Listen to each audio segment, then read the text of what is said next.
Where the locus was, she brought it to the North Gauteng High Court with a skelmstreek, and a brigadier in charge of legal services in Bloemfontein got an SMS on an afternoon in Bloemfontein, and she said, "What's this about?"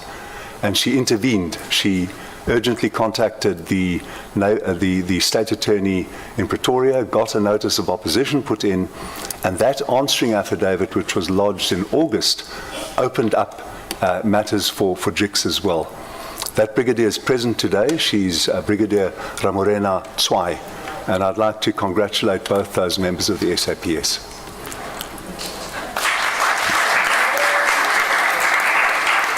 And they stand so that we can see them.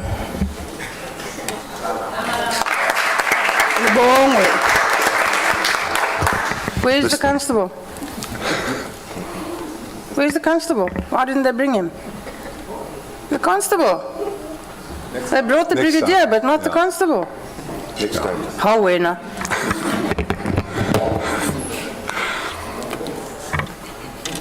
So, Mr. Chair, the committee has already established that a substantial and informative aspects of this affair, despite the lamentably vague, evasive, and responsibility-shy answers that it got.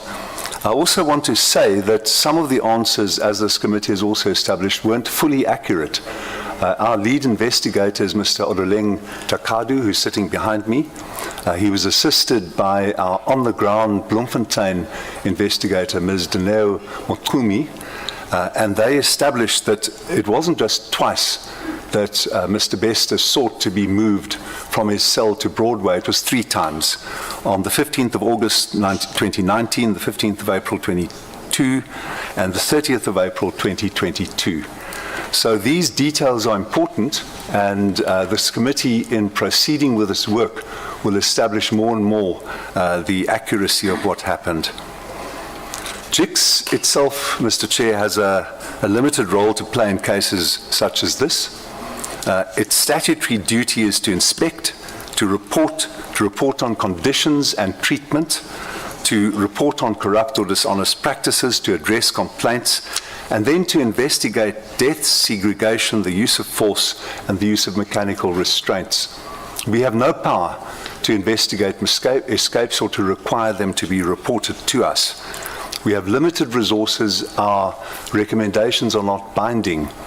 All of this, Mr. Chair, and here I'm fighting a chance to make an advance plea to the committee. We've got a JIX bill that's been worked on in association with DCS for the last 3 or 4 years, before I came to JIX, led by our CEO on my right here, Mr. Missa, and we hope to be bringing that bill to this committee, which will give JIX the autonomy and the powers that it needs. Mr. Chair, for now, we have no operational, managerial, or policy-making authority, and of course, that is why we collaborate with and receive the cooperation of DCS, SAPS, and other players. We have provided the committee with details not only of our own investigation and the extensive timeline. We've got our summary timeline up, and we're very happy for our CEO, for Mr. Takadu, to take the committee through the timeline if it seeks that. From our side, we repeatedly stressed the urgency and seriousness of this matter. We shared information, offered assistance. We insisted that the matter be treated as an escape, and we prompted other parties on the status of their investigations, and we stressed, as this committee yesterday did, the public interest, the urgent public interest in this matter. But, Mr. Chair, I'm drawing to the close of my presentation. I would like to make an observation about hindsight. We now know much more about what happened 49, 50 weeks ago. But it wasn't clear, even as the facts started to come before us, even when we got that post-mortem report, it seemed beyond credulity that there was a faked scene and an escape. And I'm told that there was one email to an executive official in June from a person operating under a pseudonym. It's a 2-line email mentioning that there was an escape and a fake scene. At that point, the executive officer of the state had no reason, I believe, to take that seriously. Even the heroic editor and the 2 journalists of Ground Up, Mr. Nathan Geffen and Mr. Daniel Stan and Ms. Marisha Damon, I hope that one of your members, Mr. Chair, will ask these 2 journalists also to stand. I don't want to be presumptuous myself, but I don't know if you will, Mr. Chair.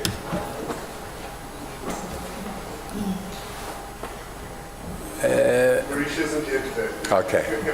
Okay. Thank you, Mr. Chair. Thank you. I'm making a point that even the investigative journalists, after the publication of 15th March, had grave doubts. They said, is this all a setup? Have we been grossly misled? Is this a fantasy tale? And I remind the committee, Mr. Chair, that, for example, we still haven't got to the bottom of how the Bushiris, the notorious Bushiris, escaped from our country. Was it on the Malawi presidential jet? A lot of indications point there, but many people regard it as beyond credence. So we have to be careful about hindsight and speculation. What we have to stick to is investigations, evidence, witness testimony, and media exposés, and that's where the committee's work yesterday was so conspicuously constructive. So that brings me to the end, subject to your requesting us to go through the timeline. I do want to quote Mr. Jainchi yesterday to say that what happened on that, the night and morning of the 2nd, 3rd of May last year wasn't a rare phenomenon, it wasn't a rare incident, it was the culmination of a process of degradation and rottenness, the word Mr. Jainti himself used. There is dysfunction at Mangaung. It's a beautiful facility created with a huge amount of money, which will now revert as a constructed institution to the state.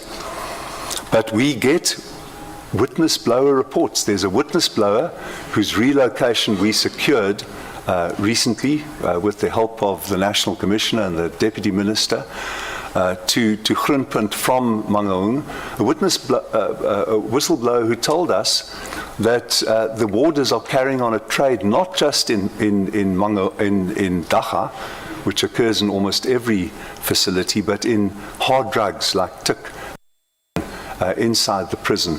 I would not have believed that easily before this happened, but now almost anything is possible about what happened, and therefore Ms. Breitenbach's request for a full list of people on duty that night, a full list of all the employees, and then finally we also asked G4S months ago whether they had done the lifestyle audit that Ms. Breitenbach also raised yesterday. That's also essential. With that, I thank you and your members. We are happy to take any questions, and I have our full team here. Thank you, Mr. Chair. Thank you very much, Judge Cameron. There's a hand, Honorable Engelbrecht. Huh? No, I think there's still going to be a presentation on the timelines.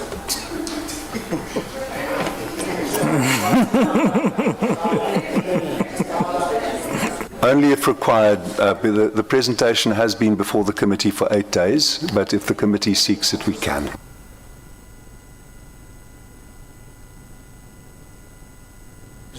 Just talk to it, just walk us through briefly.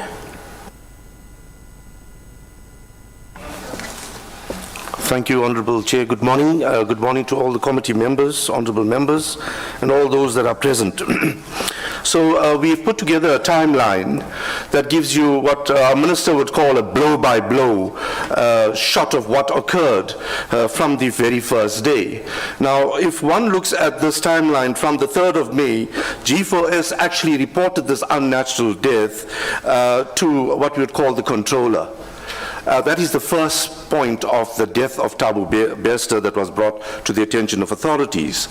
The next day that comes up is the 4th of May, where the post-mortem was conducted on this body, allegedly to be that of Thabo Bester, and which was then obviously taken into the hands of the South African Police Services to conduct the necessary. We as JIGS, on the 5th of May, was thereafter brought in on the scene, and we then decided to mandate this unnatural death investigation. We commenced our entire investigation into this matter on the 5th of May, Honorable Chair, Honorable Members.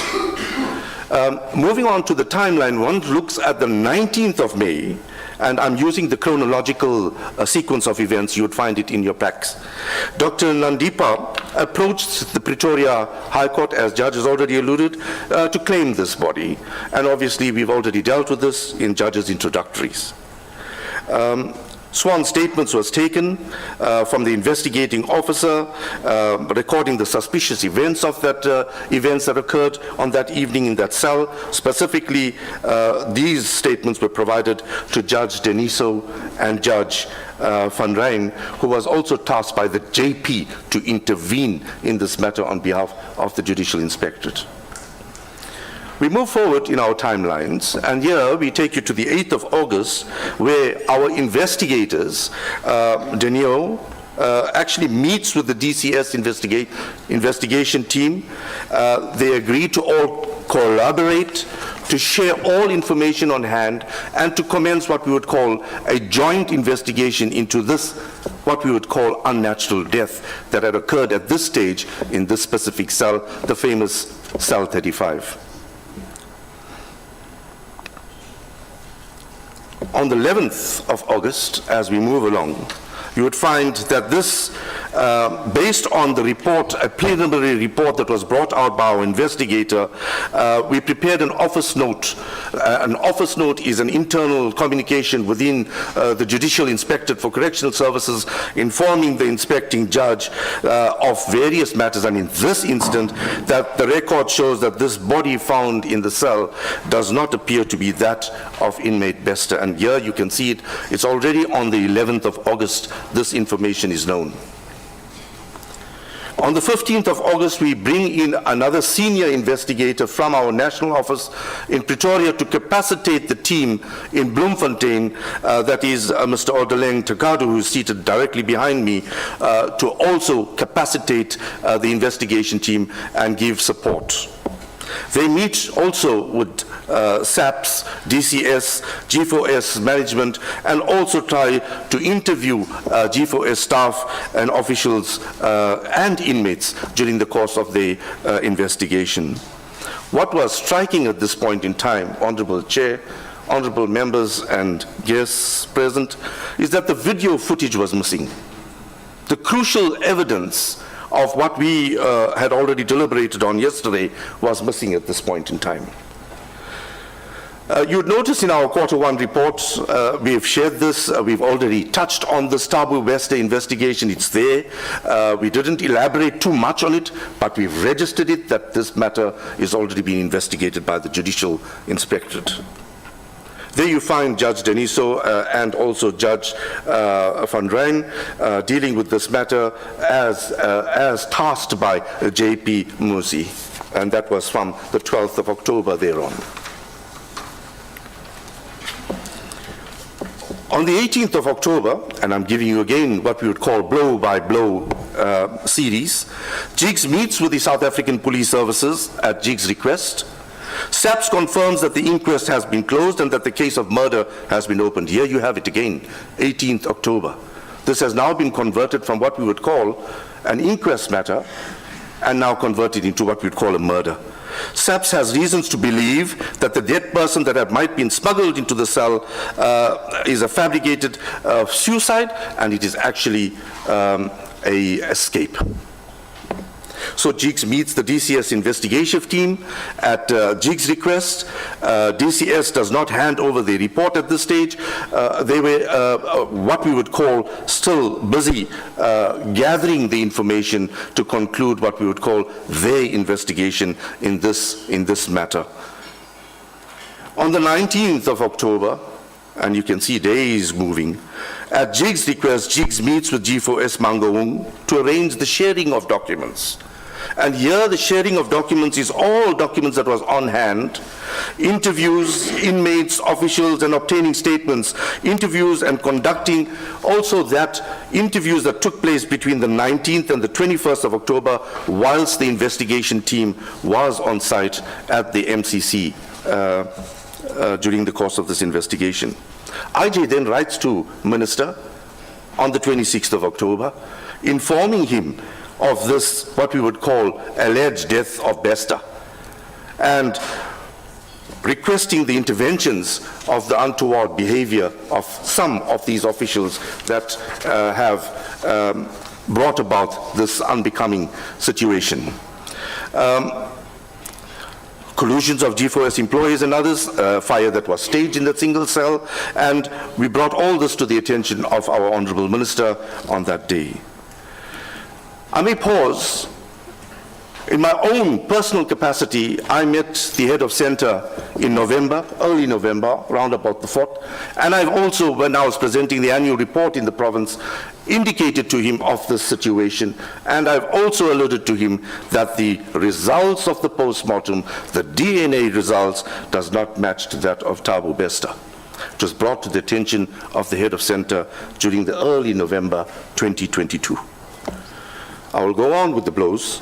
On the 4th of November, IJ meets with DCS Regional Commissioner in Free State, and he warns her of the gravity of the urgency of this matter, and that he also requests the assistance with regards to the finalization of the, what we would call, investigation report. The RC declines this request based on that she has no dealings with Mangaung Centre at this point in time. It is a national intervention, and that MCC reports directly to the National Commissioner, and that the IJ should communicate directly with the NC. A preliminary report of G4S investigation report was received with footage that was incomplete. And when I use the word incomplete, I think you're already well aware that in some places those cameras were actually switched off. And we have those evidence yesterday already presented to the Honourable Committee. On the 30th of November, once again, you would recall, we've covered this in our Q3 report, where you would find, in fact, Q2 report, where you'd find the report was sent to the Minister, Deputy Minister, also once again reporting the unnatural death of the alleged death of Thabo Bester. This was also extensively shared within the correctional services environment. We then took a decision, Honourable Chair and members, to write to Lieutenant General of Sibia of the Hawks, and to request his intervention in this matter and also cooperation, and he obliged. We met him. We met him on the 18th of January 2023, where he had come personally to our offices, met the judge, and also provided his support from a national level, together with the support from the Ministers of Police, together with the provincial, SAP's Deputy Provincial Commissioner. He has assured us that he would give us the necessary support and capacity to bring this matter to book. On the 19th of January, RC moodily advised Jigs that any requests, as I've mentioned already, should be directed to the National Commissioner, and that IJ then writes to the National Commissioner requesting the internal investigation report of DCS. Day by day, 20th January goes forth. G4S, Mr. Smith responds to Jigs' requests for information, but indicates that G4S report is also not yet finalized, and that they are also still completing their reports, and that will be provided to Jigs before we meet on the 2nd of February, as already testified or noted yesterday to you, together with all the relevant video footages. On the 25th of January, Jigs responds to Mr. Smith requesting that G4S furnishes Jigs with its updated report to prepare for the meeting to be held on the 2nd of February, and also to note the critical missing footage that is requested by Jigs at this point in time. Jigs requested an urgent update on the recovery of the missing footage. The IJ invites SAPS Deputy Provincial Commissioner for the Free State, Major General Modisi, to meet with Jigs in early February, and that meeting was also actioned, and you'd find it unfolding in the timeline. On the 2nd of February, as already presented to you yesterday, we did meet Mr. Renzo Smith and also emphasized our concerns surrounding the whole debacle about the alleged death of Mr. Thabo Bester. On the 6th of February, IJ texts our National Commissioner requesting attendance of RC Mudli at a planned meeting with DC, and NC texts back to say that the matter is still under consideration by the contract management, and DCS is still awaiting what we would call the DCS final investigation report. RC Mudli and her team will not be of any assistance if she does come, because the report at that stage of DCS was not finalized. We move to the 7th of February. At Jigs' request, Jigs meets with the Free State SAPS at G4S Mangaung management to discuss the progress, and Jigs stressed the urgency of the investigation. Jigs, during this meeting, learns of SAPS efforts to recover the body in Bester's cell and Dr. Magudumana's attempts to secure a court order to bury this body, and that entire discussion unfolded during the course of that deliberations and engagements. On the 9th of February, the IJ writes again to the National Commissioner informing him of Jigs and SAP's conclusions that the body was not that of Bester, and that the scene was extensively faked, and that the inmate Bester may have escaped from Mangaung. Jigs asked A, when DCS expects to conclude its investigation, B, steps taken to prevent the reoccurrence of such instances, C, steps taken to apprehend Bester. Jigs also inquired whether DC has formally reported an escape, and if not, when it is proposing to do so. 9th of March, 2023. During the quarterly meeting with the National Commissioner, we meet him on a quarterly basis, on a bilateral, on Jigs' activities and DCS. Jigs reiterated its request for the DCS internal investigation report and the suspicion that inmate Bester is alive and is well, and most importantly, dangerous. The NC informed Jigs that he has received a draft report at this stage from DCS contract management and is awaiting a final report. Will focus on the contractual implications of MCC or G4S. 16th March 2023, Jigs resent a letter of the 26th of October, which was sent to Minister Lamola, once again bringing all the contents of this matter to the attention of our Honourable Minister. Jigs also writes, IJ also writes to Minister DM Holomisa requesting his personal attention to this matter surrounding the alleged death of Bester. IJ writes to G4S once again, Mr. Smith requesting updates. Has progress been made on the proposed lifestyle audits, which was also addressed extensively yesterday on G4S officials? Have events led to any apprehendable changes in the policies, managements and operational conducts at Mangaung? Has G4S own reports being amended or updated?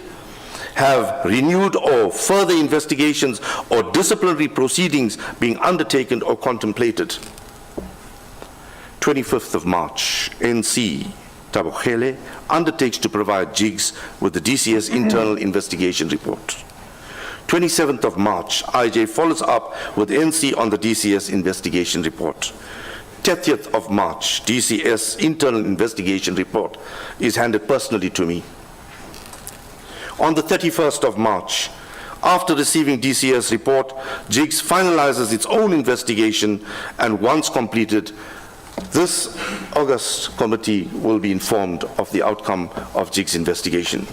I just want to cover a few aspects before I stop, Honourable Chair. The one is the issue of segregation and whether it was reported to Jigs. I can openly inform you that the segregation as of 30th of April was not conveyed to Jigs at all. and any segregation in terms of the Act should be brought to the attention of the inspecting judge forthwith. And in this instant, this request was not brought to the attention of JICS. I thank you, Honourable Chair. I thank you, Honourable Members. Thank you very much to JICS. Thank you for the presentations. Yesterday I started this side. Today I must start that side, going this side. That is fairness.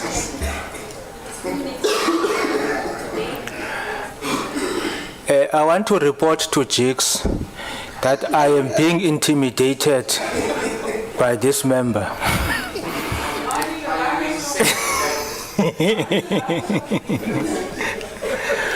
Honorable Engelbrecht. It's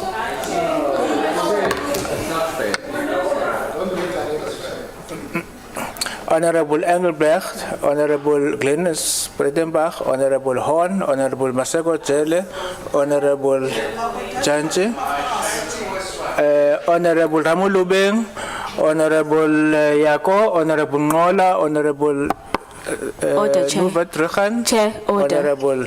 Chair, I Can I call ask order. you to undertake next round to start here, Chair, because each time I end up being right at the end. And Yes, next time Thank I'll you. start that side. Okay. Then you will be the last, yes. but Chair, you use I call order, Chair, I request your indulgence on this one, because yesterday you forgot me, and today I'd least like to be in the top 3 at least. I'm just requesting to be in the top 3 at least. Indulge me on this one. No, and please don't kindly allow Honorable Janji to intimidate you. No, thank you very much. Thank you very much, Honorable Yako. Honorable Engelbrecht.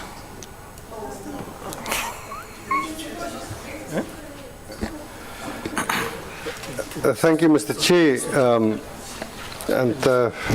I must, before I ask questions, just say that Honorable Swart, can you switch off your mic? I found that the JICS report was very well put together, and I could get a lot of information, a very short report but with a lot of information. There's just a few clarity-seeking questions I wish to pose.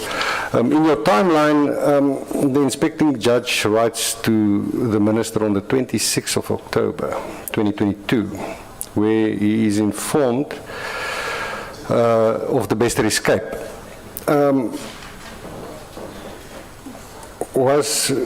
Was this information also shared with DCS at that point in time? Thank you. I can do all the questions and then you can answer. please. Okay.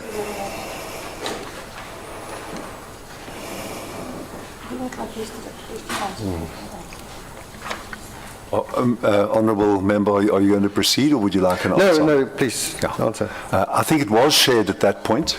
We can confirm. Yes. Correct.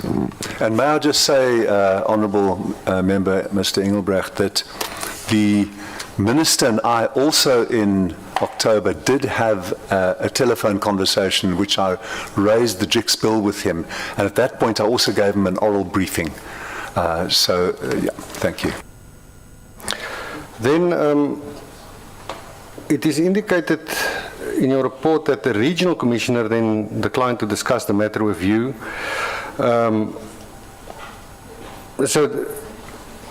But according to my information, the DCS controllers at the facility reports to the regional commissioner. Isn't that so? So, Sorry, Judge. I think in your court you would have said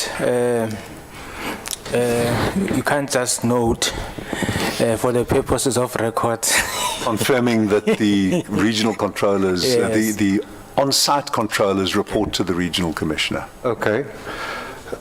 Thank you for that. Then, in your quarter 3 report that you sent to the ministry and to the national commissioner, that records the Bester investigation.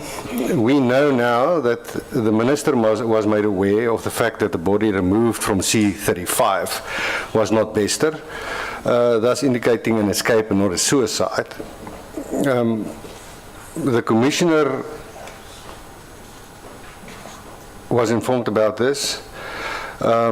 In your opinion, or was the Commissioner, let me rephrase, the committee was not informed of the suspicions about the Bester escape or death at that time. Was the National Commissioner and the Regional Commissioner aware of that at that point? They were aware of our suspicions, but may I say again, I think there were two difficulties. The one was the sense of absolute incredulity.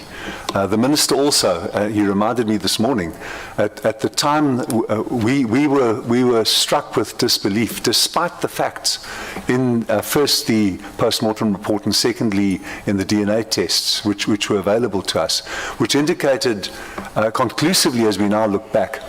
So they were aware, and the answer is positive on that. May I also say that I think the problem was that there were intersecting investigations. They were grinding slowly. In hindsight, those investigations should have been done with dispatch, with alacrity, and that's what we were trying to encourage. But at the same time, I think the incredulity attending this, everyone was guarding their own flanks. It was hard to believe what had happened. I think that was a drag on all the investigations. And again, it might be an easy target, as Ms. Breitenbach said yesterday to the Integriton people. One doesn't want to choose, but I think at the core of the foot dragging was G4S. When we saw Mr. Renzo Smith in his office in Centurion in February or late January, they'd done nothing. They thought that they could get away with dismissing 2 or 3 of the lower personnel, the medium level management personnel. So I think that the absence of alacrity with those who took on-site responsibility for the disgraceful events of that night, I think that impeded everyone else, because we were all Laatlamikis coming after G4S. Thank you. Then on the 16th of January, the Regional Commissioner was requested by yourselves for a copy of the DCS report. So she took 3 days to respond, saying that, well, please refer these requests to the National Commissioner, which you received then on the 19th of January. So after the 19th, was there any interaction between yourselves and DCS on the Bester matter? Or was the lack of interaction the motivation for your communication that happened on the 6th of February? Yes, and that is so, Honourable Member Mr. Groenewald, and also for our meeting with General Labia of the Hawks, who, as the CEO said, came to see us at JIX with his team.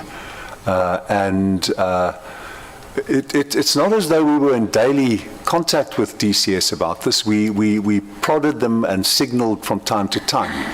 And then we were exploring all possible avenues to get this out into the open. Well, then 18 days later, on the 6th of February, another request was made by yourselves to the National Commissioner, as you were informed by the Regional Commissioner. In this communication, you again requested assistance from the Regional Commissioner. Is this correct? Absolutely correct. In the report, it is indicated that the Regional Commissioner and a team will not be of assistance. Was that your own conclusion, or was that communicated to you by the National Commissioner? It was in a letter from the National Commissioner, who said, lay off on the Regional Commissioner because she and her team won't be of assistance. We were trying to probe what's happening and where and why is it not happening. So we were casting around for the levers that had not yet been pulled and should have been pulled. 3 days later, on the 9th, you communicated again with DCS. You posed 3 questions, which is in the report. Did you receive any answers to those questions? And if you did, when did you receive it, and what was these answers? We only received the answers when DCS furnished its report to us in the week before our first appearance here last week, and the answers are in that report. So we now jump a month into the future to the 9th of March this year. Were there any other interactions with DCS? Here you again warn of Bester being alive and well and dangerous. Why was this warning made on the 9th of March again?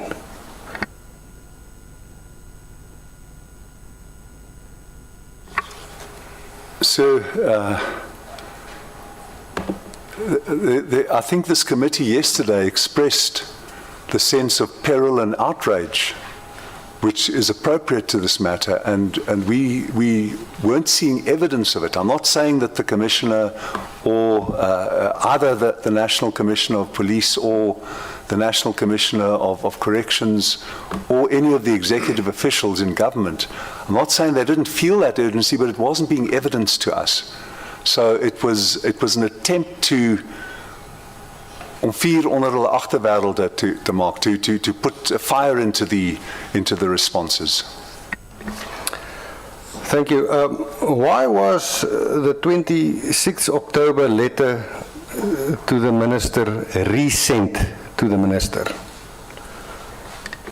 As a formality, because we wanted an on-record response. I know that the Minister was concerned, but we wanted him and the Deputy Minister to activate the officials over whom they had executive authority to get things going. At that point, the public had been alerted. If I've got my timeline right, sir, the ground-up report, which signaled the full catastrophe, the full disgrace, the full fiasco, was 15th of March. And I can't remember the date of what you are asking me about. If you can just help me with that. 23rd March. 23rd, so it was after that. Yes. Yes, it was to bring the executive and public officials in charge of corrections and those responsible for what happened to the sense of urgency that the public wanted at that point. Then we get to the Deputy Minister. Why was the Deputy Minister requested to give personal attention to the matter? Was it because you thought at the time that neither the Minister nor the Department applied their minds or about the seriousness of this incident, or didn't give the matter the required and expected attention, in your opinion? We knew they were applying their minds. We knew that they regarded the matter as serious, but we thought that the wheels were grinding too slowly. Now, the Minister has 2 deputies. He has Mr. John Jeffrey on the constitutional side, and he has Nkosi Patikila Olamisa on the corrections side. And we wanted to bring him in formally as well.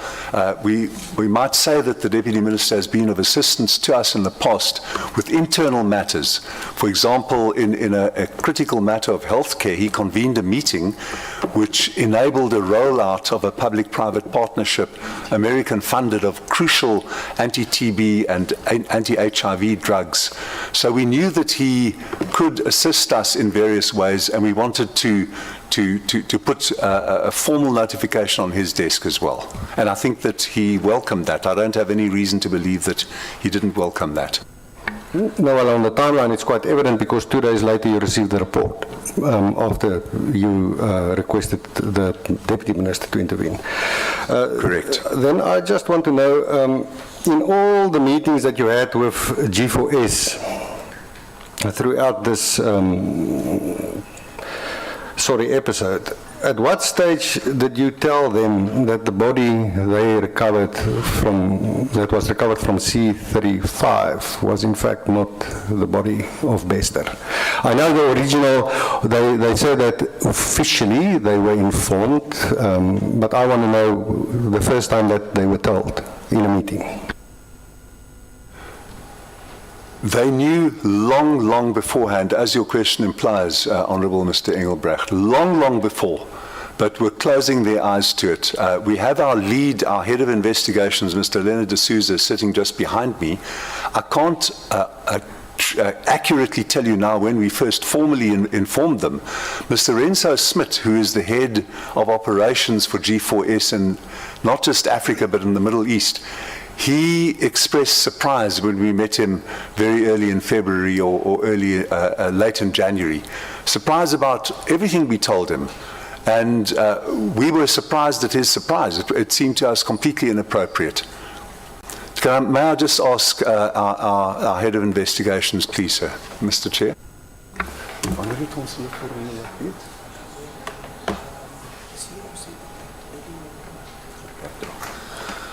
I'm told that we formally informed G4S about the body, about the post-mortem report, about the DNA in early November. Thank you. Then just in summary, just to make sure that I've got everything correct, the regional commissioner did not want to cooperate, correct? It seemed to me to be a hierarchical thing. When I raised it in November with her, it was at the end of a long and important meeting about operational issues under her control, because she's not just of the Free State, she's of the Northern Cape. The regional commissioner is here. I thought she went white. And it was evident that matter of grave distress to her, and she clammed up. She said, I have to consult with the National Commissioner. I don't think she was unwilling to deal with it. Maybe she didn't know how to deal with it. Maybe it was a hierarchical thing.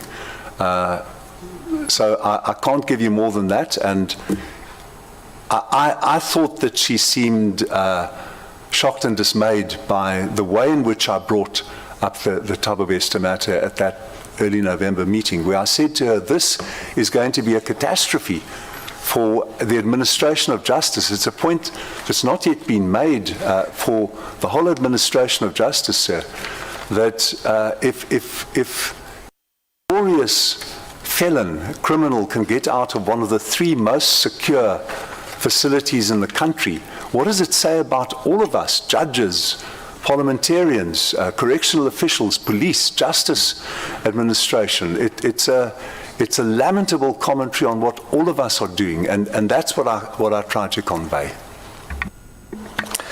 Then the next point is the minister did not act in the way that it would have been expected, despite being informed on the 26th of October 2022. Is that correct assumption? I wouldn't agree with that. The minister expressed concern. He made a joke with me this morning. He said this morning that when I first mentioned it to him orally, he thought that I'd smoked something. And that's a legitimate response at that point. So I think he was entrusting the operational response to it to his hands-on officials. We wanted him to make more fire beneath their posteriors, and I don't know whether he did that or not. He will be able to say. Then lastly, the National Commissioner complied with requests only after you, as a last resort, requested assistance from the Deputy Minister's office. Is that correct? I think it was a long and cumbersome process to get that report together. You've seen, it's a 41-page, very detailed, extremely informative report. Whether it was bureaucracy or other issues, I don't know. But you can ask the National Commissioner. I do believe that the Deputy Minister intervened to hasten its conclusion. But you did not receive updates as this document was compiled? Not that I can recall. And then lastly, and I think you already sort of answered this, but in your opinion, do you think this, the handling of this situation by the department is undermining the criminal justice system in South Africa? I won't be as grand as that, sir, but I will say that the handling fell short. I think that everyone, including us at JIX, I mean, we had that post-mortem report in August. Your honourable members could be saying to us, why didn't you blow the whistle then?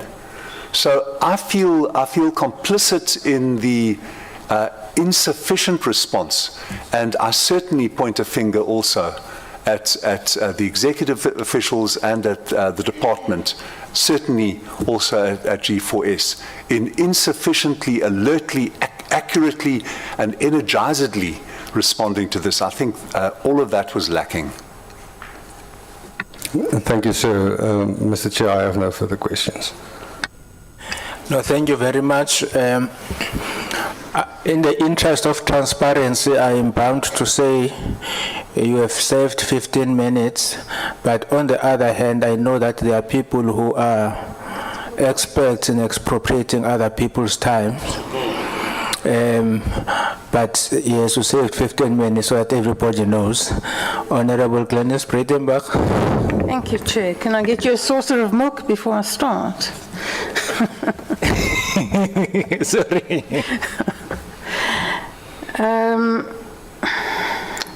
So, Justice Cameron, let me start with the most obvious question. And let me agree with Mr. Engelbrecht that the report is helpful, it's detailed, and bearing in mind what's happened here, a job well done, but then also bear in mind the bar's not high. And of course the most obvious question is, if you knew when you had the post-mortem report, why did you not draw attention to this matter? Why did you, on your own admission, request that the matter not be made public? You agreed with the police requested it and you agreed with it. Why would that be? The same reasons, Honourable Member Ms. Breitenbach. Incredulity, slow-moving levers, and wish to assist, wish not to intrude on delicate processes. When we met the SAPS, we met the 7 top people involved in early February in Bloemfontein on the ground on the advice of General Labia. He said, go to the Free State and see the on-the-ground SAPS members first. They were on top of it, Honourable Member. All of them were on top of it. I met Brigadier Tswai, who was, if she'd not put in that notice of opposition to Dr. Magadumana's Pretoria High Court application, this would have had a very different history. So even at that stage, the police said to us, we've got 2 more witnesses to interview, and we need to interview them in Mangaung, so we don't want anything to be publicized at this point. And we deferred to that. Up to that point, the media had available documents which were publicly accessible, like the affidavits, like the report of Judge Nokutula Daniso from the Free State High Court. So it was only after we knew that they had interviewed the last 2 witnesses that it seemed appropriate to go further. Can I just say, Madam, that I don't have a satisfactory answer to your question. I was part of the same process of slow levers, of disbelief, and of caution. I understand fully the disbelief, because it still induces a sense of disbelief, even knowing what we now know. A sense of disbelief that somebody in that position could orchestrate such an elaborate scheme, that he could have sufficient time, money, and access to information to grease sufficient palms in a maximum security prison to do this does beg a belief. But what I find even more astonishing is the fact that G4S has one job to do. They're in charge of a maximum security prison. Their job is to keep people there, incarcerated there, not out, not running around the streets, not living the life of Riley. Sorry, Honorable Breitenbach, there is noise there and it's affecting us. IT? And that's their only job. And when something goes wrong, they're obliged to report it to DCS, and then the wheel should be set in motion to do something about it. Somebody's escaped, they need to be found, they need to be rearrested, they need to be brought back to prison immediately. More particularly a serial murderer and rapist. So yes, it does beg a belief, but I agree with you. And forgive me, but you're an experienced litigator. You know, litigation is not for sissies. You were a serious litigator before you became a judge, before you became a justice of the Constitutional Court, and you carry a huge amount of authority. The respect that you engender in myself and others is enormous. So you have a lot of clout. And you didn't use it here, and I wonder why. I'm going to evade that question for one point, just to underscore the first point you made. The 2018 video is publicly available. It shows an identifiable incarcerated person incarcerated at Mangaung. The metadata on it could have been examined. That video has been available for months. It was released by Ground Up months ago. And yesterday we were told that we were given evasive answers about the video. So that underscores, not only was he able to do such extensive presentations, he was able from prison or on hospital leave to hook up to a sufficiently connected a system to appear on video at the Sandton Convention Centre. All of it beggars belief. Madam Honourable Ms. Breitenbach, you're asking me an existential question. Why didn't I blow it when I saw the death certificate in the course of August? I can tell you existentially, well, who knows whether the doctor was in someone's pay on the other side. It sounds absurd, but everything that occurred here is absurd. The things that Mr. Makoti Tobokhale's predecessor did seem absurd. Why did he go there on the last day of his tenure and then find that the controller was moved? So you're asking me a question. I acted to alert the public from late September. The people I alerted acted with care and caution and immense responsibility and skepticism, and then started alerting the public. And they've rightly been honoured here, Ground Up, and the reason why Ground Up's reportage has made so much impact here and abroad is because of its care and because of its scrupulousness. So Ground Up did what I could possibly have done on a national stage, but I think it was appropriate for them as journalists in their role, for me not to convene a press conference and waive a post-mortem report. But I, as again, may I say, Madam, you are asking me questions that I cannot fully satisfactorily answer. I understand, and I wasn't suggesting for one moment that you should hold a press conference waiving a death certificate. I understand fully that that type of behavior is inconsistent with who you are. But you do have a lot of personal clout. And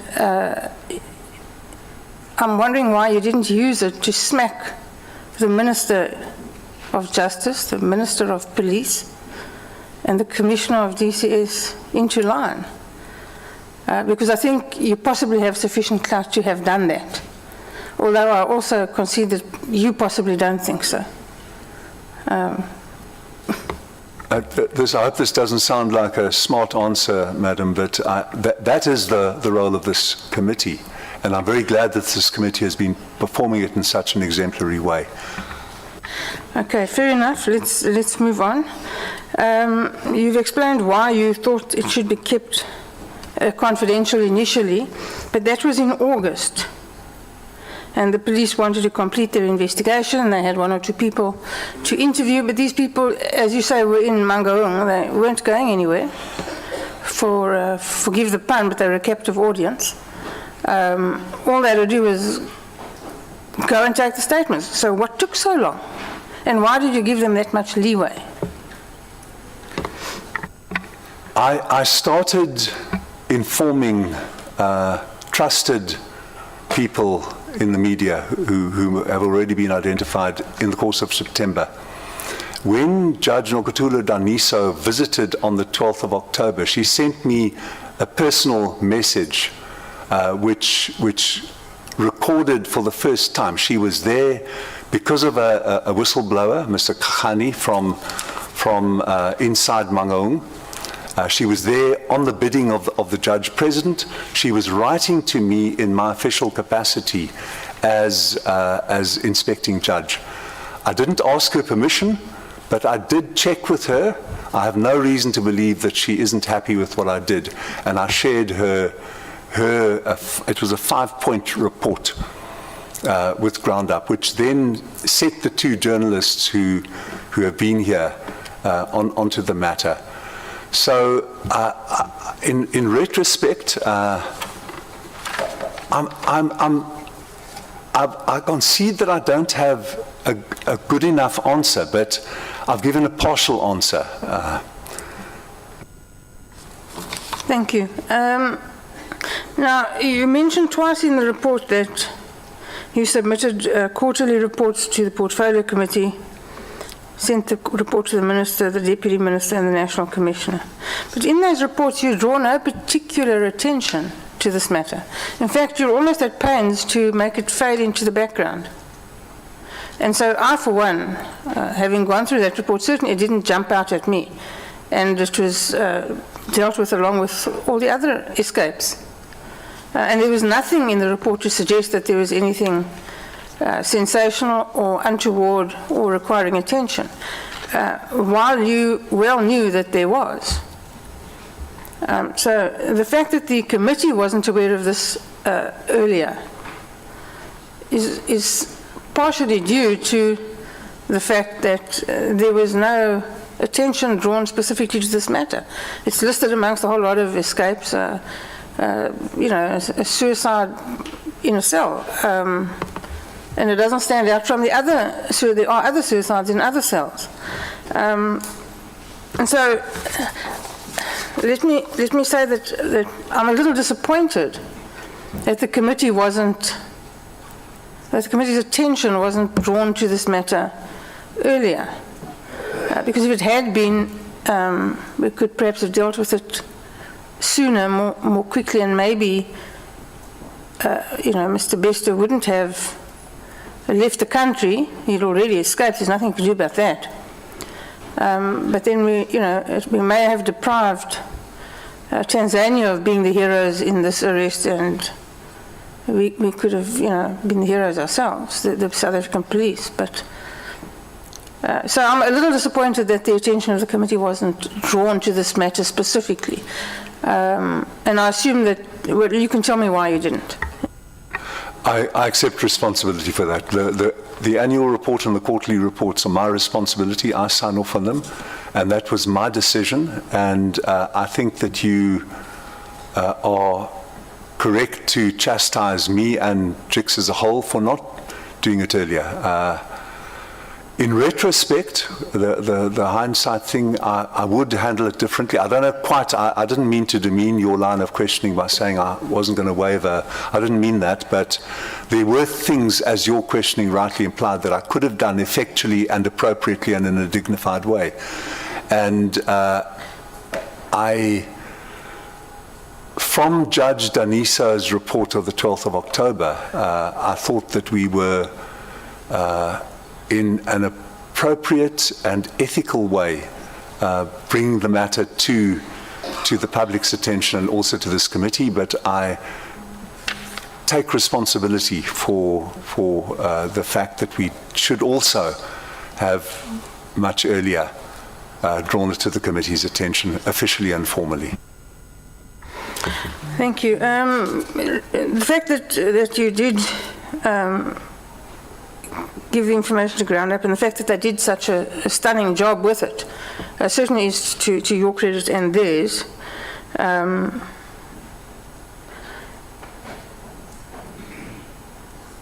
You mentioned that at your meeting with DCS in October, DCS was reporting that they were having difficulty obtaining information from G4S, and you yourself had difficulty.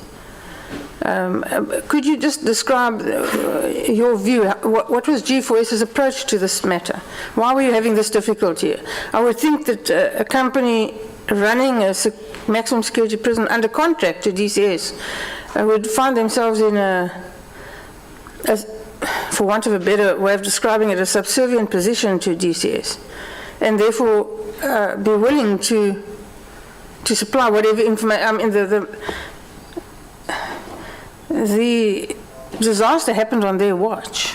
You'd think they would do everything they could possibly to mitigate the damage, and yet here they are being obtuse and recalcitrant. Why do you think that is?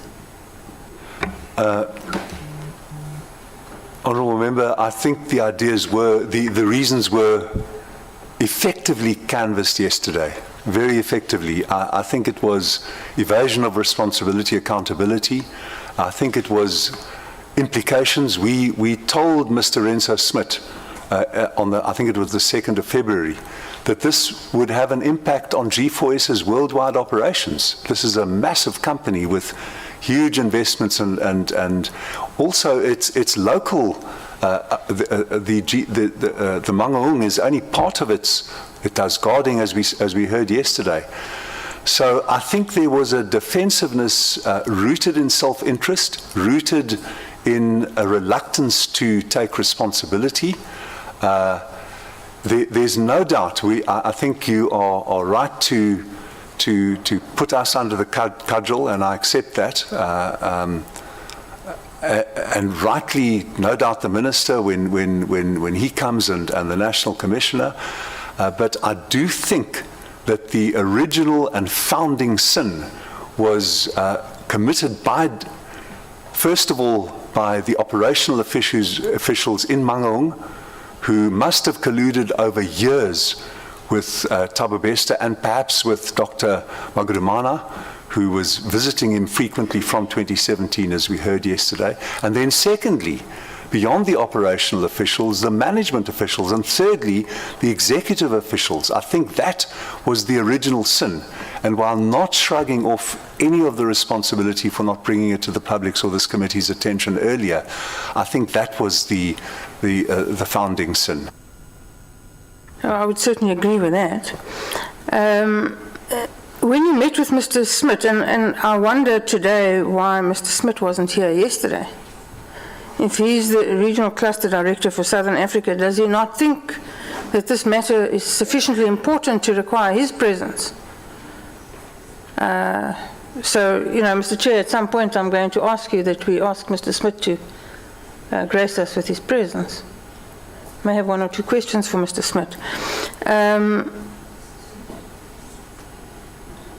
But you keep requesting an updated investigation report from them, and you keep insisting that there's missing video footage, and you get no joy. They keep refusing. Did they at any point tell you about the matter that we traversed yesterday with the person entering the control room and then the recording going off? And if they did, when did they tell you? We were not told. The reason we know about that, and the reason Ground Up reports that there are two figures seen fleeing from the administration block at a few seconds after 2:59 and before 0300 on that morning was because the two people behind me, Mr. Leonard de Souza and Mr. Odoleng Zakaria Tukadu, spent days going through a wodge of video recordings that were dumped on JIX. They found those. It's a split second. I don't know if this committee has seen it, and I've not yet seen, but Mr. de Souza and Mr. Tukadu saw the gentleman, Mr. DiPaolo, go in and saw him going towards the equipment room. Yeah. Well, so G4S's idea of cooperating and supplying you with information was to, it's like we request for further particulars. When you get a 500-page request, it's just an abuse. Dumped a pile of stuff on you and expected you to do their job. As Mr. de Souza and Mr. Takadu did. And I think that your colleagues' questioning yesterday of Integriton established that they knew that this had happened. It was, and the cross-examination of Mr. Williams established that it was incontrovertible what happened at 1930, before at 1938 the plug was pulled. And I'm just underscoring what the committee achieved yesterday. G4S did nothing. So they never ever told you it was up to you to do the trawling and the finding, and they have a kom si kom sa houding. Honorable President, Yes, Madam. You are left with 10 minutes. Thank you, Mr. Chair.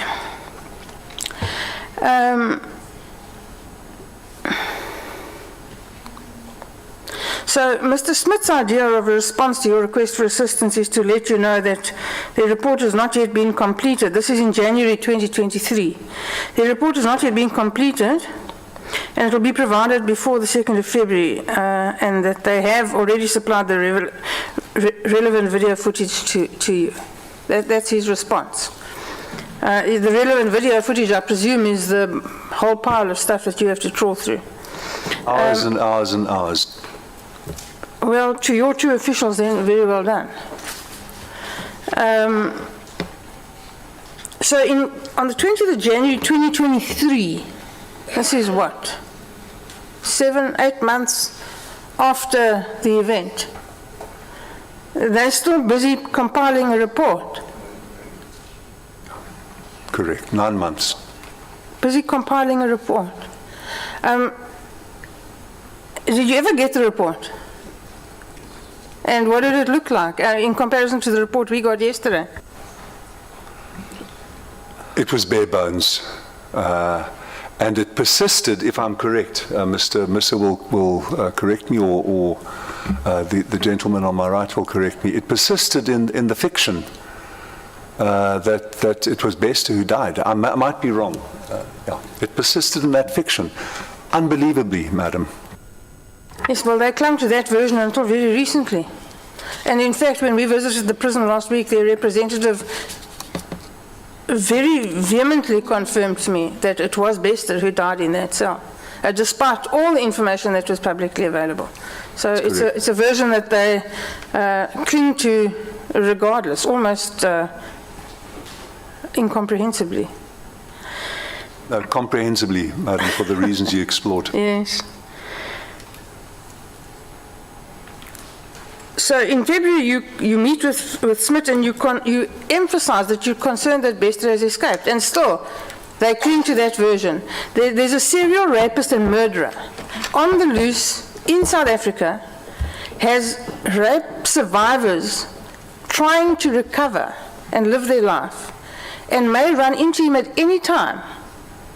And G4S continues to say it was Bester who died in that cell, and they do little or nothing to remedy the situation. That is accurate, Mr. Chair, Honourable Mr. Chair, Honourable Member.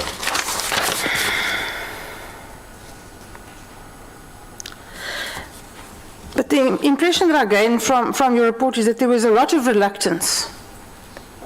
A lot of reluctance. You got not very satisfactory cooperation from DCS initially. I don't know if it improved as time went by. But a lot of passing the buck. So I can't deal with this, above my pay grade. Everybody not wanting to handle this hot potato. And even the police, disappointingly, are still not finished with their investigation. And we're now in April 2023. It's astonishing that everybody knew that there was a murderer and a rapist on the loose, and nobody did anything with any sense of urgency to rearrest him until now.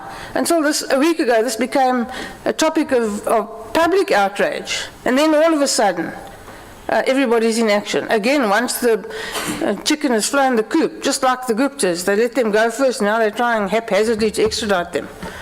Bester's gone. Lucky Tanzania was awake and caught him. But only a week ago was there any urgency in this matter. I find that astonishing.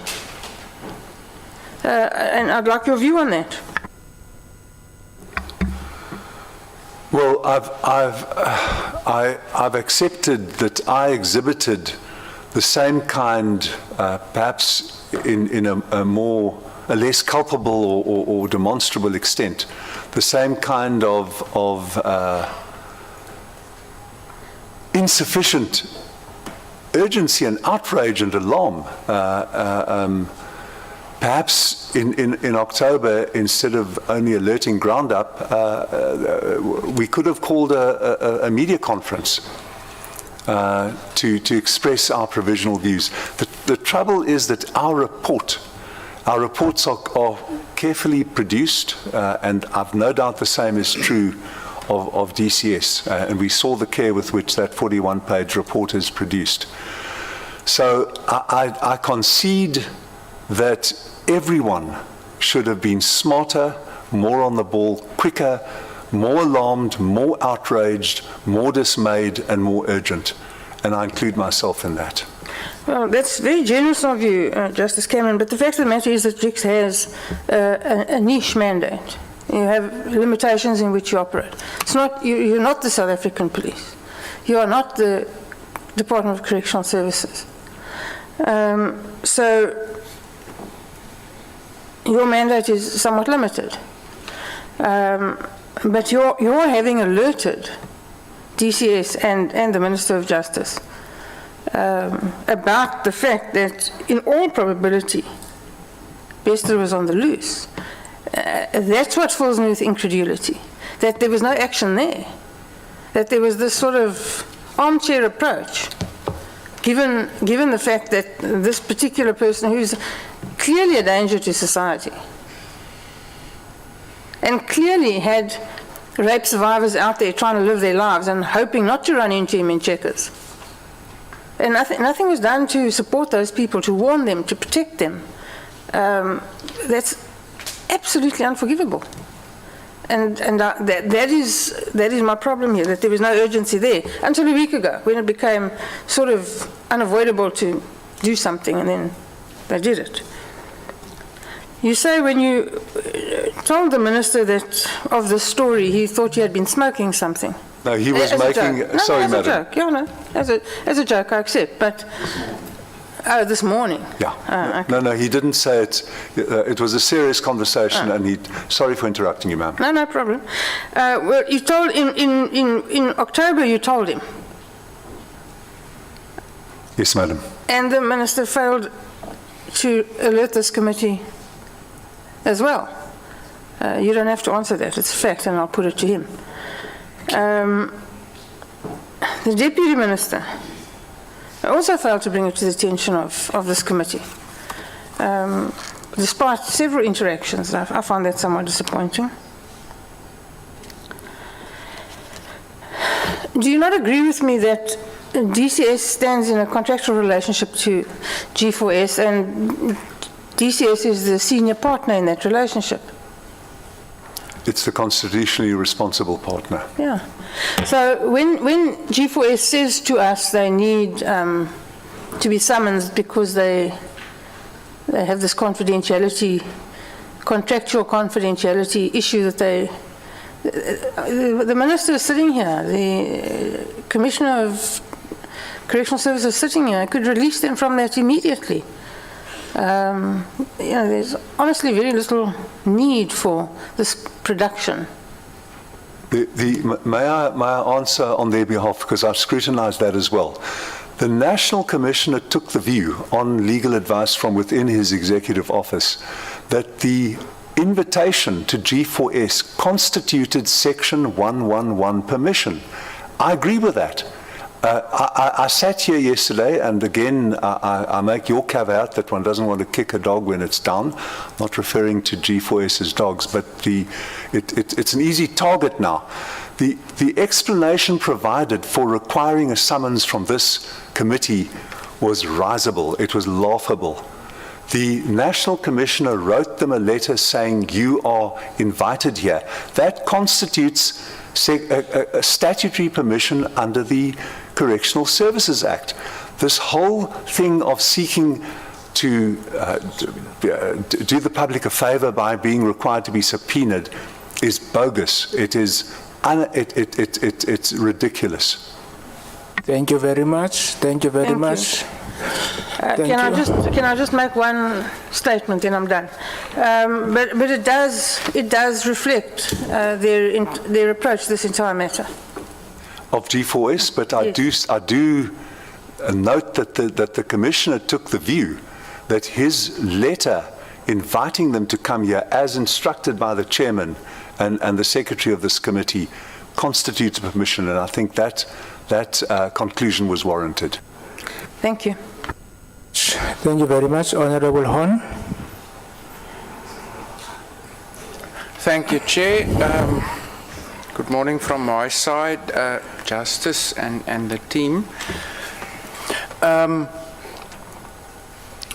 firstly want to make the statement that I believe the reason that it's not without purpose or reason that in our country we ultimately settled on a judicial inspectorate of correctional centres and not a civilian oversight body. Of course, your ICCVs do incorporate that aspect, but that and while we are still grappling with your true independence, the whole purpose of installing a judge at the head of this inspectorate is ultimately to tap into that experience, the judgment, the insight, but also the gravitas.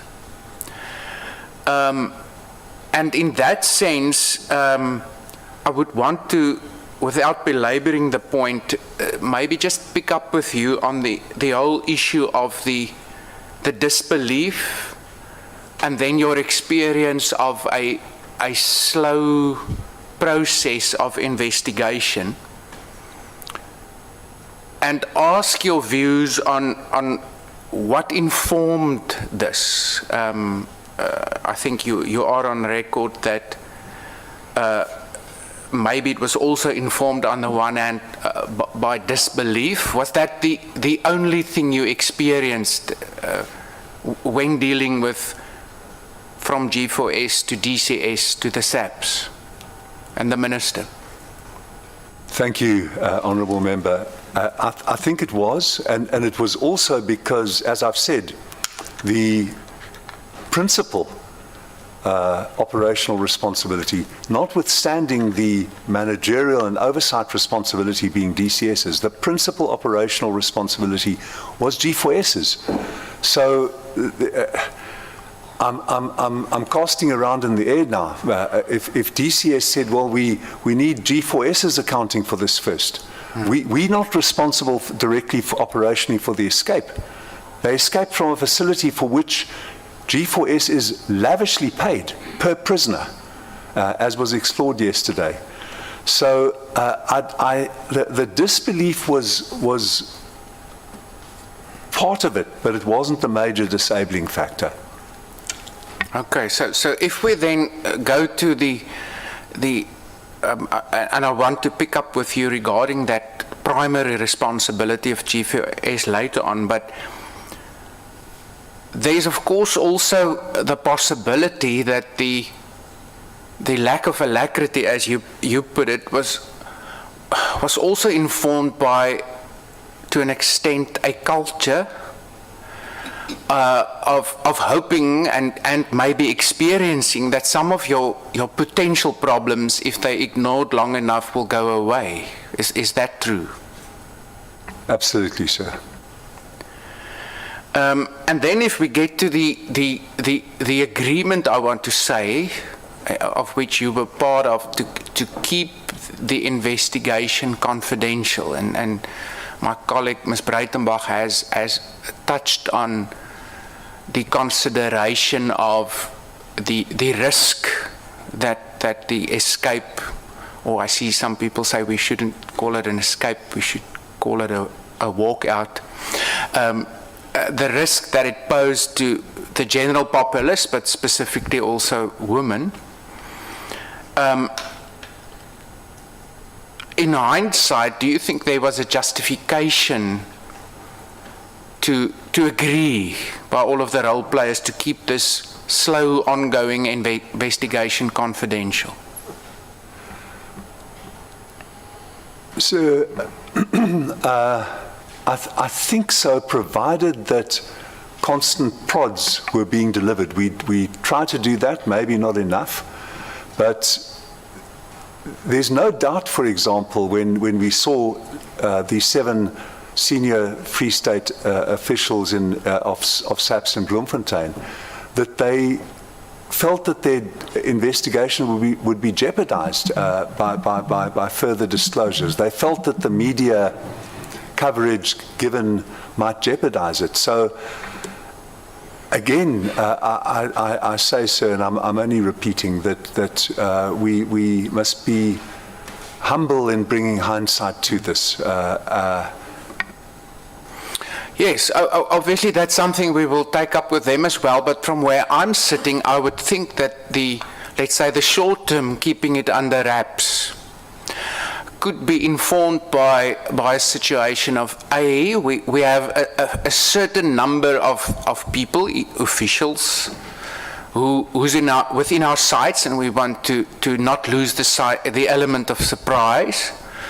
Or B, we've now come to the conclusion that Bester is out there, given the fact that the doctor was early on identified, I think, as your note says, on the 11th of August, implicated, that we don't want to lose the element of surprise when we're going to engage the doctor. But now, as we sit here, none of that happened. So let's say the reasoning behind an agreement that we will for now keep this confidential, juxtaposed to the risk to the general populace out there, none of that ever ultimately materialized. Would you agree? I think that's fair, sir. Can I just give you an example of how cumbersomely this works? And this is not an excuse, it's an attempt to enlighten the committee. We didn't know about Dr. Magudumana's urgent application, the one sneakily brought in the Pretoria High Court. We didn't know about Brigadier Tswai's answering affidavit until we met with the SAPS in Bloemfontein in the first week of February. That was like gold to us. And it was possible for me, because those were matters of public record available in the Pretoria High Court, to make that available to media sources after the meeting. But that, especially the SAPS answering affidavit opposing the relief that Dr. Magudumana sought, was very valuable to us. So why we weren't alerted in August that there'd been an urgent application, why we weren't alerted that there'd been a very detailed and careful legal response to Dr. Magudumana, why she wasn't arrested for perjury, because her claims were demonstrably and verifiably perjurable already in August. Why all of that was not done, I can't answer. Okay. So I want to turn and obviously rightfully so, as you also indicated, the first and primary focus has been on G4S. As the inspecting judge, have you, when you took office or thereafter, taken the trouble to sort of analyze and dissect that relationship between DCS and the two private companies who are their partners in these public-private partnerships that do exist? It's, if I may say, it's an extremely apposite question. It was one of the first things which concerned me, because I had visited Mangaung Max when I was in the Supreme Court of Appeal in Bloemfontein as an inspection. At that time, there was litigation brought by the Centre for Applied Legal Studies at WITS in order to get the contract. The minister, I know, was equally concerned about this. What exactly were the terms that his predecessors in government in 2002 subjected the public to? We got the litigation by Kells eventually got a copy of the contract with G4S and its associated holding and other companies, heavily redacted.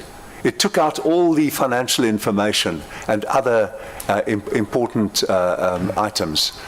So it's a long answer to your question, sir, but yes, we were concerned, we were interested. It's been a matter of deep concern to us. And I think perhaps the root cause of the problem was that contract concluded nearly 25 years ago.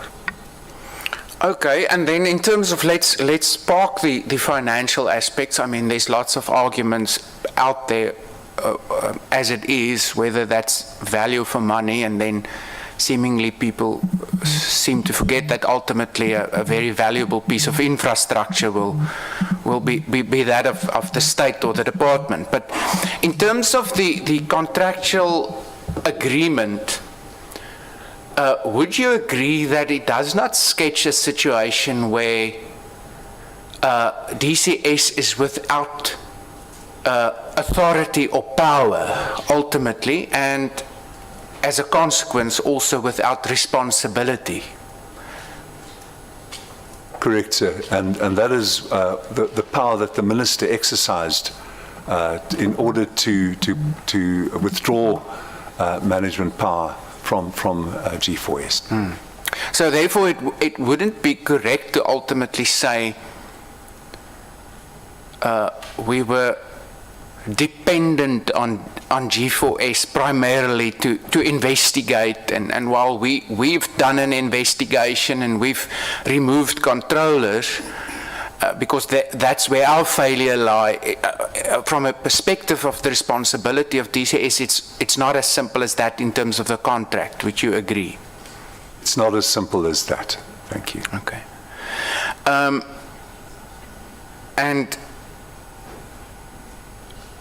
from looking at the perspective of your, let's say, your core mandate, and specifically the use of the word corruption there, would you agree that that specific term within the context of a public-private partnership would become very important whenever you deal with an investigation of this nature, focusing on an institution where there is this public-private partnership? Exactly right, sir.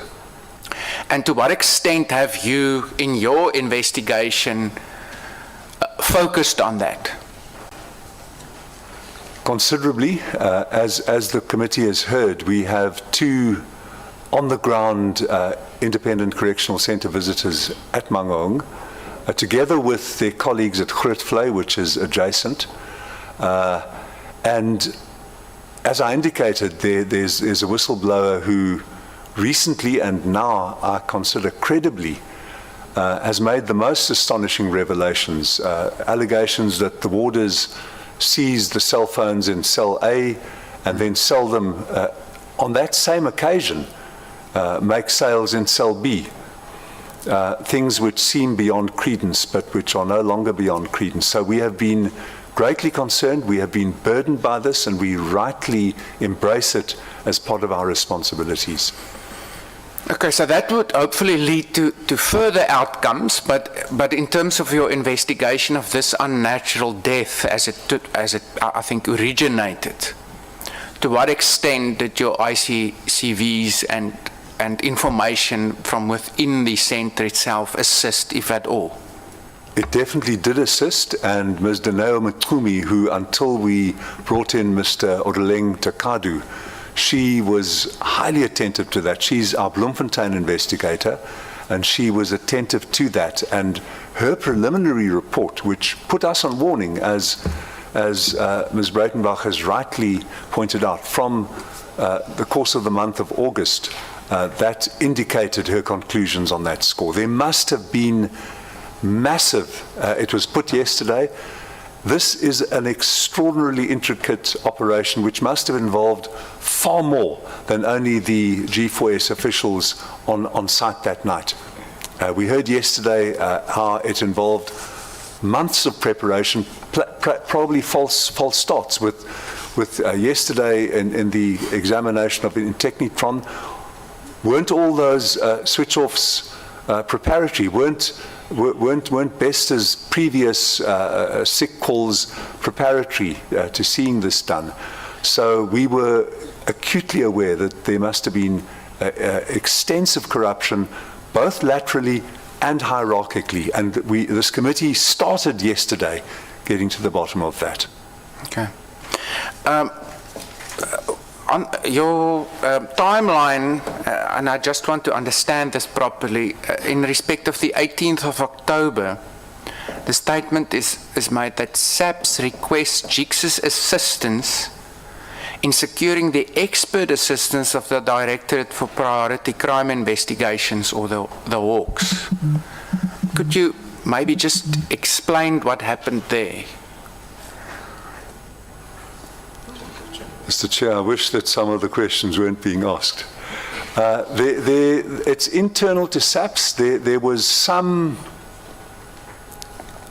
doubt about the proficiency and alacrity being brought to bear by the local investigative team by SAPS. That's why when we met them, the 7 people in charge, it was incontestably impressive to see that all of them were on top of the nuances and were able to answer the questions that Ms. Motumi especially was putting with Mr. Takadu to them. So it was to do with nuances of intra-institutional responsibility, trust, and conduct. Okay, but from where I'm sitting, I'm finding it strange that if you, as a, let's say, a station-level investigative team, find that you might need some more specialized assistance from within the structure, that you ultimately feel that you're dependent on another role player to make that happen. I mean, we do find ourselves in that position, that our good officers or our trusted officers are sought in this way by members of the public, by inmates, and by government officials. I don't find it extraordinary, okay, unless I'm missing the nuance of your question, sir. Yeah, no, let me put it in a simple way. If I, as the investigating officer, find that I'm out of my depth, what prevents me from asking my commanding officer that we involve the Hawks? Why should you ask the inspecting judge to make that happen? So I can think of many, many, many reasons. And would one of the reasons being that you uncover that there's we've talked about corruption, involvement of people, not only those officials who work at G4S, but possibly even a broader scheme or a bigger scheme of corruption. Would one of the possible reasons being that you feel that ultimately this is, so to speak, above your pay grade? And did you get that sense? Honorable Horn, we are left with 10 minutes. Thank you, Chair. The chairperson saves me. 10 minutes. I so- didn't, no, sir. I can't truthfully say I did, but one of the difficulties of restoring trust in the whole administration of justice, including the judiciary and the NPA and the police, is that there is evidenced low levels of public trust in the police. It's a cliche that there are many police officers, and we met them. We have some of them here this morning who stood up earlier, who are doing a competent and courageous job, but there are many who are not. Thanks. Let me use that to touch base with you regarding the last aspect, and I don't want to prod obviously a sore point too much. I think my colleague did much to solicit from you the fact that quite possibly you should have brought the committee on board earlier. But however, I just want to go back to your report of the 30th of November. I've had a relook at it because, as you would be aware, I think you were part of a bench that chastised Parliament heavily about our inefficiencies in respect of oversight.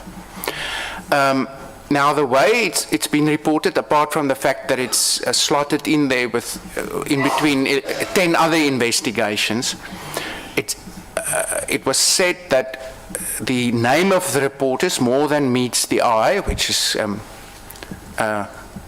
quite apt in the circumstances. But then, and that's now end of November, it says, inmate burned to death in a single cell. Now, by end of November, of course, that would clearly be factually incorrect. Was this a conscious decision or just an oversight? Well, you're offering me the way out. It certainly was an oversight, and it's sort of sogenaamd inmate. Maybe we should have put it in quotation marks. But your point, if I don't sound patronizing, it's a good point, and it certainly wasn't conscious. We were going to stick to, definitely not. But it's a good point. Thank you. And then the last issue is this, and I mean it's now well documented, and I don't want to detract from it that in this country we're heavily dependent on investigative journalism to uncover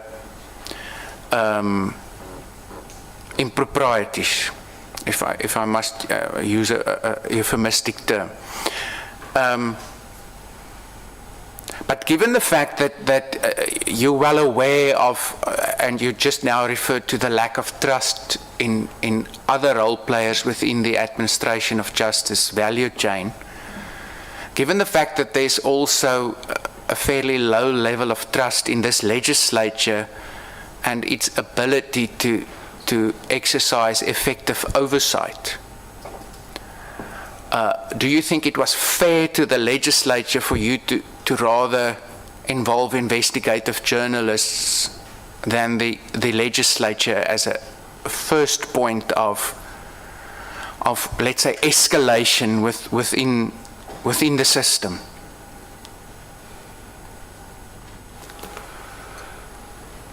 Another good point, sir. Or both. Looking back, because it was at about the time that we were putting together, and the person responsible for putting the report together is Ms. Cupido, and I finalize it. After it's been through the CEO and his team, I finalize it both. That should have been, and both could have been done.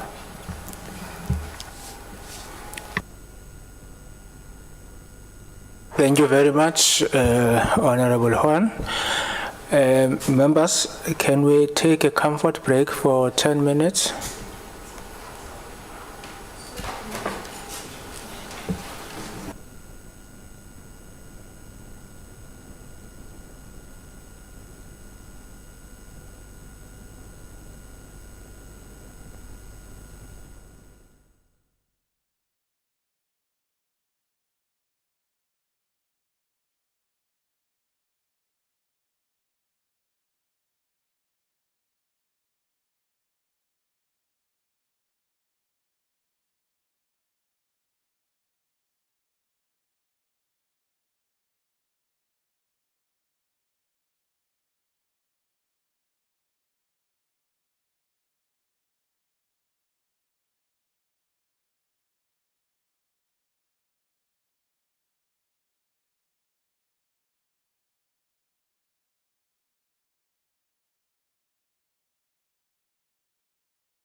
Just before we start, I think I committed a grave mistake.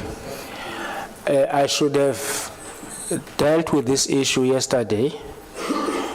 There are people that we did not thank who have made it possible that this meeting proceeds. That is the committee secretariat and the legal services and the secretary to parliament and the speaker. They worked through Good Friday, 24 hours. I think it's important that we should really say that without their hard work, we wouldn't be here from yesterday and today.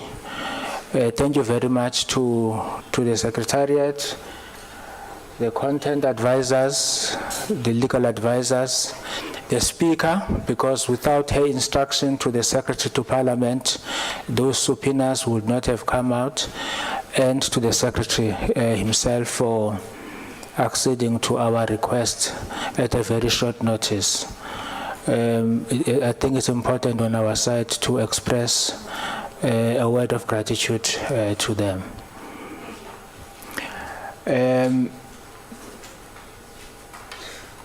Honorable Maseko Chele.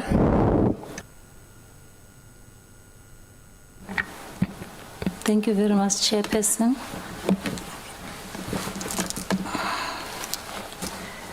And also thank you, Judge Cameron and your team for this presentation.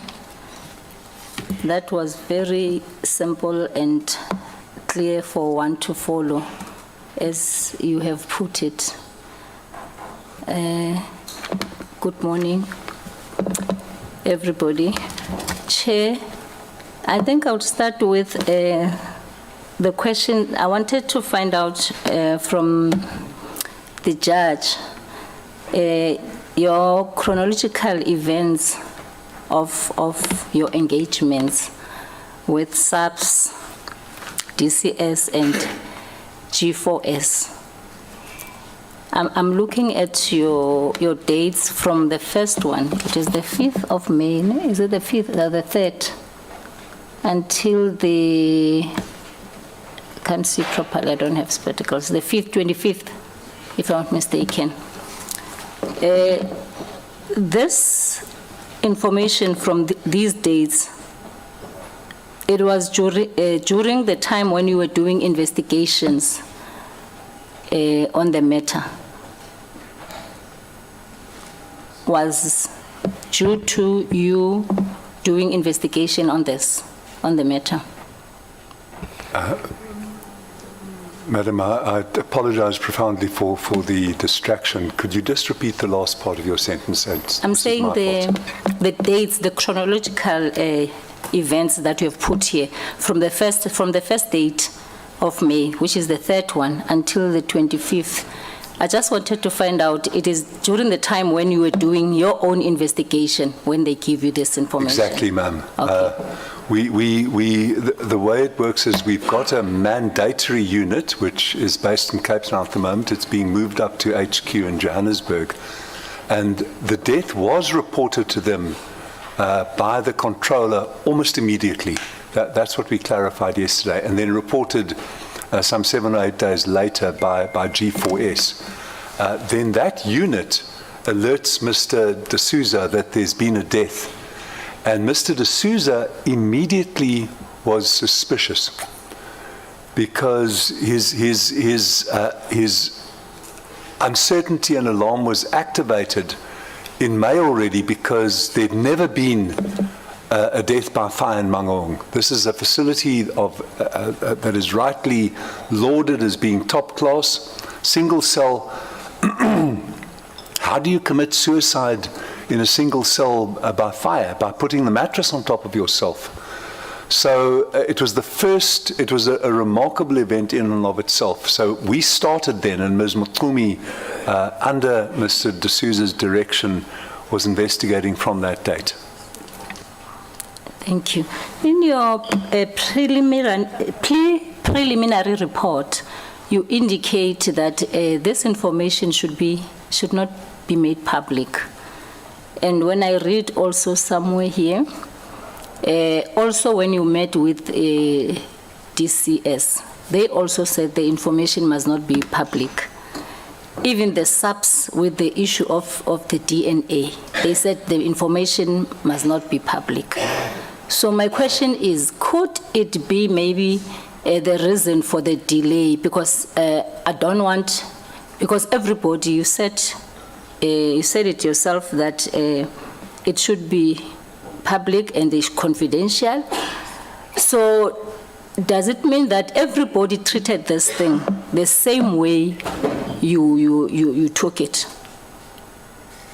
That is correct, Madam Honourable Member. The hope was, and my surmise was, that by keeping it confidential, there'd be activation of a recovery squad to put him back behind bars. So there were real reasons to keep it confidential at that stage, but towards the end of September, already it became evident to me, I wouldn't say clear, but it became evident to me that we needed some element of publicity. Mr. Horn and Ms. Your colleagues, honourable members, have indicated to me that I should have perhaps written to Mr. Bulelani Magwanisha, the honourable chairperson, as well at that time. And I take the blame for not doing so. But at that point, there was a genuine reason that you could jeopardize delicate SAPS investigations and recoveries by alerting him or alerting the co-conspirators, by alerting the people within G4S who must have facilitated this. Okay, thank you. Follow-up question on that one. Could this be the reason why? Because now it comes out as if the department did not do anything. DCS, they were reluctant in speeding up issues, the minister and all that. Could this be the reason to everybody that everyone was treating this matter with caution? Yes, it is the reason, ma'am, but it's also a reason for criticism, as I've indicated. So while I think that hindsight is an infallible wisdom after the event, I also think that all of us should have moved more smartly. But there were reasons at the time for disbelief, for caution, for moving. Even the investigative journalists were gobsmacked. They were astounded. It just seemed beyond any form of credence, like the presidential jet for the Bushiris. Who would believe it? Maybe that's more credible than what happened here. So there were those reasons, but at the same time, even giving those reasons full weight, we should have been smarter. And now I think in the line of the chair opening this session, in thanking the committee, we must also thank the journalists for alerting the country about this matter. Would you agree?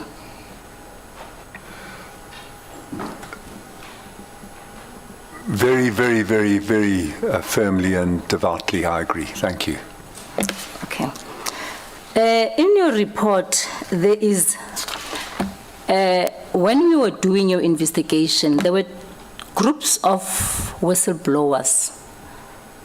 I can't say whistleblowers exactly at this moment, but I'm saying the people that you spoke to, those who gave you information, the officials, G4S, is it G4S officials, and then at the center, the inmates, and who else gave you information? There was an official who has a pseudonym who wrote to the Deputy Minister a 2-line message making sensational allegations without corroboration and without any references, without anything. And my respectful view is that if I get something like that in my inbox, it's very difficult to know what to do with it. It's like saying that, President Ramaphosa has landed on the moon. What do you do with it? You aren't given details. But it is correct that we were supplied with very helpful and important information by whistleblowers from within who felt that their lives were in danger after they wrote to us. And in 2 cases, we facilitated relocation of those 2 inmates who supplied us with information. Okay, thank you. Could you say that if we can handle this issue of the whistleblowers in the center properly and give them that comfort that if you come forward and give us this information, you can get more information? Because I asked yesterday the gentleman, the G4S, about the whistleblowers. They could not answer that one. Could you maybe say something about that, that maybe we can get to the bottom of this information if you can do something with the whistleblowers in the center? I don't have much to add to what you've said, ma'am, but I do think that if there were an assured way of protecting whistleblowers at all levels of the corruption in our national life, we would all be much better off. It's a well-established matter of record that whistleblowers are given insufficient protection, and there should be much, much more done for that, also in correctional centres. Okay, no, I wanted only in particular in this case, because we want people to come forward and we want people to know that they are protected and they will be safe. But let's go to the next one. There is somebody in your report that you are saying is the official,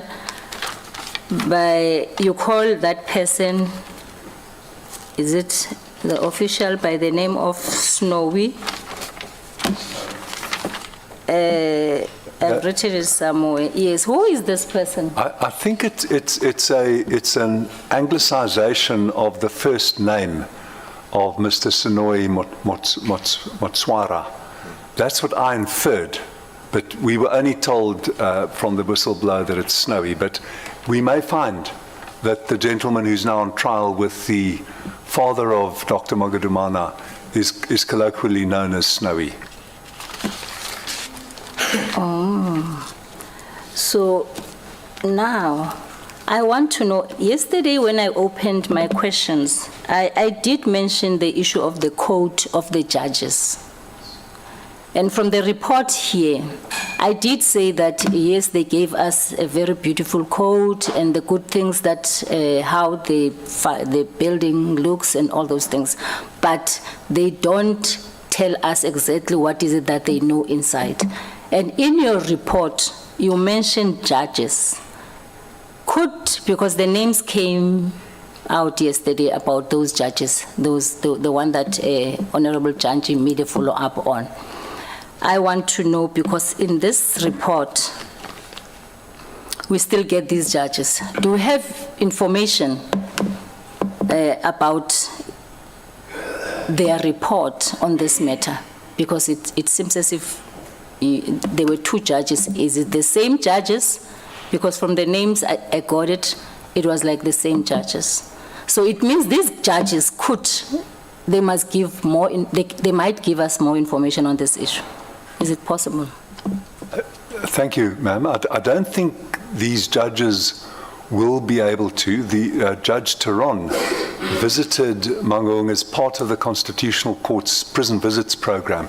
We are hoping, with the backing of the new Chief Justice, to get that prison visits program extended to all judges and all High Court divisions and all magistrates divisions as well, because magistrates are allowed to visit prisons within their jurisdiction. So Judge Taron's visit was done as part of a regular Constitutional Court. All judges in the Constitutional Court, as part of the program, are asked to visit prisons every year. The visit by Judge Nokutula Daniso and Judge Ilse van Rijn was mandated by Judge President Cagney Musi of the Free State after the whistleblower wrote to him. And they went there, and then Judge Daniso wrote privately to me. And that is what I furnished to ground up at around about that same time, after not asking her permission, but mentioning to her what I was planning to do out of respect to her, but not seeking to implicate her. Then they delivered a report later on the 21st of December, and that report is what G4S quotes from. Thank you. So does it mean also themselves they were disappointed by the fact that there is a missing video tape? The ultimate report of Judges Daniso and Van Rijn doesn't record any contentious details. Thank you.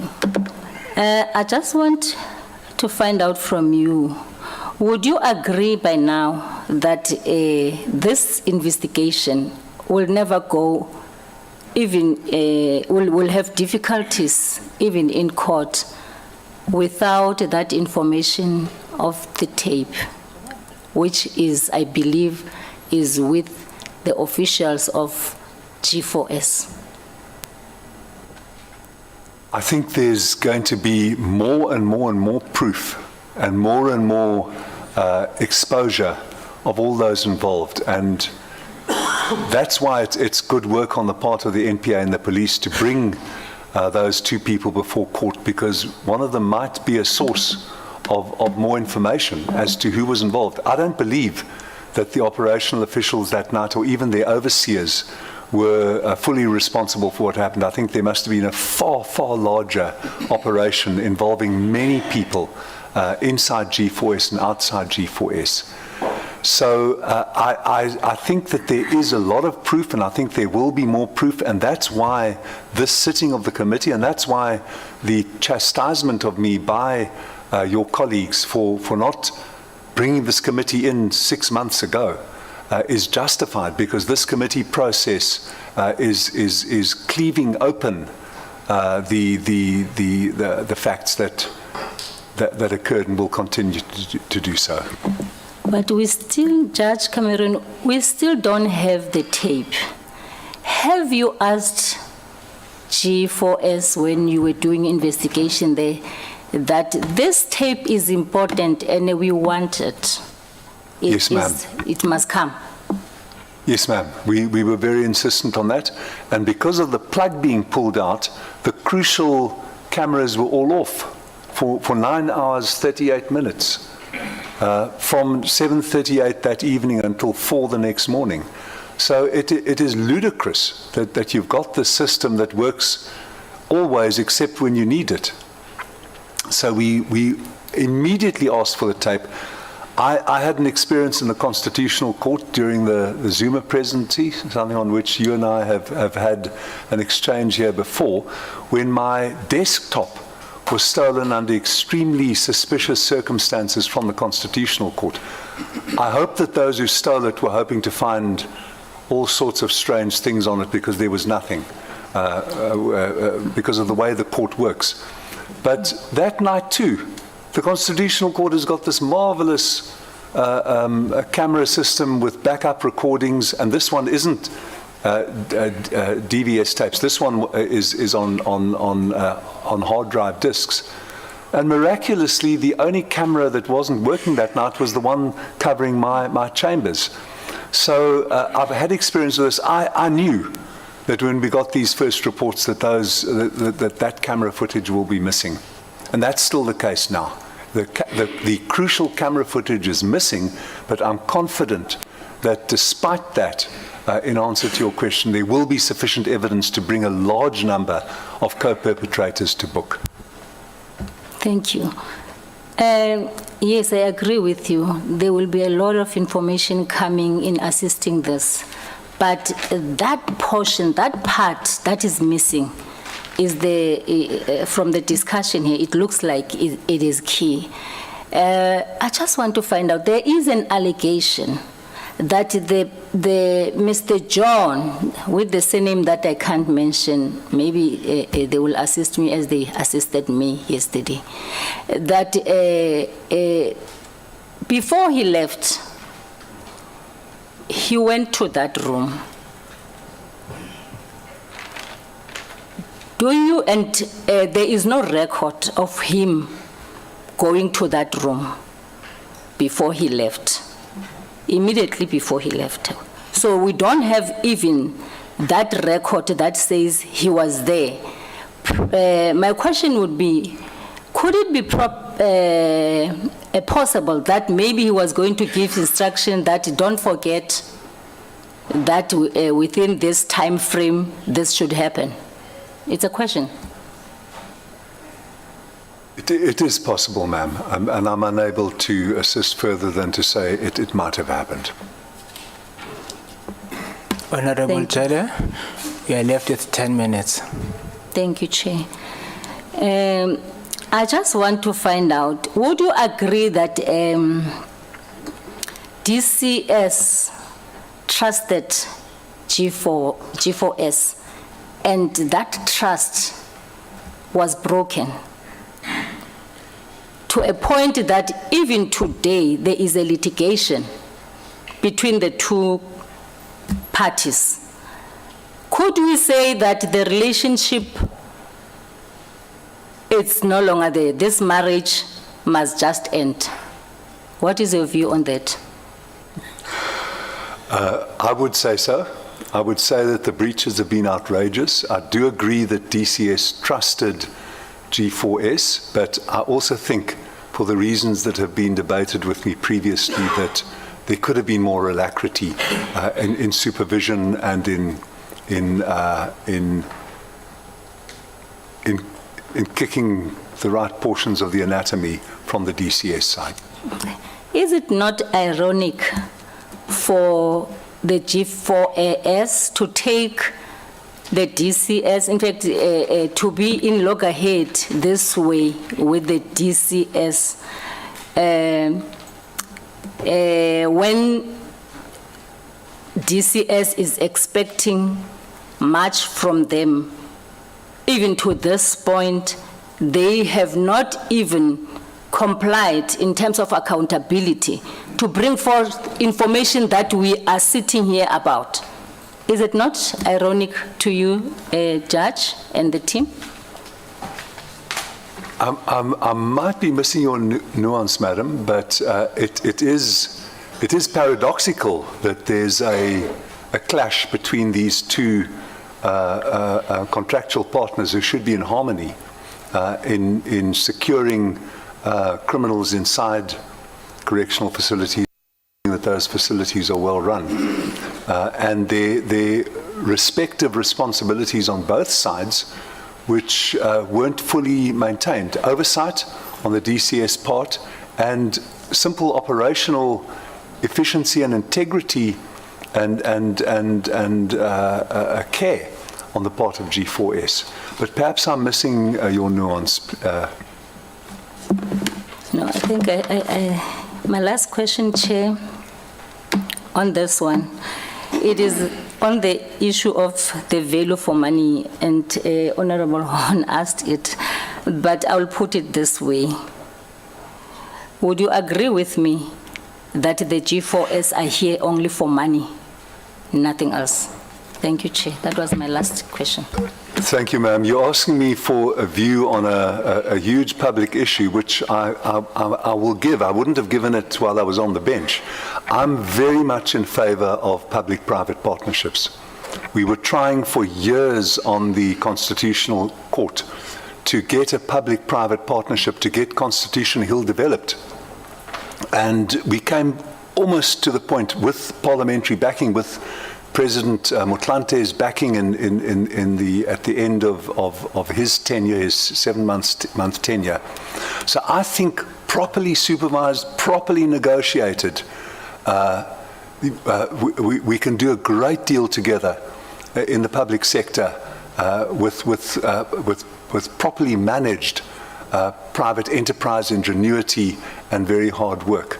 So that's my view, ma'am, since you asked it. But I see Ms. Yako has put her hand in the head, her head in her hands, so I hope it's not because of my entrepreneurial streak. But that's my view. Thank you for asking No, it. thank you very much. Thank you very much, Honorable Jala. You have served 7 minutes. I hope it will not be expropriated. Honorable Janche. No, thank you very much, Chair. If I save time, it can be given to my deputy. So that will be shared. Who's the deputy? Ola. No, thank you, Chair. Maybe before I invite the inspecting judge, Judge Cameron, just to indicate this point, Chair, my preoccupation. I think the central point of what we're doing, I want to repeat the point, that ours is about checking the functionality of the institutions that we have and the effectiveness of the systems within those institutions. And that's, I carry that throughout, so that we don't lose the focus. We can easily lose focus on many other issues that are incidental to the real work that we need to do.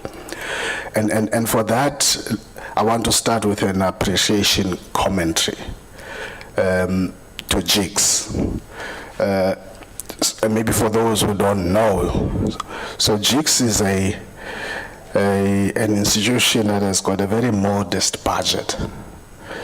This current financial year, GIGS operates from a budget of 78 million, having to monitor a multi-billion institution of over 23, 25 billion in the correctional services. That's up by 2 million from the previous year. Now that is GIGS. But when you read the report of GIGS presented here, it is very clear that take off from the point when they started, and I think that's the 5th of May, there's what I call a consistently focused manner of doing things with limited resources, which says to you the issue is not how big the size is, their agility to do the work that they need to do and get results out of that. It's a lesson kind of going forward, because and on the 10th of August 2022, they would have drove to even the established multidisciplinary team where all role players were brought in based on their consistent insistence on how they want to do work. And that's really the appreciation I want to say. This is good work that you have done. It's demonstrated throughout the process. And I don't know, maybe the only question I can ask there is, could this have been a better and quicker process with a differently positioned and designed chick? Just your quick take on that.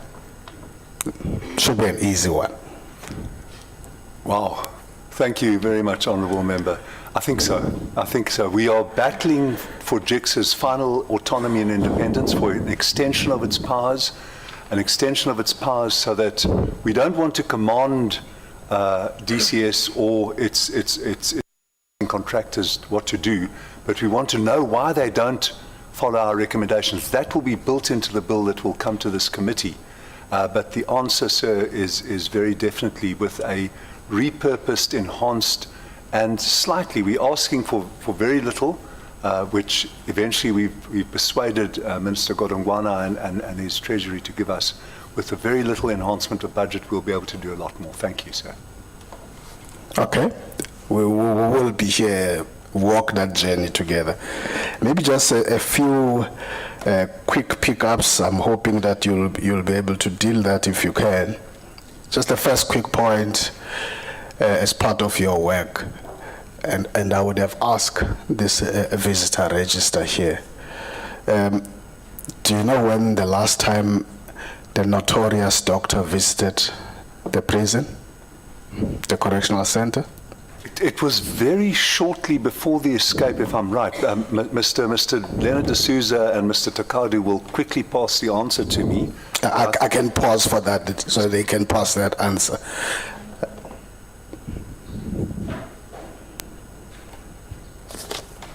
Thank you, Chair, honorable members, IJ and CEO.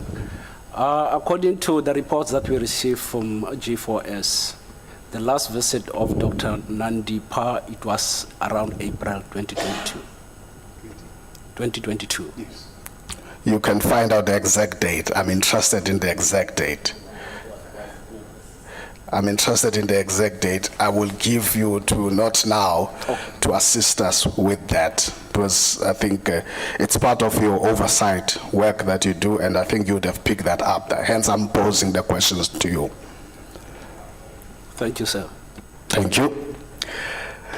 Just to confirm on record, you have confirmed in your presentation that you were informed on the 5th of May on this, as compared to what was on record yesterday from G4S, who said you were informed on the 9th of May. We were informed by the DCS controllers. Through them, we were informed of the death, and then later by G4S. Confirmed, sir.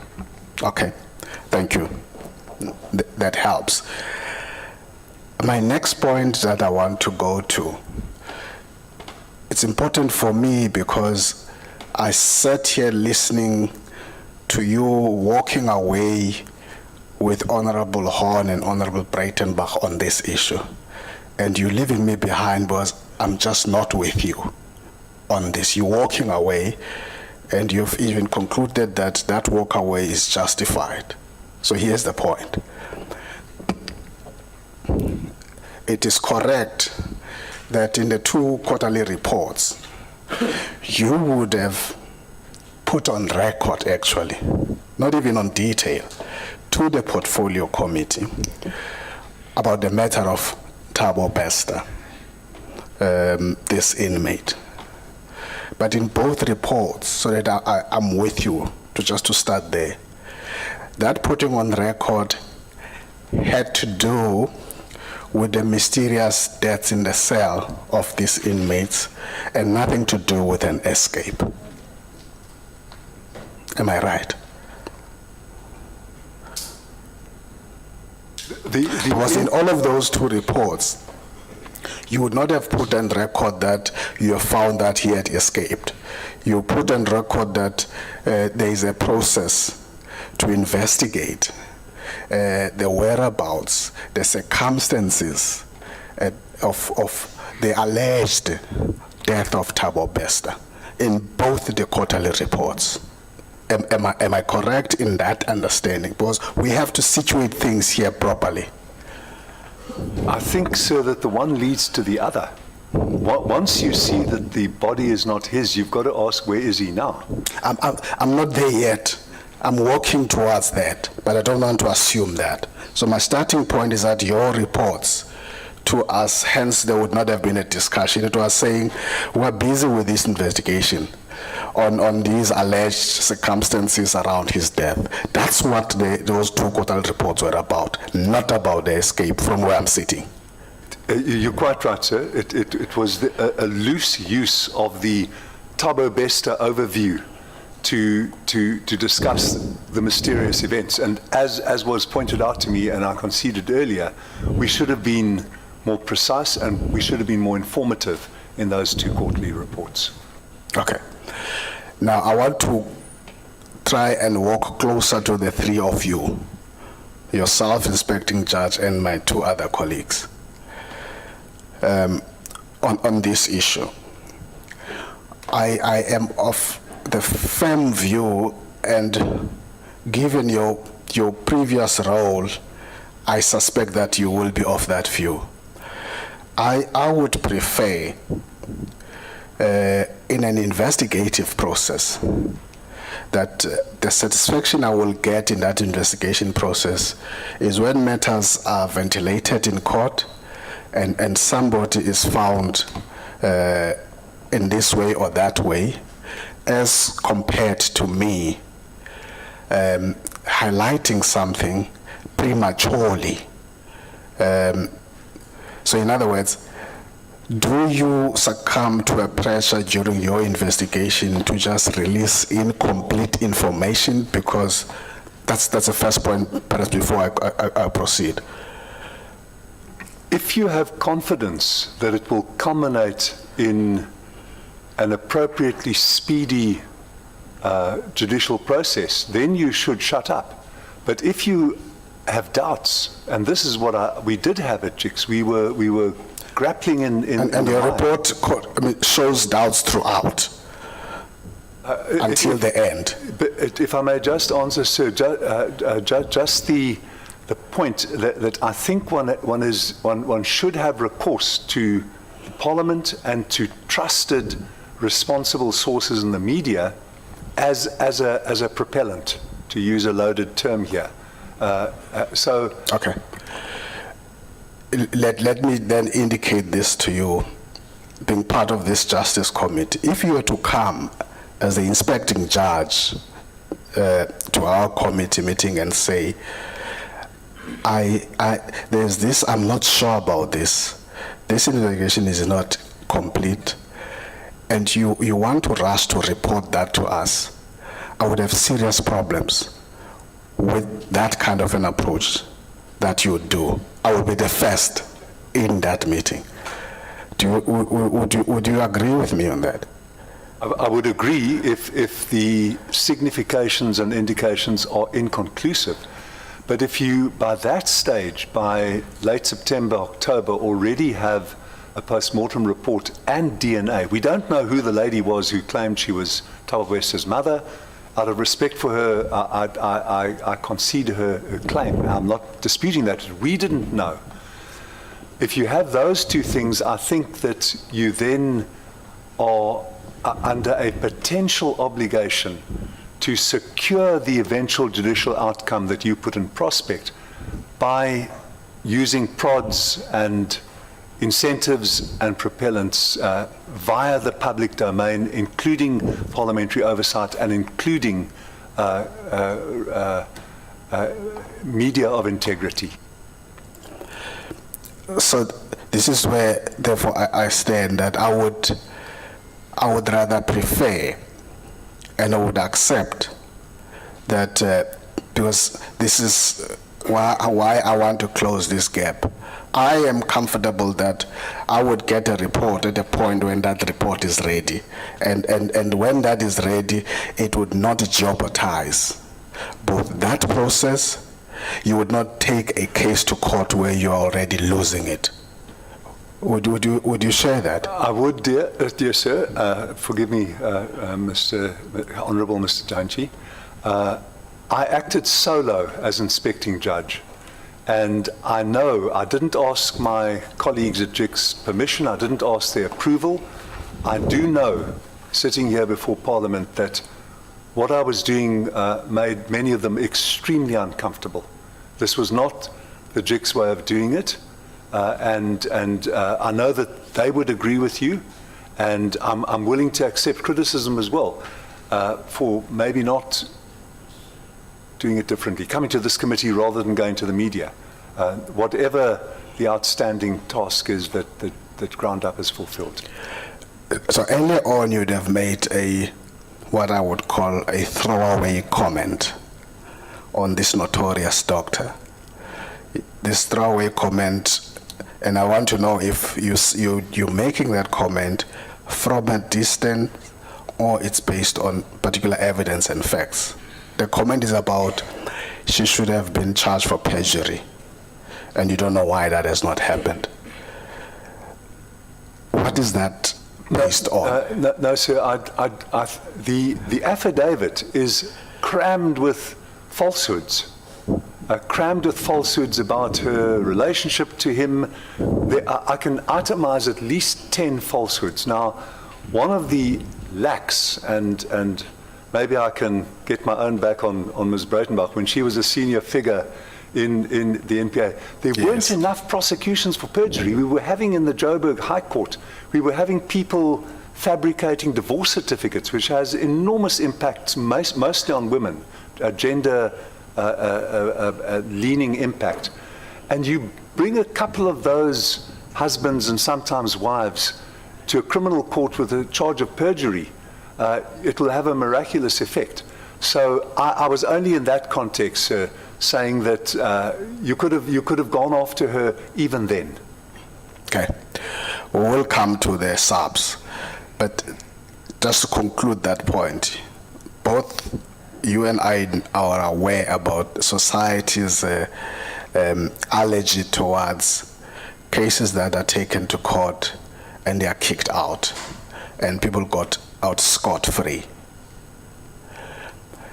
Would you not give the benefit of the doubt to that service that perhaps it would not have come to that point because there would be other variables that it had to consider? And would you still stand by your comment on that? Perhaps it was a throwaway comment. I think the general point I was making, sir, was that there was already ground to ask SAPS, when are you going to go after this publicly prominent, glamorous doctor? Are you going to allow her to continue unscathed? The notorious doctor. Yes. You're calling her glamorous. That's good. Yes, That's okay. Glamorous. So there were grounds at least to ask SAPS that, and then they could have given you an answer. Okay. Maybe move to the next point, Chair. So that you just educate us in terms of how jigs operate. You can take away the Mangaung away from this example now. We might come back to it. So how do you approach the incident report? Sometimes it would include death of an inmate. So my interest here is, do you first get a heads up from DCS that on this day, few hours ago, we had this incident and there's a death of this inmate? And secondly, does that get followed up with a submitted report? So that we walk with you, we understand the road that jigs navigate in all of these processes. I get weekly reports, sir, and we have a monthly EXCO meeting where these are rehearsed in detail, the figures, the stats. All suicides and all deaths are brought to my attention quickly. There are appeal processes which don't work properly in the Correctional Services Act for people who are segregated and manacled. But all suicides and hunger strikes, I will be alerted immediately of a hunger strike somewhere in the Eastern Cape. So I will be informed very, very quickly about that. Did that happen in Mangaung Correctional Centre? Were you firstly given a heads up on the 3rd of May? I'm confident that it did. Sorry, sir, I interrupted. Go ahead. You got me. You were able to read my mind. We're on the same page. I'm not offended. Thank you. I'm confident to say here that I was informed that week. I don't recall it, but Mr. D'Souza can perhaps... And that week might include the 5th of May. That's what it is. I would think so, but may I so ask not on the day. May I ask Mr. D'Souza? Please do. Thank you. When he told me.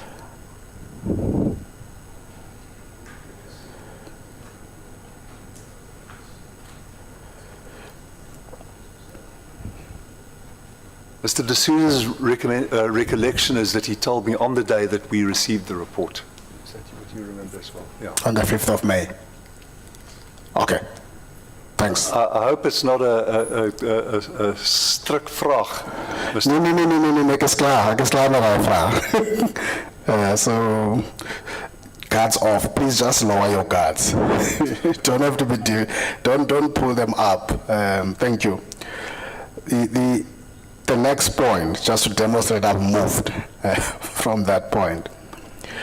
G4S, in their report yesterday, in their presentation, it's important for me to deal with this narrative.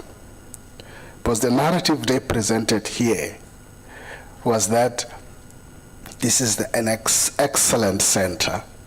What happened with Thabo Bester was an outlier. It was an exception. This is a narrative they're creating here. And they top that narrative with a commentary of a judge, and I'll come to that. How good that and positive that was, 2 judges, as well as jigs in terms of this. In the sense that in the top 7 correctional centers, Jigs would have said they part of the best in that top 7. And I have no problem with that, because in the field that we operate in, where there are difficult issues every day, there is a need to lift up those that are doing well. But the point here is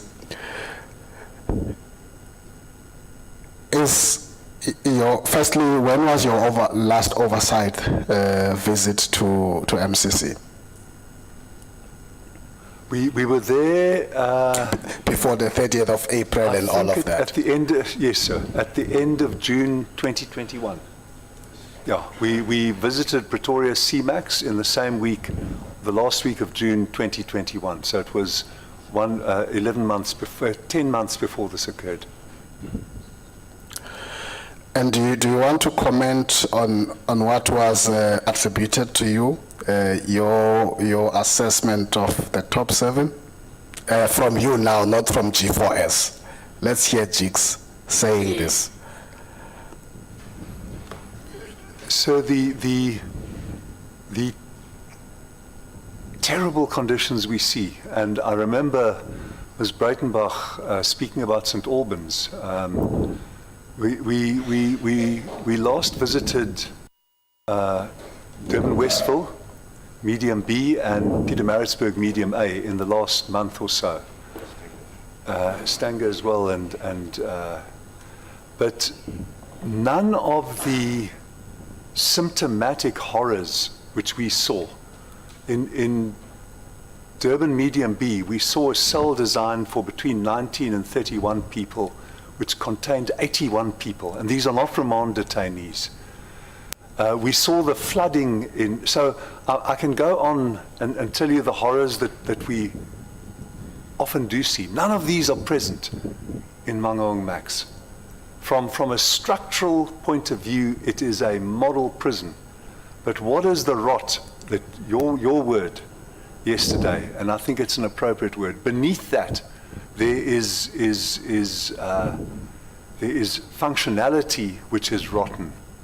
And I agree with your statement yesterday that the Thabo Bester wasn't a rare event, a black swan, an untoward experience. It is symptomatic of a degradation of institutional authority, organizational cohesion, and management control.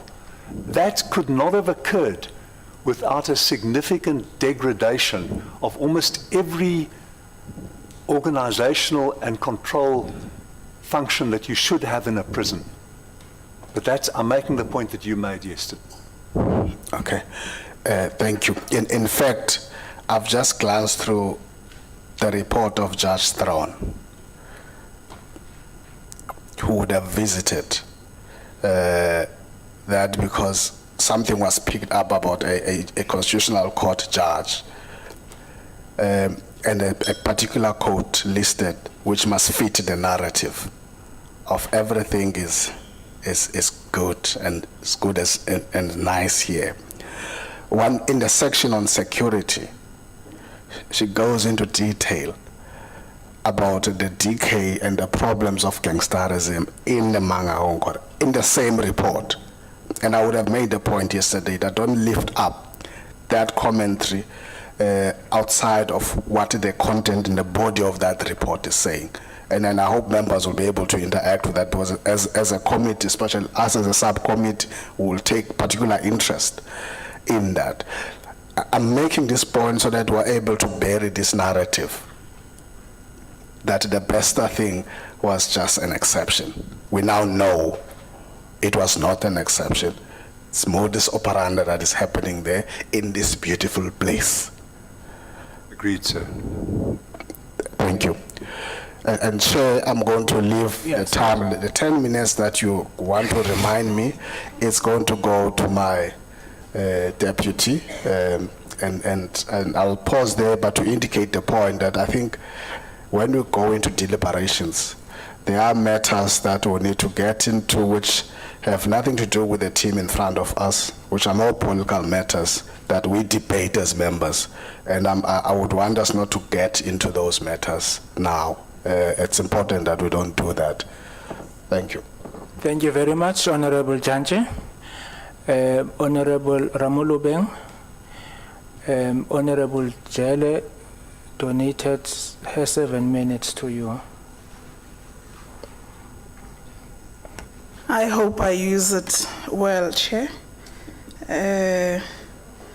Because Honorable Janji has donated to the deputy. Maybe you are a deputy to Honorable Honorable Jele, Yes. yes. I understand this thing of seniority. We seem to be juniors with all us, or seniors are donating time to us. It's been groomed well, Chair, and we take note of it. Chair, let me welcome the report and good afternoon to colleagues in the meeting, and let's welcome the report from JICS led by Judge Cameron. Chair, at first when you noted hands, I had a problem with coming after Honorable Janji because he seems to be sweeping everything that one wants to raise, leaves you with little few things you want to raise. And I think I would understand basing that the seat you're actually sitting in has been sitting on it for quite some time with the section 194. So the reasoning becomes somehow. But Chair, I would want to take it from where he would have raised, especially on Dr. Nandipa's records from JICS in terms of the visitation to the Correctional Centre. If we do have it, or if it was indeed recorded from the systems of G4S. And I would raise this, I don't think it was, Chair. I think the private visit that Honorable Ola mentioned yesterday when raising a question or clarity to G4S on the private visit, it was not administered. It was not booked. Because if it was booked, it wouldn't be private. The records would be known. You would be able to draw in that report. And I say this because in my possession right now, I have something that confirms that the last visit the doctor made to the Correctional Centre was on the 17th of December 2021, recorded to G4S systems. And she further booked a visit again on the 14th of February 2022, but she cancelled that booking. So my question is, I don't think you'll find it, Judge Cameron, that record, but if you do kindly furnish us with that record. Do you think perhaps this is possible, that there were visits that were administered that are not logged in the G4S system, based on your internal investigation and how you have been interacting with the MCC? Thank you very much, Honourable Member. I'll have to check again with our investigators, but we will come back to the committee with the verified log that we received, in which I believe we based our response on. But it may well be that your records are more accurate, but we will come back to the committee with a formal response. Thank you. We try by all means that when we sit here and question, we question on informed basis, not to bring things that we equally ourselves can't even get away with it, because if it makes no point of this. There is another thing that, in this instance of the private visit, it was exposed by an inmate. Do you have any information on that or are aware of that? I don't believe we do, ma'am. Okay, you don't. Because from me, what I have, Judge Cameron, is that there is an inmate that saw the private visit to Thabo Bester on the 16th of April. That would have notified. I'm afraid of mentioning the name of the inmate. So I would leave it at that. I'll privately share, but I don't want to. And this inmate was transferred from the MCC to Vereeniging prison. Are you aware of that? Yeah, we assisted with the Deputy Minister and the National Commissioner. We assisted on a Friday night in getting that person. His name is known to me, and it's in the Groenpunt Correctional Centre. So you are confirming that there is someone No, I can't. I know that he gave that information, but we haven't confirmed it. So you are aware of the transfer of someone from the MCC to Vereeniging prison? We helped facilitate it That on a process. Friday. It was the Friday, the 17th of February, that occurred. And I was phoned at 8 o'clock on the Friday evening by Ms. Ntobizodwa Sebuta, our head of regions, to say that the transfer had been effected, and the prisoner has subsequently written to say that, to express his appreciation because he is now safe. He and another prisoner, whose name is also known to me, were of the view that their lives were in danger. Okay. So I'll take it, you might be, you facilitated the process of transfer, but you might not know the basis of that transfer. What was it? Exactly right. And I might be muddling up instances, but I believe that we are resonating in these instances. We might find later, but we will come back to the committee if I'm muddling up the wrong instance. But you do confirm that the basis of transferring that inmate was on fearing for his life? Exactly, and on whistleblowing. Thank you. For me, that covers why the transfer happened. Judge Cameron, the point was that he is the one that would have alerted on that private visit of Thabo Bester, of Dr. Nandipa to Thabo Bester, which G4S did not administer that in their system. Hence, you'll not find the records for that visit. 2 weeks exactly before the walkout. Coincidentally. And she becomes the person that wants to collect the body immediately after the incident. Judge Cameron, you made mention, I read somewhere through the reports, I'm not sure, you'd correct me, whether it's 3 inmates or it's 2 inmates, that you would have officiated the transfers of them, bearing in mind fearing for their lives. In this regard, it was 2 inmates from Mangaung. What was the basis for them being transferred in fearing further? This is excluding this one that I would have mentioned now, to Vereeniging. It's including. Okay, what was the reason for the other one? In both cases, the reason for the other one was also extensive whistleblowing allegations of an astonishing nature, after which the inmate told, it was also our investigator, Ms. Daneo Mutumi, whom he told that he felt that he was in peril, because he actually gave names. He said, these are the 4 G4S employees who are doing this. And then he perceived that his life was in danger, and we helped him get out of there. Okay, With the assistance, sorry ma'am for interrupting, may I say, of the executive authorities and the National Commissioner. There is, amongst the letters or the inmates that would have wanted to alert authorities on what would have been perceived as a suicide to being a staged escape, and that has been led by inmates. There were claims from some inmates that they might have or would have witnessed the whole incident, and to such an extent that led to them being transferred because of they would have been feared for their lives. Are this part of the 2 that we have explained, or this is a separate process? I might be wrong, but I think that is the inmate who said that he was downstairs and able, through the post box view from his cell, to be able to see upstairs. And he gave an extensive report about how the fire was ex post facto. It occurred after the various goings on in the cell. Then there was a conflagration at a later time. We haven't fitted all of that in to the detailed timeline yet, and that's one of the reasons why a full report was quite intricate to provide. But I think it's the same inmate. It's the same one with the 2 that we have just spoken of right now. Yes, I think so, but I'm suddenly, You're not I'm getting more conclusive with hesitant. it. Yes, I think so. So you're not sure? Yeah, but I'm moderately confident, but not entirely sure.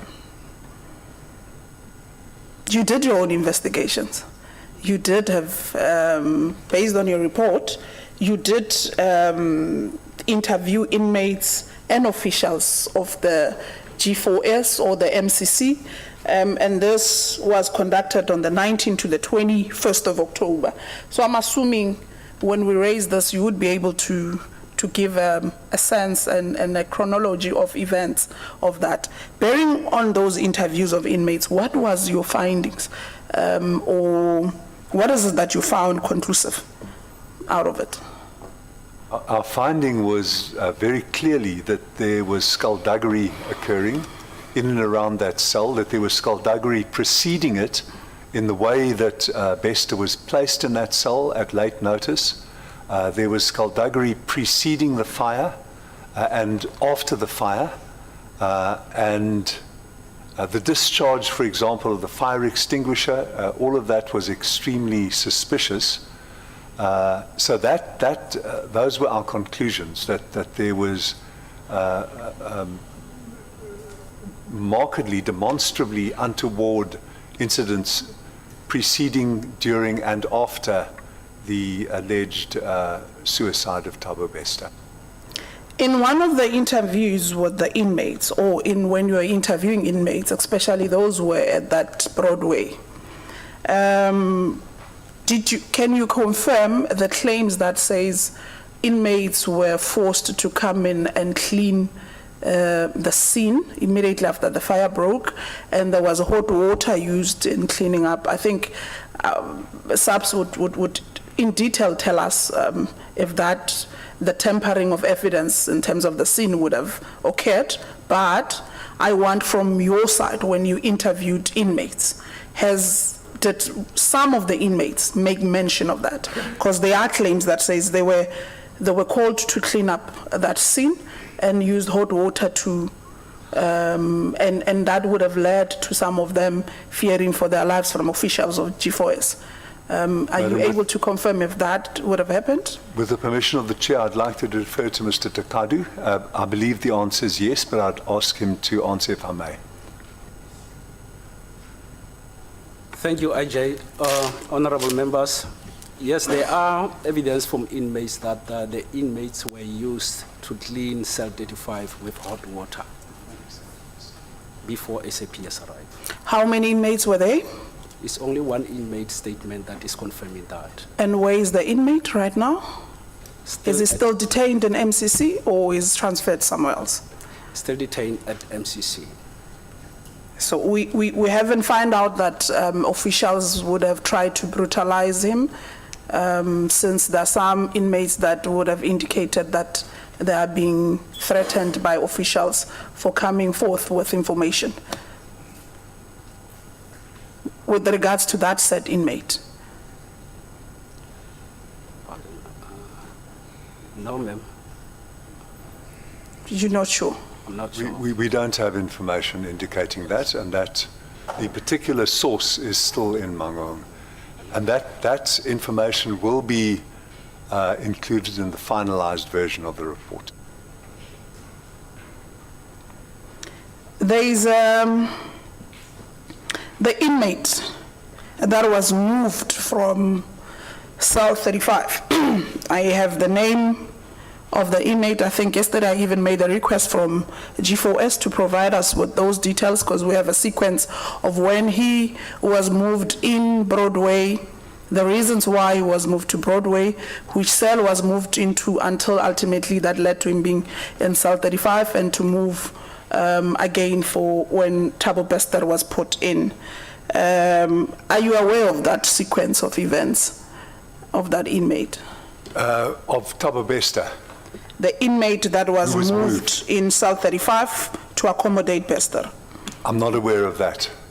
But we know that there was an inmate moved, and we have sources that say, and I think that's included in our report, that the removal of that inmate in order to accommodate Bester in that conveniently placed cell was seen as untoward. We don't know why the previous occupant suddenly lost all his fear on a Saturday night of his previous cell. Why was he suddenly willing on a Saturday night to be relocated, a long weekend Saturday night? So all of this is regarded by inmates and by JICS as being quite untoward and suspicious. You know the inmate's name. You are aware of who is that inmate. Do you know who is that inmate? The name is Eric that you are having in our report. I'm saying, but do you know, let's avoid mentioning inmates' names for their own safety, because we still have G4S operating the MCC. Let's just move away from that, because they are inmates that have been moved on a bearing on an issue that they're fearing for their lives. That's why they've been moved out of the center. I have the names, so let's just avoid. The question is, do you know the name of the inmate that was moved from cell 35 to accommodate Thabo Bester? Yes, we know.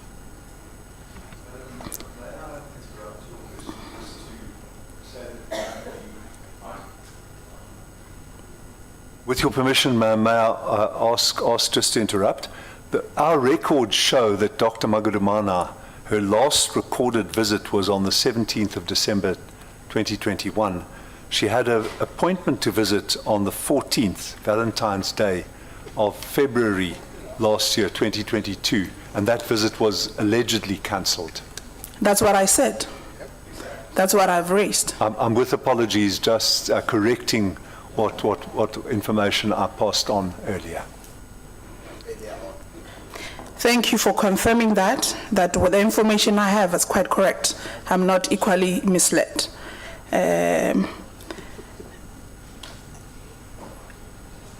You didn't think that it would be prudent for you to inquire with the inmate, since you know who he is, that what led to him cancelling his reasons of going to segregation in the first place? Definitely it would be, ma'am, and if we haven't done it adequately until now, we will certainly follow up, because it's highly suggestive.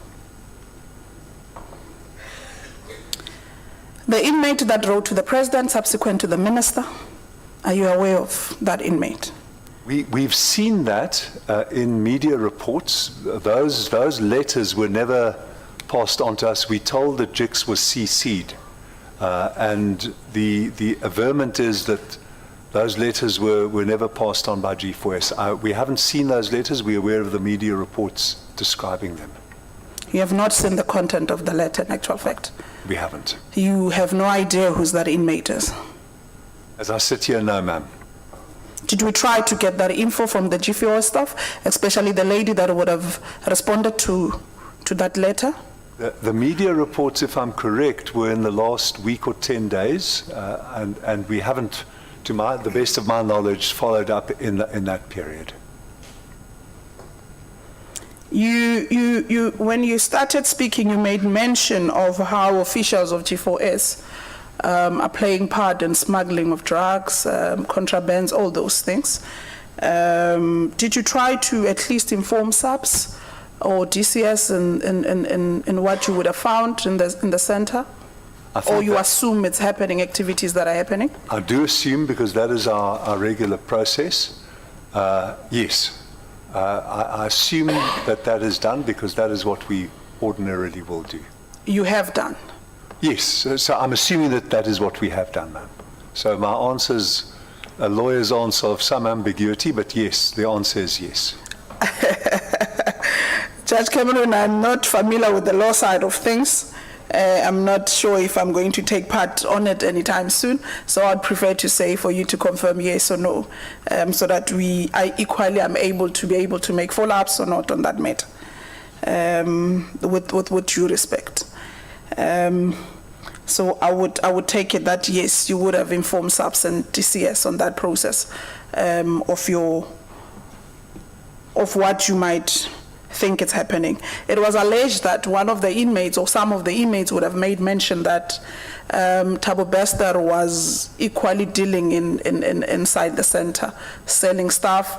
There's where I read as well that on the actual day of the incident, he had a lot of money on top of his bed. whilst he's having his laptop and so forth and so on.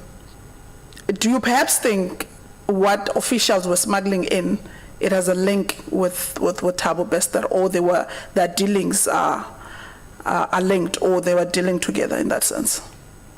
We know from our meeting with the on-the-ground G4S personnel in Bloemfontein on the same day that we met SAPS, the last question I asked them right at the end of our meeting was Thabo Bester a powerful figure in this facility? And they both said instantly yes, the two officials present. And the one official afterwards indicated to us that Thabo Bester had made enormous amounts of money while inside. And that's why I think that the question put to G4S yesterday about the video appearance at the Sandton Convention Centre in 2018 was so significant, because he was continuing, and that's why Ms. Breitenbach's anxieties are so pertinent, because he was carrying on his fraudulent activities from within the centre and making, as you've indicated, ma'am, a huge amount of money. That certainly was signalled to us by the two G4S officials that we quizzed in early February this year. Thank you. You would have made mention when we started that Thabo Bester has been tried to be moved 3 times and so forth into segregations and so forth and so on. When you realize that there is a lot of movement around this particular inmate, didn't that trigger you to investigate or just pay attention to this said inmate? A worrying fact in that instance. This we discovered only after the walkout, stroke escape. But before that event, we have to leave operational details to the personnel. So intrinsically, a set of movements won't necessarily be suspicious or trigger suspicion. Judge Cameron, in your interaction with the executive authority, whether it's the minister or the deputy minister in this instance, did you give an assurance that with absolute certainty this is an escape, or you would have preempted not sure in that instance, so that at least we leave here knowing that both the minister and the deputy minister would have known by this and decided to turn a blind eye or not? I don't think they turned a blind eye, if you would ask me from my inference. But I also couched both my telephone conversation with Minister Lamola and my letter to him of 26th of October, again in lawyerly language. I said to him, though, this is seems beyond belief. Indications point to the conclusion that. So that's the way I put it. I didn't say we know, and it is certain that, because who knows whether some of what is put before us might itself be bogus. We have the difficulty in JICs, and we have it even in Mangaung, that prisoners, and it's not surprising except to a very naive person, prisoners don't always tell us the truth. So we have a lot of complaints. Most of the complaints are justified because prison is an awful experience. Deputy Chief Justice Dikgang Moseneke used to tell us that in the Constitutional Court. But nevertheless, we have the difficulty that we don't always know what is being told to us as truth. So that's why I say to Minister Lamola, this seems crazy, but this is what we think might have or must have happened. And that's the way I come. So you would have poised it, not being certain. It was just a thinking that is not informed by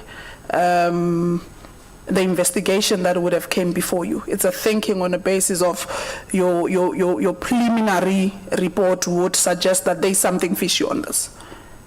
Exactly, but based on the facts available to us in October, which now seem rock-hard facts, but at the time, we were shaking our heads. Was this discussions, or what you have reiterated now, was this written on the 26th when you wrote the letter, or was this still the telephonic discussion that you would have had? I repeated very much, either before or after the letter, I don't remember when, but what I said in paragraph 3 of my letter, and I'm indebted to my CEO for saying that, I said, Dear Minister, we're still investigating, SABS is also involved. JIX has been deeply concerned by a seemingly highly untoward incident at Mangaung. Even at this stage, there are indications, despite the ongoing investigations, that with the collusion of G4S employees and others, a fire was staged in the single cell of Thabo Bester, the notoriously named Facebook rapist, and a corpse was smuggled into the cell with the objective of faking his death and facilitating his escape. This is on the 26th of October. And then sorry ma'am, may I just, forgive me, may I just read the next sentence? Much of this appears to exceed probability or even credence. Further investigation is proceeding, and we are in the receipt of inquiries from the media. I'm sorry for interrupting you, ma'am. This was based on the preliminary report, the letter. Yes. And then you would have concluded the investigation. When did you send the final report? The final report has not yet come out, but we finalized the preliminary report. May I just ask Mr. Takadu? We're busy finalizing it, ma'am. When did we send out the provisional report? What are they? Okay, I guess we do not have the final report. Thank you, We're ma'am. still working on the preliminary report. The segregation process of inmates being moved, or what becomes the role of JIX? Do you get reported on the process before an allocation of a cell gets to be given to an inmate, or do you get reported after that process has been done? We have to be notified when it's been done, so it is reported to us. May I say, ma'am, that the whole mandatory reporting system is very insufficient. I almost said lamentable. It's DCS has been trying to improve it through the e-corrections online system. There is an appeal available for manacling and for segregation. And please may I add an important footnote. The Correctional Services Act, when it was enacted in 1998, made provision for solitary confinement. That was taken out of the 2004 amendments. There were a whole series of amendments in 2004. Instead, there was a limited form of segregation permitted. We have concluded that at Pretoria CMAX and at Ebongweni, there is in fact solitary confinement happening. We sent our report to this committee, and we hope that this committee would release it to the media. I don't believe that has happened yet. Judge Cameron, you are walking away with me, and I don't want you to walk away with me. My apologies. I want to stay where I am, which is the MCC, G4S. I can see you what you do, you know about it, but I want us to focus on the MCC issue. Do you get reported on inmates being taken to segregation when the process unfolds, or after the process has unfolded? That's what I want to know. When a segregation has been effected, when a correctional official with the approval of the head of centre exercises his or her statutory power to segregate someone, that fact having been performed must be reported to us. So in this instance, you would have been aware of that process being taken on Thabo Bester? It should have been reported to us, and it wasn't. The last one wasn't at all when it occurred on the 30th of April. When did you know about the segregation of Thabo Bester? I think we can get back to you. I don't know when I knew about it, but we can check our segregation reports. They are sent to Mr. Rapule. Yeah. But Judge Cameron, Honorable Ramolubeng, 10 minutes. you are now left with the credited time. Thank you, Chair. I don't like that credited time. Justice Cameron, in your response to Honorable Glennis Breitenberg, you mentioned that you shared the information with Grown Up that you would have received. How did you guard against the possibility of this jeopardizing any SAPS criminal investigation, since you knew that the process is underway, especially being conducted by SAPS? it's a very fair question, if I may say so. I didn't guarantee it. I relied on my belief in the utter integrity of the editor, whom I've known for a long time, for 23 or 24 years, since he was the treasurer of the Treatment Action Campaign and played a significant part there. So I trust his integrity greatly. The second thing, ma'am, to answer your question, is that I supplied Ground Up only with publicly accessible information. So after Judge Danisa had gone and written to me her findings, she wrote privately to me. She later lodged the report, which is now timeline. I believe the findings that you would have shared with Ground Up, yes, you would have shared with SAPS. It's a good question, ma'am. I don't believe we did at that time, but it's a good question. You didn't think it's an actual fair thing?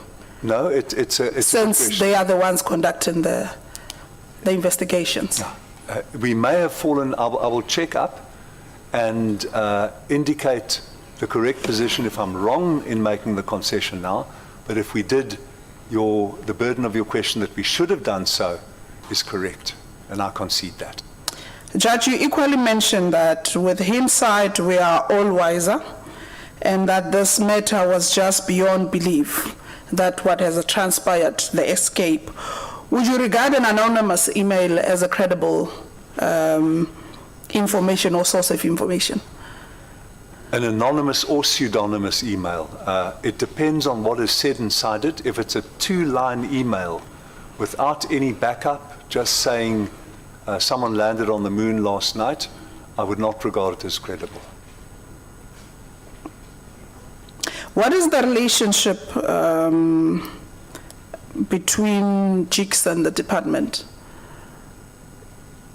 It's a respectful, at times spiky working relationship. I think it's spiky on both sides. I don't want to get to the spiky part. I might not be able to manage or contain it. Do you have bilateral meetings between you and the department? Initiated by the current National Commissioner of his own accord. Those meetings, I think my last meeting with his predecessor was on the 4th of December 2020. So for the last 18 or 20 months of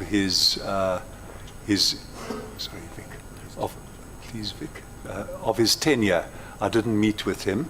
But soon after taking over, first as acting NC and then as appointed National Commissioner, the current National Commissioner said, we've got to get these quarterly meetings over, so all credit to him.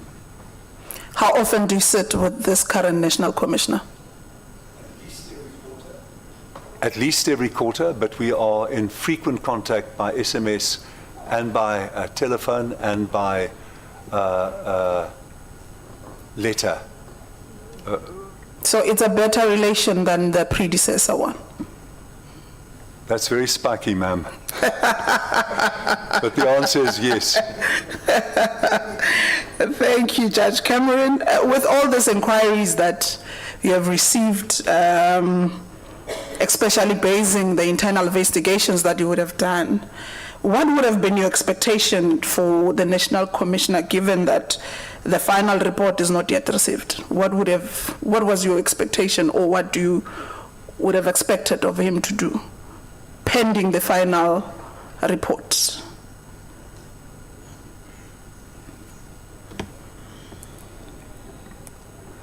I would have wanted him, also with the virtue of hindsight, to have kicked butt more quickly. Kick someone's posterior.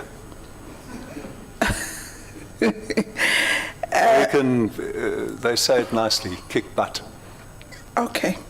That's the spiky part. Chair, I think I would have rested or exhausted my questions. Thank you so much, and I hope all the outstanding information that one would have requested, they would then come forth so that they equally assist us in this process. Thank you so much, Chair. Thank you very much, Honorable Ramulubeng. Honorable Yako.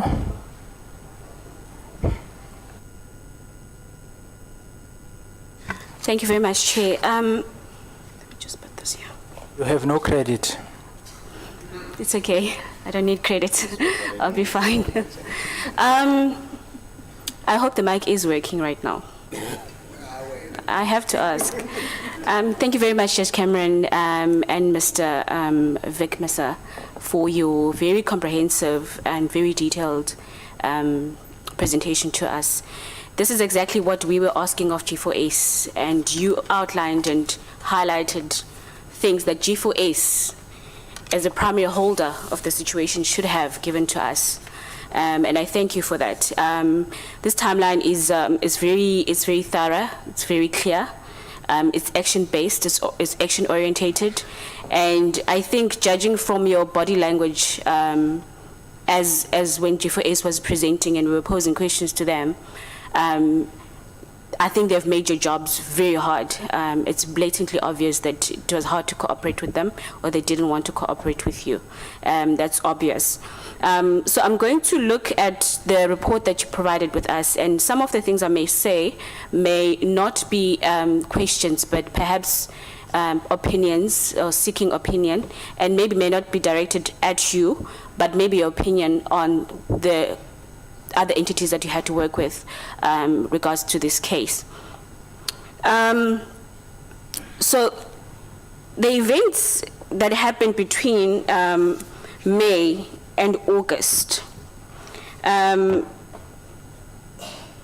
like to know, you say that in May 25th there was a sworn statement from Detective Flyman. Do you have that as part of your report? I think we referred to it. But we obtained that later. We obtained that later, if I'm correct, when we met the SAPS in Bloemfontein. So it is forming part of your report? Yes, correct. Sorry, ma'am, yes. It's fine. Secondly, on the 10th of August, you say that SAPS furnished you with copies of the autopsy report and DNA tests, and requested these tests not be made public. Was G4S a part of this consultation? I believe not. And do you know why? I don't know why, ma'am. May I ask?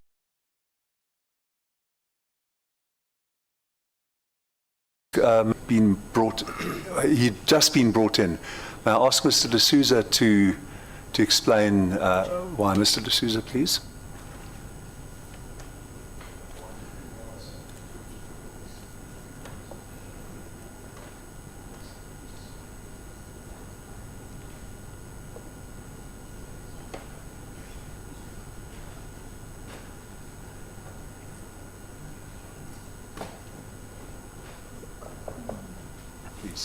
Honourable Chair, I will answer the question. Sure. Thank you so much. I think at that stage, Madam Sumi was actually the lead investigator. She was dealing with it at Bloemfontein at the local level.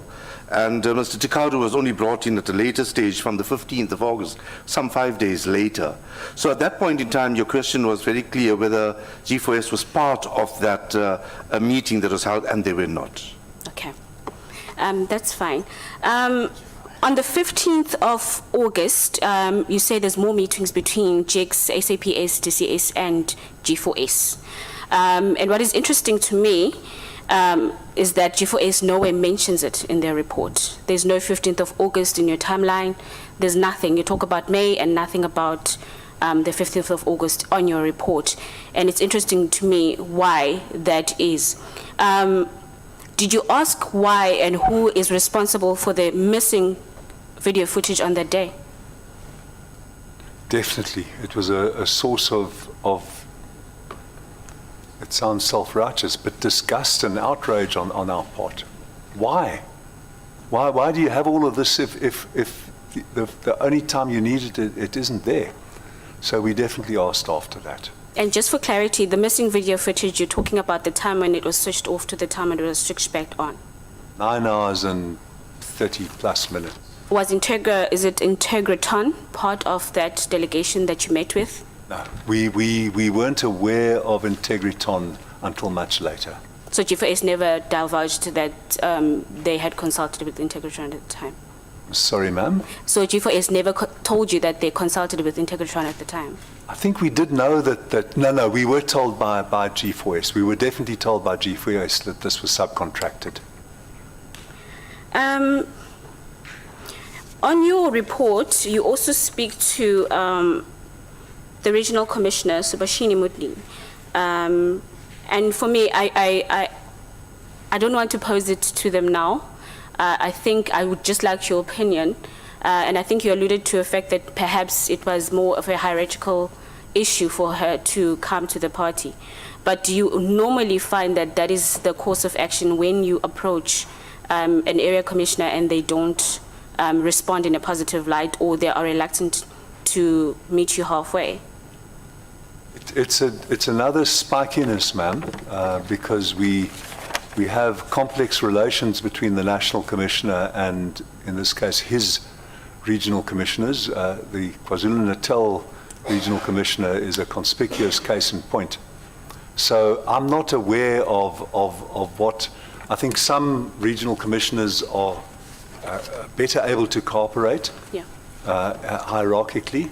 I should just add that Regional Commissioner Moodley says that she did not go white in that meeting. Okay. Okay, I don't know what that means. On the 4th of November last year. Oh, okay, that's fine. Judge, there's on the 21st of October, Judge Daniso says that the head of the prison was confirmed that the postmortem led to SAPS docket being changed to murder. And it seems to me there's so many red flags to this, and G4S had no willingness to cooperate with you. And it feels like there's some sort of heist that G4S was taking us on, and it seemed to not want to admit, because nowhere also is this part of their report. And when they were compiling this report, did they confer with you? No, they didn't confer with us, but I agree with the preparatory statement that you made. Yeah. Again, DCS on the 18th does not hand over the report, but says the investigation is at an advanced stage and reports difficulty in obtaining information from G4S. Did you take this as normal? Did you take this at face value? Is DCS not obliged to have a report from G4S as part of their partnership? We took that view. Our way of working is that we wait for DCS's report. And in this case, we'd have to wait for both G4S and for DCS's report. That's one of the reasons why we took so long. We were waiting. Did you ask G4S directly? Yes, repeatedly. And what did they say? They said it's not ready, or they'll make it available to us, and then there was some delay. And we did, after the meeting with Mr. Renzo Smith, we wanted it in advance of the meeting, and we didn't get it. But we got their preliminary report afterwards, which was not of informative value to us. And you've got proof of this back and forth between you and G4S, yes, and their lack of cooperation for you? Thank you, ma'am. It's in the correspondence. And then you write to the minister, and I've just listened to your letter that you wrote to him. Have you ever had any instances where you write concerns to the minister and what normally happens when you raise a concern that is of matter to you, to the minister within your relationship. How do they respond? Do they say to you, we acknowledge receipt? Has there ever been lack of action? Is this a normalcy that you don't get any response from them? We are in a lobbying relationship with the minister. His staff is very accessible to us. Mr. Sorella, Ms. Mobu, Mr. Piri, and other members of his office. The minister has, heaven knows, he doesn't need me to say it, he has enormous responsibility. So I'm lobbying him right now about lifers, and I don't want to do what Ms. Ramolabeng rightly accused me of taking you down a different road. But the lifers issue is crucial to JIC. So I buttonholed him yesterday morning, and I've been buttonholing Ms. Mobu. So the Thabo Bester was one of a number of issues that we were trying to crowd onto his table. And what intervention were you seeking from him immediately in his capacity at that time? Also kicking butt. And he did not kick butt? I don't know. I think he did. I don't know. When did he kick butt? Because it seems to me that nothing happened after this. I can't say that, and I'm not trying to protect the minister. If I had better information, I know that he was concerned because he was responsive to me in the telephone call. But what he did or what his staff did, I know his staff are also very concerned about correctional issues. But it's a big portfolio, and of course you were entirely unaware because you were in an opposition party of what was happening in December. So there were a range of claims. I think you've been too kind, Judge. I think you're being too kind to the minister. Maybe so, ma'am. Yeah, because now you're adding other issues that we all have to go through in this line of politics. So I don't think that, for me, is reason enough for him not to respond to you. Again, G4S does not. G4S does an internal investigation. Did they hand that to you? So you received it on the 10th of November. And again, this footage is incomplete. When you say the footage is incomplete, is it still the time when they switched it off to the time when they switched it back on? Exactly. And did you write a reply towards that? I believe we did. I have a recollection of doing so. I can't put my finger on it now, but it was outrageous to us. Yes, if need be, we can. Did they respond back to you? Allow me, it'll be one of the list of things that we'll get back to the committee on. Thank you. Okay. Again, I think I'm a bit worried that this Mr. Smith did not form part of the delegation here, because it seemed to me that you conferred with him a lot, and he's not the person to account here. In fact, even the investigator at G4S was insufficient in relaying proper information to us as a committee. And that, for me, is an issue, because it seems to me that G4S deliberately did not bring the ones that were at the core or at the center of what happened during that day. Do you know where he is right now? I don't know. My impression from the meeting with Mr. Smith is that he didn't have robust first-hand operational experience of incarceration. My impression was that he may have had an accounting or other background. I'm guessing, but this is an answer to your question. But on what capacity were you meeting with him? As the one described by Ms. Breitenbach as the operations CEO of G4S in Middle East and Africa. At a high level? Exactly, covering all the, again, you may say to me I'm being too kind, but I think that he covered all of G4S's guarding, carceral and other activities. And what informed you dealing with him instead of dealing with the lower fruits? We had a meeting the next week in Bloemfontein with the hands-on people, the people who did the tough job in Mangaung. Okay, thank you, Judge. Again, I'm concerned about Ms. Moodley's lack of assistance, because again, on the 6th of February, you note that the commissioner takes that the matter is still under consideration by contract of management of and DCS, and they're still waiting a report. Did that not raise a flag to you that there's no or DCS is a bit afraid of G4S for some reason? Or maybe there's a power dynamic there that shouldn't be? Quite possibly. I would be speculating, but the proposition you're putting is a fair one.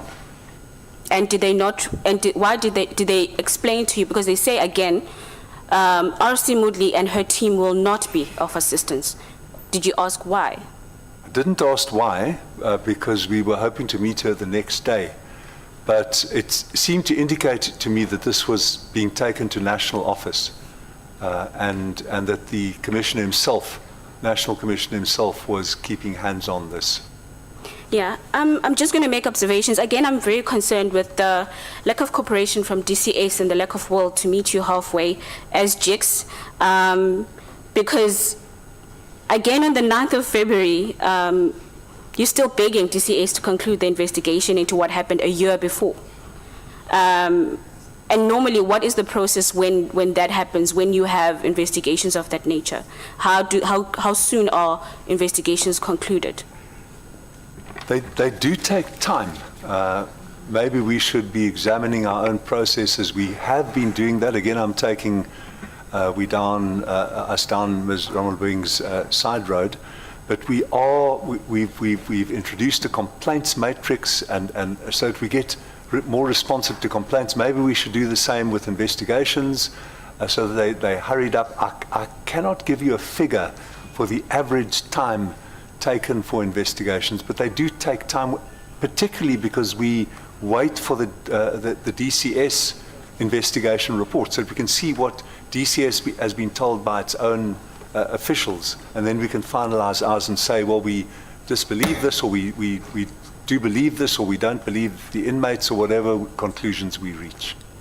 Judge, again, you keep reiterating in your report that you keep engaging, you keep begging them. On the 9th of March, you are telling them that you have a suspicion, and there's a report that Mr. is alive, well, and dangerous. It seems to me, with your capacity of investigating, obviously you have many cases that you're investigating. However, this was at a level where you were consistently begging DCS, begging G4S to come to the party and assist you. And what do you think should be the recourse towards their lack of action in meeting you in the time frame? Because you, honestly, I think the part that is concerning for us is that this person is alive, he's well, he is moneyed, he's dangerous. What should be the recourse for us moving forward around the lack of action with your stakeholders in inhibiting your investigation to its full outcome? Thank you very much for asking that. May I answer it by speaking about the new JICS bill, which will be before this committee. The bill says that DCS, if it refuses to implement a recommendation, must tell us why. So, for example, we will make a recommendation that every DCS investigation be finished within 6 weeks, say. Okay. Then the National Commissioner will say to me, but 6 weeks is unreasonable. And then I will say, why? So there will be a mechanism which we don't have at the moment. We are donkey boss cap in hands with DCS. We've got to wait because we've got no power at all, apart from our voice. And as Ms. Breitenbach says, we have got a voice. Yes. And we have got power to investigate. We have got power to set up even commissions. We could have set up, the statute says, we can set up a formal commission or get someone else to go in. We could have exercised those powers, but actually over the operations within a correctional centre, we have no power. And you've never raised this before the JICS bill that's coming to the committee now. Yes. There's never been a concern, because it seems to me there's disjuncture in the whole Department of Justice. In fact, there's no correlation between the different entities. Has there never been a concern before? It's again, ma'am, if you don't mind me saying so, a very good question. There are different models of outside inspection of carceral facilities across the world. A few models make it compulsory to implement recommendations. Most of them are like our model, which is no power. A big group of them, which we are going to ask this committee to endorse to Parliament, is in the middle, where you either must implement or you have to implement unless with good reason. Okay. So there are various models one can follow, but we have raised this consistently. Okay. Again, you write on the 23rd of March that you wrote to the Deputy Minister, Nkosi Patekile Olomisa, in requesting his personal attention to the Bester case. And what did he do? I think that the inference Mr. Horn or Ms. Breitenbach made was that he must have spoken to the Commissioner because the report came soon afterwards. I haven't asked him what he did. Okay. Honorable Yago, we are left with 10 minutes. It's fine. It's 10. Judge, in your opinion, and I'm sure you've worked with G4S before, have you ever done other investigations around the Mangaung Correctional Centre? And how much cooperation have you received from G4S around other cases? And maybe can you make an example of a certain case that was raised and flagged to you? Because we know, as we went to the Correctional Centre last year, we raised concerns at G4S because what they showed us was a pretty picture, as you've said. It was beautiful, well run, clean, everything looked proper. And again, I must emphasize that that was a formal visit. So we had told them that we'd come and do a visit to them. So it was obvious that that would have been what we'd see is what would be shown. But we had heard, we had people telling us, we had inside prisoners who were telling us of the amounts of violence that happened within the correctional center, the amounts of corruption that happened within the correctional center. And we raised it as a committee that time. And we were told that no, everything is fine. But what investigations have you done with them, and how much cooperation have you received from them on prior cases to this one? Thank you, ma'am. I believe we have received cooperation in the past. Can I make another wayward point, according to Ms. Ramalbing, that the most hardened criminals are sent to CMAX, to Ebongweni, and to G4S's facility at Mangaung. We have been in a long lobbying wrestling with the department in order to get the protocols by which people are sent there revised and supervised so that it's not used punitively. That's a big issue still. So, but G4S doesn't have power over who gets sent to them. Okay. And they're getting paid for a full facility. So there's a difficulty about that as well. What when someone is Judge, you're not answering me. Sorry, ma'am? You're not answering me. No. You're moving away from me. He's walking away from me. No, you're right, ma'am. I'm using this as a lobbying occasion for our I've got 5 minutes left, so I need to use it very wisely. Please forgive me. It's not too, yeah. So we have received cooperation in the past. Thank you. In the past, great, thank you. You spoke about skullduggery that happens there, and many times. You spoke also about the issue and the concern that you have with the triple P structure of G4S. And I want to ask you, on your personal opinion, do you not think that G4S's brazenness, their utter refusal, and the fear from DCS to engage with you and make G4S account, not perhaps politically motivated because there's entities within G4S that stand to gain from G4S staying as a triple P partner there? I'm absolutely sure you're right, ma'am. So that's your opinion. Okay. Lastly, on this issue of Thabo Bester's segregation, so you don't have any record of them having applied to you for that? I don't believe we do, ma'am. Okay. Also, just one last thing. Regards to my last question, is your investigation ultimately, when you bring it to the committee, having any recommendations with regards to the triple P structure of G4S and how it's modeled in a way that puts you at a weaker position as an investigative entity? No, we haven't gone there yet, but it is a fertile angle to take up. Thank you very much, Judge. Thank you, Chair. Thank you, Honorable Yago. You were left with 10 minutes. But I can see that you don't want to credit anyone.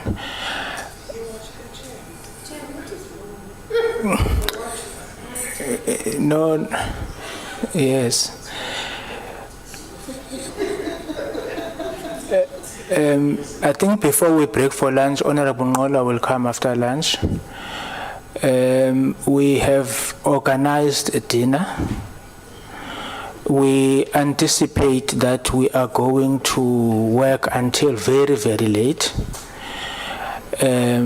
But that is dependent on you members. We won't push you, but the longer you want to stay here, we will oblige. We shall oblige as the chairperson. I shall oblige. So we will push until midnight, but it is dependent on you. Then if midnight there are still many questions, we will push again. But it is all in your hands. Yes. It is all in your hands. Can we break for lunch? It's now 1:05 until 2 o'clock.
Yeah. Thank you very much, Chair. So, I was finishing saying this would have cemented a very critical project, because I'm telling you, we may now be speaking about Mangaung Correctional Centre, whilst in a number of correctional centers, the same modus operandi is actually taking place.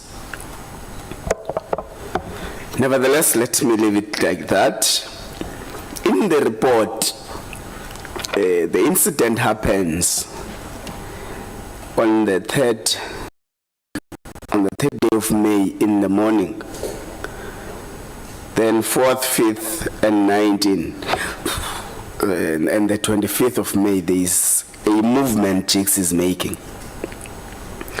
But from the 25th of May until the 7th day of August, Jigs is silent.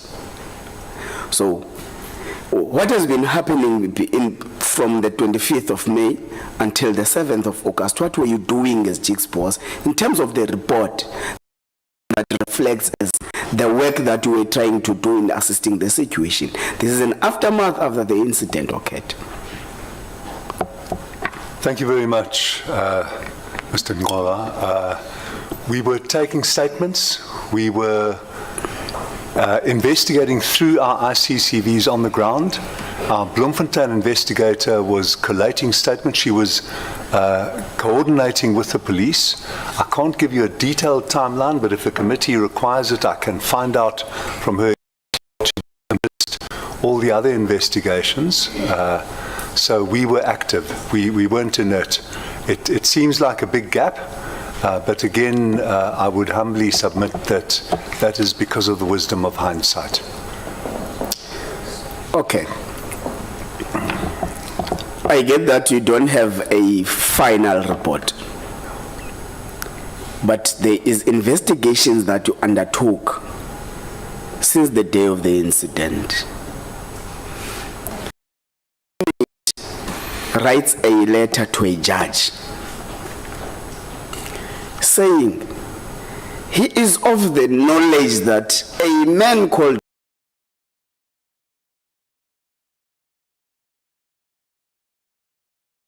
Zoe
you write a letter to Minister Lamola and say, "Dear Mr. Minister, there is something highly untoward about the Bester arrangement. And from where I'm seated, you started with the issue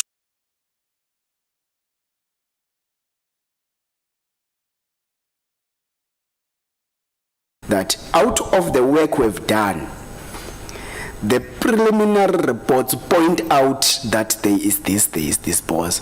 From where I'm seated, when you say there is something untoward, that is not providing information.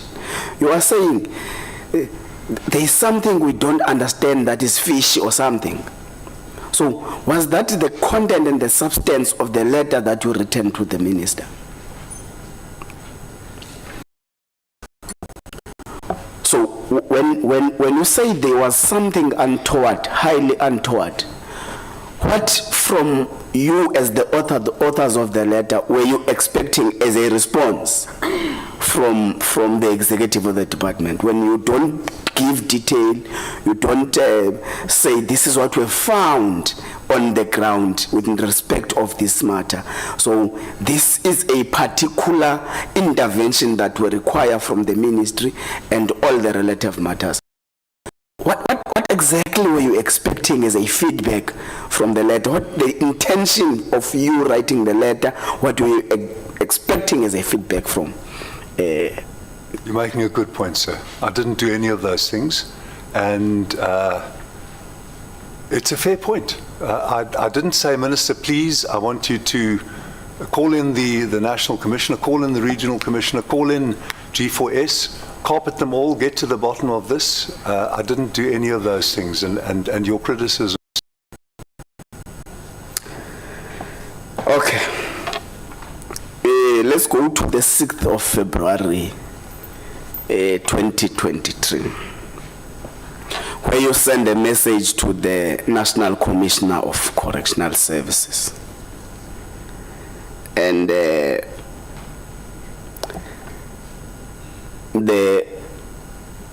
National Commissioner responds and say, the contract management is dealing with the matter.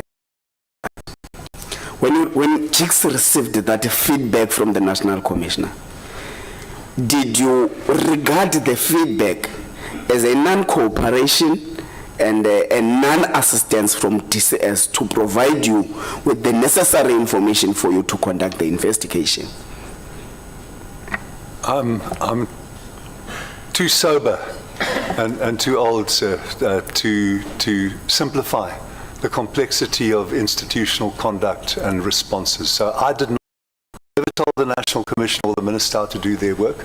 I lobby them both. I pressure them both when I can, but I've never judged either of them, and I don't propose to do so now. It's for the committee to judge if they want to, but if your implication is that it's inappropriate to judge the Minister on my SMS the evening before we left for Bloemfontein, I'm happy to concede that. Okay. That's fine. I think that's fair from where we are seated. Then on the 7th, 2023, you request a meeting with the Free State SAPS and G4S Mangaung Management. And from the report, you make it unequivocal that SAPS Free State has made a commitment of the work they've done and of the work they will do. The report ends there. And you must know that in this meeting is JIX, SAPS, and G4S. But there is nothing that says G4S committed to do ABCD from that meeting.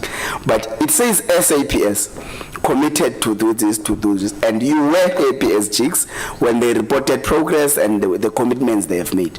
But what did G4S commit to do? Or they were just there as spectators or something? This part is silent about the commitment to this thing. And most particularly at the time where there is a dark cloud hanging over them that they may have, I'm using a correct thing, they may have assisted an inmate to escape. Now, in your report, there is nothing that speaks about their contribution in a meeting that was called for you to bring a resolve in the calamity. We met with the Bloemfontein SAPS top brass of General Beer of the Hawks. We met with G4S on our own initiative after the fairly outcomeless meeting with Mr. Renzo Smith the previous week. And they knew that dark cloud that you described, sir, they knew that it was hanging over them. We were there to warn them, to light a fire under them, to say, this thing is going to hit you and your company and your contract like an avalanche. So the action we wanted from the SAPS, we left them the leeway for. They knew what we wanted. We wanted the rearrest of the convicted murderer and rapist. We wanted the arrest of his accomplices, including Dr. Magudumana and those people who assisted her to retrieve the corpse, and those people who drew up her perjurious affidavit. So with G4S, they knew perfectly well, and they must have been briefed by Mr. Renzo Smith from the previous week. We wanted from them. So if we left that out of the report, I apologize, but it was abundantly obvious that we were lighting a fire under them. Honorable Mola, are you using the time that we have agreed on, or are you using the old time? No, the new times, but it's the last issue now. Okay.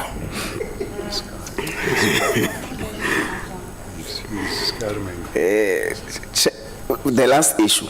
There is a 2015 judgment where inmates took the Department of Justice to court, the Department of Correctional Services to court.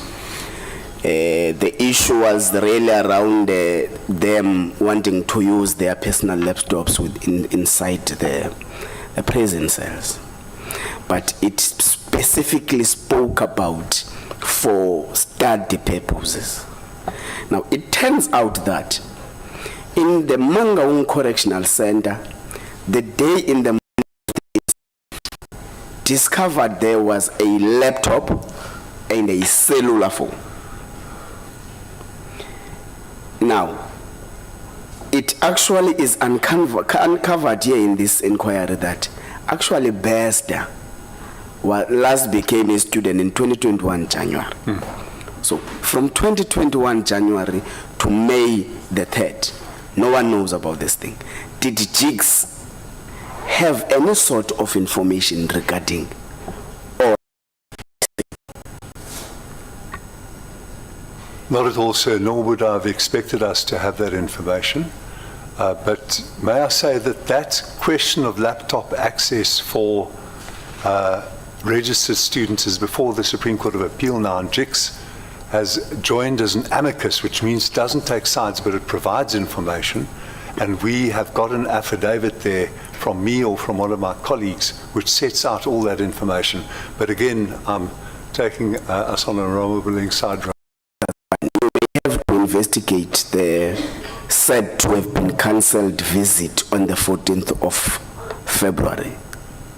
You must investigate that, and you must equally investigate if the notorious doctor did not spend some of the nights there in Mangaung. Yes. It's highly possible. Yeah. By the look of things, it looks like it was a free-for-all for them. They entered when they like and they got out when they like. So you must investigate those things and help Parliament to uncover such truths on behalf of the people of South Africa. Thank you. It was not a question, Judge. Mr. Chair, when I drew attention to the 14th of February, supposedly cancelled being Valentine's Day, your Deputy Chair, Mr. Kubudile Janti, was laughing very much. Well, the problem, Chair, is that's one scenario. The other scenario is that Thabo Bester might not have been in prison. Yeah. Members, before we proceed, it has been brought to my attention that we must try and be very sensitive to some of the information. I think during the process of our engagement, we made mention to the fact that one prisoner was moved from one prison to the other for safety purposes.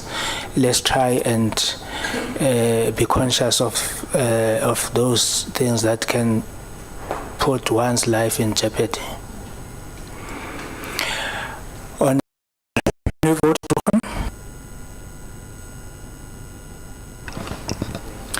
Thank you very much, Chair.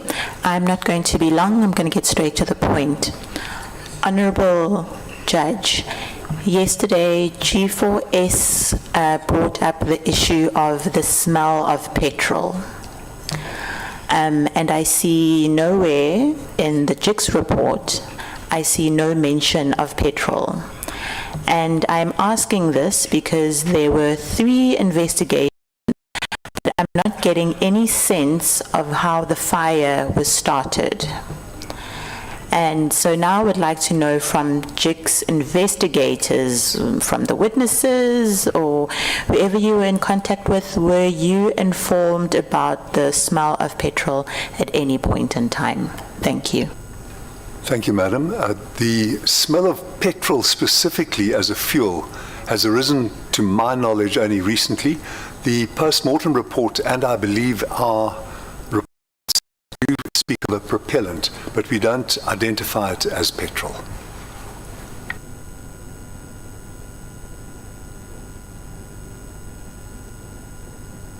Apologies, I have 2 more questions. I have a second question.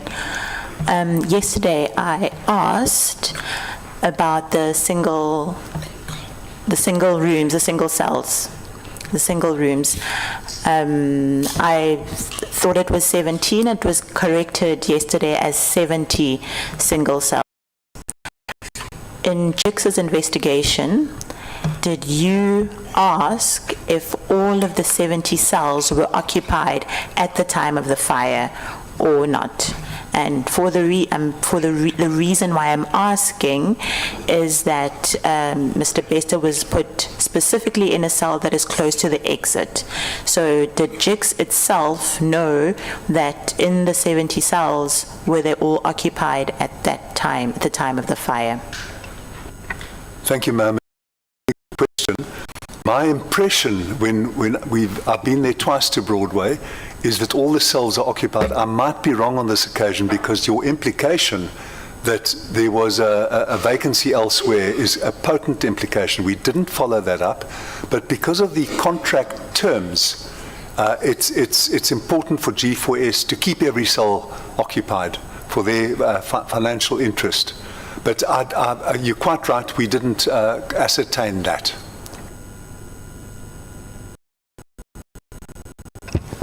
And then my last question in relation to the JICS bill.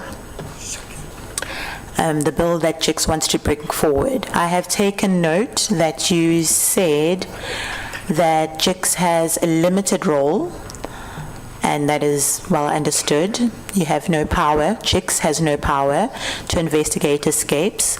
So I am curious to see the bill. Chairperson has warned all of us that any new bill before June this year. So you have 1 more full month, May, to bring this bill before us. Otherwise, this term of Parliament will not be able to pass it. So I'd like to know how far the bill is and when will it be able to come before us in June 2023. Thank you, ma'am. That is an honourable diversion again, if I may say. Ma'am, we're at cabinet memo stage. And it's a complex, spiky issue between us and the department, whether the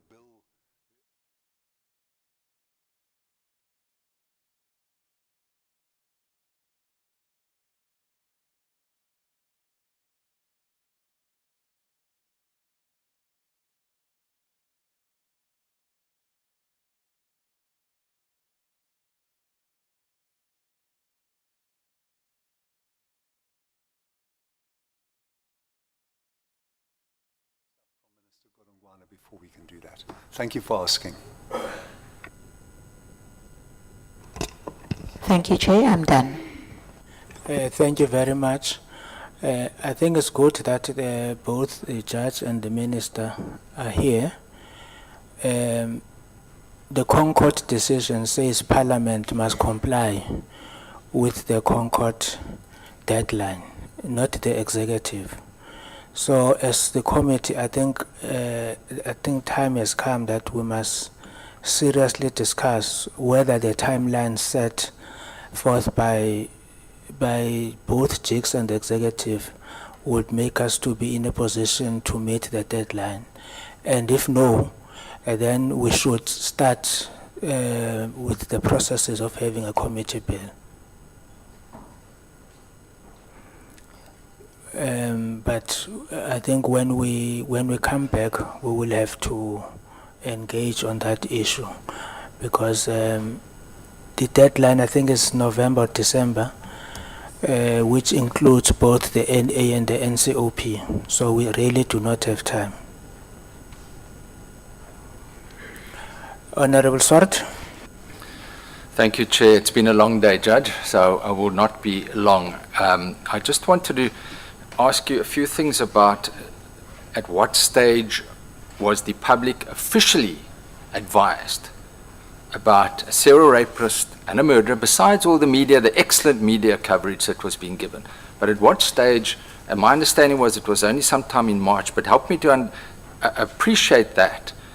And you have made a number of concessions today. We understand the pressure of your work, we understand everything. But I just want to get that firstly, and obviously we'll raise those issues with the department, with SAPS as well. But I wanted to get your indication from your response. You're absolutely right, sir. It was lamentably late. I think you're right. It was in the last week of March. I might be wrong about that. But for the first time, there was official announcement, not ground up, warning the public, as it nobly did, but an official announcement that an escaped rapist, murderer, and as your honourable colleague Breitenbach has said, a serial rapist is out on the loose. So a number of people might ask, why is this committee sitting? Why have we got ministers here? Why have we got this high profile? You as a judge here, given that this is an escape, it's highly publicized, but to me, that is one of the reasons, is the fact that we as Parliament need to get to the bottom of why was this not advised earlier to prevent, as Mr. Gianti said, systemic issues like this happening again. And I want to just ask you, you really put it very well that this issue is not only about one escape, as dramatic as it is, but it goes to the heart of our criminal justice system as well. And I fully agree with you that this highlights deficiencies. I also want to ask you though, because a lot of focus has been on the one prison, the deficiencies there, but we're all aware, I've been on this committee for 24 years. The Jolly Commission has highlighted issues of corruption, recommendations. Professor Munich in 2016 brought out recommendations again of corruption being involving, and as much as correctional services and others are trying to address it, we know it is still widespread.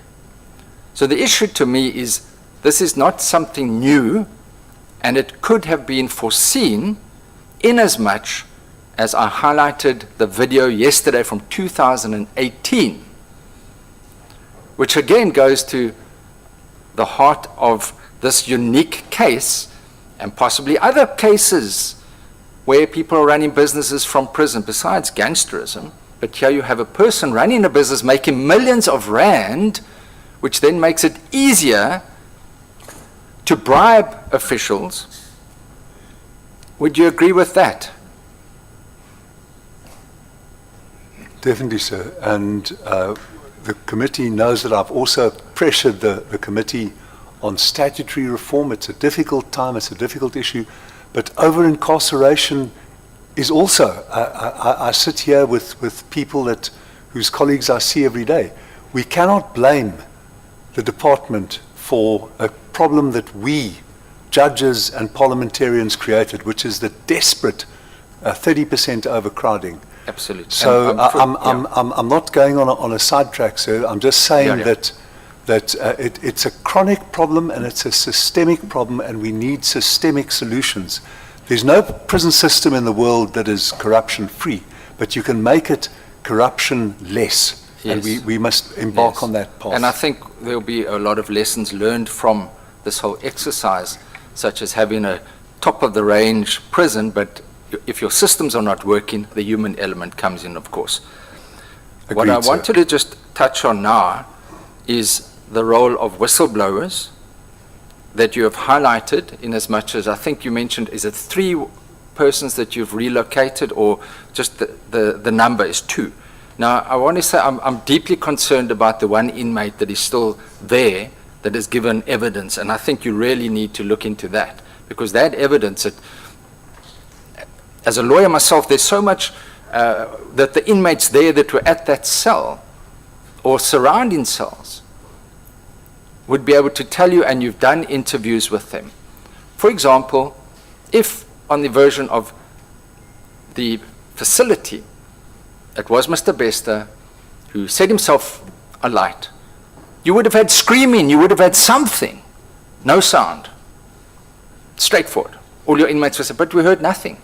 Here you've got, so you're doing that process, and that will be ongoing, but there are so many. I highlighted the issues of the length of the bodies yesterday, and I understand with fires it can change, and that I'm not laboring that point. But when I get to whistleblowers now, I'm deeply concerned about comments that have been made about whistleblowers and about the journalists. And I'm going to put these questions to SAPS and the DCS, because I noticed that you've taken a particular care, and we know, broadly speaking, and I don't want to speak about legislative reform, but we know what happened to the Gauteng Chief Director of Finances. She was assassinated. So our whistleblowers are not being protected. And I would urge in these cases, where you are busy investigating this particular case, if there's any suspicion, rather err on the side of caution and get those inmates into protective place or wherever. We don't want to mention names, but the one that you mentioned is deeply concerning to me, deeply concerning. And it's on record, it was the person that cleaned the cell. And I think that needs to be looked in. But when you have suggestions that were made on the 17th of March, by a statement from the department, those that exposed the scandal, and the department is complaining about so-called leaks from unidentified sources. And I presume that's the leak that you sent to the ground up. That it could have been that article that spoke about the report. And it's referred to in the ground up article, leak. So they're referring to you. They wouldn't have known it, but they're referring to you. But suggested that information supplied by these unauthorized sources was putting undue pressure on the department to confirm or deny these reports. That's just disgraceful. Because had it not been for those reports, we wouldn't be sitting here today. You did everything in your power to get things moving. Nothing was happening. It was only as a result of media and outrage from the public that there was pressure on the institutions to start performing. Would you agree with that?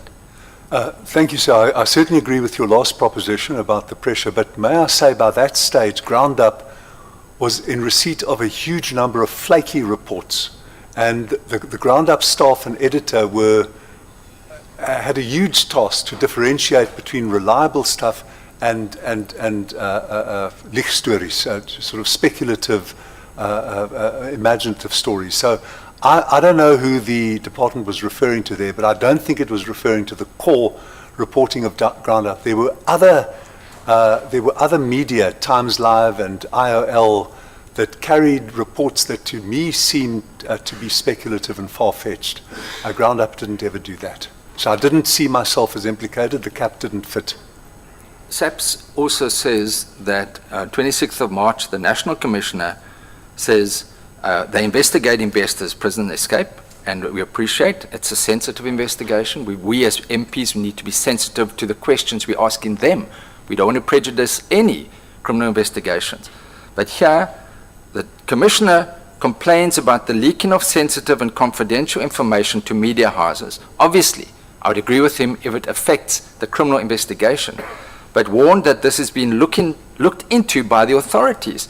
Now, to me, that has a slight chilling effect on investigative journalism. Would you not agree? I do agree, sir. And is it not a question, why should there not have been, why should the department and police, why aren't they investigating, not going after ground up and investigate whistleblowers, but going after the corrupt officials? Honorable Indeed, Swart. sir. So, Chair, I'm winding up. Is that my 10 minutes? And it's Yes. Anyway, Chair- left with 2 minutes. 2 minutes, okay. So we'll wind up. I think the point that I just wanted to make is again is to commend investigative journalists, but to say we need to do more to protect them and whistleblowers. And let me just finalize this one point, and that is that the investigative journalists took great pains to go through the information, and in fact asked, the one journalist, Steyn, emailed Brigadier Makele asking if there was a police official to whom Ground-Up could refer sources about Bester's whereabouts and about other information. The response was that Crime Stop could be contacted or it could be reported using My SAPS app. That's absolutely outrageous, given, and this is in 22nd of March. Here's information, and so it seems, and I'm sure the police will also deal with this, but it seems that it plays into this almost reluctance, and you were trying to get it going, and suddenly it's in the public media, and suddenly there's pressure, and suddenly things happen quickly, and I'm sure the minister jumps in, and woof, woof, woof, things are done, he's arrested. But for this period of 6 or 9 months, a very dangerous serial rapist has been out, a murder has been out, and people did not know about it. And that's why we are giving this serious attention, so that it never happens again. It's a unique situation, but we need to ensure that this inquiry gets to the very bottom of this. And I think JIX has played a huge role. I want to commend what you've done under very difficult circumstances with a limited budget and a limited staff. And you've made a number of concessions, which I appreciate. Yes, you could have come to us. Yes, hindsight is perfect, even for us as well. Appreciate officials are doing their best as well. Many officials, excellent. But those rotten ones, and we would like to find out, and you do allude to higher levels being involved, and that is the information that we would like to do. So thank you, Judge. I'll leave it at that if you, thank you. Thank you very much. Thank you, Mr. Chair. Thank you very much to Judge Cameron and JIX. Thank you for your presentation. Thank you for being upfront with us. Thank you very much. We will now invite SAPS.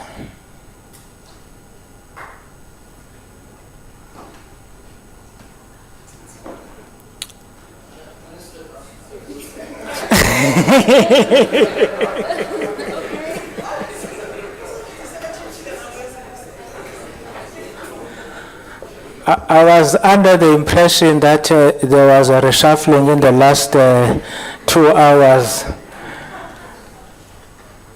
Who is leading us from SAPS? Well, there is a national commissioner. There is a national commissioner here who would determine who speaks. National commissioner?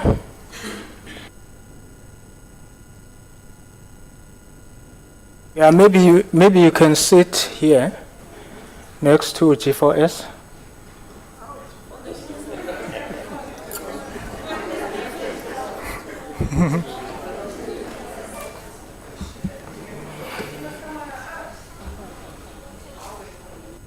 You might as well lock up 4 chairs. Thank you very much. No. When they are here, they are protected.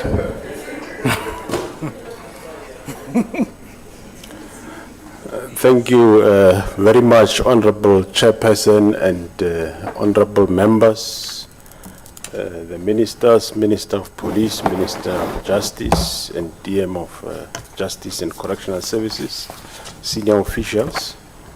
Honorable Chairperson and members, our presentation will be led by Lieutenant General Mutsunyane, the Provincial Commissioner of Free State. We'll do our best with regard to giving the information, Honorable Chair and members. It's unfortunate that there is still a lot of work that is being done. There's a lot of work that has been done. There's still a lot of work that is being done. And some of the matters are still under investigation. And there are matters that were mentioned, which we might also want to put disclaimers forward because they're gonna catch us with us up at court at some point. The first one that I will want to put a disclaimer on is the matter around the alleged doctor's visit to the G4S Correctional Centre. The date that has been given as the last date, would want to put a disclaimer on that. We might have a different date in the future, but we want to say we don't agree with that date for now. I will then hand over to the Provincial Commissioner to give a presentation. Honorable Chair, since this matter came on board, just a brief background, we appointed a team in Free State that worked closely with the advocate from the National Prosecuting Authority. So it was a prosecutor-guided investigation from the word go. And as we went along, we did engage the services, worked with my colleague, the National Commissioner of the Correctional Services. And I'm sure that the Provincial Commissioner will allude to the fact that you have seen in the G4S presentation that they said that we didn't give them certain information. As you are aware, this thing as it started as a pure inquest. And when we start realizing that it looks like there is murder here, we then, of course, work with officials of G4S, which they were not cooperative at all. But we didn't know that they are also suspects at that time.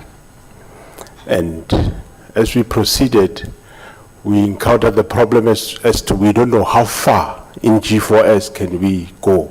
Can we trust the ones that we're working with? We realize that we can't trust them, but how far do we trust as we go along? Hence, you would see that there is certain information that we couldn't give them, just as they were difficult with us in giving us some information where we had to resort to other processes. But let me leave it there and allow the Provincial Commissioner to give the brief. I will come back later. Thank you, Honorable Chair. Maybe since they're sitting together, trust will develop. Over to you, Commissioner, Provincial Commissioner. Thanks, Honorable Chair, Honorable Members, Minister of Police, Minister of Justice, colleagues, good afternoon. Honorable Chair, as you all know that investigation is a systematic search for the truth. That's what we did, and I want to say that this was never an easy investigation. It started just with inquest, but we'll see during the presentation that it ended up with so many charges added. And I've been listening that there's a concern to say that we took long to investigate. But I like to say that we investigate to arrest, not arrest to investigate. Because I'm afraid that sometimes when we rush to arrest, it's either the case is not going to be placed on the roll or it's going to be provisionally withdrawn. We wanted to make sure that the community, at the end of the day, we are going to give them justice they deserve. That's why we wanted to make sure that we are going to investigate and ensure that the docket is ready for prosecution. The presentation, Honorable Chair, will be talking to the purpose, background, investigation, preliminary autopsy report, preliminary DNA investigation, status on arrest, effected, and conclusion. Honorable Chair, the purpose of this presentation is to brief the Portfolio Committee on Justice and Correctional Services on matters relating to the investigation into Thabo Bester escape from Mangaung Correctional Centre in Bloemfontein.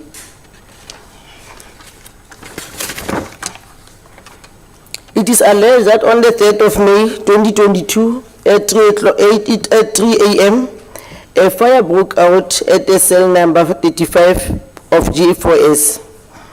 Although the incident allegedly occurred approximately around 3 a.m., the complaint was only reported by G4S to the SAPS at 6 a.m.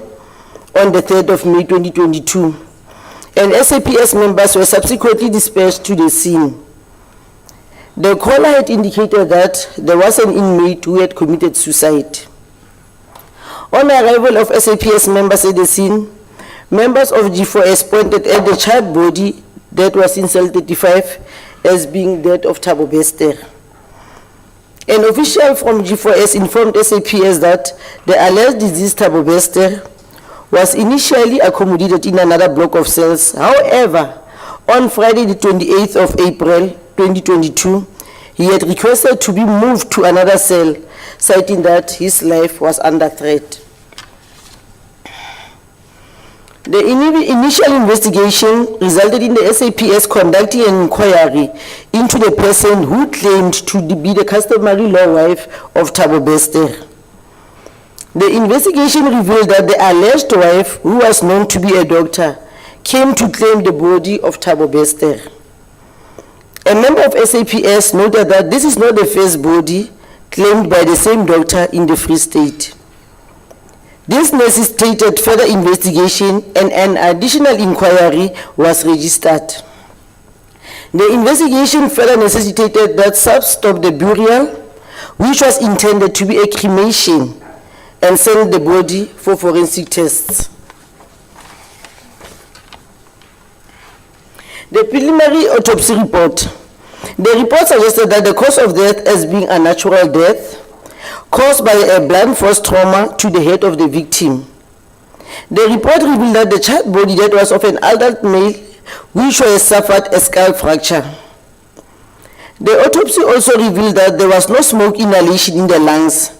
Therefore, indication was that the deceased was already dead during fire incident. Based on the autopsy report, the case was converted from an inquest to a murder. The SAPS also registered the following charges which regard to the incident: fraud, perjury, violation of the dead body, aiding and abetting escape of a convicted person, and defeating the ends of justice. On the 1st of July 2022, the first DNA analysis conducted on the body believed to be that of Thabo Bester, and the person known by the investigators as Thabo Bester's mother did not match. The DNA analysis on the mother of Thabo Bester was essential in establishing whether or not the body was that of Thabo Bester. The results further necessitates that the comparison of the DNA for Thabo Bester, taken during 2011 when he was previously arrested, with that of the child body that was found in the cell, be compared.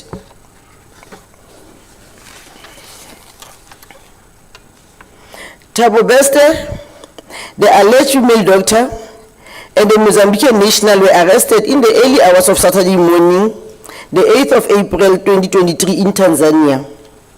A delegation of senior officials traveled to Tanzania to oversee the repatriation of the suspect to South Africa. Former G4S official and alleged father were arrested on Saturday, the 8th of April 2023, and they are charged with murder, arson, defeating the ends of justice, and aiding escape from lawful custody. Both appeared before court on Tuesday, the 11th of April 2023, and the case was remanded until Monday, the 17th of April, and they are still in custody. On the 11th of April 2023, the employee of Integritron Integrated Solutions was arrested and appeared before court today, which is the 13th of April 2023, for aiding escape from lawful custody and defeating the ends of justice. In conclusion, the DNA of the child body was taken for further investigation to establish the identity. A task team has been established to investigate the matter further, and the investigation is ongoing and is currently at an advanced stage. That's our submission, Chairperson. Thank you. Thank you very much, Commissioner. Any hands?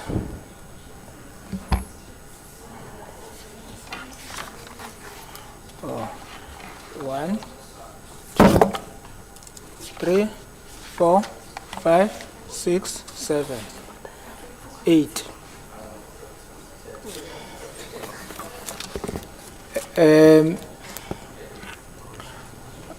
Last time I was advised that it would be 15 minutes. Do you want to? So do you agree on 10 minutes?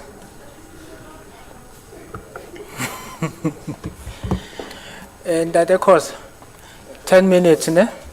Everybody 10 minutes. Ish, Chair, thank you. Thanks for indulging us. Sibonge ngale sethulo no my presentation ebekwe laphayana isikhulu samaphoyisa ngalolu daba.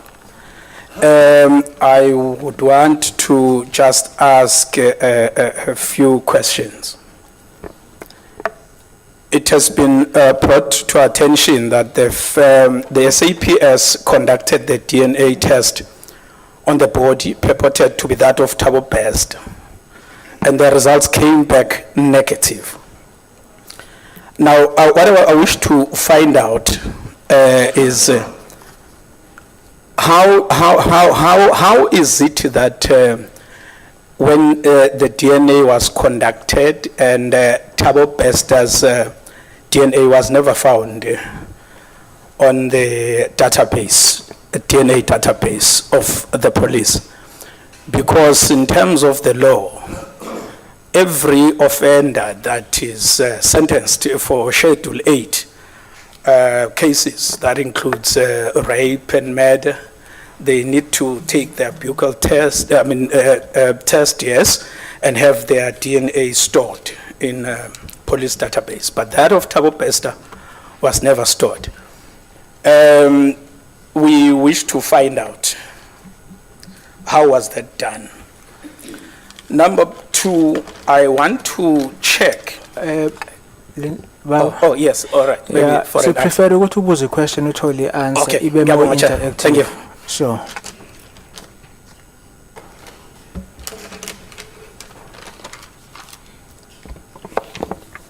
Thanks, Honorable Chairperson. All protocol observed. Good afternoon, colleagues.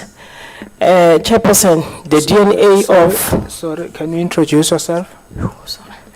Okay, sorry for that. I'm Major General Motsepe from the Office of the Division Detective and Forensic Service in Pretoria at the National Office.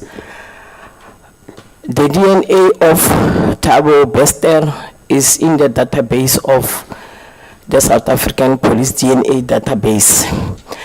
Let me go historically when it comes to the issue of the DNA. Thabo Bester was arrested during the year 2011 on a rape and murder. The sample was taken during a death period of the victim of rape. Sorry, don't be too violent on the mic. Minimum force. Okay. The sample was taken, which is a standard procedure. The sample was taken from the victim of that rape, and it was sent to forensic for DNA. During those years, when the suspect was denying the charges, the NPA will give us a letter so that the DNA can be run there. But we all must remember that the definition of rape is not all about DNA. So what transpired during that year, Thabo Bester confessed to the crime. And then he was solely linked with the case through the cyber investigation and through his confession. But the DNA was there.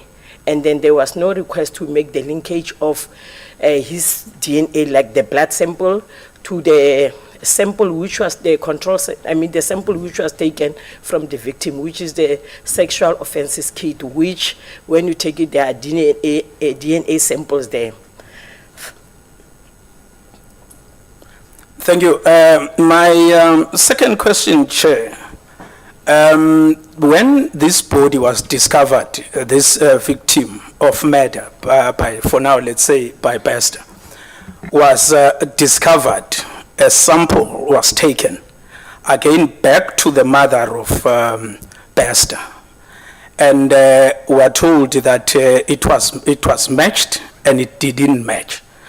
I understand that because this victim was deceased, so you had to do a familial sample. When we visited the forensic laboratories... Apologies, Chair. Can the member just go back to...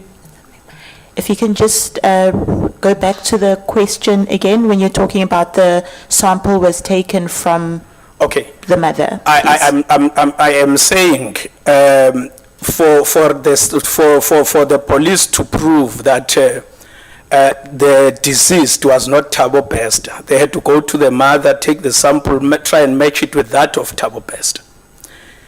For them to do that, they needed a software called CODIS. Well, that's what we were told when we visited the forensic laboratories, that you've just acquired this technology from the FBI recently. Is it my understanding that in 2022 you did not have this technology? How did you then ascertain that? Because when you questioned why would you use this CODIS from the FBI, you said no, you are unable to do a familial analysis without this technology, this software. Now, then it was not there. How did you ascertain that this DNA of the deceased does not match that of Thabo Bester's mother, because you had said to us only this technology that you acquired recently would enable you to do that? If we can get clarity on that, please. Thank you. Chair, let me go a little bit about that one of the 2011. During the era of 2011, as I've explained that we didn't do the DNA because Thabo Bester was confessed to the crime, and we also link him through the cyber investigation. During 2013, the Forensic Amendment Act of the Schedule 8 offences was passed as a law in Parliament, which was implemented during 2015. So Thabo Bester was arrested during 2011, and then we didn't, that act was not enforced by that time. And then 2013, the law was passed that we must usually do the buccal samples. So all the inmates, the law says all the inmates or every person who's arrested on a Schedule 18 must be subjected to a buccal sample. So the project which we put, or the program which we put in place together with a correctional service, was that all the inmates or all the accused who are supposed to be released on parole, we prioritized on them.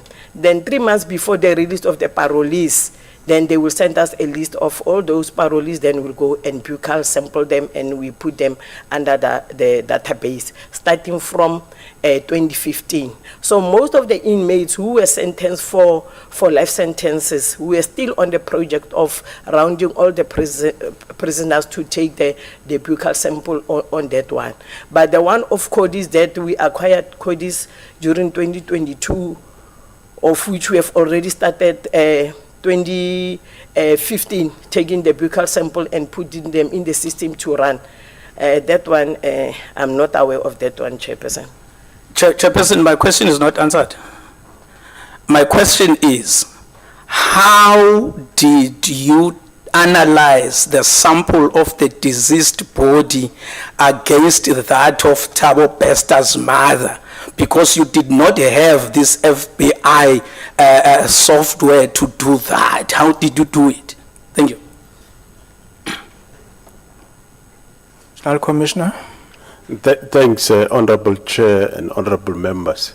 We do DNA continuously every day, all the time, Honorable Chair, where we compare people's DNA. The CODIS is a software that just make the job much more easier in the search. Currently, you are aware that we've been doing DNA all along, and we've been successful. So here it was about taking the DNA of that chartered body, compared with the mother of Bester. That capability, we have been having it all along. But the software you talk about, as soon as we finalize it and put it on the system, it's going to make the work much more easier. So I won't say we're doing it manually now, we do it automatically. But that software is going to make the work of our officials much more easier in searching the whole system. Thank you very much. So, Babukoza, you left with 3 minutes. It's fine. I'll make it against all odds. Can you, in your presentation, you say that this is not the first body that this dishonorable doctor, Dr. Mandisa, has claimed. When he claimed the first body, what happened to the first body? Because our understanding is that the body was handed over to her. What happened to that body? What investigations have the police done to the first body before she came back to claim the second body that was blocked? Thanks, Honorable Chair. Maybe I'll allow the Provincial Commissioner to answer that. But before that, let me just a little bit dwell on a question that might have come earlier, but not really now. One of the reasons why, after having had the DNA of the chartered body not been the same with the mother of Bester, and of course also on the other side the preliminary post-mortem indicating that this person did not die out of fire, but he died out of other causes.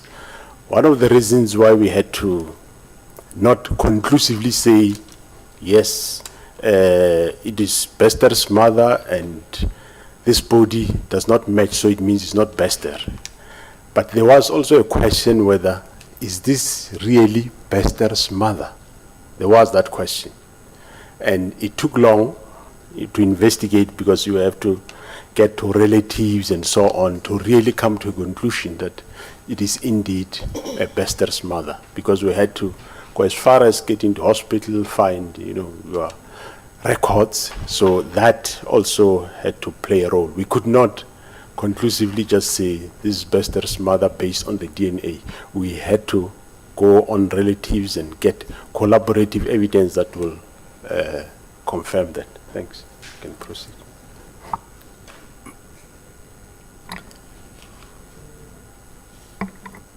To answer the question that was asked, what happened to the body? Thanks, Chairperson. What I can say is that the body is still in the government mortuary, because if I can just explain what happened, the body was found floating on the 29th of April 2022 in Kopanonoke, Bloemfontein. It was taken to the government mortuary. In the government mortuary, then they identified the body as the one they already worked on, of which it was claimed by the doctor on the 23rd of April. And it was taken to a certain undertaker in Bloemfontein. And according to the undertaker, that body was buried on the 28th of April. So on the 8th of April, but it was found floating on the 29th of April. Thanks, Chairperson.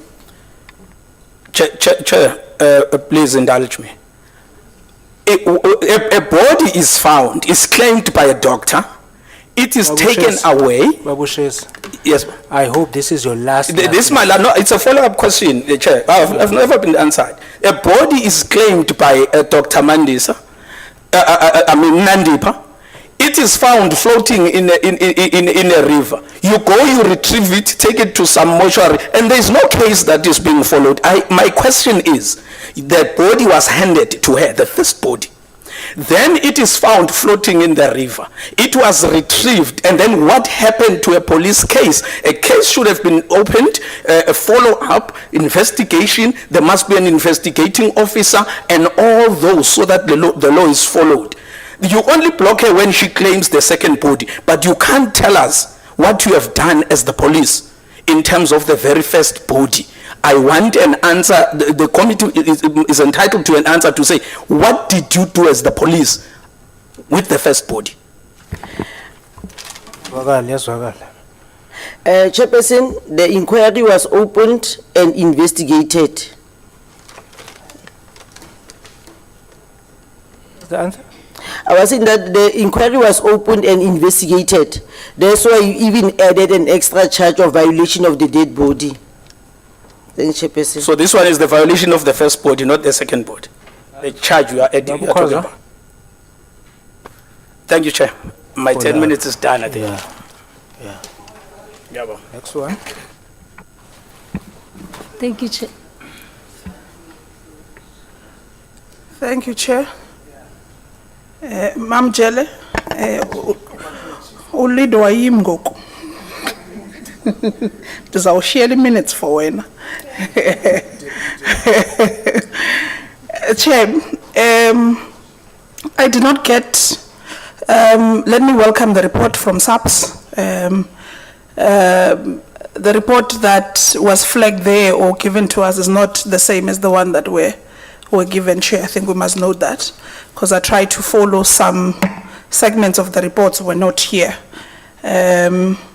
Possibly would have been edited and reworked, bearing in mind that it must also include the arrest in Tanzania. Let's welcome that as well, and let's also congratulate all the teams that have been working in this operation to make sure that indeed Thabo Bester is arrested or traced and found in Tanzania.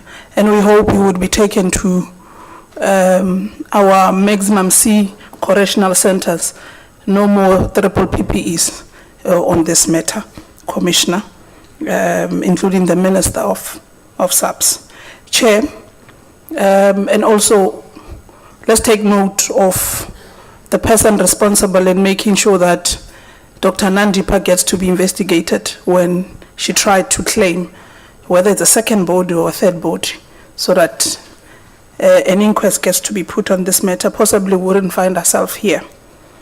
But Chair, I want to understand from what Honorable Koza would have raised, how many bodies did Dr. Nandipa try to claim?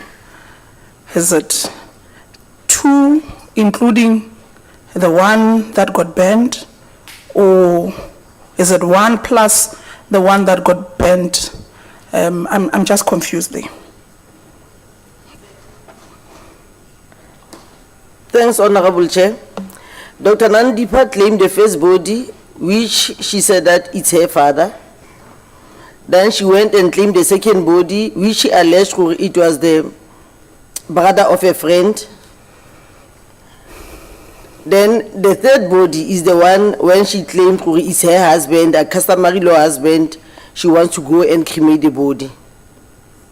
The one of the incident in the MCC. That's correct, Chairperson. Okay.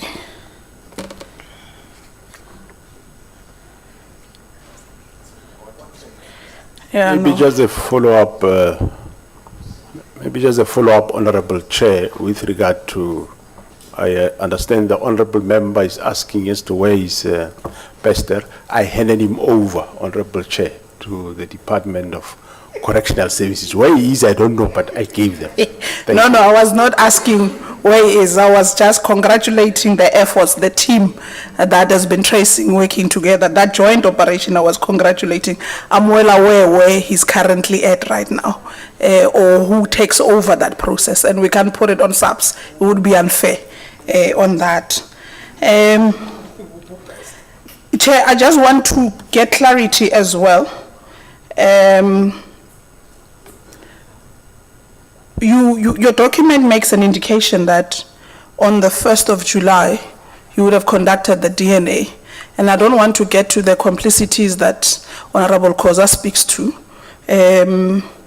After realizing that the body, after DNA, they did not match. In actual fact, let me start with this one. When did you open a case of escape?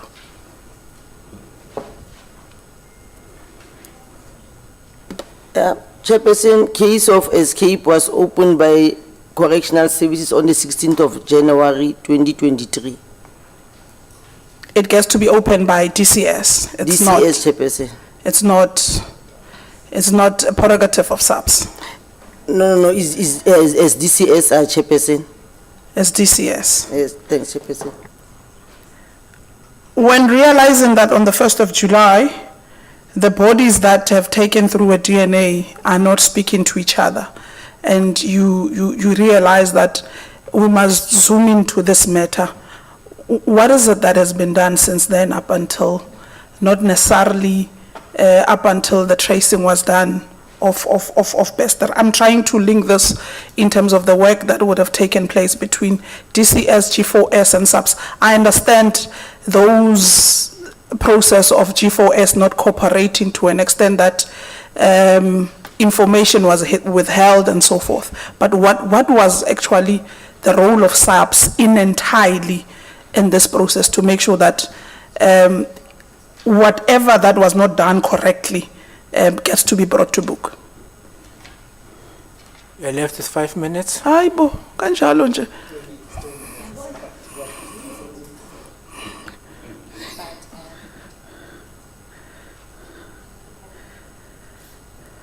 Okay, Chair. Dr. Nandipa, when she came to claim the body, there was an affidavit that she had. And in that affidavit, there's a stamp that it's from Polokwane. Can we confirm that? Brigadier Ramranetswai, thank you, Chair. Thank you, honorable members. Yes, when she submitted the affidavit to court, there was a stamp that was made at Polokwane. We did investigate also, it's part of the investigation. No, I just want you to confirm. Yes. The stamp was in Polokwane. Correct. And then coming to Bloemfontein to use that affidavit. Yes. And the officer that would have signed that affidavit is Officer Moremi. Correct. And it is found that Officer Moremi was dismissed in January when an affidavit was written in February or March. Correct. Or April. Yes. Was dismissed in January. What steps did we take after realizing that the person would have authorized an affidavit was dismissed from service? I think as the provincial commissioner has indicated, because this investigation, the more we dig in, the more we found more evidence that needed to be collaborated. The issue of Moremi, who is dismissed with the stamp that was attached on the affidavit, is also part of the investigation. Like we indicated, the investigation is broader than just the escape. Because it also involves issues of the documents that were also received from court that need also to be verified, that we feel that there was some fraudulent document that we received in court. So like we indicated, it's a very broad investigation that is involving a lot of stakeholders, a lot of people. So hence, we still continue the investigation so that when we start effecting arrest, everything comes to full force, so that we don't have a case whereby it's been withdrawn or not prosecuted based on the gaps or loopholes. So that is basically what is happening with regard to that investigation of the affidavit that was signed in Polokwane. Thank you, Chair. The controller in TCS that is assigned or stationed at the MCC would have opened a letter to open a case of an escape on the 14th of January, which then a case number would have been issued on the 16th. Is this correct?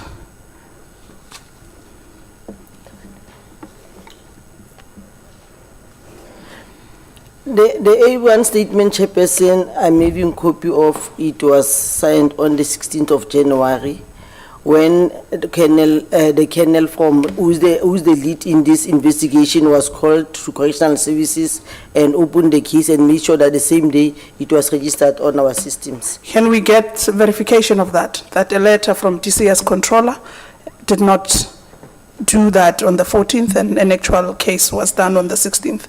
Why did we take so long to bring those who would have been listed or fired by G4X, especially pending your investigation, when you realize that here something does not add up to questioning? Might not be opening a case against them, but just to bring them for questioning.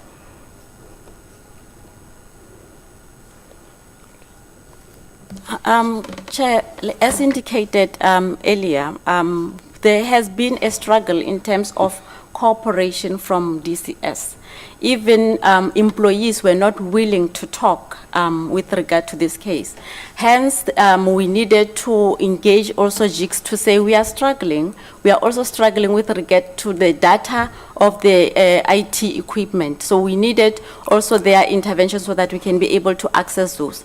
The other thing, Chair, is that because members, employees were not willing to come to the party and talk, because we already from the first day, I think there were red flags to indicate that this was not a suicide.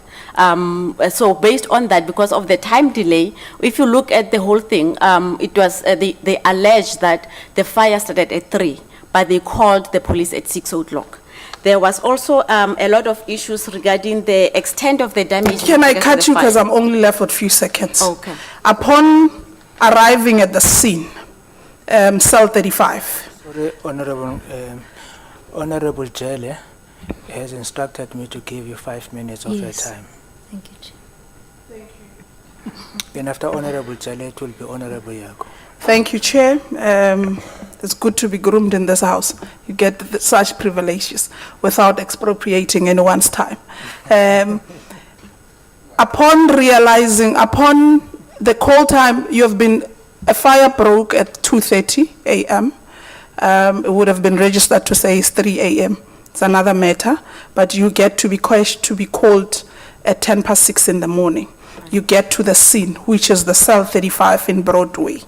Upon arriving, based on inmates and with the confirmation of JICS when investigating the inmates or an inmate that was assigned to clean, was the cell tampered with in terms of evidence, or evidence the scene was tampered with when SAPS arrived at the scene, or whoever was dealing with the investigation or authorized to go to the scene? Chairperson, according to the members who went to the crime scene, they said that there was no tampering of the crime scene. Thank you. There is no tampering of the crime scene. We have an inmate that alludes that he was told to come and clean the scene of an incident using hot water to an extent that he seeks refuge for his life. And then there's no tampering. Who was the officer authorized to go to the scene on the actual incident day? Chairperson, it was Colonel Storm, who was the detective officer of the station of Bloomsbury. Is he still part of the investigation? He retired, Chairperson. When did he retire? I think last year, November, December, around there, but it's not long time ago, Chairperson. He retired whilst the investigation was still ongoing. Correct, Chairperson. He is 60, if I can remember. What is the age? I know DCS officials retire at 60 years. What is the age of retirement in SAPS? Is it the same thing? 60 years, Chairperson. Is this the same thing? Did we, whilst we are continuing with investigation, do we have an idea of bringing him on board to further these investigations, as he was an officer who first was on the scene, bearing in mind what an inmate would have said? And this is an inmate that says, I'm willing to provide evidence of this matter. I did it, not I assumed or I seen. I did the cleaning up.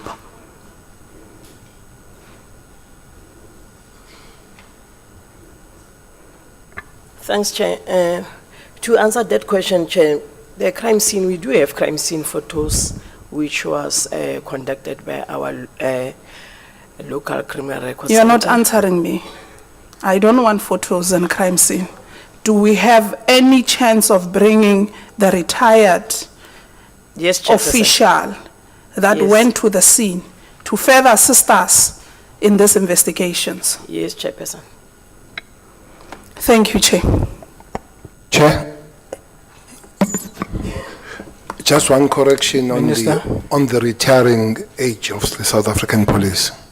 It's 60, but the decision was taken that they can retire at 55, trying to save some money, and indeed quite a big chunk of them, they are retiring between 55 and 60.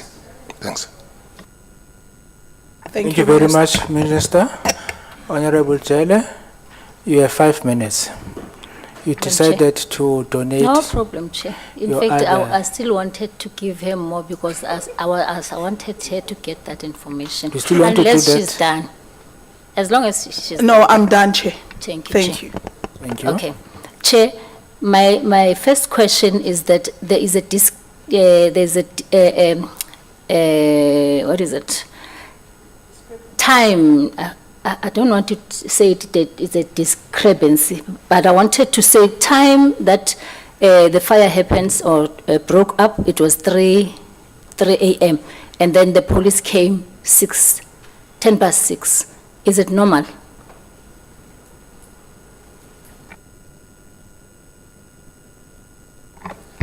Chairperson, is not normal, but the call was received at the police station at 10 past 6.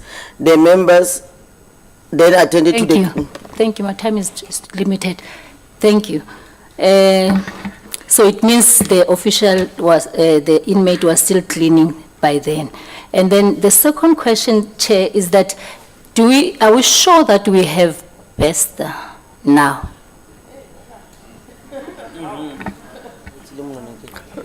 Thanks, Honorable Chairperson.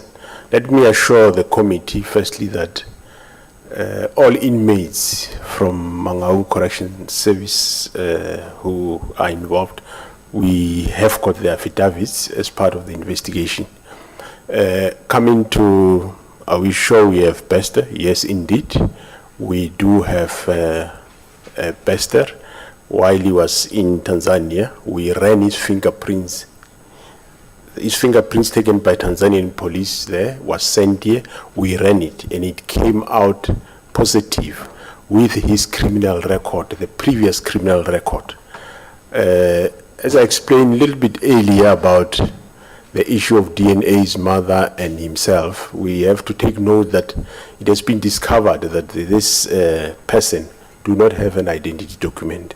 So the criminal record was the only one that were able to assist us that it is indeed Bester. Thank you. Thank you, Commissioner. My other question, Chair, would be, how easy, in your investigation, did you maybe find out how easy it is for a civilian to be able to claim the body from the mortuary when he's not an insurance company or anything?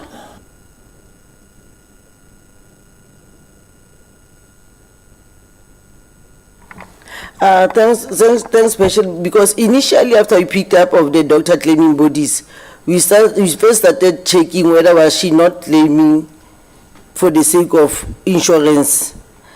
That one was not, it was not confirmed. Then we thought that maybe because she was a doctor, body parts, it was not. Then that's where we went to this other route, which now started to link us more to G4S. Thanks, Chairperson. In your investigation, have you maybe find out who is ditching bodies in this government mortuary?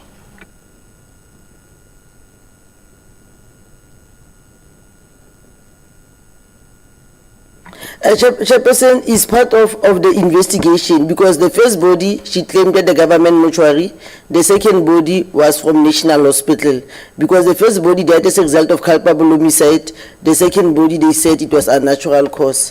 Thanks, Chairperson. In your investigation, did you find out why this body and not this body?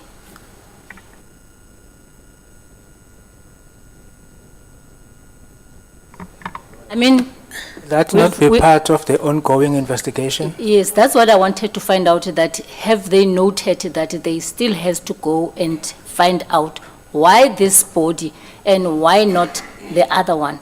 Because where I'm getting to is that we, in these government mortuary, we might be having bodies that are not claimed, that has been there for a long time, that maybe this business of selling bodies has been going on, maybe for muti or anything. Thank you, Chair. It has been noted, Chairperson, and we'll follow that route also. Thanks. 5 minutes, Chair. Thank you. Just one issue, National Commissioner. You said Mr. Bester does not have an ID. Correct, Honorable Chair. So we don't know if he is a South African or a foreigner. No, he is a South African by criminal record. The person who served at Mangaung Correctional Centre is the same person that was arrested by Tanzanians. As I said, the Tanzanians took fingerprints, they sent it to us, and we ran it through the system, and it was confirmed it is him.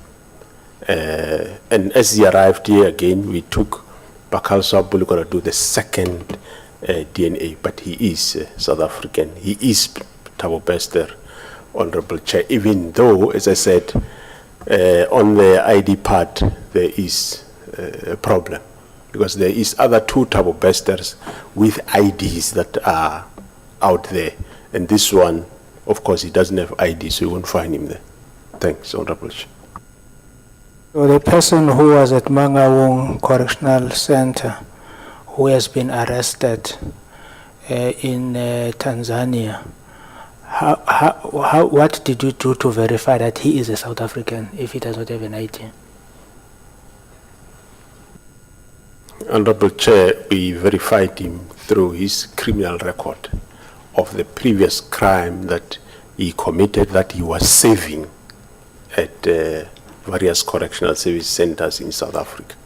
You would recall that the Criminal Records Center of the South African Police Service, we have databases of people that have previously committed crime, not those that haven't committed crime. So, because he served, he have committed crime, we took his fingerprints then, we took his DNA.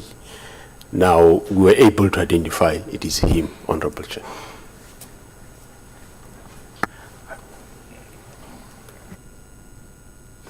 Ngosi Chair, for indulgence. I think SAPS has been a passive partner in this whole investigation. And I think we're missing the key role you should have played as the main investigating space. Firstly, you have someone who's claimed 2 bodies. Those bodies are claimed 3 times. One of those bodies is found floating. One of those bodies is confirmed to not be the person claimed to be that person. 2 bodies claimed 3 times. And yet, the SAPS did not bring the person into custody, and yet there's no record of the SAPS arresting that person. There's no record of the SAPS charging that person. And you even have the nerve to tell us that you suspected of a body parts syndicate, but yet you did not bring that person to SAPS to say, we are suspecting that you are involved at a high level of moving human parts. Can you explain to us how it is that Dr. Nandipa, who has claimed 2 bodies, was not brought and charged and arrested based on you finding those 2 bodies under her name?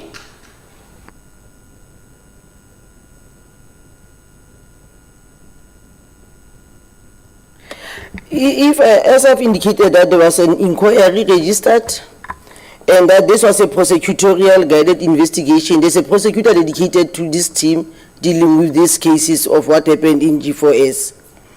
She's been guiding the police throughout. And that's why Dr. Nandipa, that's why the investigation where we are now is at an advanced stage and anything will happen at any time. Thanks.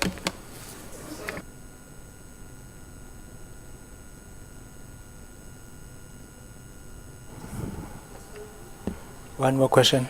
No, I don't have a question, I have a comment, Chair.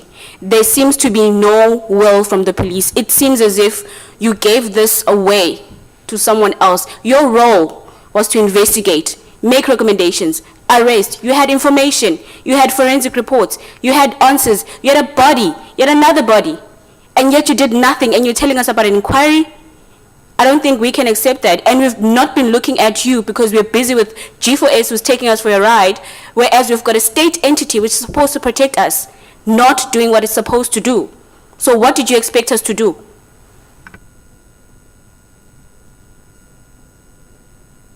Seems to be a question. Okay. Honorable Chair, thanks. Honorable Chair and members, the brief I got is that this was discovered on the body that is claimed to be Thabo Bester. That was the last body. And thereafter, they went court fighting for funeral and subs fighting to keep the body not to be cremated. And in that process, they were still there, and that's when they were still investigating whether the previous bodies, is it the same person? And after that, the alleged doctor vanished, and that's when he was wanted. The PC can add on that. Thanks.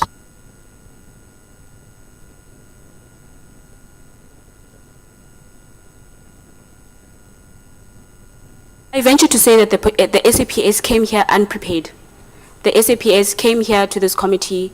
Firstly, they were oscillating around who's going to present to us with themselves, and they came here unprepared, and I don't think we can take that, because G4S is got a partnership with DCS, so they're on the side. However, you, as our protector and security in this country, you are supposed to come to us and say, we did our best to apprehend these criminals. We did our best to make sure we don't waste state resources. We've got a flight from Tanzania bringing these two people down here right now. On whose paycheck is that coming from? Because you failed to apprehend her when she was here, when you had evidence from last year. You did not do that. And I don't think we can accept it, Chair. As a committee, we can't. I allowed you to proceed because you were still within your 5 minutes. But if you were not within your 5 minutes, I wouldn't have allowed you to proceed. So are you expecting an answer on the paycheck? Over to you, Commissioner.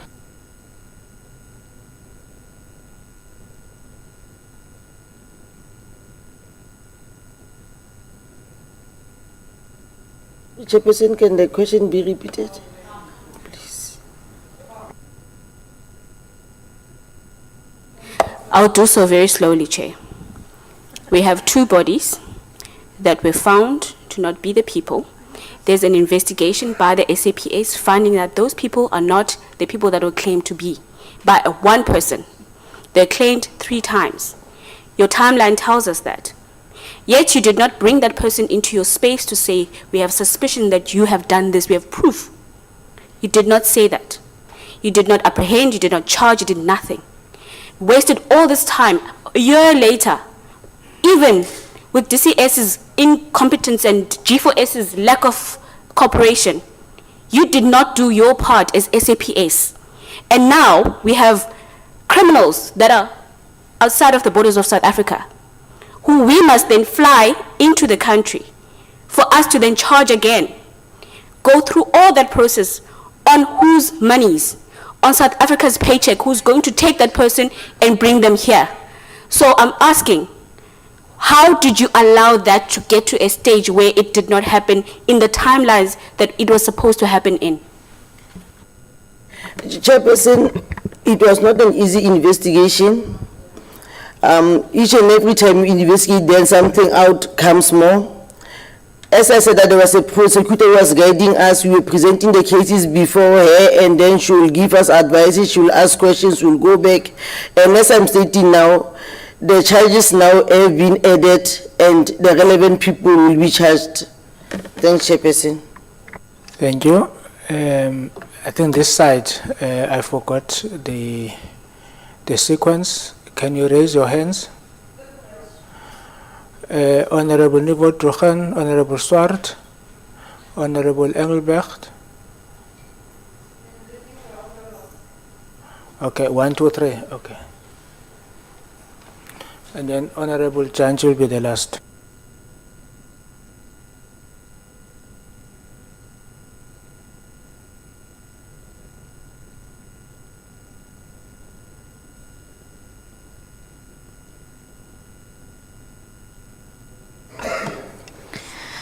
Thank you, Chair. On slide 6, the charges are listed there, fraud, perjury, violation of a dead body, aiding and abetting an escape, and defeating the ends of justice. I just wanted to know, these charges are to who? Is it Dr. Nandipa or Bester? Just clarity. Thank you, Chair. As indicated, because the investigation has been done with the prosecutor, those charges are against the current suspect that have been arrested, that appeared in court, I think it was yesterday, as well as the one that, which is the employee of G4S, the father. Also, the charges here include the doctor, as well as for escape. It will include also the main suspect, which is Thabo Bester. Then some of the charges, Chair, we are still going to add more people because of their contribution. Like indicated earlier, we need to collaborate some of the information that we are having. It will be premature to go and effect arrest when we've not necessarily done our investigation properly, so that we don't end up having to have matters that are withdrawn in court. So it's important that we get information, like we already have some of the inmates that we requested through JICS that they be allocated to other prisons so that we can get their statement, because they were not willing to cooperate with SAPS. So hence we need more information, and we need to collaborate. Thank you. Earlier you said that DCS made a submission for the charge of the escape, right? DCS. Okay, right. So that is that being investigated as well? Correct, Chairperson. Okay. So then, secondly, the cause of the fire, is SAPS investigating that as well? Correct, Chairperson. Okay, fine. Clear. So I'm hoping that we as the committee can get the final report of all the investigations once it is completed. And then secondly, I wanted to say, I'm a little bit worried. From the time that you knew that this was not Bester, up until today, you know, nothing came before any committee. I'm assuming both this committee and the police, that we have a major escape. So nothing came before us. So I just wanted to know why no information was forthcoming.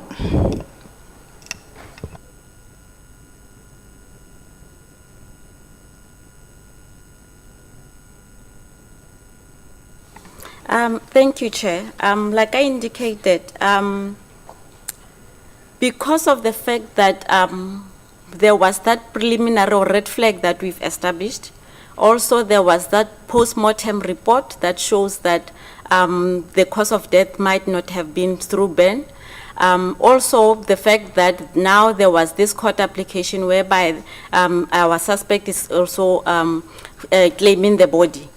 We did not want to, because when we received the first DNA comparing the mother of Thabo Bester as well as the child body, we needed to do further investigation. So based on that, it was not possible for us to open an escape case because G4S was still adamant as the custodian that we don't have an escape. The dead body, the child body that is in the cell is that of... Sorry, Chair, I'm going to interrupt you there. I just wanted to say I don't know why you left it to G4S with their adamancy or whatever the case may be. I mean, it's up to you to investigate that there was an escape because you knew the DNA proved that the body was not Bester, but I'm going to leave it there for now. Thank you, Chair. Do you want to comment or you are fine? Yes, Chair. I wanted to indicate that despite the fact that G4S was not opening a case, SAPS was still continuing with its investigation. Hence, it managed to get the bodies that was found and trying to establish what is the relation of our doctor to these bodies that were found. And how is this body that were found related to the child body that was found in the cell? So that investigation, it still needs to be, because we still don't know who is the deceased child body in the cell. So it's important for us to have all that information. We can even link whoever that is able, because if she was not working alone, there are other people that are working with her that are necessary for us to get the statement and also to collaborate to put them to the scene so that we can know that they were part of the syndicate. Thank you, Chair. Thank you. Honorable Swart. Thank you, Chair. Very, very briefly, I think our concern and the public's concern is the lack of advising the public to the fact that a dangerous serial rapist and murderer was out and had escaped and was in the public domain. Now, I appreciate there's a process of investigation. I fully appreciate that, and there is a certain confidentiality required in that. But in the investigating officer, Captain Flyman, already on the 25th of May, that's the same month as this event took place, indicates, according to the timeline of JICS, suspicion about events at the cell. And then the investigation comes on. And then the Brigadier does incredibly good work with that High Court application in Gauteng, which is opposed and blocked. Now, at that stage already, there should have been an investigation for perjury against the doctor, following your successful opposition of that High Court action. Why was there no investigation then already against Dr. Nandipa for perjury that was very clear in that case? The Judge Cameron pointed out he said there were a number of inconsistencies with the affidavits that were filed. So yes, it's a double-edged sword. You did well with the application, but the question then is, at that stage already, in June of last year, there was information that firstly indicated that Thabo Bester was not the person that died, and yes, it's ongoing. But my concern is at what stage and what is the process of the police? Commissioner, maybe you can help us. At what stage do you warn the public that there's a dangerous person out there, that you're looking for him? I've seen those adverts. We're looking for this person. He's a person of interest. And at what stage do you warn the victims, the rape victims, that this person who is convicted is possibly out? Can you help us with this? Because that's a question that everyone is asking. Thanks, Honorable Chairperson. I think we will take responsibility as SAPS to say maybe we did not warn the public in time. But Honorable Chairperson, what made a bit of a trick around whether is this Thabo Bester? Initially, the mother was uncooperative. She said she will talk us through a lawyer, which is a right. And we struggled to get those affidavits. And until some of the relatives, we were able to obtain their statements, and then to an extent that then we can, it was early this year, we can be able to come to a conclusion that it was indeed Thabo Bester. Because as I said, the fact that that DNA ruled out the mother and Thabo Bester The question was, as the mother was quite uncooperative for some time, the question is it the real mother? And that brings further the question whether, is that Thabo Bester?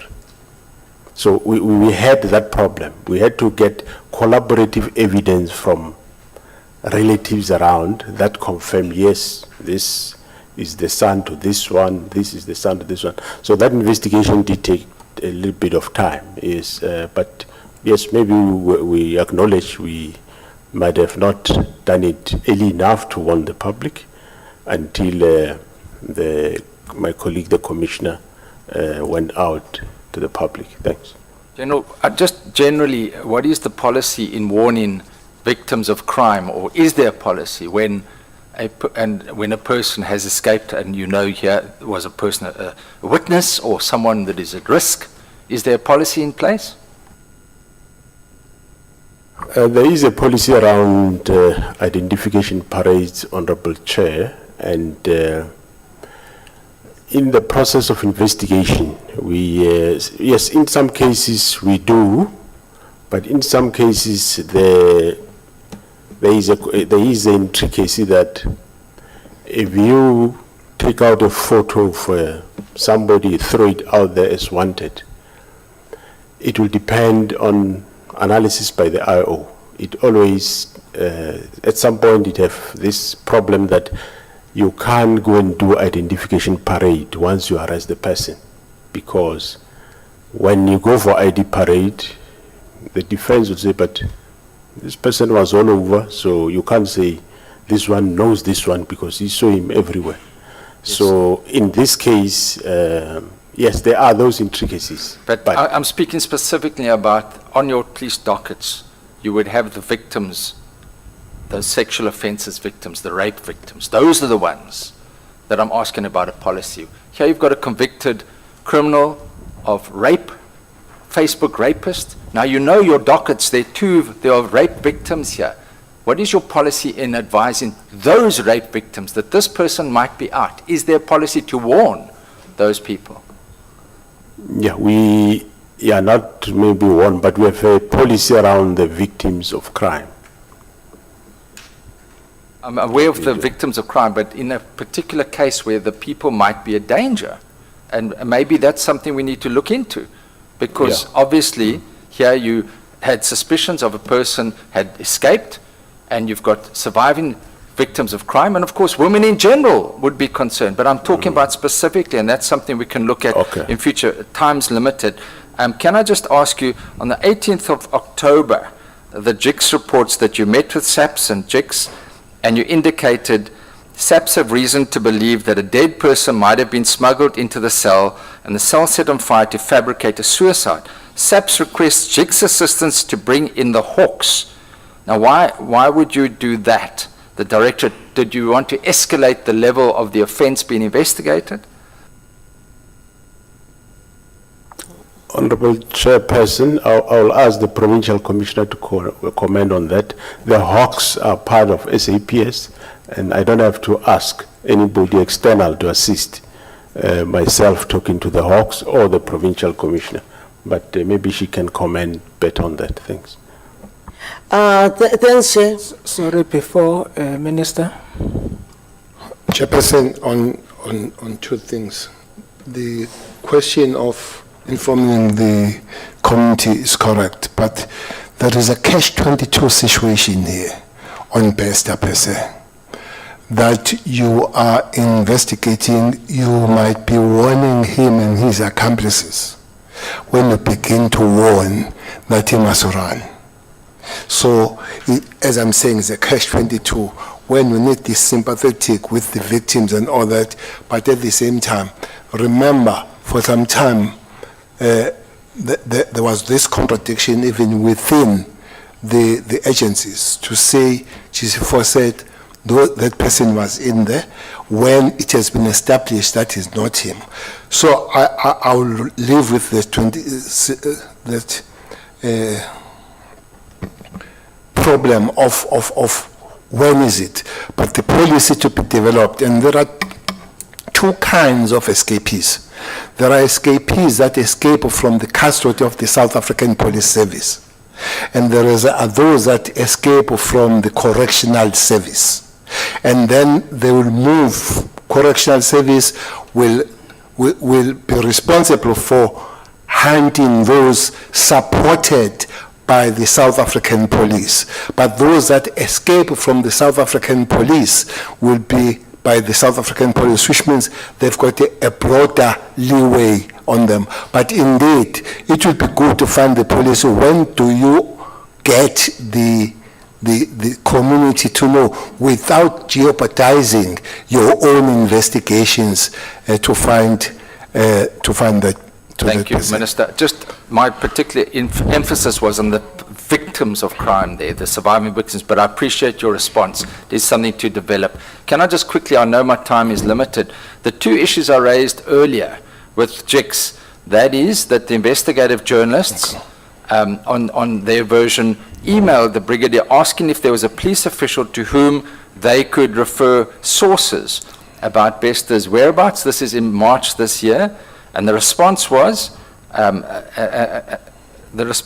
that Crime Stop could be contacted or it could be reported using My SAPS app. Now, surely that is unacceptable given the role that they had played as in giving information, that they'd been sharing information as they were uncovered it and getting leaks. And I understand there are a lot of fabricated issues as well, but this is a reputable organization that is giving a lot of attention. And then secondly, Generals, particularly here, your comment on the 26th of March about the leaking of sensitive and confidential information to media houses. And I appreciate it can prejudice. I'm a lawyer. I understand it can prejudice a criminal investigation from the police's side. But the fact is that it can also assist you greatly. And so by saying that, it's been looked into by authorities. Does it unfortunately, what it creates is the impression is the whistleblowers and investigative journalists are being pursued as opposed to the actual criminals, the wardens, everyone involved in this. Would you comment on that? Thank you so much. Before Chairperson, I was going to answer the first question of the Hawks. I don't know why Hawks will ask from the judge or the investigating team in Free State will ask the judge to bring in the Hawks. Hawks have the mandate, got two mandates. They've got the mandate of being invited to the case or themselves taking over the case. They look at the weight of the case, how much it threatens the state. They deal with those cases that will threaten the state. So if they felt, the investigating team in Free State, that there was an issue, they themselves, through their leadership, through the provincial commission, national commission, they would have roped in without really going through the judge. But Chair, may I raise the issue on the last one, the app and all the answer. I wish, while it's good to go to meet and all that, I wish the same information from JICS would have been raised with the police. So to us, that would really help. Maybe if they are seen not to be coming on board on the matter, then it goes nothing going to the media. But the difference, others are investigating, others are making news. So it will be good that by the time it goes there, but it also shared so that they go on a thorough kind of investigation. Minister, yes, and I agree with you, and the judge did make that concession as well. But maybe there was an incorrect reflection there of that note, because it does make sense to me, the SAP's asking JICS to go to Hawks. Clearly, you would, as the General, you would instruct the Hawks yourselves. But maybe, General, if you could just respond to that last issue, because it is a matter of concern to us, and I think to investigative journalists as well, that you are, what is purported here seems to indicate that it's a chilling effect on whistleblowers, on investigative journalists, when in fact maybe you should be spending your time investigating the case, which you are doing. Thank you, Chair. Thanks, Honorable Chair and members. Yes, I think, well, the Brigadier, what he did wasn't correct. Actually, also early May, I did, firstly early this year, we capacitated further the task team. The team in Gauteng consisted of two officers. We increased it to 18 in Gauteng, over 18, and we increased it also in the Free State. And during that meeting, I said there should be 2 investigators in both the provinces, and their numbers must be given out for evidence. And the numbers, their names were given out in the Free State, Brigadier Mkhawulezi and Flyman. In Gauteng, it was Shibiri, and I said the numbers, the spokesperson must give that to the public so that they can only talk to those 2 people. To refer them to 08600, well, it was wrong because I directed the spokesperson to give those details. And with regard to investigative journalism, well, that statement was issued on the basis that there were journalists that were assisting us in terms of giving information. But there were those, unfortunately, maybe we didn't clarify it. There were those that were trying to mislead us. So we don't know who were behind them, but we could see that they are really misleading us. So it was a warning to those. Maybe we're not clear in terms of distinguishing between the two. Thanks, Honorable Chair. Chair, just also to commend after all the issues that we've had, the arrest that did take place eventually. So I think we do need a commendation in that regard. Thank you, Chair. Thank you very much, Honorable Engelbrecht. Thank you, Mr. Chair. Yes, most of my questions have already been posed, so I will be rather short, I think.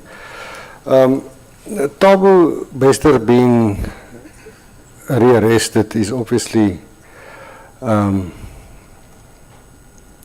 very important individual because he would be able to shed light on all this bizarre things that led to his escape.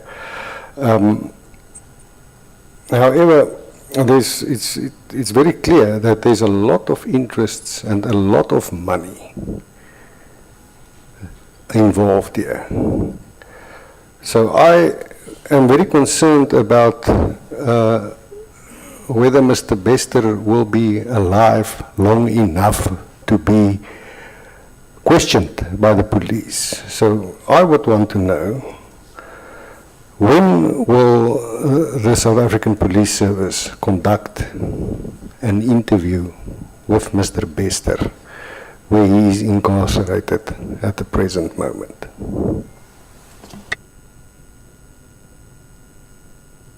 And thanks, Honourable Chairperson. The investigation have started.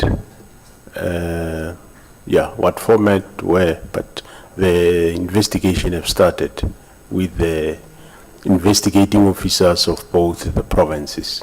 Thank you very much. You are done. Honorable Chancha.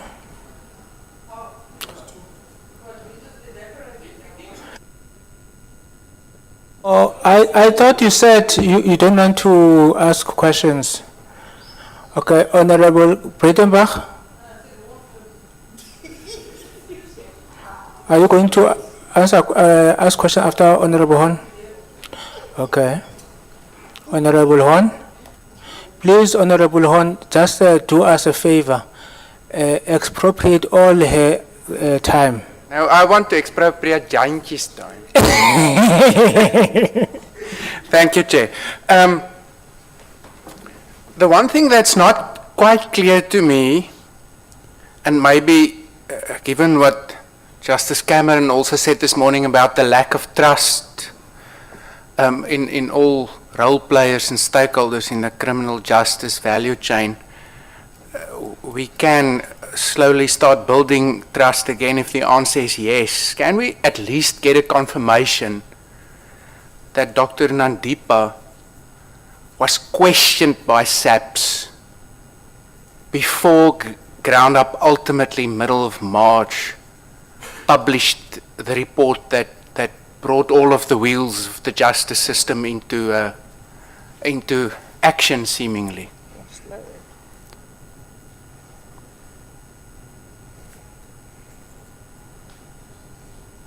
Oh, it's time to pick a straw again. Chairperson, according to my information, she was not yet questioned. Ja, toch.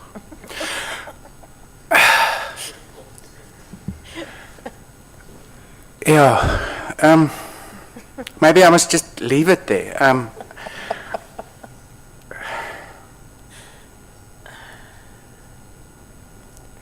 So you now say your investigation is in an advanced stage. When Ground Up published their expose on the 15th of March, followed, I believe, by what really convinced you to get into action, the photos on the 16th of March.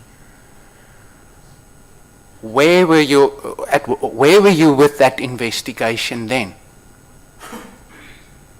What did you believe happened? And who were your suspects?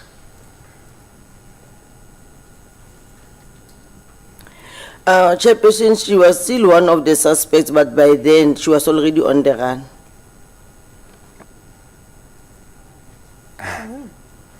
Yeah, so maybe at the risk of just repeating myself, I mean, the minister now gave us the assurance that the decision not to go public was really all informed by the risk of warning suspects. So if she was a suspect, even though you chose not to question her at any stage, and if you didn't want to take the public into confidence and warn the public, importantly, because you felt it's more important to keep everything under wraps, was her movements and her home watched? And if so, how was she able to flee? Did she maybe phone the Guptas in the United Arab Emirates and get their advice? Or was she watched? I mean, that's basically the question. Given the minister's assurance that this was all informed by the need to tread carefully and not alert the suspects. Chairperson, before the answer, my statement is on Bester. Oh. Yes. So does that mean that by then you've not linked Bester to the good doctor? My issue of responding to the question by Honorable Swart, that is a catch-22 situation. Remember, we acknowledged that it would have been good that especially those individuals that were written previously would have been warned. But at the same time, we would not have warned Bester that we know that you are out there. So this statement is based on Bester per se. Yeah. Thanks. But Bester obviously, well, I don't want to say obviously, to my mind, logically speaking, would not go into hiding as an individual. So does your answer then mean, Minister, that up to that stage, despite the fact that there was these bizarre circumstances around claiming unclaimed bodies and finding familial relationships which SAPS, it rightly so, well, seemingly, raised alarm bells at SAPS, but not alarm bells which necessitated action. But despite those bizarre circumstances, does that then yet still mean that at that stage SAPS has not put one and one together and realized that the answer is 2? The likelihood that this doctor is involved is very high. Maybe the answer is 3. Well, even 4. I think that Chair, even 4, even 5, even 6. Yeah. Because what is very clear here, that this is not even a tango of 2. It's not for Bester and doctor. Yeah. It goes vertical and perpendicular. Yeah.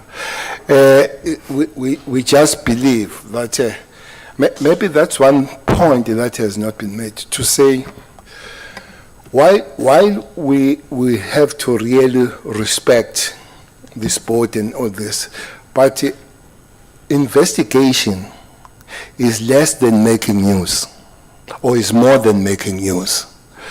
There are quite cases that they'll take you a year, 2, 3, 4.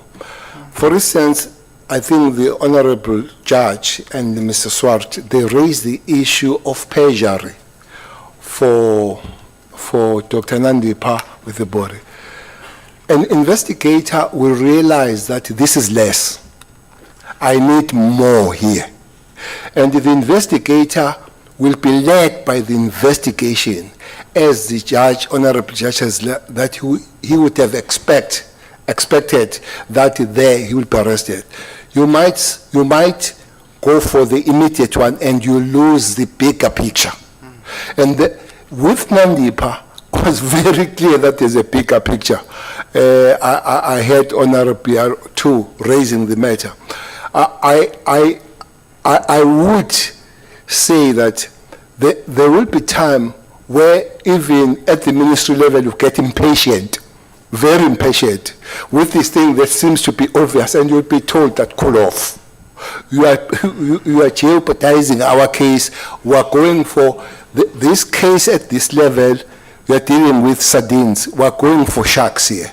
Give us that opportunity, and that's an area and the pressures that we face with the communities. Unfortunately, at the ministerial level is where you need to answer on this matter when they delay, but it's where you need to answer when they fall apart.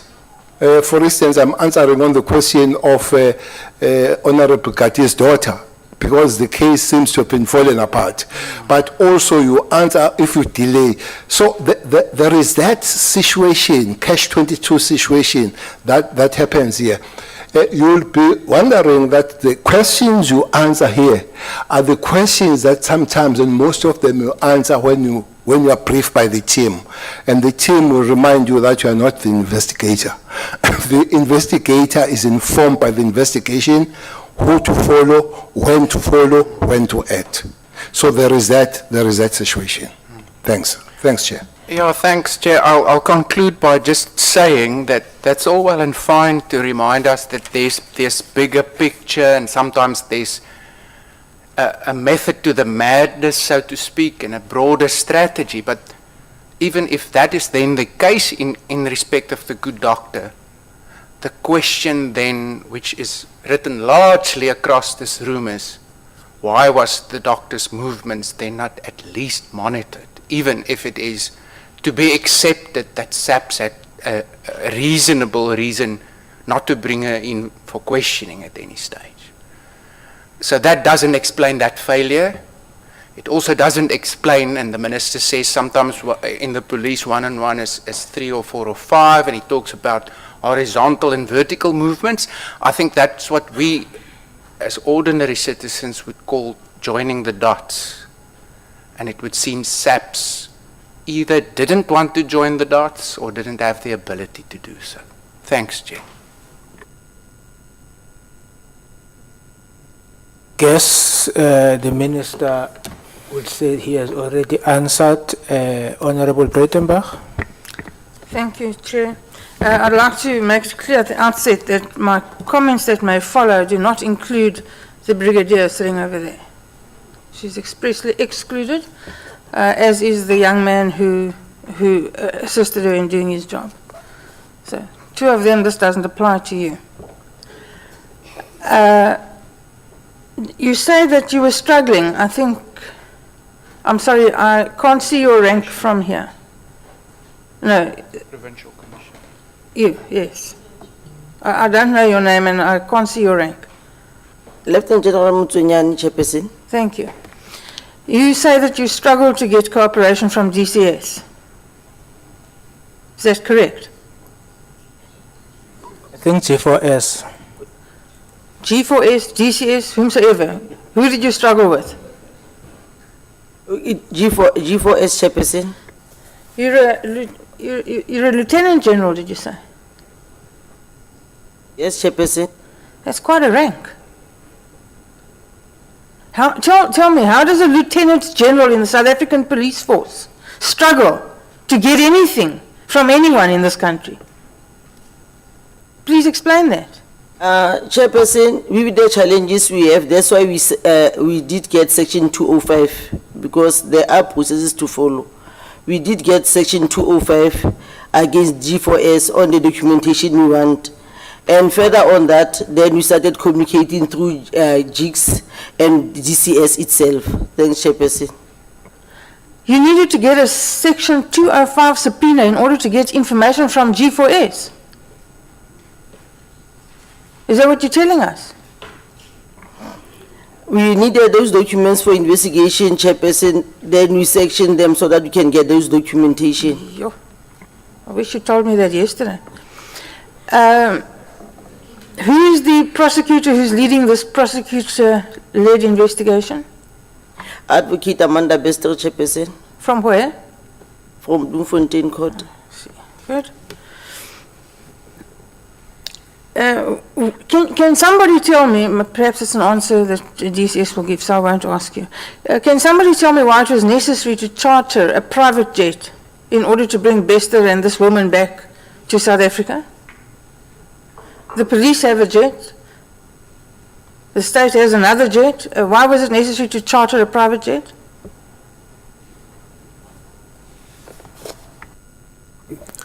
Thanks, Honorable Chairperson. If the police had to transport all the people from that side to here, after the team met the Tanzanian team, they established that for any deportation does not involve the police.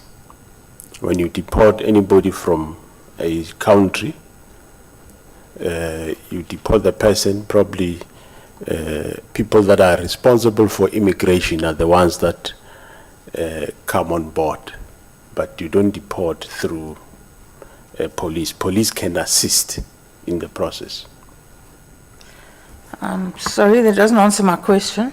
Why do you need to charter a private jet? Chairperson, simply put, it was part of negotiations with the officials on the other side that it would be their pleasure if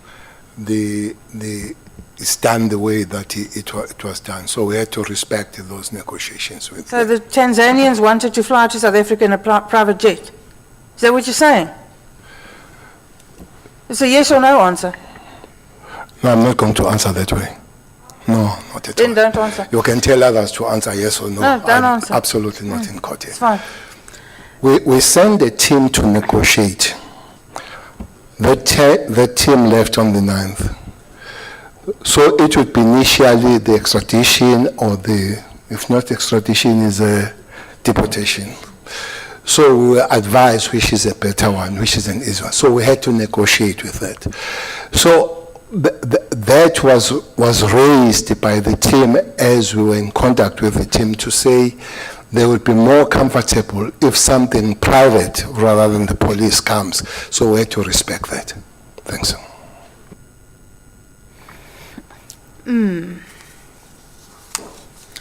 What is the case number of this particular investigation? This escape, murder, violation of dead bodies, whatever?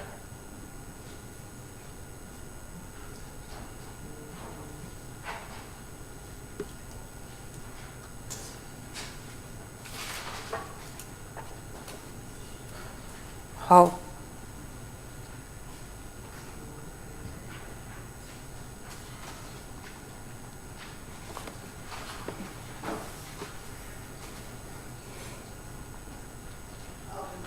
Chairperson, for the escape is Bloomsbury case 316 of 1/2023. Fraud and violation of the body is Park Road case 1572 3/2023. The murder is Bloomsbury case 289 5/2022. Batu case 40-10-2021 is for culpable homicide, where the body of the father was claimed. Thanks, Chairperson. So the escape was registered in January 2023, Correct, Chairperson. despite the fact that you knew about it many months earlier. Why did it take so long to register on the criminal asset system? From the sub side, we did register an inquiry. Together with DCS, they indicated they are still busy with their investigation. That's why when they were ready with their investigation, DCS, Mr. Mokwang, approached us to say, on instruction of their national office, they are to register SK based on the report they received. General, I'm sorry, but I'm having trouble with this. DCS does not have an investigative capacity as far as I'm aware. They investigate escapes within the prison environment, but they don't investigate criminal matters. They have no capacity to investigate criminal matters. That's entirely your purview, am I correct? There are, but Chairperson, there were things they need to verify, because firstly, who's Thabo Bester? Was Thabo Bester supposed to be in in Group 4? Is Thabo Bester not in one of the cells in Group 4? Those are the information they were supposed to verify for to us as the police. And that took 6 months. That's when they said December they are ready, Chairperson. It took 6 months. Is that what you're telling us? Yes, correct, Chairperson. So when DCS came to us to say they are ready with the A1 statement. The police sat on their hands and did nothing for 6 months so that DCS could run through the prison in Mangaung and see if Thabo Bester wasn't in another cell. Chairperson, I think even as it was indicated by Judge Cameron, he indicated that they must finalize the report so that the report can be submitted and we take it from there. Thanks, Chairperson. I listened quite carefully, and this is directed at the Minister. I listened quite carefully to your explanation of catch-22s. You're fond of that phrase, catch-22? 3 minutes. Sorry, how many? You left with 3 minutes. Thank you. You're fond of the use of the phrase catch-22, and you sometimes apply it appropriately and sometimes you apply it conveniently. A catch-22 situation, you described to the Honourable Swart that you didn't inform the public of the escape because it was a catch-22. It may have alerted Bester that you were on the lookout for him, and you didn't want to compromise the investigation. Well, yes, but don't you think that the public interest in this instant trumps the investigation of the police that was going absolutely nowhere until January? It also the public interest that when the arrest is effected, that case stands the test of time. But already, I don't know why that question comes, because it has been considered that indeed, in relooking at things, at least the victims would have been taken on board. I'm getting to the victims, General. I'm getting to the victims. Now we're talking about the public, the South African public, citizens who live in this country are entitled, because your job is to make sure they're safe living in this country. That's your job. And you allow a serial rapist and murderer to run around doing as he pleases while you know that that's the case, and you don't inform the citizens of this country. And you say it's a catch-22. Well, Chairperson, let me repeat. We're not making news. We're investigating. It is important then, now, and forever to say the police, they investigate and they put those people out of circulation. To say you'll announce that, be careful. People will say, now Cele is mad.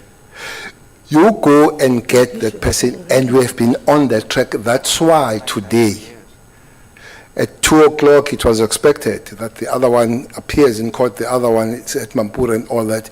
It's the work that has been followed, including, there is this famous one, maybe I can come to it, including to say the arrest in Arusha towards Kenya has nothing to do with the South African authorities. It's got a lot to do.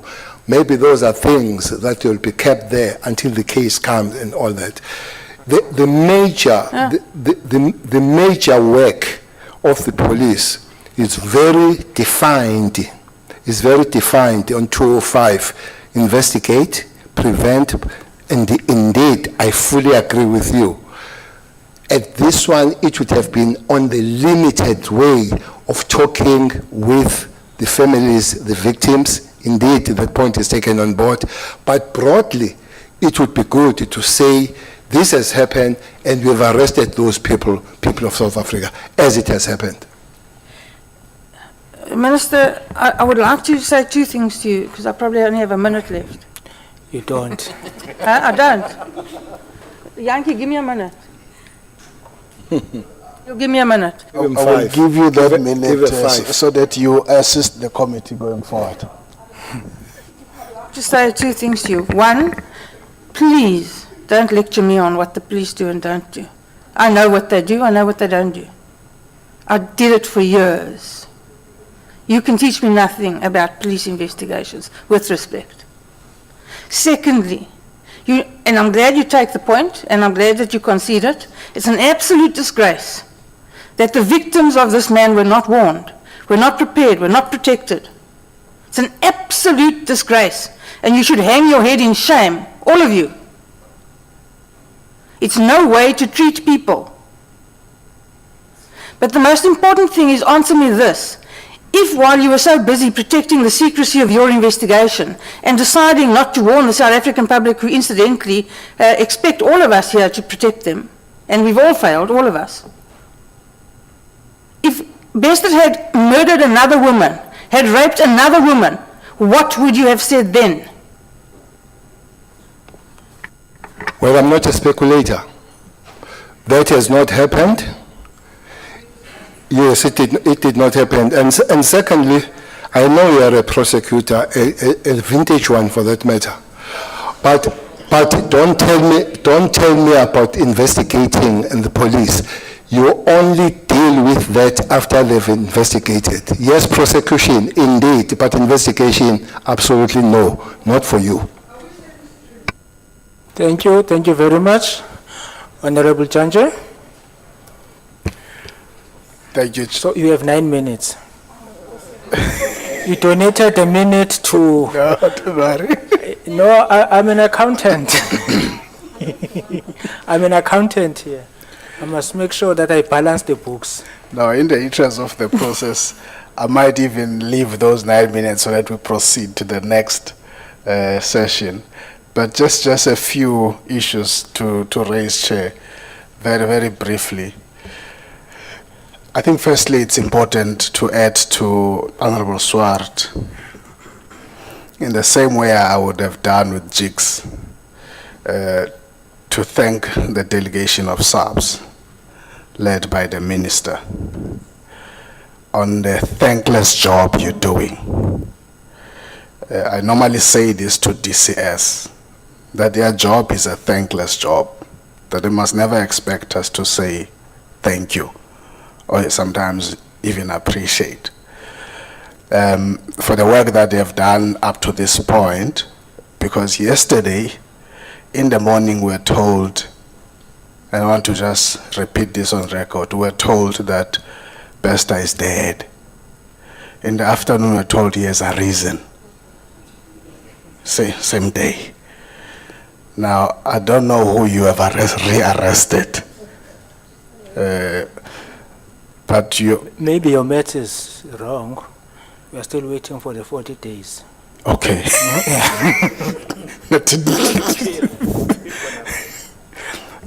So I think it's a relief.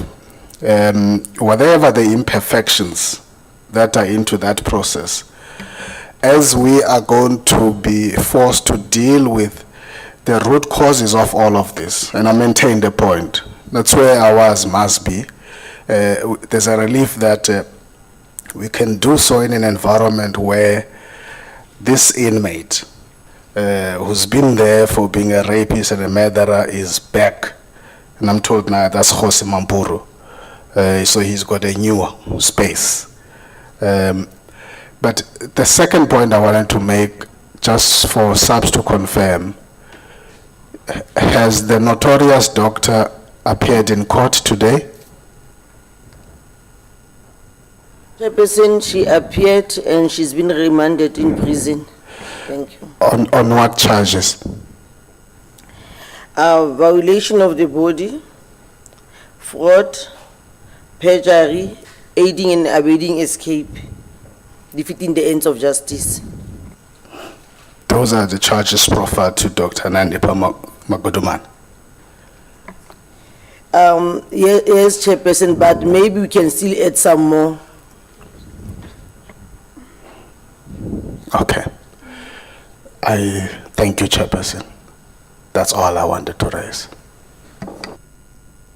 Chairperson, so can I make a comment? Okay, over to you, Minister. Chair, the point raised about the difficulty that encountered by the police working with the chief was, I don't know what is amazing about it, because you encountered the same difficulty working with them. You had to really work on extra thing as you issued summons, we had to issue 205. So that shows the difficulty on that. But maybe without really being arrogant and showing some kind of a finger, it must be, this body must be reminded that we have a portfolio committee called Police Portfolio Committee. So I just want to remind this body that one. Thank you very much.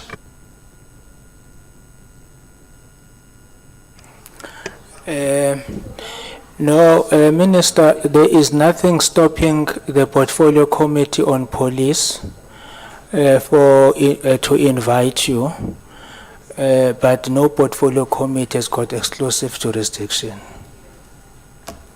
So to the extent that there are things that touch us, then we are also entitled to call and to have a benefit of anybody and any entity. So if they want to, they will call you, but there's nothing that stopped us from calling you. Thank you very much. Let me take this opportunity to also thank you for making the effort to appear before us and congratulate you for ensuring that Mr. Bester, working with the Tanzanians, I think also let's thank them for assisting us to ensure that Mr. Bester is arrested. Thank you very much for all the work that has been done. Hopefully, all the other loose ends will be tied up soon. Thank you very much. Now we will come to DCS. But before we do that, let's have a comfort break for 10 minutes.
We will find another time if there's a need to further engage with it.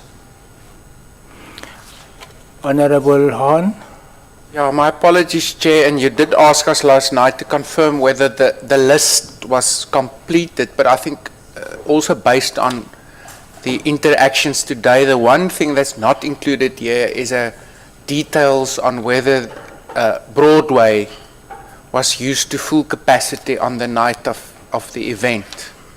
So if we can request through you that we get that information as well in the very near future, please. Mr. Groenewald, is he still around? You got that? Okay. Thank you very much. Now let's proceed to DCS. DCS is led by the Minister Lamula, and the Deputy Minister Nkosi Olomisa. We will allow the Minister to, as the leader of the delegation, to speak. Thank you very much, Honorable Chairperson, the Minister of Police, the Deputy Minister of Correctional Services, the Inspecting Judge, Honorable members of the Portfolio Committee, the National Commissioner for Correctional Services, the National Commissioner for the South African Police Service, and all honorable members and members of the media and the public at large. Let me, from the onset, Honorable Chairperson, convey my sincere welcoming of this process by yourselves up to so far since yesterday. Hence, myself and Minister Cele understood its importance, hence we have been sitting here for the past 2 days, because we believe the information here is insightful. It could also help us on our responsibilities.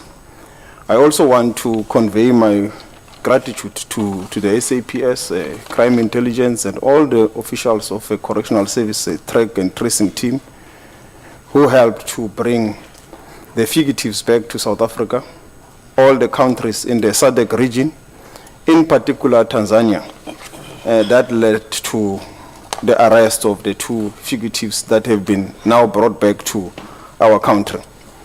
And I must state that the behavior by the Tanzanian authorities has been very exemplary. And it does show that on matters of immigration laws, extradition, mutual legal assistance, while we also have to submit completed papers and documents, you also rely on the political will of the requested country. And I think Tanzania has displayed that magnificently. Where there were issues of clarity, they requested that we send to them the information, and all that information was then used at the end to say the process has been concluded and in terms of the Tanzanian laws. I also want to take this opportunity, Chairperson, to apologize to the victims of the convicted rapist, Mr. Thabo Bester, and to all the people of South Africa, that this dangerous criminal was let loose in the public by the G4S officials. And as DCS, we take full responsibility for this, as we are the custodian of the Correctional Services Act, and we are the people doing so on behalf of the people of South Africa. The people of South Africa don't know G4S as the custodian of these services, so it's us who must take this responsibility. It is the first of its kind, Chairperson, incident that we had to deal with of this nature, uniqueness, and magnitude.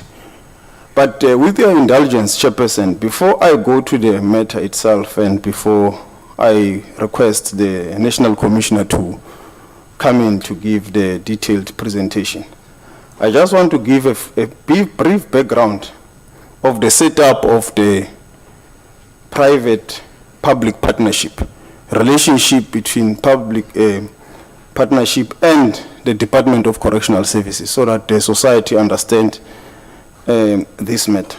During 1997, the Department of Correctional Services entered the processes of looking for bidders to design, construct, finance, and operate prisons.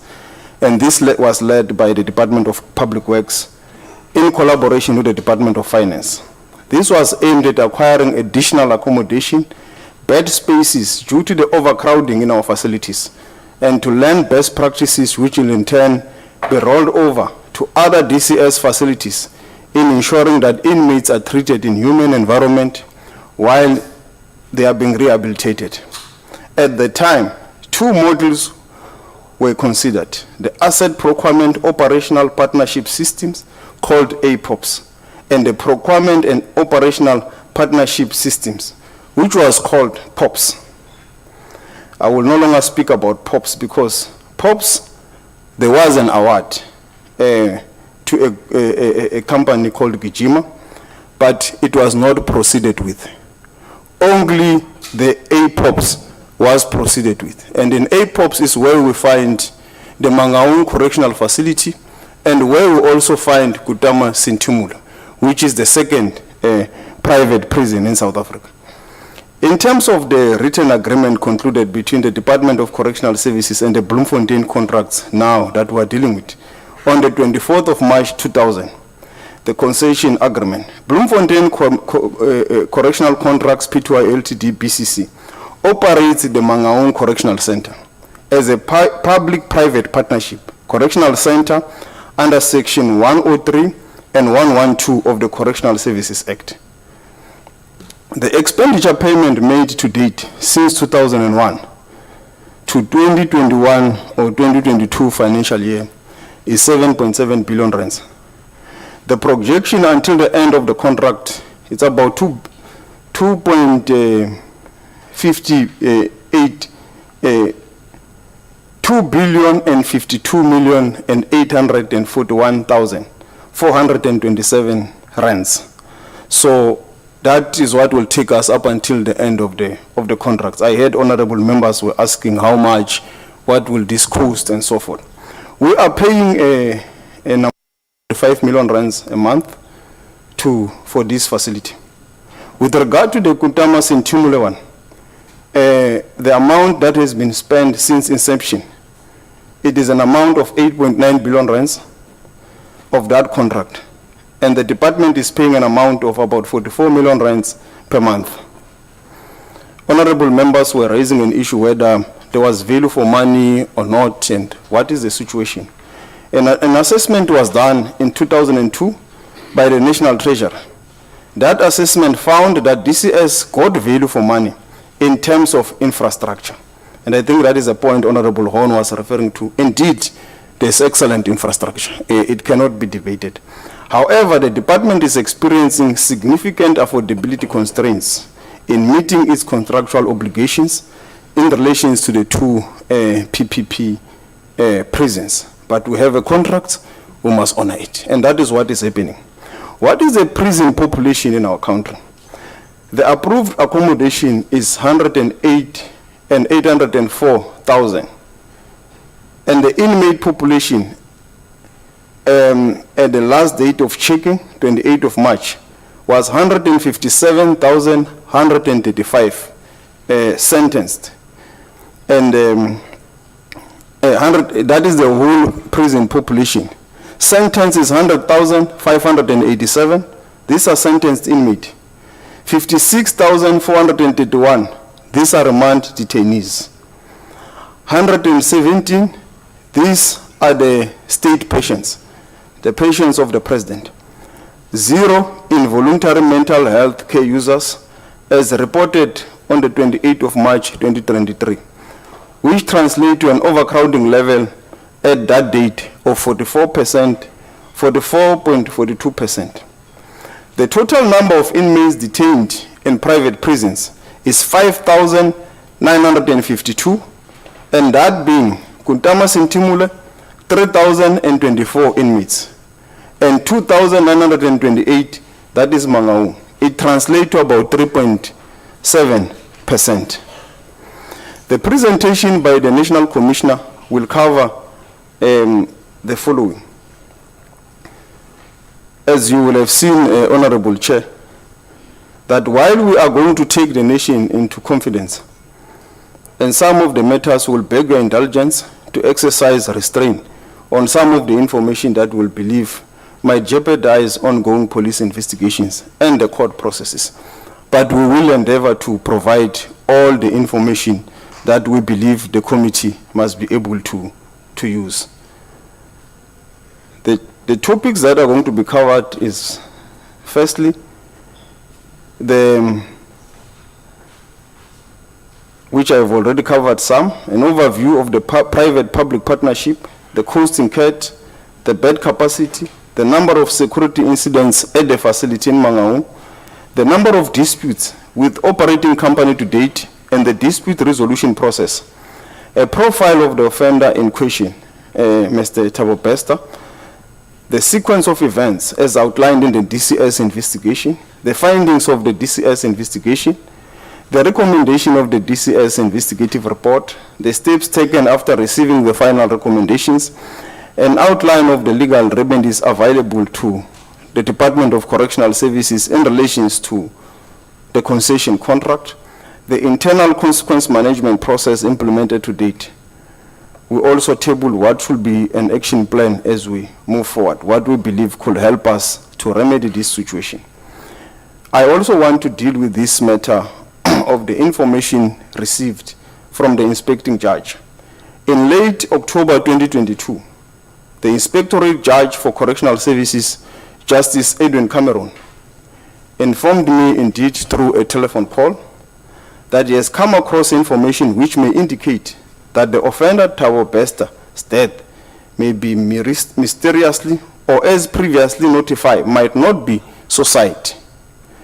Justice Cameron informed me that it appears to him this exceeds probability or credence, but it's an investigation that is underway from themselves as JICs, but there is also investigation by both the South African Police Service and the Department of Correctional Services. This left me and induced me with shock, Chairperson. Disbelief, incredibility, and I sat down after I spoke to him because he left me confused that can such a thing really happen in our country.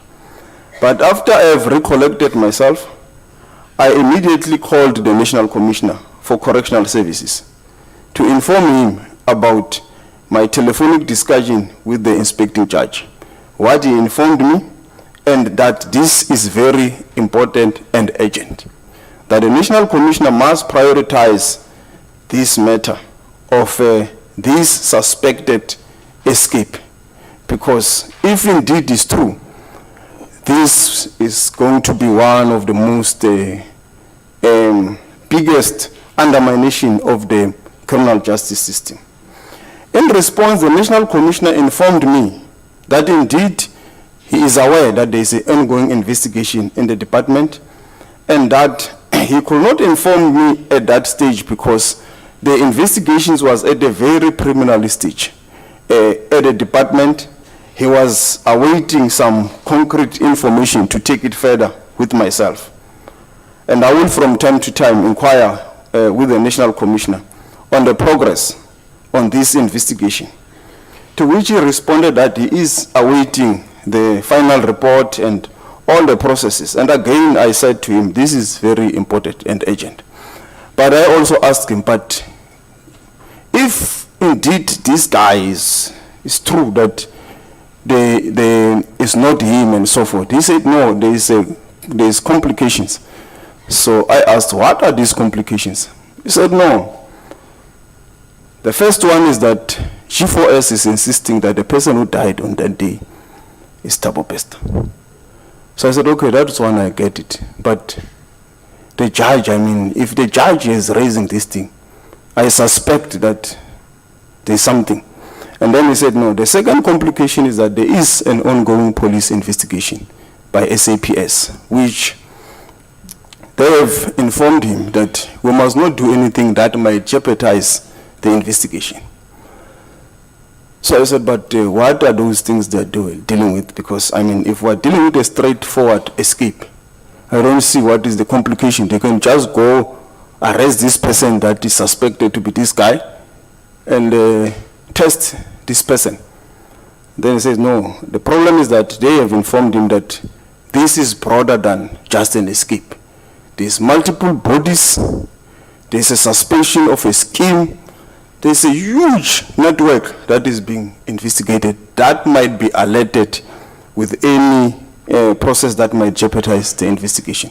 I then said to the National Commissioner, then that's fine, but let's find a way to prioritize, check the matter and follow it up. I also want to deal with the issue that the inspecting judge raised earlier, that when I realized, Chairperson, that from the timelines that the inspecting judge submitted here, a report that he sent me a letter on the 26th of October 2022, I asked my office because I had never seen the letter. What I still remembered is the telephone discussion. I checked with my office if we did receive this email, and they indicated that we did not receive the email and the letter. And I've requested them to provide proof to the committee to that effect, which shows that it did not come through to the Chief of Staff. But still, that does not mean that I was not informed by the judge. The judge informed me. The content of the letter, I confirm, is what he informed me in the telephone conversation. And I dealt with that matter in that context. I received the final investigation report from DCS on the 24th of March 2023, and we then convened a meeting with the DM immediately after receiving this report, and also when we also pricked by the public in terms of the media issues and so forth, to say we have been pushing since that period to say let's get this report, which we finally got on the 24th of March 2023, and the questions were asked, and I think as DCS present, it will become apparent what we dealt with.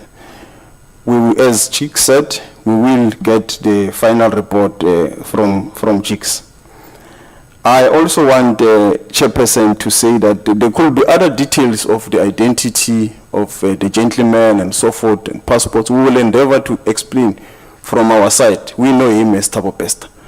But some of the things, I think Home Affairs, they said they will hold a press briefing to explain exactly how it works, that someone can be a South African and still not have an ID document or something like that.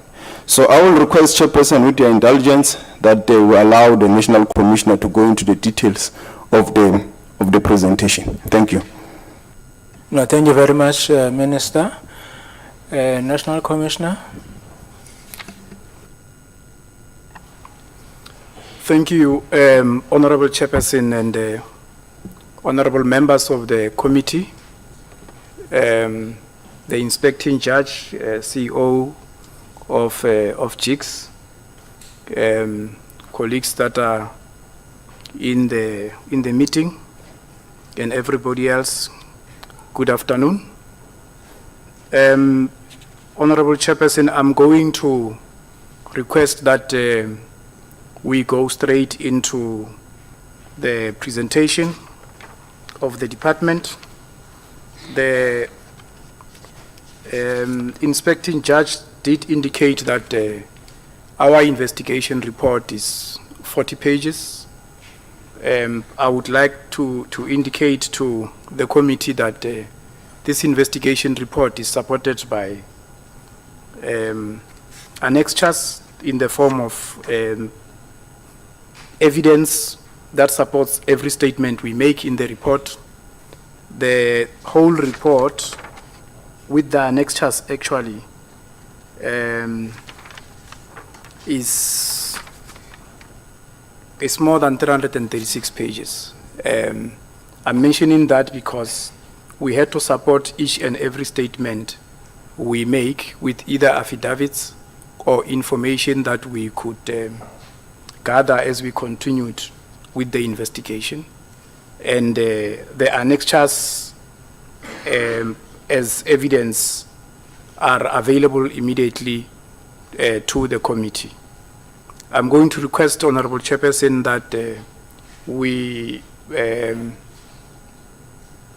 present the report through Director Killian, who's the director responsible for the departmental investigation unit. He will be assisted by the acting deputy commissioner in the office of the national commissioner, Dr. Zota Musoma. I'm also with a team from the department. As we continue to engage, we will then introduce members of the team. But also on that, Honorable Chairperson and Honorable members, I'll be guided in terms of, because we actually have a team here. Thank you, Honorable Chairperson. I suspect the other members of the team would be answering questions, but not everybody will be presenting. Yes, Honorable Chairperson. Thank you. Director, I think the Minister and the National Commissioner have already greeted us on your behalf, so just go straight to the presentation. Thank you, Chairperson, honorable members. I'm going to start right away, as you request. The purpose of this presentation today is to provide the Portfolio Committee on Justice Correctional Services with a summary of a security-related incident on 3 May 2022 regarding offender Thabo Bester, who was detained at Mangaung Correctional Centre, a private-public partnership in the Free State Northern Cape region.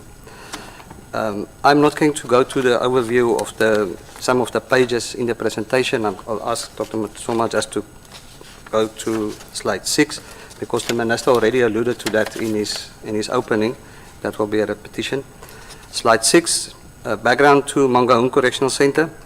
In terms of the written agreement concluded between the Department of Correctional Services and Bloemfontein Contracts, or BCC as they are commonly known, on 24 March 2000, in the concession agreement, Bloemfontein Correctional Contracts operates the Mangaung Correctional Centre, MCC, as a public-private partnership under the sections 103 to 112 of the Correctional Services Act as amended. The contractor's shareholding equity and the rights confirms the following shareholding.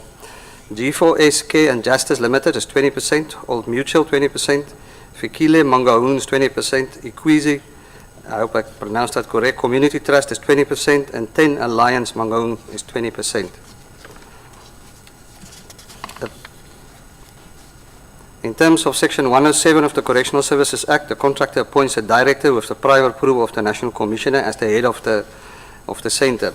The subcontractors and the functioned Mangaung Correctional Centre are the following. G4S is responsible for custodial services, KKS for food services, Farani Healthcare Solutions, and Integron Integrate Solution Maintenance, who already appeared before the Commission. In terms of Mangaung Correctional Centre became operational on 1 July 2001 with a bed capacity of 2,928, and as we've heard, the contract will end on 30 June 2026 with a staff capacity of 507.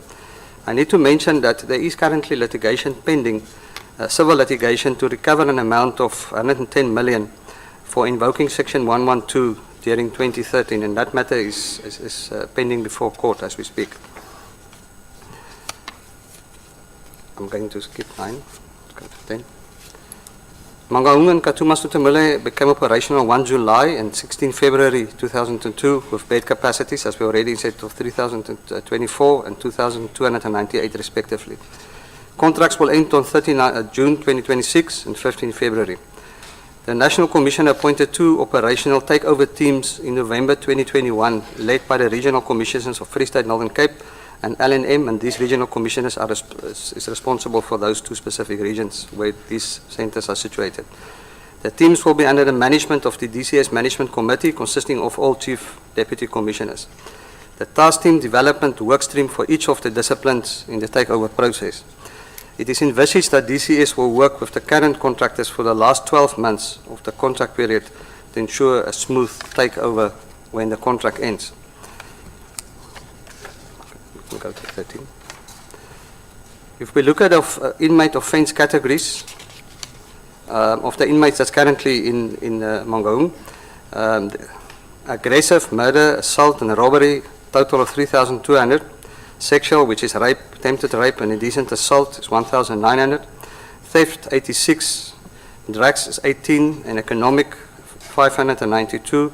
And then there's other various crimes of 1,036.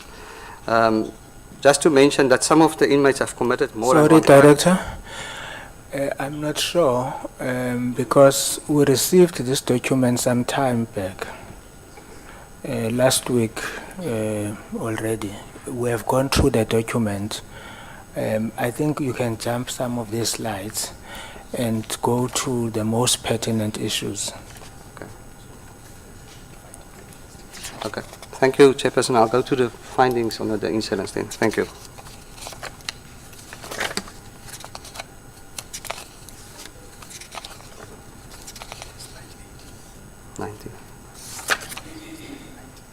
Yeah, 19.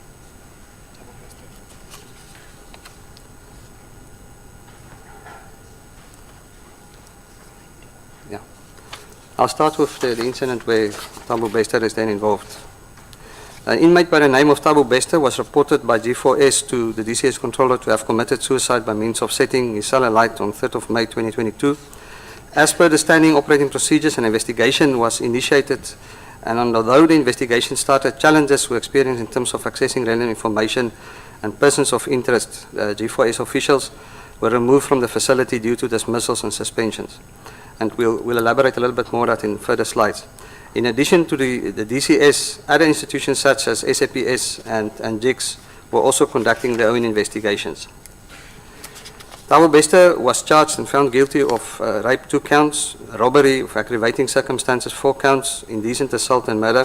And we need to mention that these offences were committed whilst he was on parole at the time for a sentence for fraud. He was sentenced to life plus 75 years imprisonment, and was also serving 285 and 335 days for parole break. On 24 October 2013, the offender was transferred from a DCS facility to the Mangaung Correctional Centre, public-private partnership facility in the Free State and Northern Cape. Offender Bester was graded A+ at the time of his escape. Now, maybe just to explain, in relation to the A+, it must be mentioned that Mangaung Correctional Centre uses a system where the offender starts at the highest group and is then downgraded with negative behavior. The philosophy is that the offender will continue with good behavior in order not to lose his privileges. In the other correctional centers in DCS, use a system where the offender starts on a lower group level and must earn a higher level with consistent good behavior. So just the opposite to that. Once DCN takes over the center, the DCS privilege system will be implemented to be consistent with other correctional centers. Sequence of events.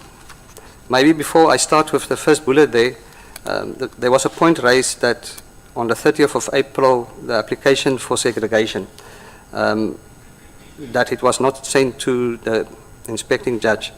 Now, what we need to indicate here is that there was an application, we have the application form, but that application form was never approved by the controller, and it was also never provided to the controller. In fact, there's a date stamp of G4S on this form of the 3rd of May 2022, and it forms part of our internal investigation.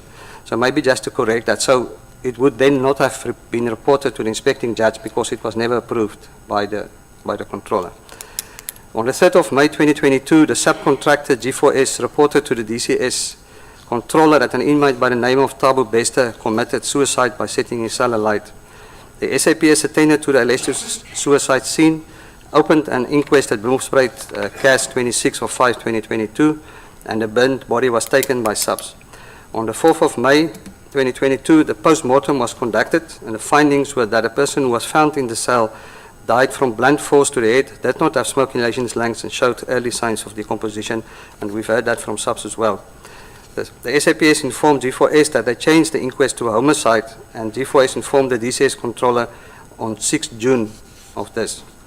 The letter from G4S, however, indicates the death of inmate Thabo Bester was now a homicide, meaning that they still considered the body as that of Thabo Bester. G4S proceeded to conduct their own investigation. The outcome of this investigation was, however, never provided to DCS until 31 March, despite formal requests to obtain it.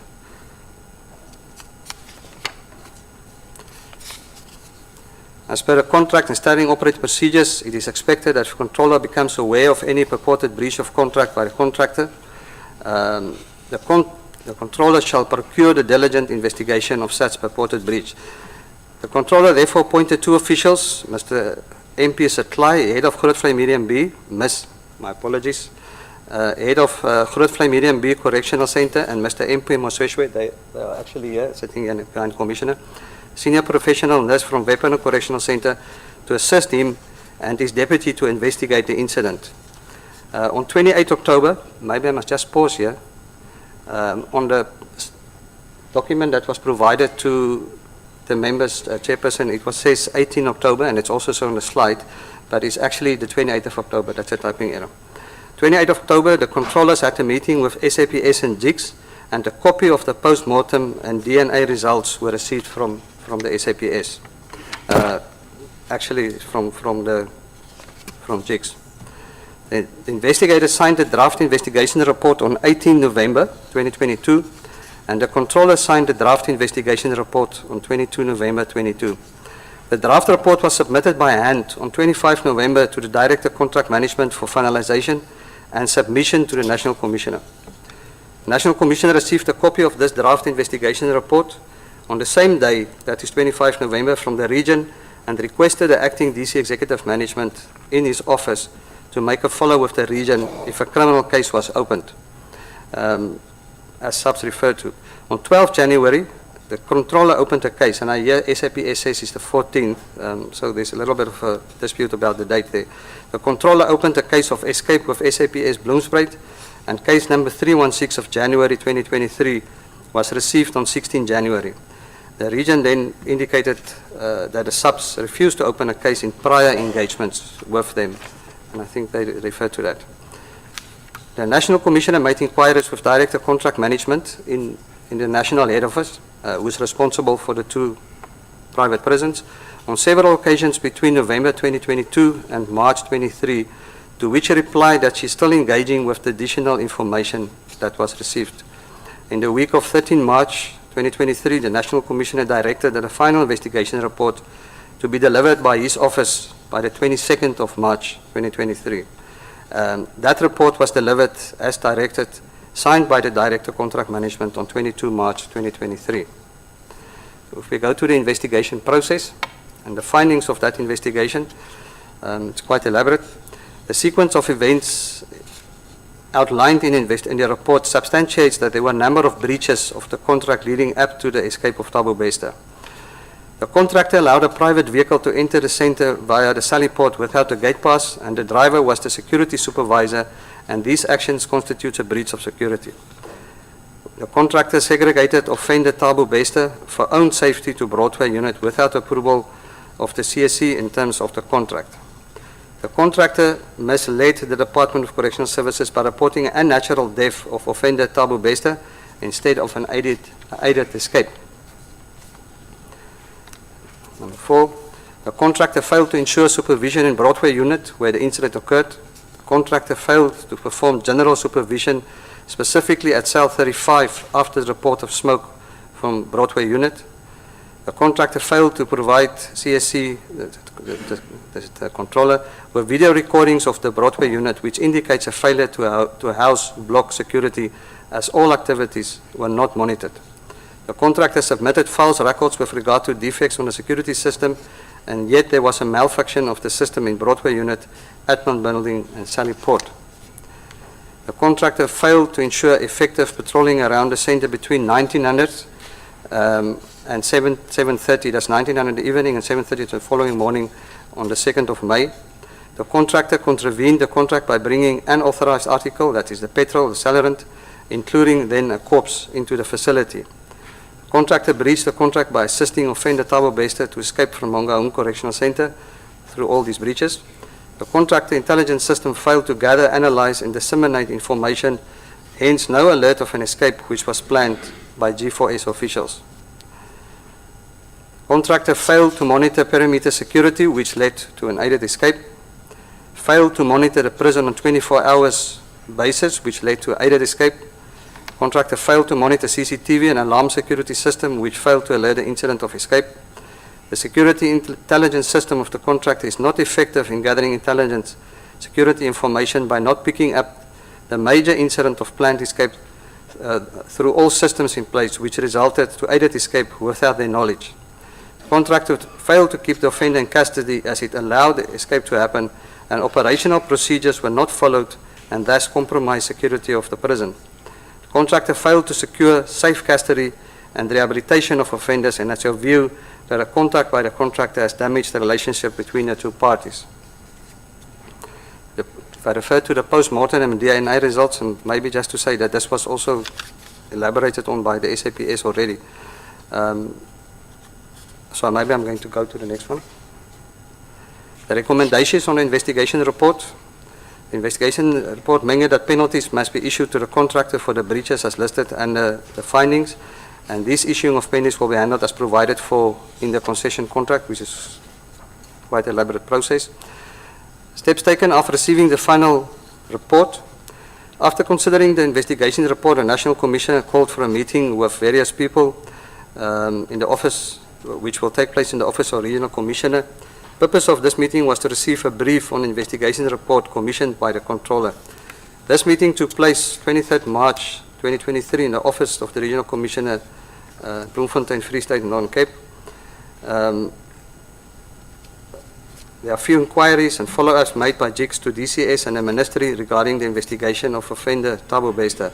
However, at that stage, the investigation was not yet finalized. Therefore, there is no information that could have been provided. Emanating out of the brief, the National Commissioner addressed a letter to the Controller to obtain further information which will assist to validate the findings and recommendations, in particular the assertion that offender was aided in his escape from custody. Out of the factual findings of the investigation report and information available and presented during this brief to the National Commissioner by the investigators, it was concluded that inmate Thabo Bester escaped from Mangaung Correctional Centre on the 3rd of May 2022. It was only reported to the National Commissioner in the briefing meeting on the 23rd March that the Controller opened a criminal case on 12 January and the case number was received from SAPS, as I already said. The SAPS is still investigating escape and the events surrounding the escape, as we've heard from them. Activation of the track and trace team. Early hours of the morning of the 24th of March this year, the National Commissioner activated the DCS team to work in collaboration with SAPS to track, trace and re-arrest the offender. Track and trace team comprised of the following officials: DCS, SAPS, Department of Home Affairs and the Asset Forfeiture Unit. And this team provides regular feedback to the SAPS. So DCS was throughout involved with this track and trace. Legal remedies in terms of Section 112 of the Correctional Services Act. Section 112 of the Correctional Services Act states the following: if, in the opinion of the Commissioner, in consultation with the Minister, the Director has lost or is likely to lose effective control of a public-private partnership, centre or any part of it, it is necessary in the interest of safety and security to take control of such public-private partnership, correctional centre or part of it. He or she may appoint a temporary manager to act as the head of that correctional centre and may replace custody officials with correctional officials to the extent necessary. The appointment B, appointment referred to in paragraph A starts at the time specified in the temporary manager's written letter of appointment and ends on written notice to that effect. During the appointment referred to in paragraph B, the temporary manager performs the functions of the director, and the contractor and any subcontractor must do all that is possible to facilitate the performance by the temporary manager of those functions. As soon as practical, after making or terminating the appointment of a temporary manager, the National Commissioner must give notice of such action to the contractor, the director, and the controller. 24 March, the National Commissioner directed the Departmental Investigation Unit to investigate the role and conduct of DCS officials, and this investigation process is currently in process. On 29 March 2023, the National Commissioner suspended the Director Contract Management. 30 March, the National Commissioner contemplated the Controller and Deputy Controller to suspend them. Ms. Gladys Rantente is appointed as the DCS Controller for Mangaung. She's currently there. I think she's here today. The Department of Correctional Services has referred the concession contract and the related documents for legal advice, exploring other remedies available to the Department of Correctional Services. After carefully considering the findings and recommendations of the investigation report on the Thabo Bester escape incident and consulting the Minister of Justice and Correctional Services, Mr. Lamola, the National Commissioner decided to invoke Section 112 of the Correctional Services Act, read with Clause 55 of the concession contract. Findings of the investigation report pointed to the fact that the director of the Mangaung Correctional Centre has lost effective control of the facility, amongst other factors, and the Correctional Services Act does provide for a mechanism to restore safety and security by taking control of the Correctional Centre by means of appointing a temporary manager, as we've done. Temporary manager will perform the functions of the director. Mr. Patrick Ali Mashabataga was appointed as temporary manager of Mangaung Correctional Centre with immediate effect. The Section 112 process will be reviewed in 6 months. Contractor has been duly informed of this decision, and Mr. Mashabataga will be supported by other officials that have been appointed in order to ensure that a Mangaung Correctional Facility is able to render the required services without experiencing shortcomings. To support the temporary manager, the region has identified the following support staff. The Area Commissioner of Grootvlei will provide support. Assistant Director, 1 Senior Correctional Officer and a Security Officer, and the emergency support room from Grootvlei will be made available when needed. In terms of an action plan, a physical roll call of inmates with fingerprints identification to take place from 31 March to 6 April, and we can confirm that roll call was completed with fingerprints of all those inmates taken, and that all the inmates that's supposed to be there are then accounted for. The reinstatement of inmates disciplinary hearings, and that will be a continuous process. The reclassification transfer of inmates qualifying to be medium, continuous process. Controlled movement of inmates from one unit to the other, continuous. Enhancement of handling of complaints and requests, continuous. And analysis of incidents for the past 5 years. That's a target date from the 3rd of to the 14th of April, should be 31 March. Proper mending of access control gates, that's a continuous process. Confirmation of vetting of custodial officials, those dates are still to be determined. Lifestyle audits of custodial officials of G4S, that process still needs to be arranged. A review of structured day programs, which should happen with immediate effect, they're already busy with that. Implementation of monthly security committee meetings from the 1st of May. A reassessment of the surveillance camera system as well as the position of such to establish implementation of backup system and to extend the period 7-day data storage, and that's a continuous process. To conduct a building structural survey to determine the current state of the structure. There was actually such a document already available. Activities taking place at night must be in the presence of the director security or delegated manager. We would note from all what was said here is that the people that was on duty were able to open the cell, and normally in correctional centers the cell is not just open, the person on standby must come out and be present when the cell is opened after hours for security reasons, identification reasons, etc. On the 31 March 2023, DCS received a letter from the legal representative of G4S demanding that DCS immediately revoke the Section 112 notice by close of business on Monday, 3rd of April, failing which they will approach the court on an urgent basis for relief. That letter was responded to, that the appointment of the temporary manager remains.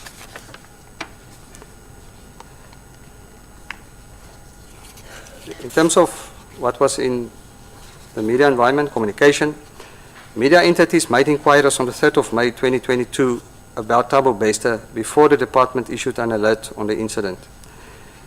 It became necessary for the department to confirm what was reported by Mangaung Correctional Centre, affirming that Thabo Bester committing suicide by setting his cell alight.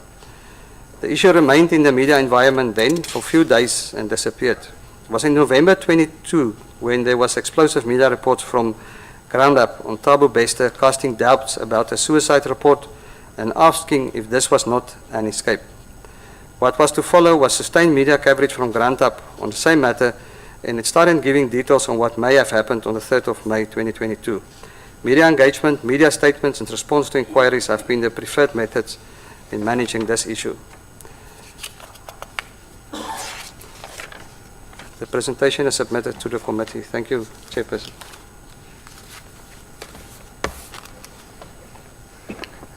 Thank you very much. Is that all? National Commissioner. Thank you, Honorable Chairperson. That is all.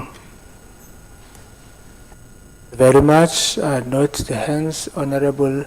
In fact, there were two requests. Let's drop our hands. There were two requests first.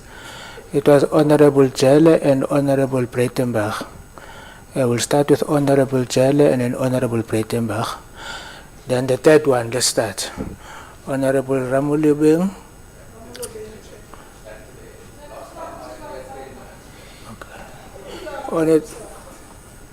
Honorable Swart, okay. Honorable Swart, Honorable Engelberg, Honorable Horn, Honorable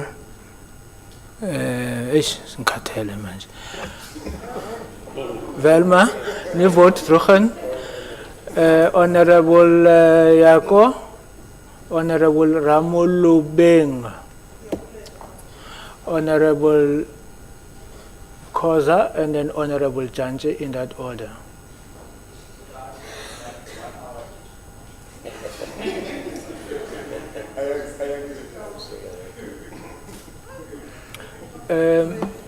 Do you want to stick to the last agreement, or do you want to revert back to the first agreement?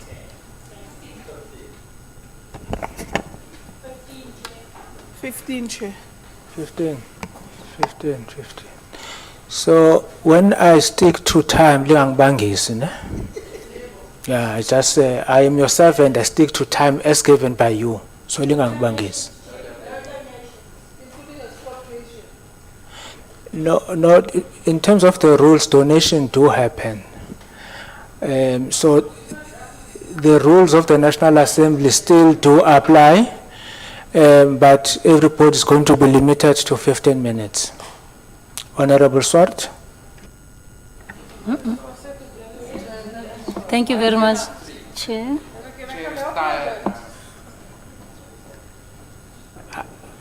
I so wish that I can escape. Honorable. Thank you, Chair. Masego Chele.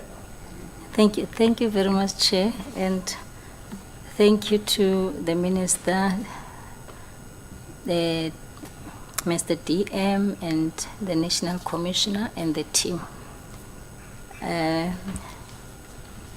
Your presentation gave us a lot of information that we needed, and I think it's easy for us now. Honorable Chele. Please, low, Chair? your voice is low. It seems as if you want to escape more than me. No, my apology, Chair, and the committee. No, my question, Chair, I was just thanking the Minister and the team.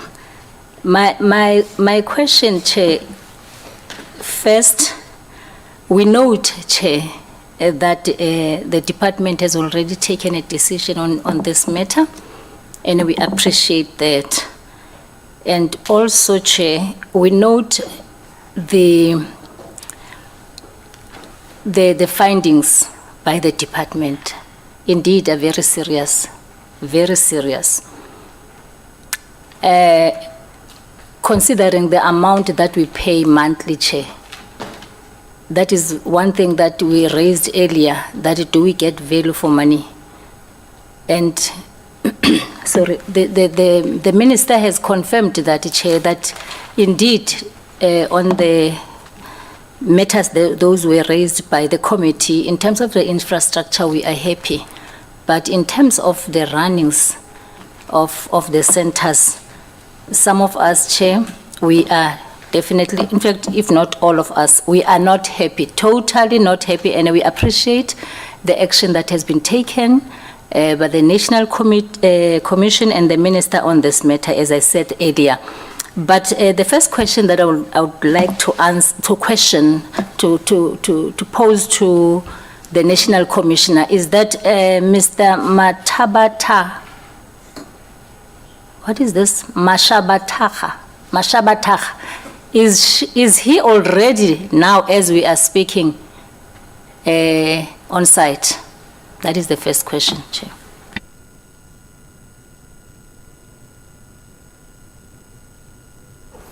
Thank you, Honorable Chairperson. Yes, Mr. Mashabataka was installed on the 30th of March. And the team. 2023, and the team. Thank you very much. The second question is that, Chair, we are paying 45 million a month. And now Mr. Matabaha is already there and the team. It means G4S have vacated the place. Does that mean we don't have the officials of G4S on site? Is the question. Thank you, Honorable Chairperson. In terms of Section 112, the action that has been put in place is the replacement of the director of G4S by a temporary manager in the person of Mr. Mashabataka. The management of G4S is still at the center, and also the staff of G4S is still at the center. What we also did was to provide Mr. Mashabataka with colleagues to assist him, because Mangaung and Grootfontein are next to each other.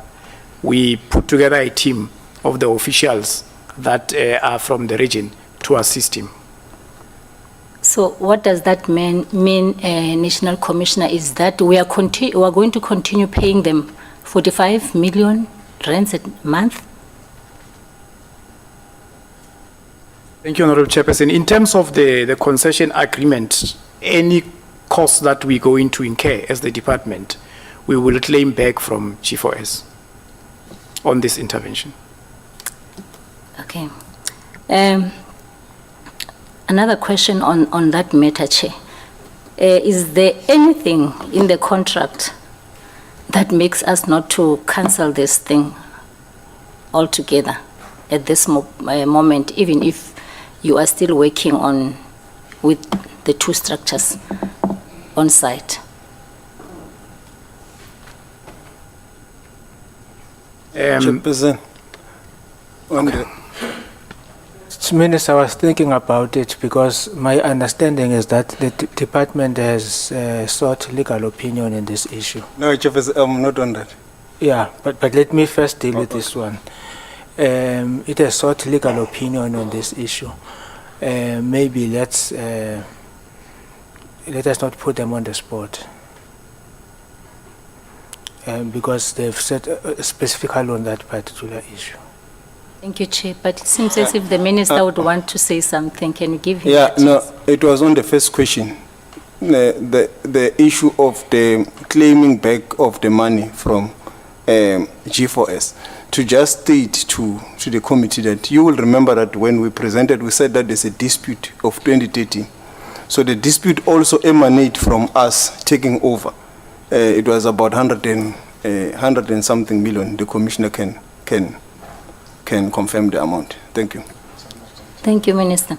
On the issue of the escapees, it seems as if this is not even, it seems as if it is now known that it is not the first escape in that center.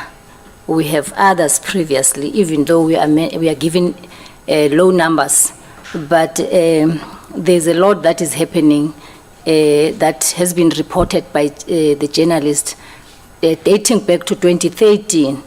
I just want to find out, after someone, or I mean to say inmate has escaped and later that inmate is apprehended, what is the procedure? Do you just take that inmate back without maybe having some charges that are adding on top of the case, or the punishment that the inmate would have got before coming to the center? Thank you, Honorable Chairperson. An escape is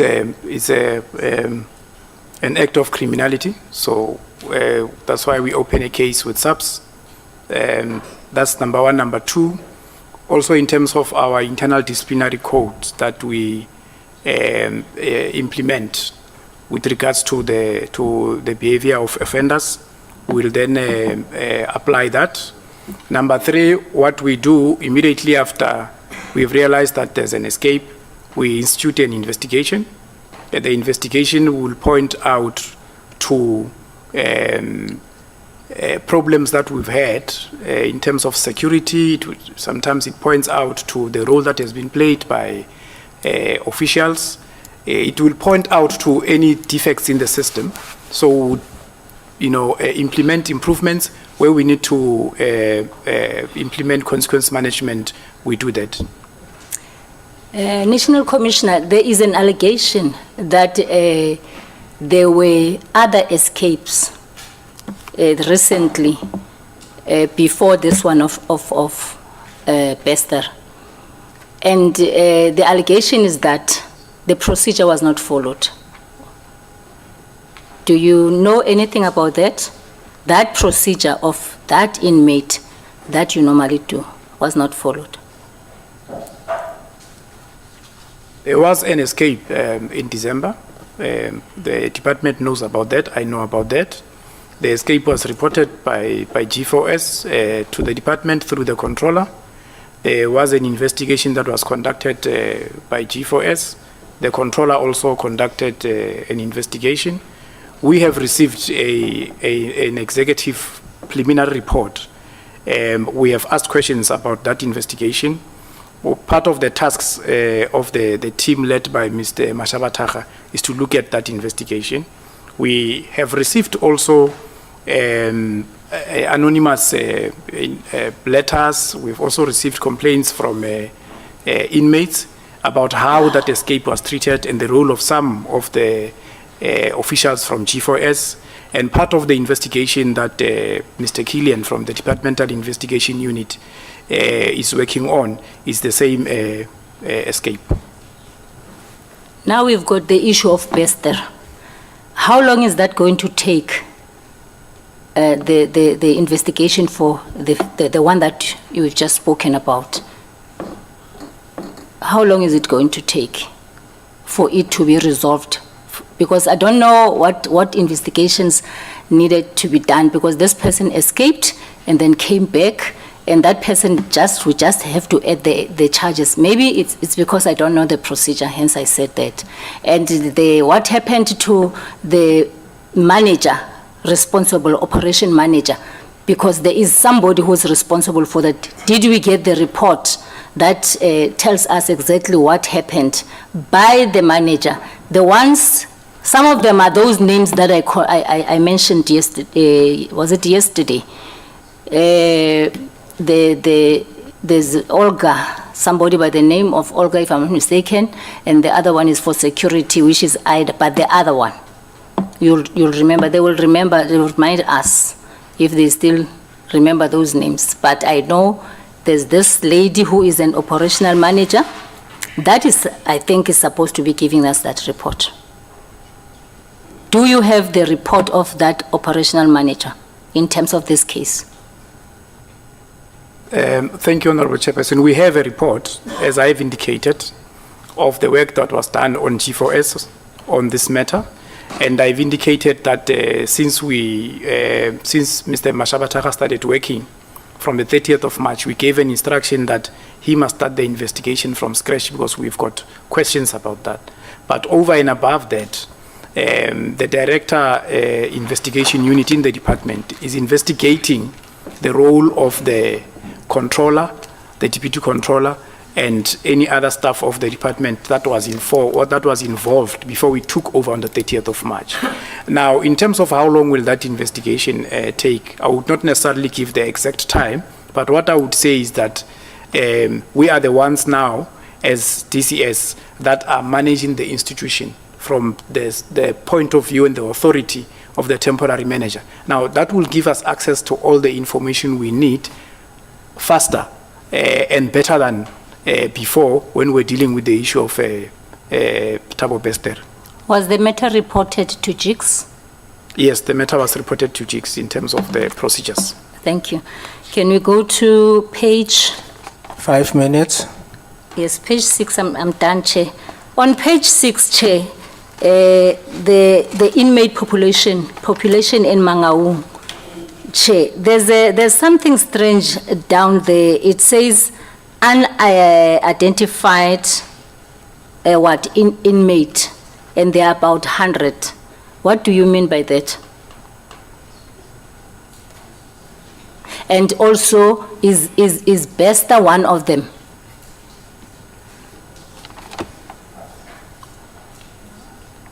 Thank you, Honorable Chairperson. I'm going to ask Acting DC, Dr. Musoma, to answer that question. I may come in after that if there is a need. Through you, Honorable Chairperson. Thank you, National Commissioner, and thank you, Honorable Chairperson. The slide on inmate population in Mangaung Correctional Centre, as you would see in this table, is actually indicating the origin of those inmates per province. You will also notice that just on row number 3 from the bottom that we have also indicated the number of the foreign nationals that are there. But now, as you will know that Mangaung is fed from different correctional centers within DCS.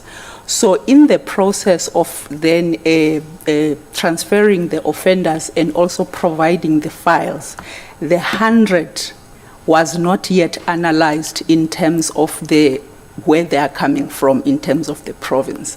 But now, for the sake of making sure that our statistics balances, we had to specify there in that row that those when unidentified in terms of the province were 100. Thank you, Chairperson. In terms of the provinces, but now in terms of saying Bester did not have an ID, where is he identified there? The number? He didn't have an ID, but he's coming from Gauteng, ne? Gauteng, I don't know where he's coming from anyway, because he's all over. He's even now coming from Tanzania. Maybe he was trying to get to where he's coming from. I don't know. Because he doesn't have an ID. And yes, the police told us that they identified the relatives, but he doesn't have an ID. Thank you, Honorable Chair. It is true, Honorable Members, that most of our inmate population, in actual fact, this is a deliberate act at times. They don't want to produce their IDs or to present them, mainly because they are running away from other charges or other criminal activities that they have committed. That's why they keep on changing their names. So in terms of disaggregating this data per province, it was basically an exercise to show where most of our inmates per province are from on that target group. Thank you, Chairperson. Last one, Chair. It is about page 7. The numbers, Chair, of the sexual inmate offences on the category, on that category. I see the Chair, on the sexual category, it says 1,009, I mean it's number 2. I think this is the issue that the President at some point mentioned, that it is very serious. But now I want to know, having this number or these numbers, particularly these offences has been committed against women. And we have such centers that allow escapes of such people. And I know the category, I don't even want to talk. In fact, those people that I'm talking about, the sexual, they also fall on that category if we have to identify Bester. So Bester is one of the most dangerous inmates. So I want to know, if we keep on getting these escapes, National Commissioner. Please round up. Yes. I'm there, Chair.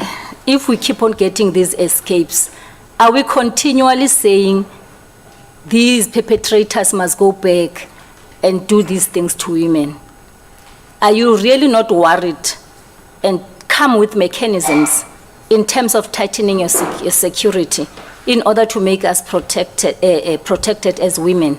Because where we are, Chair, I'm scared myself because I don't know if maybe we'll be able to hold Bester from all this, the information that we got. Thank you, Chair. Can you comment, National Commissioner? Members, please note, if your time has expired, you won't get a response.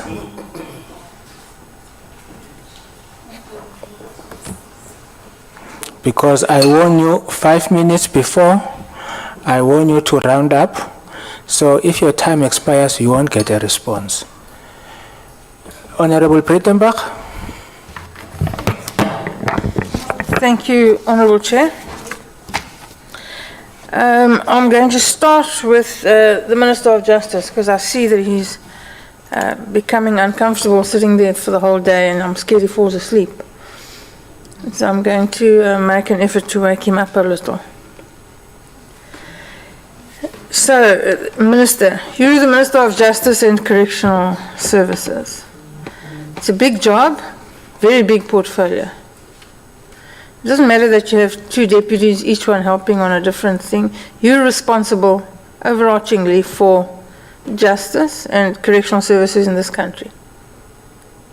Do you agree? Yeah. And it's your job, Minister, to ensure the safety of South African citizens. It's your job as the Minister of Justice and Correctional Services, in conjunction with the rest of the criminal justice cluster, to ensure the safety of South African citizens. Make sure that they're safe in their homes every night. Is that correct? Yeah. And then I presume that you'll agree with me that in this particular instance you have failed. Yes, that's why we apologize to the nation. Good. Because we don't, we take responsibility. In terms of the act, the overall responsibility as the custodian of prisons in this country is the Department of Correctional Services. Yes. Well, to your credit then, you take responsibility, and it's admirable quality. But you're a lawyer yourself. You've been a practicing attorney. You understand about culpability, and you understand about culpability of the state. And you understand about your failure to protect both the public at large and, more importantly, the victims of this particular offender.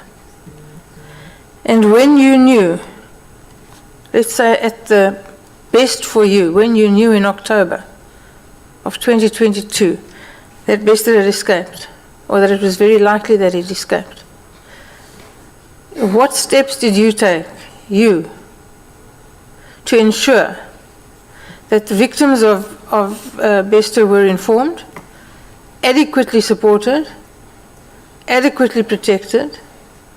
What steps did you take?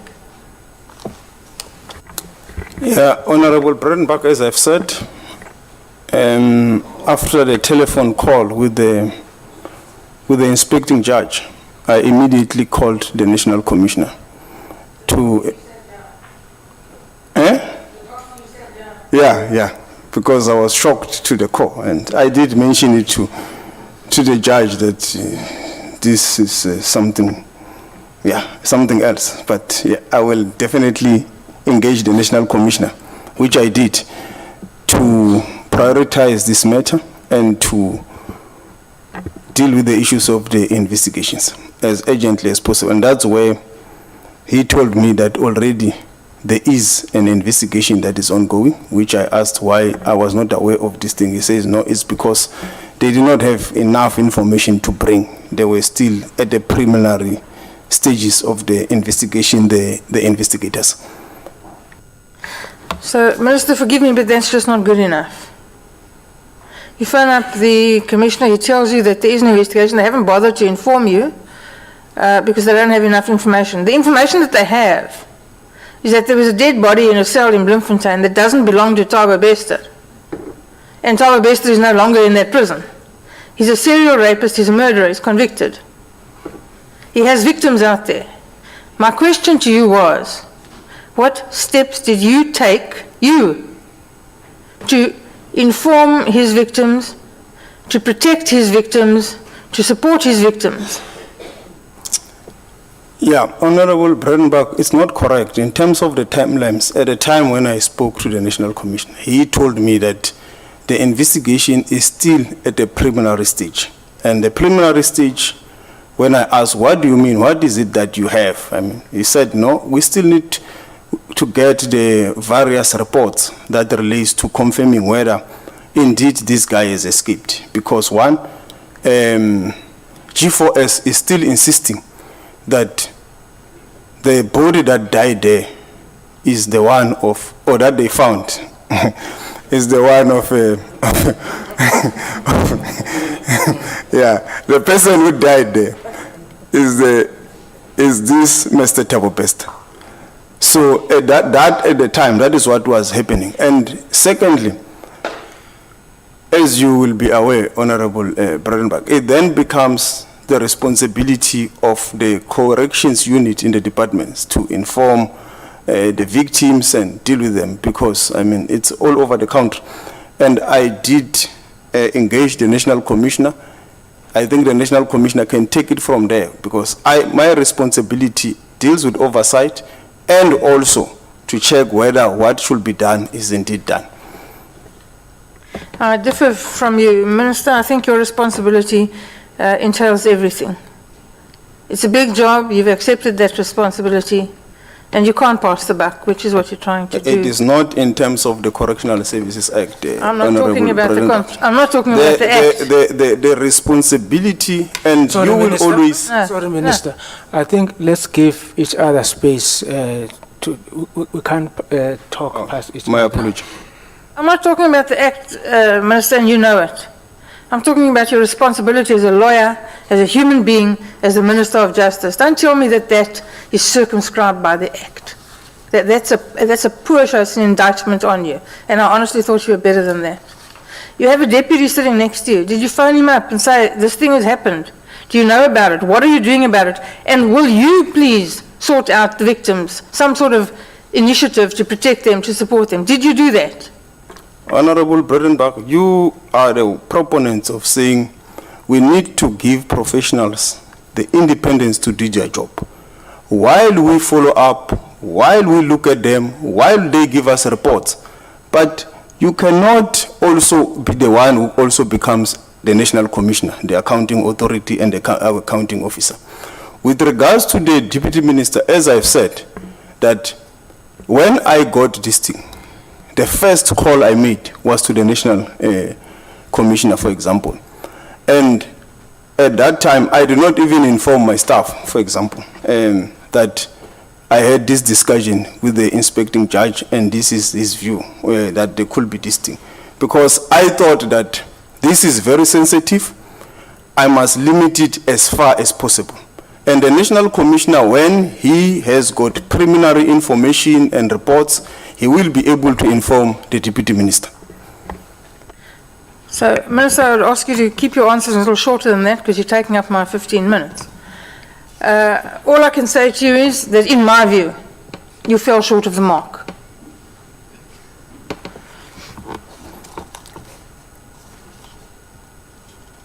My other questions are to DCS.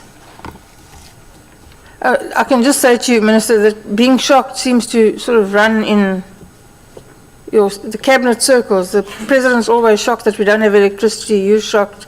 You were shocked that the Guptas weren't extradited. Shock seems to be a thing. Maybe consult someone about that. I suspect you are also shocked, Honorable Bredenbach. You know, unfortunately, Unfortunately, I'm not. Everyone. No, unfortunately, I'm not. Members, please. My next question is to DCS.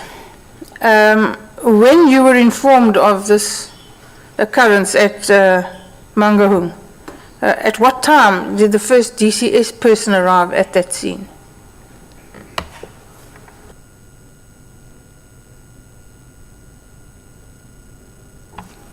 Thank you, Honorable Chairperson. I'm going to ask one of the investigators to answer that question.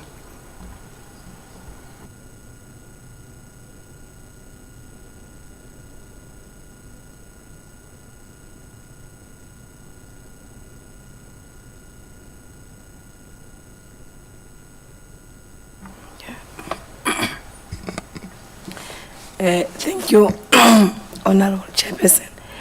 The incident happened around 4 o'clock in the morning, and according to the G4S officials, they immediately phoned the controller, and because controller is not far from Mangaung, it took them around 15 minutes and they were already there. It was around 4:30 in the morning.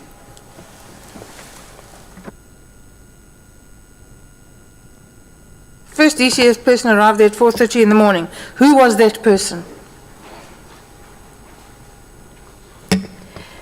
It was the controller and the deputy controller. And they're not here today? Yes, they are not here, Honourable Member. Okay. Did they give you a report of what they found there? What was the state of the cell? They did give the statements to the investigators. What was the state of the cell? The investigator will proceed to give the details. Okay, but please a Honourable concise answer. Bredenbach, we are left with 4 minutes. I will credit you with 1 minute, then I left with 5 minutes. Thank you. What was the state of the cell? But please be concise. Thank you, Honorable Chair. When they arrived at the scene, they found a lot of smoke in that cell, and they found a body lying down in that cell, facing down. That's what they told us, Honorable. Did they take photographs? No, they did not. Did anyone take photographs? Only SAPS Forensic did take the photographs When did they take those photographs? on the day of the incident. When on the day of the incident? Early morning, late afternoon, middle of the night? Around past 6 o'clock when they arrived at the scene. In the morning? In the morning of the incident. And those photographs should be available. That's correct. Have you seen them? We have seen them last week, Honorable. What was the state of the cell? Was it damaged? Was there extensive fire damage in the cell? At the time, if I recall well, the cell was like repaired, cleaned. Thank you.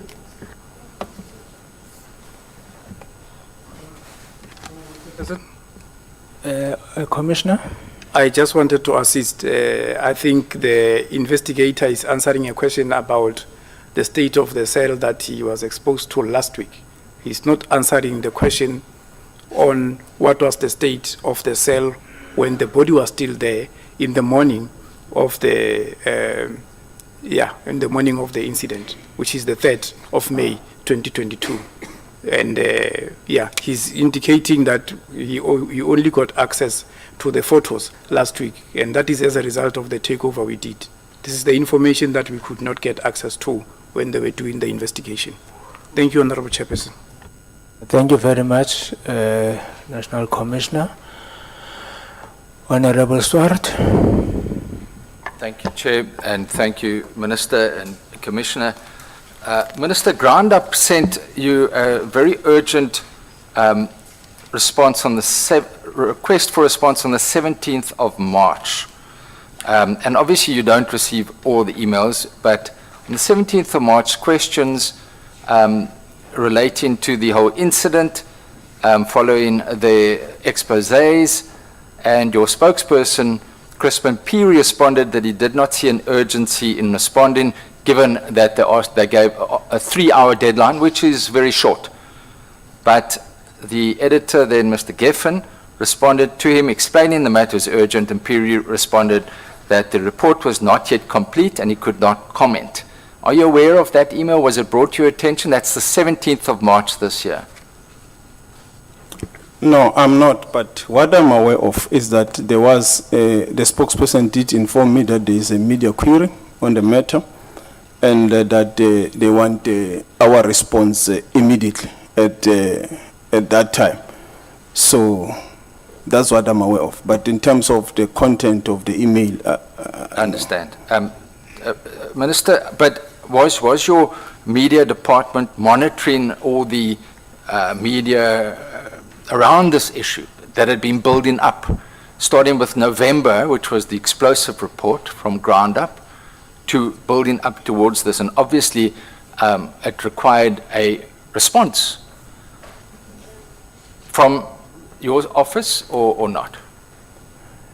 Yes, I think they were, because from time to time they will raise the issue with me, and I will always raise it with the National Commissioner to say these questions are perpetually coming. But anyway, remember, the inspecting judge has raised this issue, so we need to take it very serious because it has been raised by the inspecting judge. What is happening with the investigations and so forth? So that is it's some of those questions where the National Commissioner ended up telling me of the feedback he got from SAPS that they're at the sensitive stages of the investigation, and we must not do anything that could jeopardize the investigations and the issues of multiple bodies and various permutations that they are dealing with.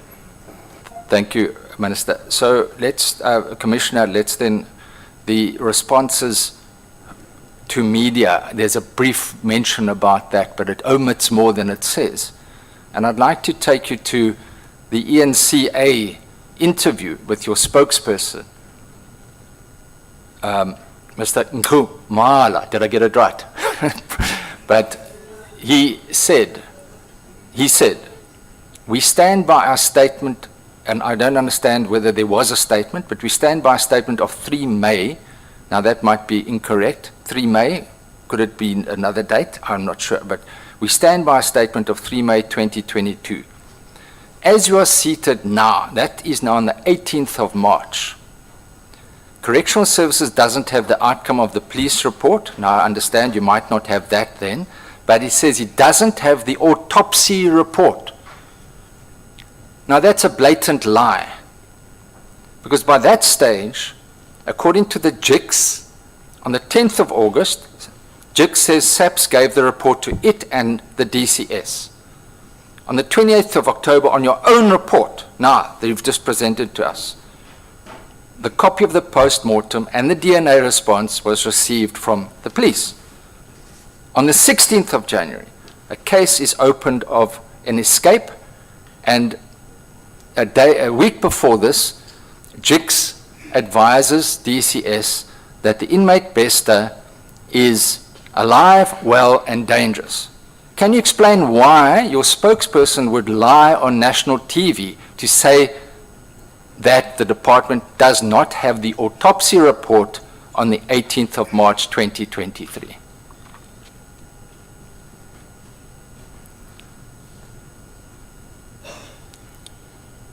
Thank you, Honourable Chairperson. The communications section of the department receives the final report of the investigations, any investigations that we conduct, and on the basis of that, they then answer to media queries or make statements.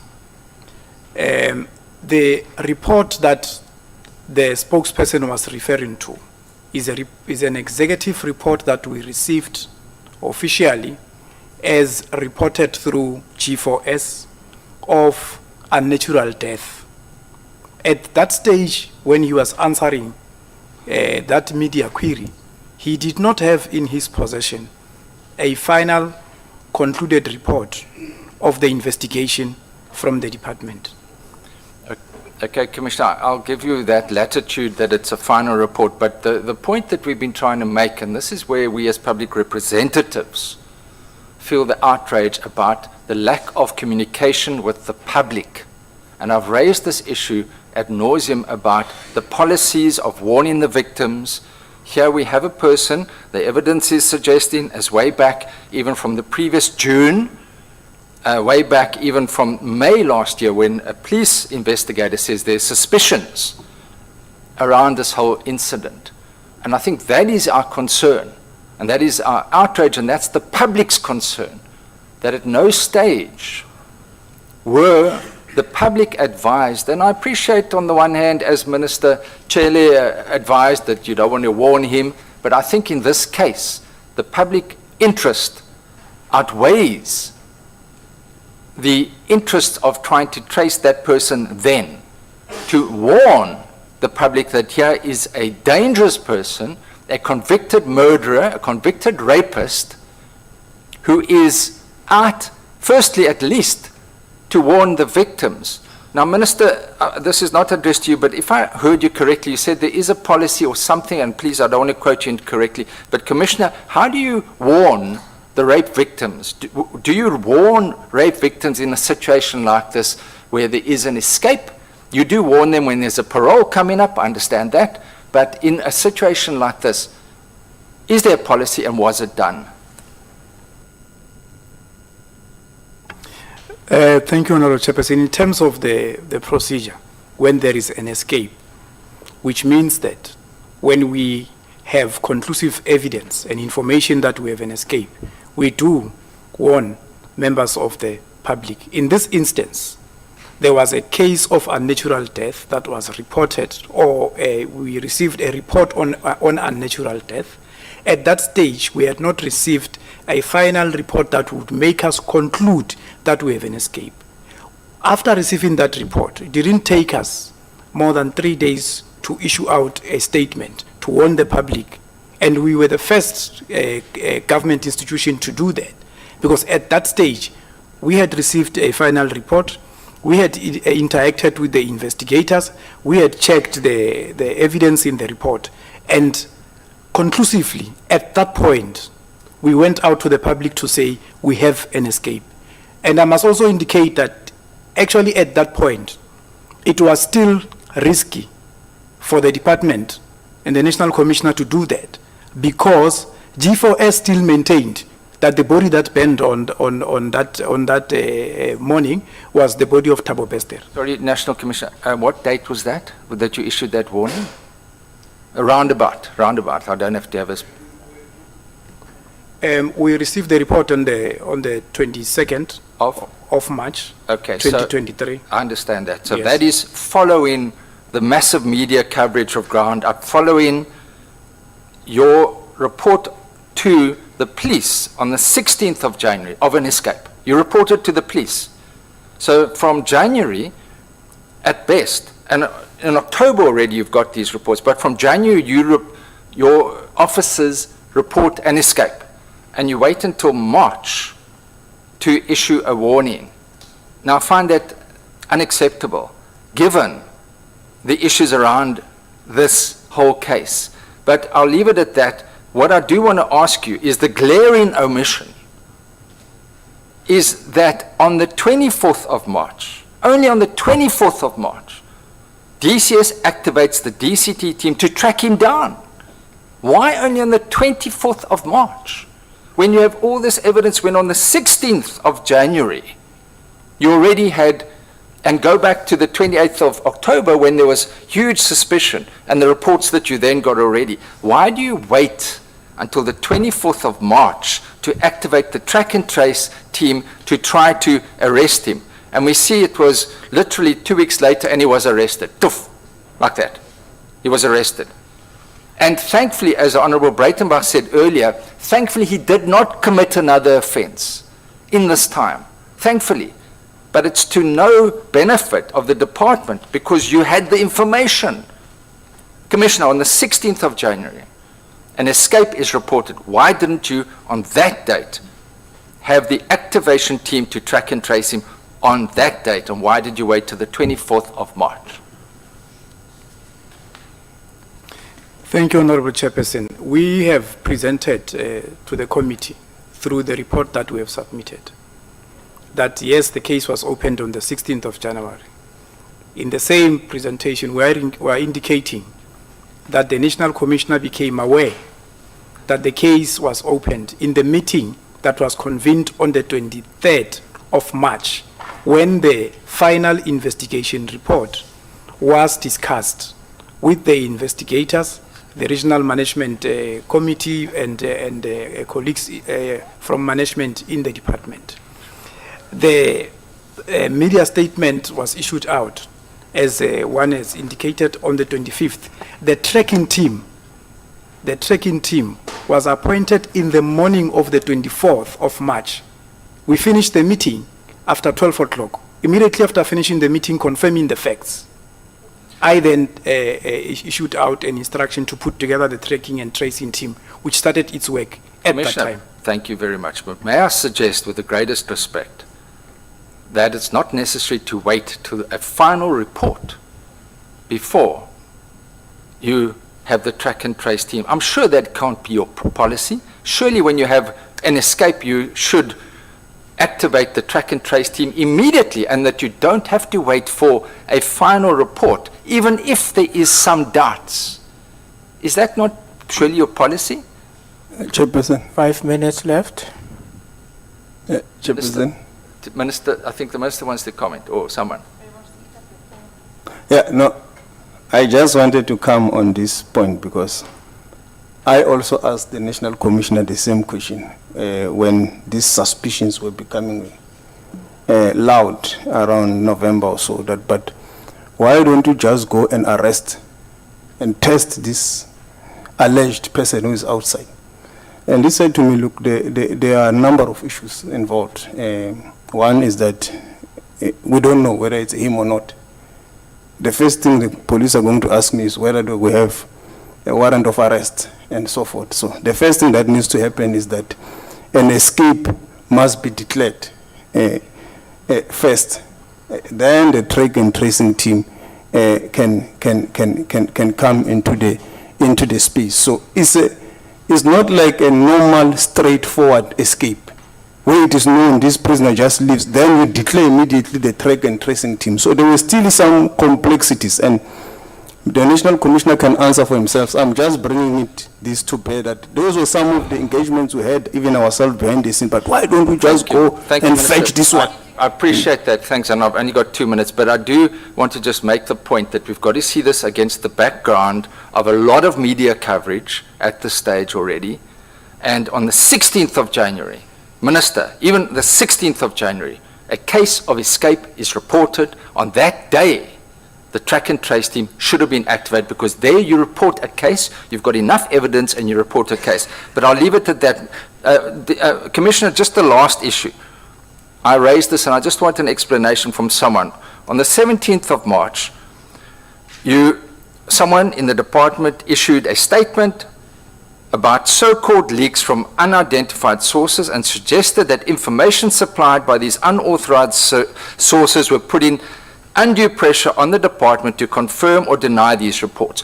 Now, you were getting continuous comments and from ground up. Said, please confirm this, please answer this. No response, no response, no response. And then almost a chilling media report is saying, please stop putting pressure on us. In other words, and I appreciate there might be a lot of invalid things that are coming your way, but here is ground up sending you information, sending you requests, and you almost say, stop putting pressure on us.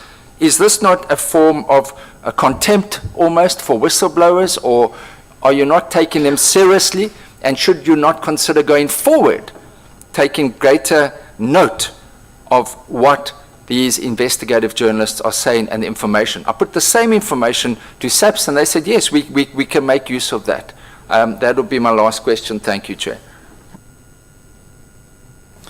Thank you, Honorable Chairperson. No, from our side, let me just concede that we do not take that as contempt, number one. Number two, the information that that was received by us is information that was also treated by the investigators. The statement that was issued out at that point was to indicate to the public that we should work together, because obviously there were those reports that we were receiving that were really misleading.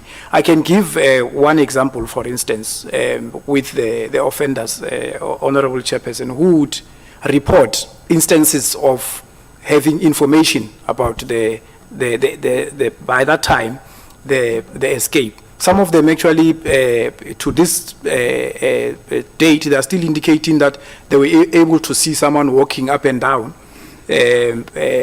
Broadway. But at that time of the escape, offenders were locked up.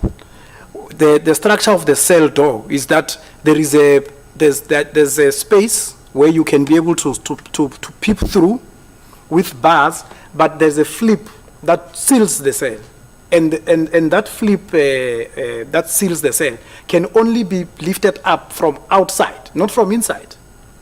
If you are to lift it from inside, it will be difficult for you to even make the person who's walking up and down the corridor. Now, this is the type of information that you have to sift through when you do an investigation or when you get alerts, and you follow that up. Where it's useful, you utilize it. Where it's not useful, of course, you just focus on the work at hand. Thank you, Chair. Thank you very much, Honorable Engelbrecht.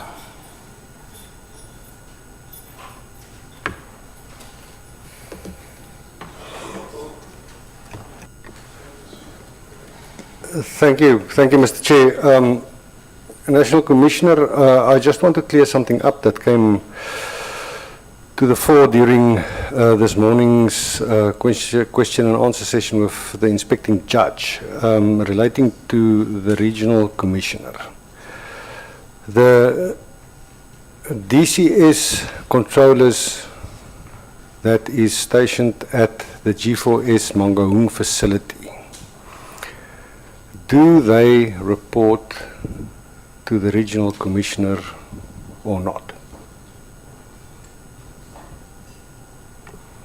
Thank you, Honorable Chairperson. The controllers report to the Director Contract Management at head office. So would that then mean that the PPP facilities do not fall under the regional and provincial DCS structures, but falls directly under national head office? Yes, Honorable Chairperson. Thank you for that. Then, when it comes to the department invoking Section 112 about an event that occurred a year ago, I'm rather concerned. Reason being is that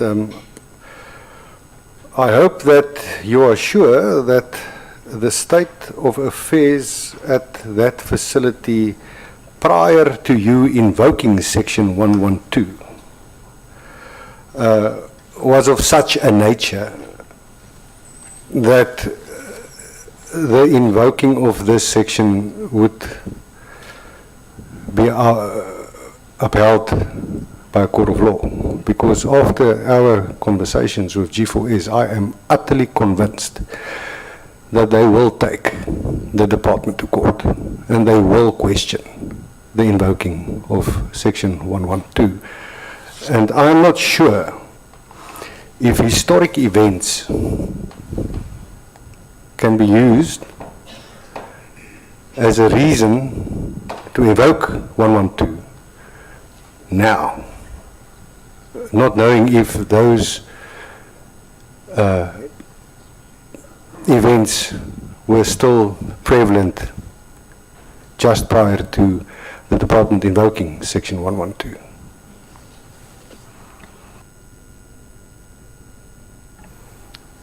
Thank you, Honorable Chairperson.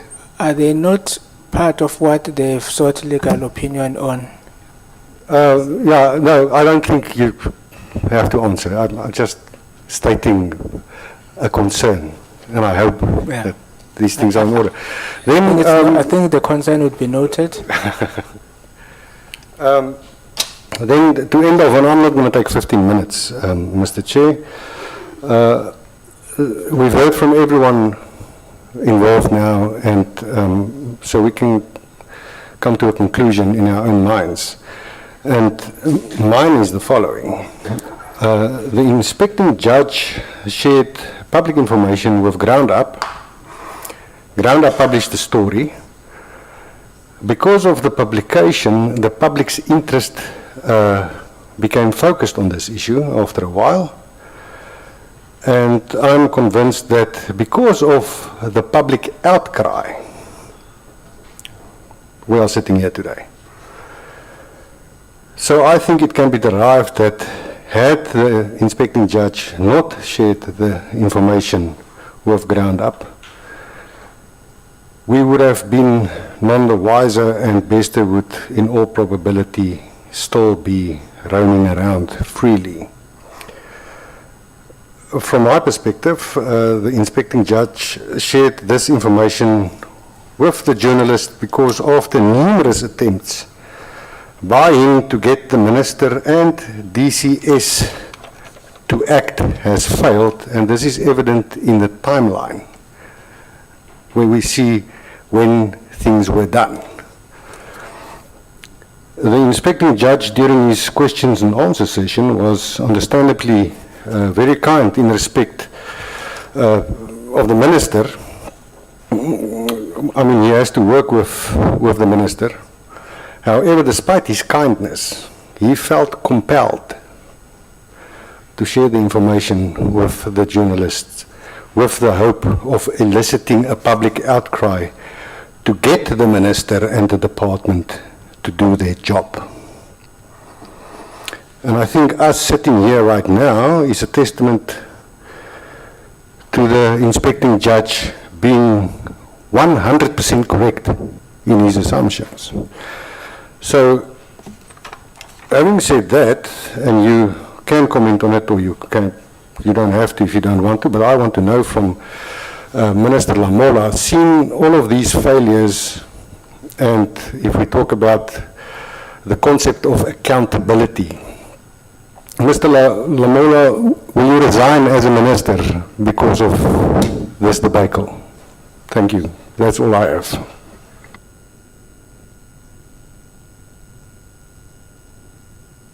Yeah, no, thank you.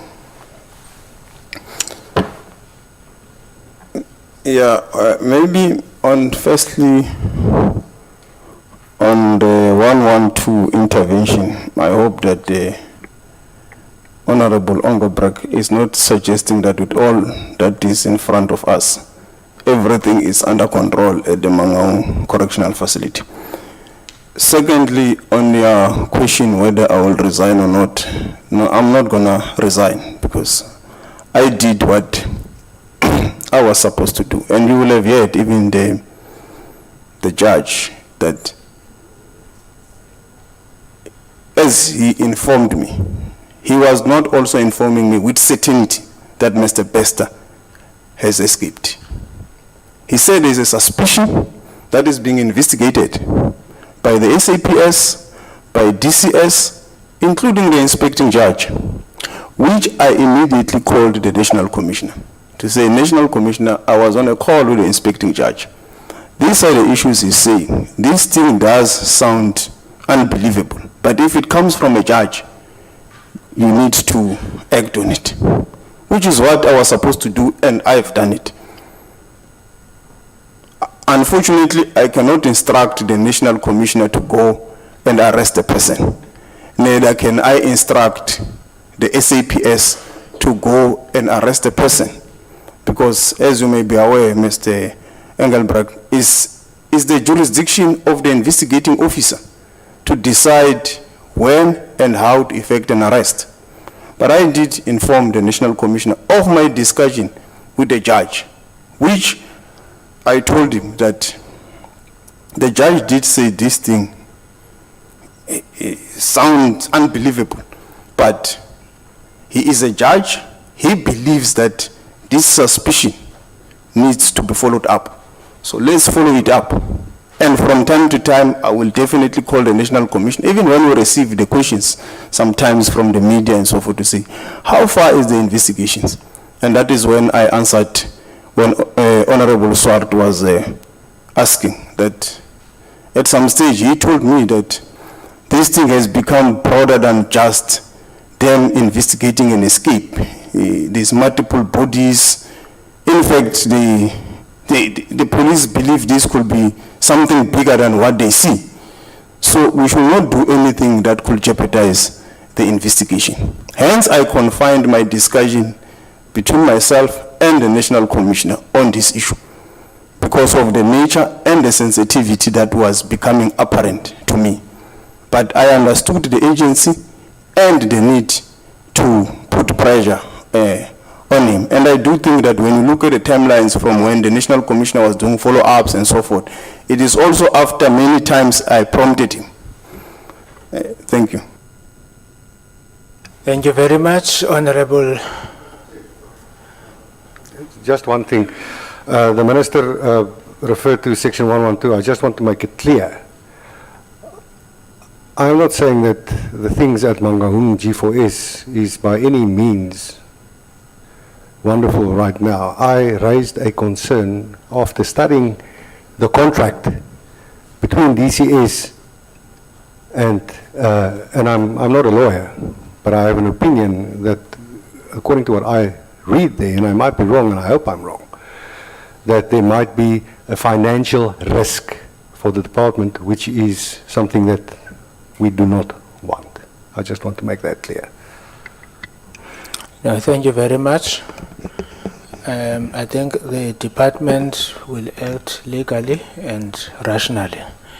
Thank you very much, Honorable Horn.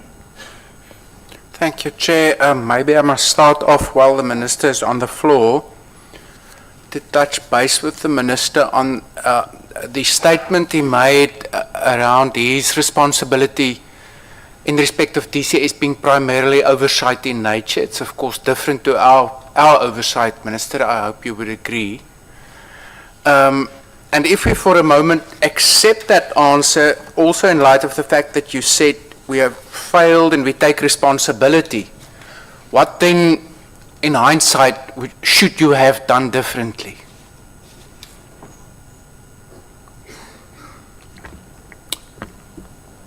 Firstly, you will have heard, Honorable One, that I'm clear that we must apologize for the fact that Mr. Bester escaped from our facility, which is a facility operated by G4S.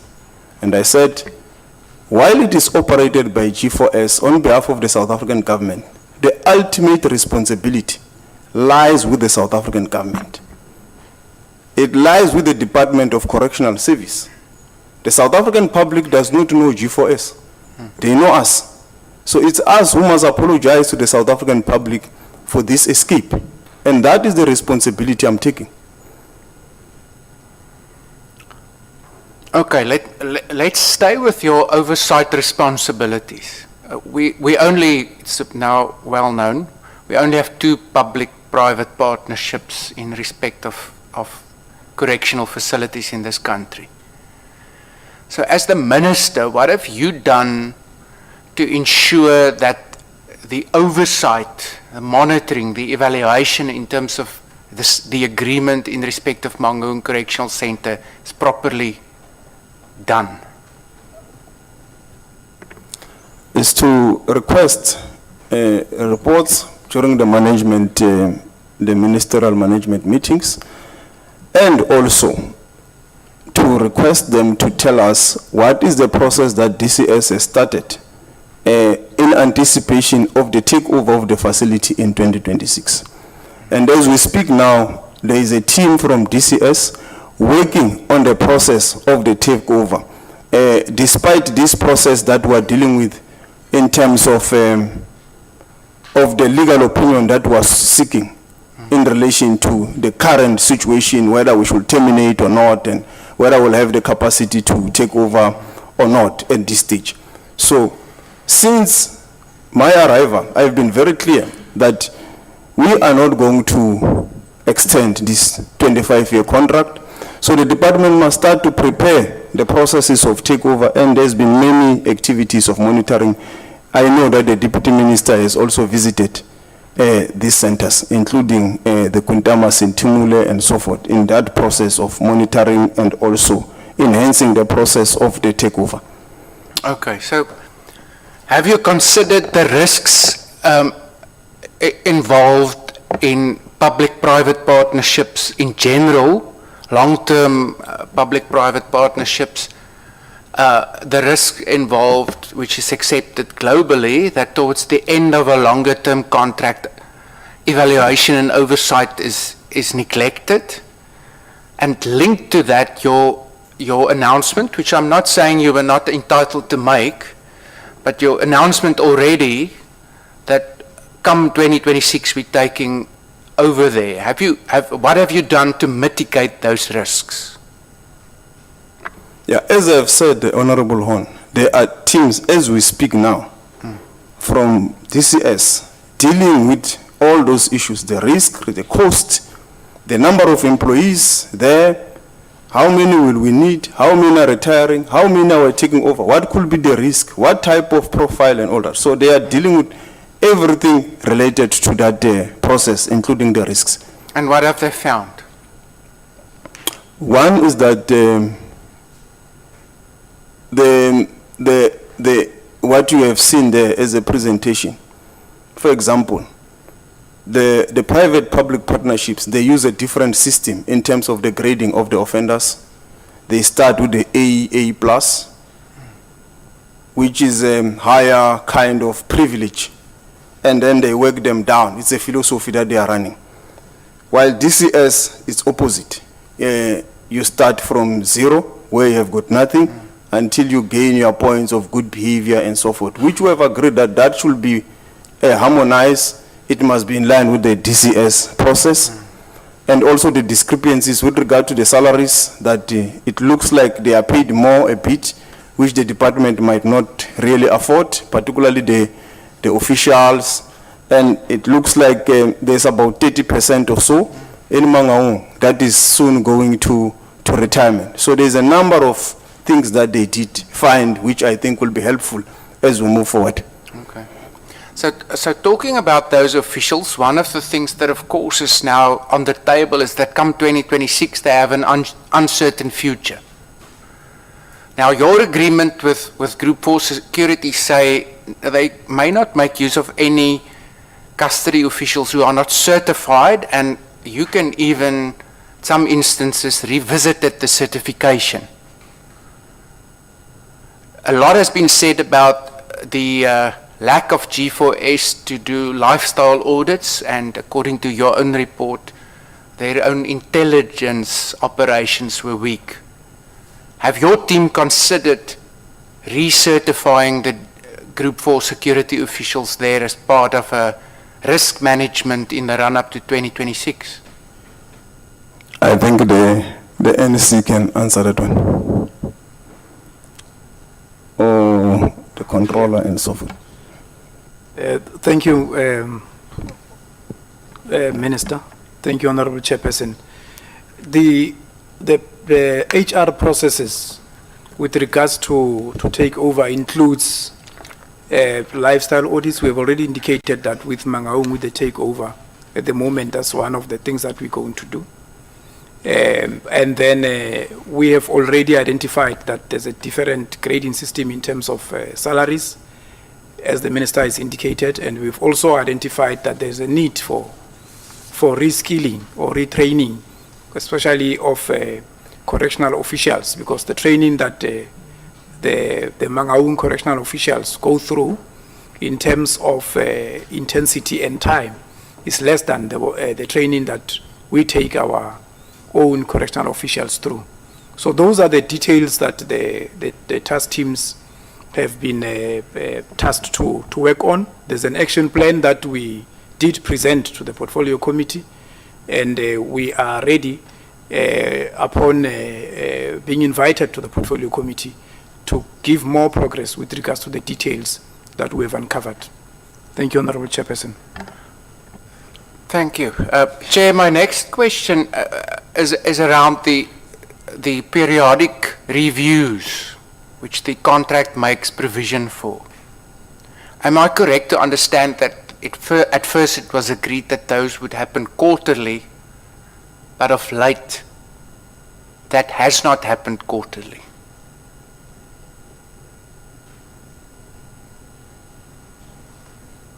Yeah, yes, you are correct. Through you, Honorable Chairperson. Yes, you are correct, Honorable Member. Yeah, and now with the benefit of hindsight, would you agree that quite possibly keeping up the quarterly reviews could maybe have assisted to prevent what happened? Yes, I agree. Through you, Honorable Chairperson. Yes, I agree, Honorable Member.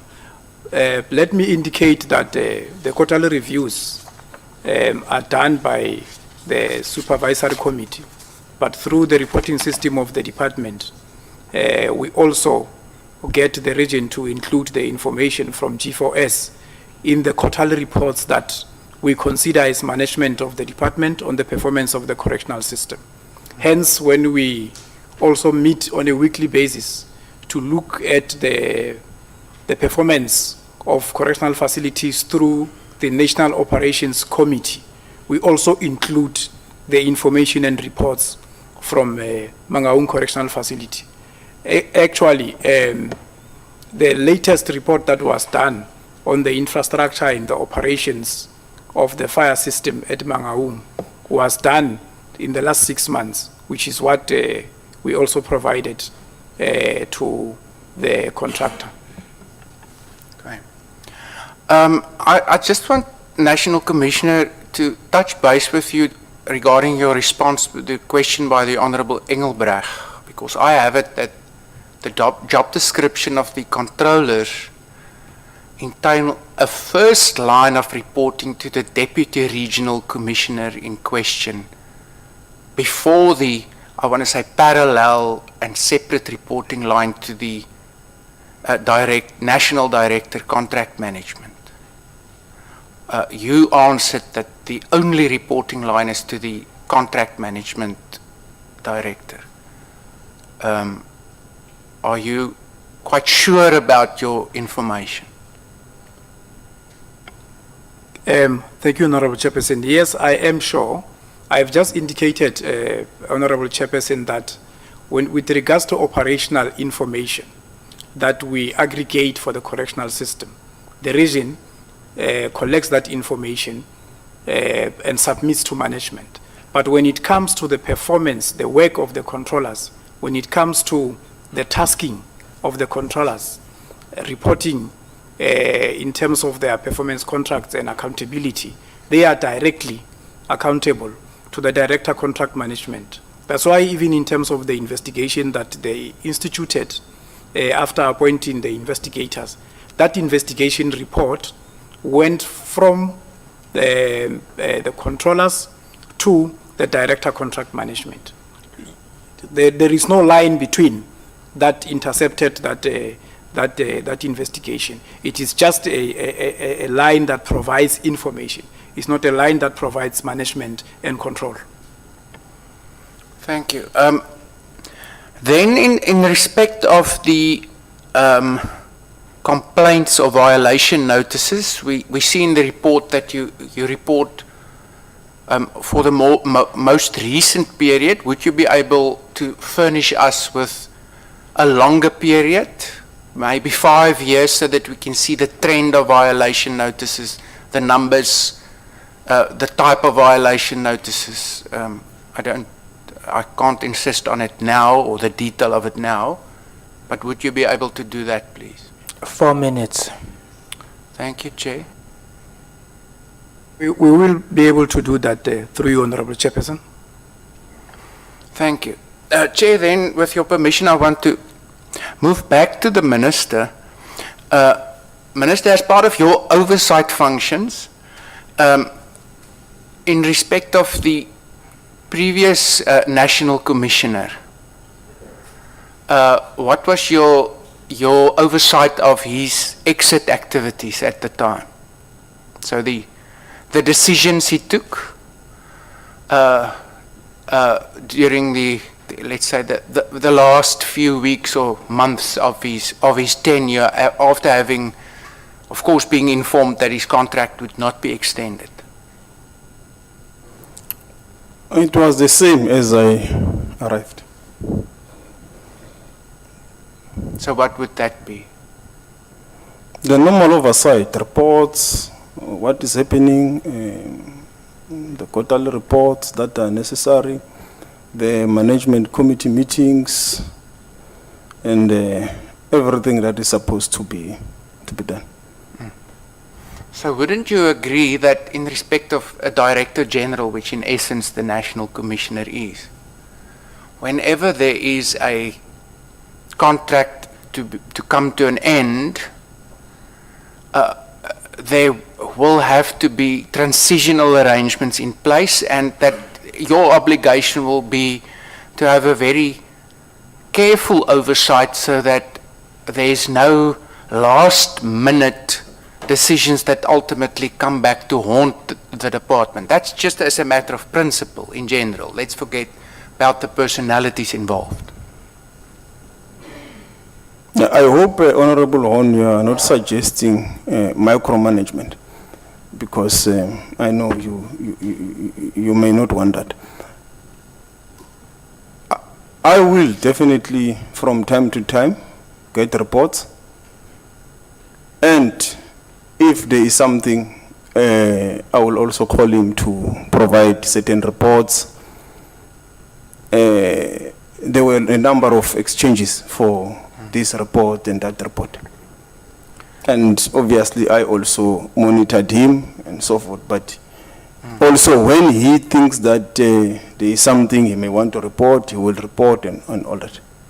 Okay.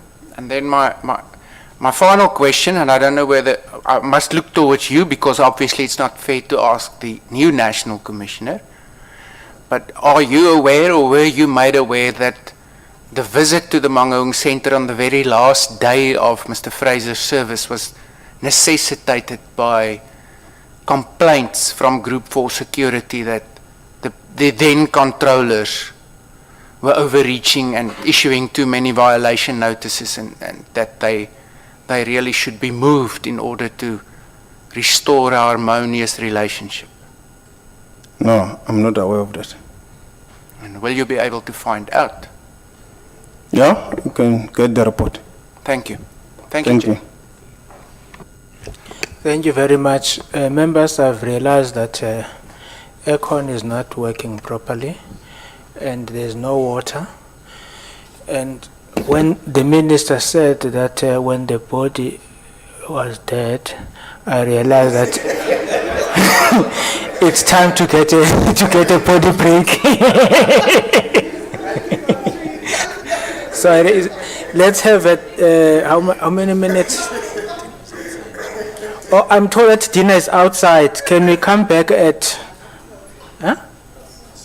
Yeah. Can we come back? Huh? Can we take 30 minutes? 5, 10, 15. Can we come back at 20 past?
Thank you, Chair.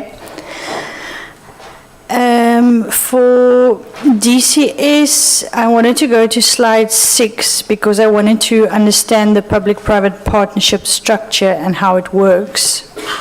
Slide 6, you have 5 entities there, the 20% that each has. Now, I wanted to know, where does the department fit into that? Do those entities then report to the department? Because if each of the entities, like G4S, you know, those entities, where does the department fit in, and where does G4S then fit in light of what happened? I just wanted to understand that part.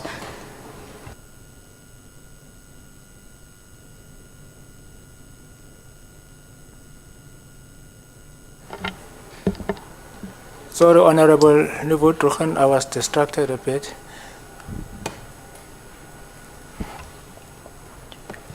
Do you want me to repeat the question, Chair? Please. Don't deduct my minutes. No, you're starting now. Okay, in slide number 6, I wanted to understand the public-private partnership, how it's structured and how does it work. So there it shows the 5 entities, and I'm assuming that the 20% is the shares. So where does DCS fit into all of this? Yes, thank you, Honorable Chairperson. The Department of Correctional Services is contracted to the Bloemfontein concession contract, basically meaning that you have a consortium of those shareholders that appear on slide number 6.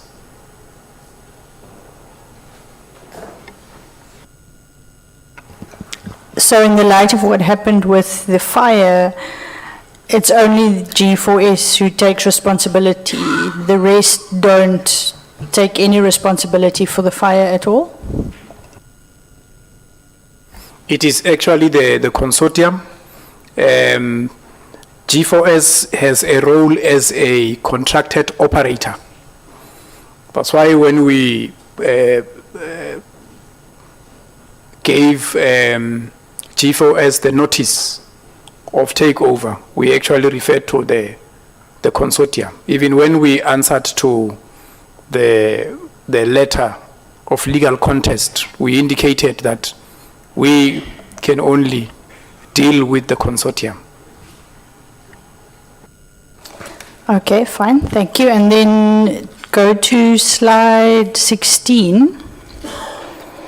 There are 50 disputes with G4S, and I'm assuming that these disputes is covered from 2022-23 financial year?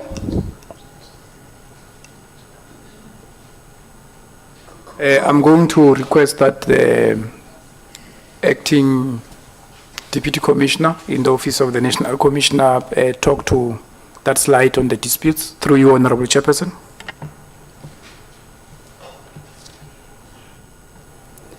Thank you, Chairperson, and thank you, National Commissioner. The slides on disputes with G4S is actually handled by the Acting Director, Advocate George Mahlangu. So with your permission, Chairperson, I'm going to request him to please respond on this one. Thank you. Yeah, no, Honorable Chairperson, through you, let me just respond. The National Commission, you're saying I must respond? No, I'm saying through you, Honorable Chairperson. These are disputes that covers the past 3 years, up to January 2023. Okay, so normally these disputes, when do they get resolved? Because the contract is ending in 2026, so when do you expect these disputes to be resolved? And through you, Honorable Chairperson, the disputes are resolved in the sittings of the Supervisory Committee. At the moment, the Supervisory Committee is not sitting because there is a vacant seat of an external expert who is supposed to be appointed. The process of appointing the external expert is underway, I think by now the closing date has passed, and ourselves and the consortium, the department and the consortium, is supposed to sit through a process of appointment of an external expert.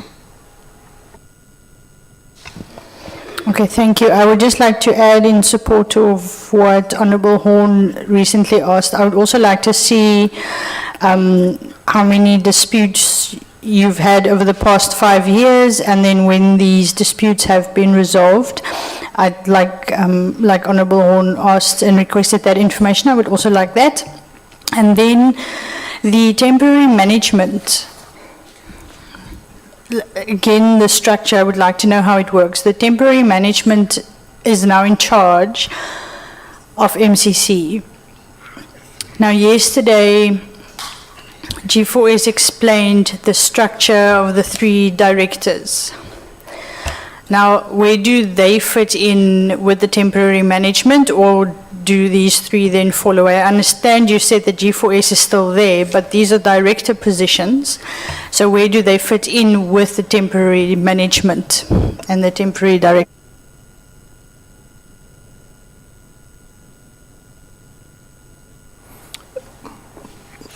Thank you, Honorable Chairperson. The temporary manager came in to take over from the center director, meaning that in the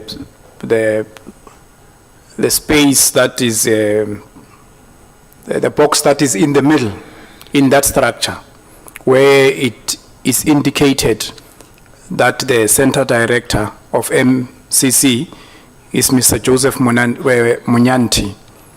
In that space, that's where you have the temporary manager.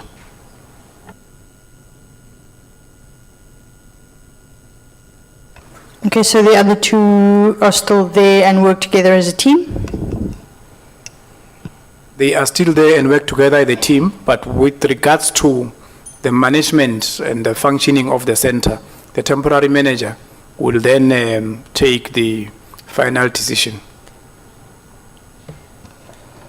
Okay. You listed in your slides all of the disputes, all the violations and failures. So what is going to be done about those? What guarantee do we as women, especially the women of South Africa, have? You know, understanding clearly that there will be there hasn't been any more escapes. It wouldn't be as easy as that was, especially with this team still there. So what guarantee can you give that this will not happen again? Thank you, Honorable Chairperson. In the presentation, there is a slide where we are presenting the action plan that will be followed by the team and the temporary manager. We are already implementing that action plan. That's why at this moment we can say with certainty that all the inmates, all the offenders that are at Mangaung Correctional Centre have been accounted for, meaning that we have checked their fingerprints against the records that are there. We have also taken photos of them and checked, so the photos show every offender that is in that facility as we speak has been accounted for. So those actions are the actions that we are implementing and monitoring as we go. And as I've indicated, we have control of those actions. If I can just give an example, there was a number of offenders that were resisting to be verified, and we insisted on that happening. And because of the control we have over the facility, all of them ended up being verified with the assistance of the EST team from Grootvlei, and also with the employees that are there at MMC. Thank you, Chair. Those are my questions. Thank you very much, Honorable Nivot Strochen. Honorable Yako. Thank you very much, Chair. I think for the sake of progress, I'm going to just do maybe a preamble, ask a few questions based on this report, and then pose some questions to the Minister. I think we've been deliberating on this for 2 days now, and we're extremely tired, and I don't think we have any tangible answers or any tangible kind of direction as to where we should go, and nothing is coming out. If I'm going to say it in Xhosa, from what we are doing, and I hope at some point we're going to keep picking at it until something comes out and remedies are made. There's 3 elephants here, but the biggest elephant is the white elephant, which is G4S, which has hindered progress across. And I think they've had their way for a very long time, and which is why they have made this work so difficult that we are here now where we are. We've gone to correctional service centers, the commissioner will know. We've seen what they can do with the resources that they have. I'm talking about state-owned ones, state-run ones. We've seen how you deal with overcrowding. We've seen how you are able to be self-sustainable in some. We've seen how you're able to have animals breed, make furniture from scratch, rehabilitate. We've seen all those things. Also, we've seen how G4S is a cut above the rest, and primarily because of the 7 billion that we've spent over the 20 years for G4S. And for me, it begs the question as to why did it take so long for correctional services and the ministry to decide on terminating that contract? Because it seemed to me, had this not been a factor right now, it would have maybe been renewed in 2024. So that concerns me. And then moving to the report, I'm just going to ask a few questions. So on page 7, you've got a graph there. I don't know if you can go to it now. Slide 14. Yes. No, 14.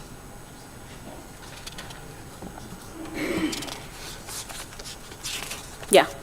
So you say there, this is your reports as from 2017 to 2023.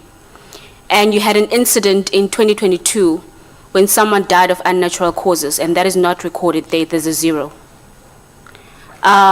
You've got death, but there's nothing, the death investigation, and you've got 0 in 2022. And it should have been recorded that you had an incident that happened in 2022 of Thabo Bester who killed himself, but it's not recorded there. And I'm wondering why that is.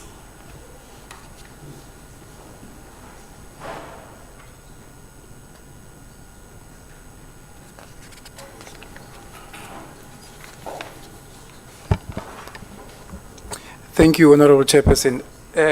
We are not reporting it as an unnatural death. We are reporting it as an escape. In the financial year 2022, we had 2 escapes. The one in May and the one in December. We are reporting it as an escape. But you had not captured it as an escape at the time of 2022 then. Should you not then reconfigure that in 2023 to say, we had thought it was an unnatural death at the time because that's what you reported. That's what you claimed it was, and G4S claimed that there was a death of Thabo Bester at the time. And you should have then reconfigured it in 2023 to say, no, now that the evidence has come through, true, we are then listening that to A. Or that should have been an addendum to that graph, because then it doesn't make sense. Through you, Honorable Chairperson, I agree with the Honorable Member. This report is a report that was prepared for the Portfolio Committee as of this period, after, obviously, the financial year 2022. If this report was, and it is after, of course, we have received our final report. And now, if this report, this presentation, this slide was worked on before we received our final report, it would reflect as an unnatural death. But you do note that it reads as untrue based on the evidence that you had in 2022 and now.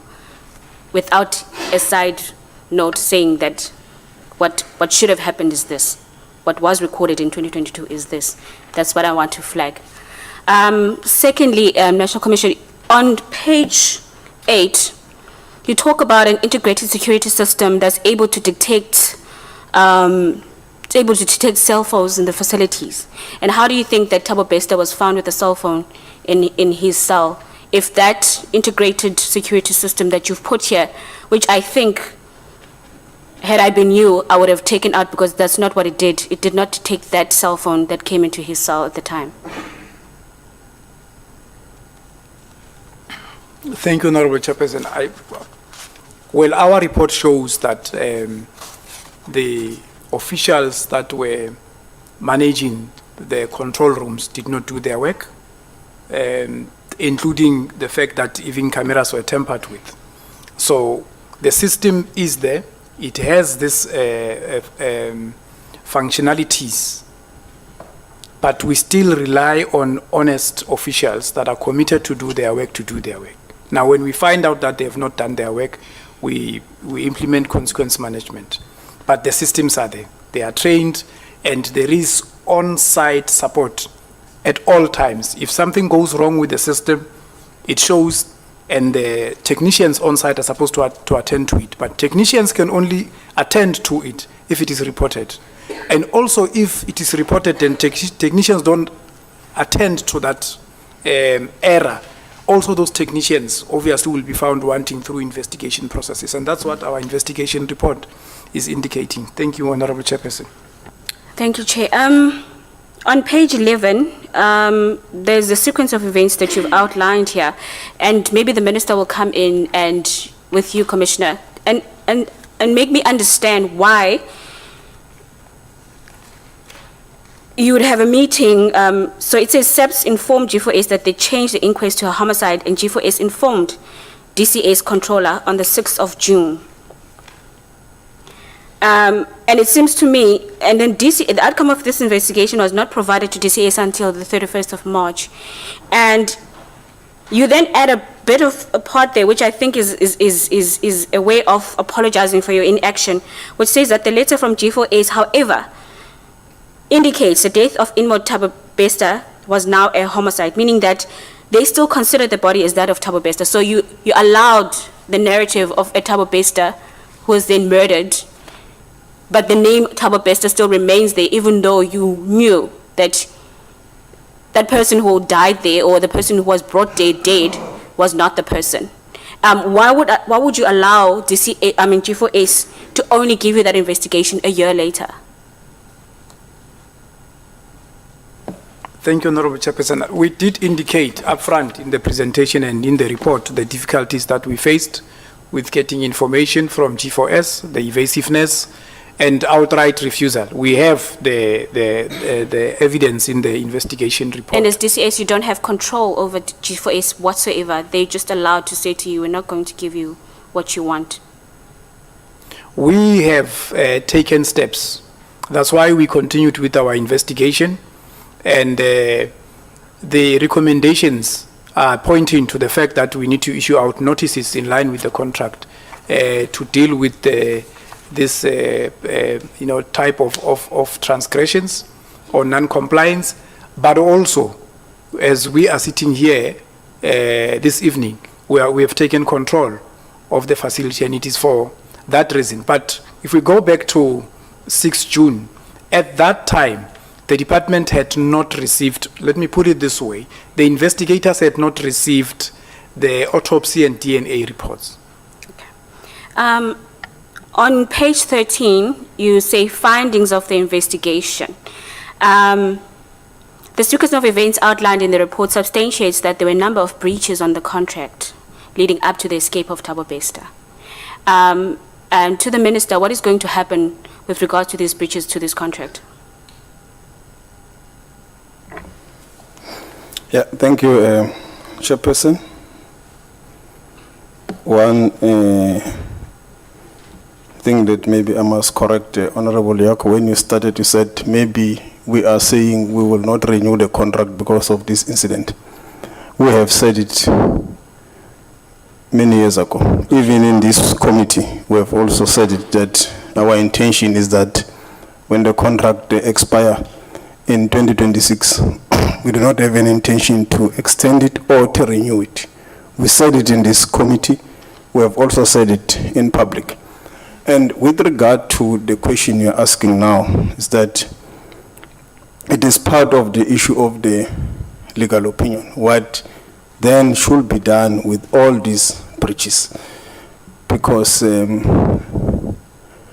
you are aware, as you will have seen, there are a lot of litigations between the department and MCC. So whatever decisions that we need to take must be informed by, must be based on proper legal basis. That's your final answer? Yes. Okay. Unless you want us to litigate in this house. That's not needed. That comment was really not needed, Minister. What is the obligation of DCS with regards to the body that was found? The body that was not Thabo Bester, that was found on the premises of G4S.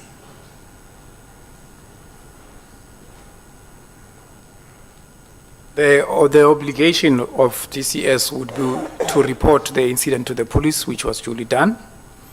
In the instance that,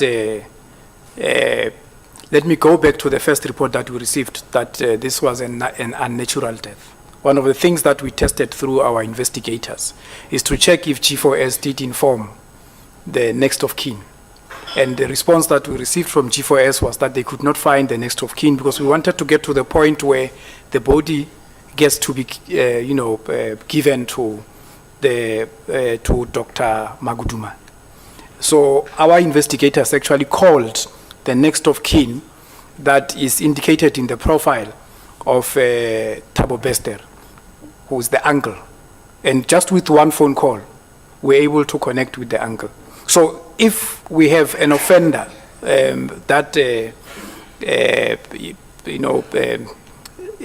dies through a natural death or any kind of or even an incident of harm that happens to an offender, we report to the police and we inform the next of kin. No, apart from the medical treatment and other treatments that will then I just provide. want you to backtrack a bit. So you're saying that when you found the body, you were able to get in touch with the uncle? Through you, Honourable Chairperson, yes. Yes, Honourable Member. So why did G4S come here and say to us that they were unable to get hold of the uncle, and then they then handed the body over to Maguduma? 5 minutes. I'll be done, Chair. Thank you, Honourable Chairperson. That is the basis of the outcome of our report. As we were investigating, that's what we are indicating in the report. So what G4S is saying is false, that they were unable to get hold of the uncle so that the body would then be handed over to the next person because you were able to get hold of the uncle. Through you, Honourable Chairperson, that's exactly what I'm saying. It is in our report, and we have records of that interaction. Actually, even the official of G4S that was charged with this responsibility was interviewed, and there is an affidavit that talks to the account of G4S, but we have our own account. So Mr. Groenewald and Mr. Groenewald basically came here and lied to the House to say that they could not get hold of the uncle on the day. Thank you very much, Commissioner. Just one last thing. How many deaths have been recorded at MCC that are unnatural? Honourable Chairperson, I would request that we go back to the table. You recorded 0 there.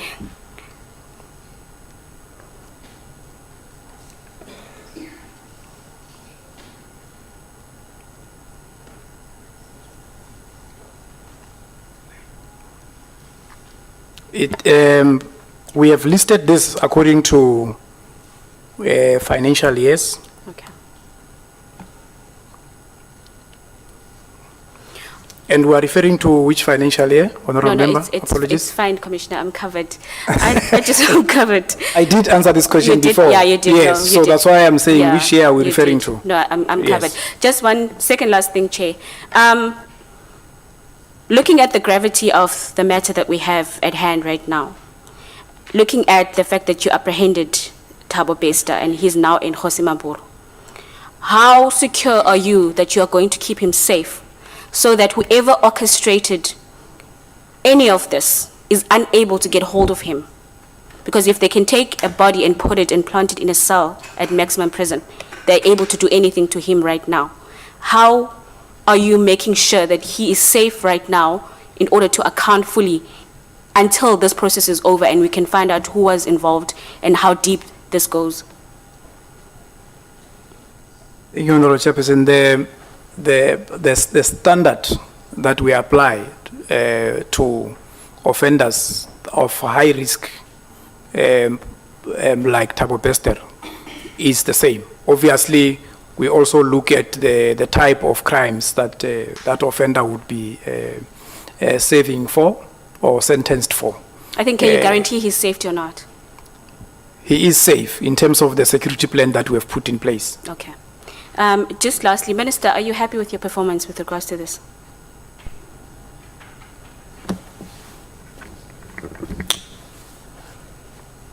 Yeah, I have done what I was supposed to do, and ensured that after I was informed by the inspecting judge, I informed the National Commissioner, who told me of the investigation that is already underway, which unfortunately he said he could not share it at the preliminary stages because it was still at infancy. The information was not enough at that time, because I asked him, but why didn't you tell me about this? And that's what he said. And I emphasized the issue that this matter is important, it must be prioritized. And I followed up, and from time to time he will tell me that it's a sensitive matter, there is multiple bodies, there is an ongoing investigation that we must not jeopardize. But there is investigation that is underway and is being attended to. Thank you very much. Sorry, Chair, I think I have a minute. I'll give it to Fosi. Okay, Honorable Khoza. Chair, it's me. Oh, okay, okay. Minute ayinganikwa So ngiyami. you will have 11 minutes, 16 minutes. Yes, Chair. Thank you very much. Honorable Ramulube. Thank you, Chair. My voice is a bit quirky. I don't know whether I'm developing flu or throat, or maybe it's because of we've been speaking a lot for the past 2 days. Chair, let me welcome the report from the DCS and the Minister. Afternoon again, colleagues, or evening now. Chair or Minister and the National Commissioner, how much would you say the G4S would have to pay if there's an escape in the, what would be the amount of the penalty if there's an escape in the facility? How much is it? I'm not speaking of those monies of litigation, Minister, that you made of the penalty if there's an escape in the MMC.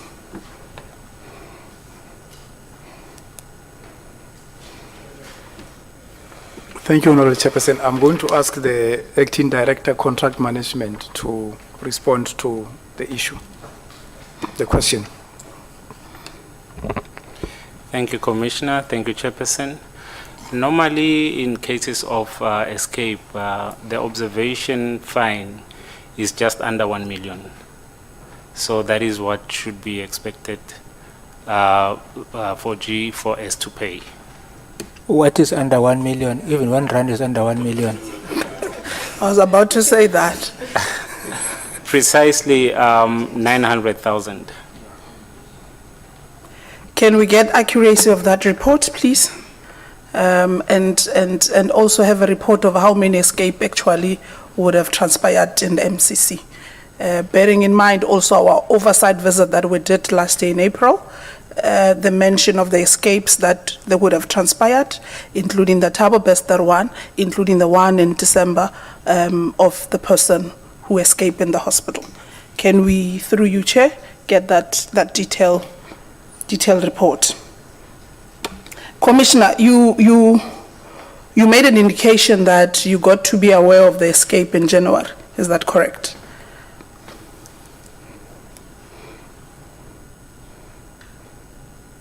I got to be aware of the escape after receiving the report. The report I received on the 22nd of March. So in January, you were not unaware of a possible escape from someone or anything? In January? Yes, 2023. 2023. I was aware of a draft investigation report that was submitted by the investigators through the controller to the director contract management. It was a draft report which had information that pointed to the escape with all the information that was supporting that. That is the report that I followed up the director contract management on to say that you have received a report. It's we need to finalize this report so we can be able to firstly report the escape to SAPS, and we can then put in motion our own processes of tracking and tracing. The response that I received was that at that time the director was still considering the report and additional information, so it would not be a report that would put me in a position of reliability in terms of concluding that definitely there is an escape. An assurance based on the report says on the 12th of January, the controller would have opened an escape case with SAPS. That is on your report. Who is the official that opened a case? The one who's a controller in the MCC, who's based in the MCC? Through you, Honorable Chairperson, is Mr. Mahonono. What would have happened since with Mr. Mahonono 3 months later after opening that case? What is the current status of that person right now? Through you, Honorable Chairperson, Mr. Mahonono is contemplated for suspension. We are continuing with the investigations under the unit, departmental investigation unit. He is also currently providing information and statements that we need for us to investigate broader the role of G4S in the whole incident. Do you suspect any foul play from his side to be equally implicated in this plan to get Bester escape? Thank you, Honorable Chairperson. In answering that question, I would say that as the department, we are at this moment not convinced that he acted with due care with regards to his responsibilities. And we are pointing to that in the report. For instance, on the Saturday of that long weekend, Mr. Mahonono visited the correctional facility. He always does that. And he goes to 3 places. He goes to the control room, he goes to the kitchen, and he goes to Broadway. But on that night, he did not go to Broadway. These are some of the issues that point out to the fact that he did not act with the care and the responsibility that was required of him. And he acted out of his normal routine. But as I've indicated, we've contemplated him, and we are actually getting more information from him and more statements, especially about inmates or offenders that can assist with more information, and the officials of G4S. Is he the only one suspended? He is not the only one. The director contract management is suspended. The deputy controller is contemplated for suspension. Both of them have been removed from Mangaung. When do you perhaps see you concluding the investigation? Especially around the implicated ones who are suspended currently. Honorable Chairperson, without necessarily giving, specific time frames, I would say that it would not take us more than 2 months from now to finalize that, because we need to take these officials through disciplinary processes, and there are timelines in terms of the Labour Relations Act and the basic conditions of employment. Minister, I want to go back to an exchange between you and Honorable Breitenbach, especially at the time that Justice Cameron was informing us regarding the telephone discussion between or vis-a-vis the letter regarding the issue of Mangaung. Did Justice Cameron in certainty mention that in your discussion in your phone call discussion that Bester was out? No. It was still an uncertain thing that there is suspicion, and but that there could be some credence that needs to be investigated. Hence, I immediately called the National Commissioner to say that with this information coming from the judge that there could be some credence, we need to act with priority on this matter. But it was not with certainty. There was still uncertainty whether it's true, whether it's possible, and it was still unbelievable. But I understood the fact that if it came from him, it's a matter that needs to be treated with agency. Yeah. Did he come back when it was certain that there is an escape of Thabo Bester in the MCC? To certain you now? No. Chair, I want to go to the contract between DCS and Mangaung. I understand the discussion that says you are seeking legal recourse on the matter regarding getting out of the contract and so forth and so on. But I just want to go back. Yesterday, Honorable Kola made mention or raised an issue on the fire detectors in Broadway, and there was an indication that says they were not there, and there was a follow-up to say, didn't the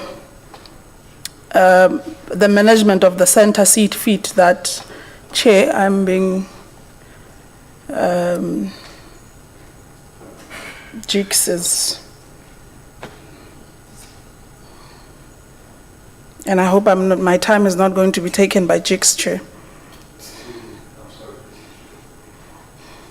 Thank you very much, Judge. Proceed, Honorable Ramulubeng. Thank you.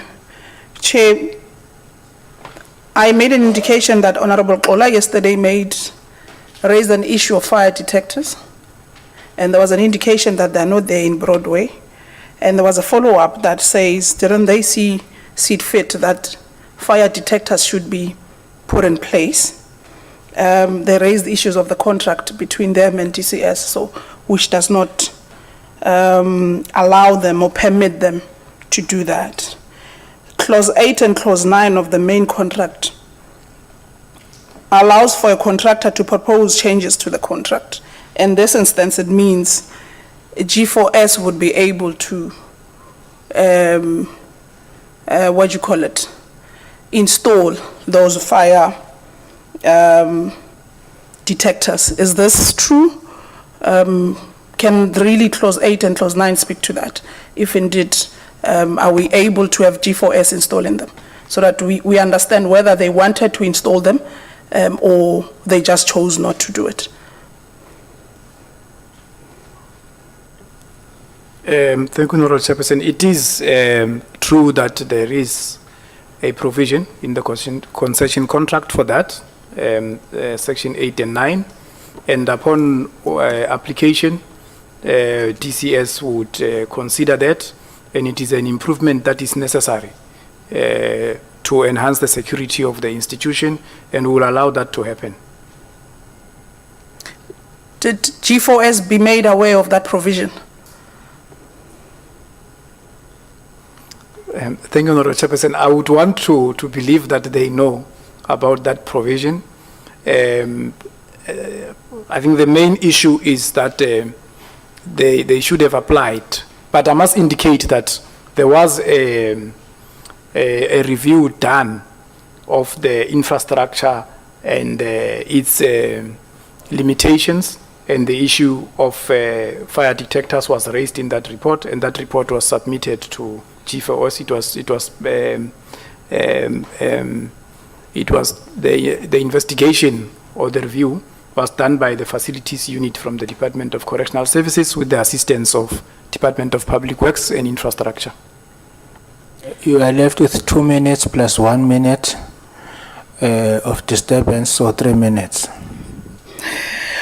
Thanks, Chair. What remedial action should be considered by the department, bearing in mind the embarrassment of this incident that it would have cost the country? What remedial action do you propose should happen, Minister and National Commissioner? We're sitting with a crisis that has plunged us into a serious embarrassment as a whole country. And two, do we have a roadmap to remedy ourselves in this whole situation? Yeah, thank you, Honorable Member. The first remedial action is from our side, hence we apologize for this incident. As the custodians of the Correctional Services Act, we understand that this happened at the MCC G4S operated facility. But we take responsibility because we are the custodian of the Correctional Services Act. That is the first remedial action, is to apologize to the country. And indeed, it was dangerous that this guy was let off the hook by the G4S officials.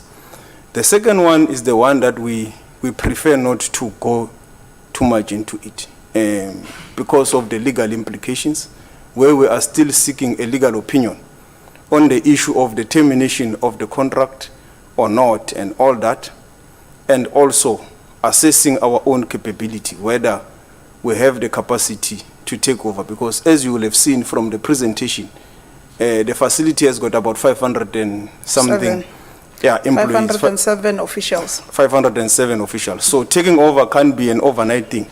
So you need to build that capacity. There is infrastructure, there is technology, there's a number of things that needs to be considered. So all are the things that we are attending to, and they will be able to, when we are ready, within a reasonable space of time, inform the committee of our decision of you. Immediately after getting that legal advice, I would propose, Chair, through you, that they do inform the committee so that we equally could have a say on what should happen. Because some of us where we're sitting, we are vying for a total termination of the G4S contract. And sitting here, I understand the implication, Minister. Sitting here, I get worried if that should happen in 2 months' time. We seem not to be ready to take over the institution. It worries me sitting here. Because of my next question was going to be, are we ready to take over the institution if in 2 months' time we're given that opportunity? Because the situation we're facing, it can be correct. Thanks, Chair. Yeah, maybe we... Sorry, Minister, before you answer, what was your proposal? I lost the first part of the proposal. I'm saying immediately after they seek the legal views, they must bring them to the committee so that we equally can contribute towards that, especially on the matter of termination of the G4S contract. Chair. Yeah, Chairperson, I don't want to appear disrespecting the honorable member of parliament. I thought you were going to give guidance on that day. Request. We will deal with it when we deliberate. Okay. So the reason I was saying, Minister, is because as I was trying to, in fact, as I was asking her to repeat the response, we were already responding. So I thought because I had interrupted you that I must give back to you. No, I'm referring to Okay, that issue. to her request. I suspect you understand. Yes. Yeah. Yes. No. Okay. Thank you. No, I'm fine, Chair. My minute, Chair, we can give it to Honorable Janji. No. No, there's nothing, but there's something. There's something suspicious about Honorable Janji and Honorable Horn. They disappear, they come late, but when there is the time to speak, 1 minute before then they come in. That's what happened yesterday with you. That's why your time was expropriated, half of your time. Now it's Honorable Janji. Yeah, so you're just in the next 16 minutes, it will be your time to close. Now it's Honorable Khoza, then it will be you. Ngibonge sihlalo ukuthola ithuba. I just need to ask a question to the commissioner or anyone from that side. Is the person arrested in Tanzania the same person that escaped from MCC on the 3rd of May? If so, how do you know?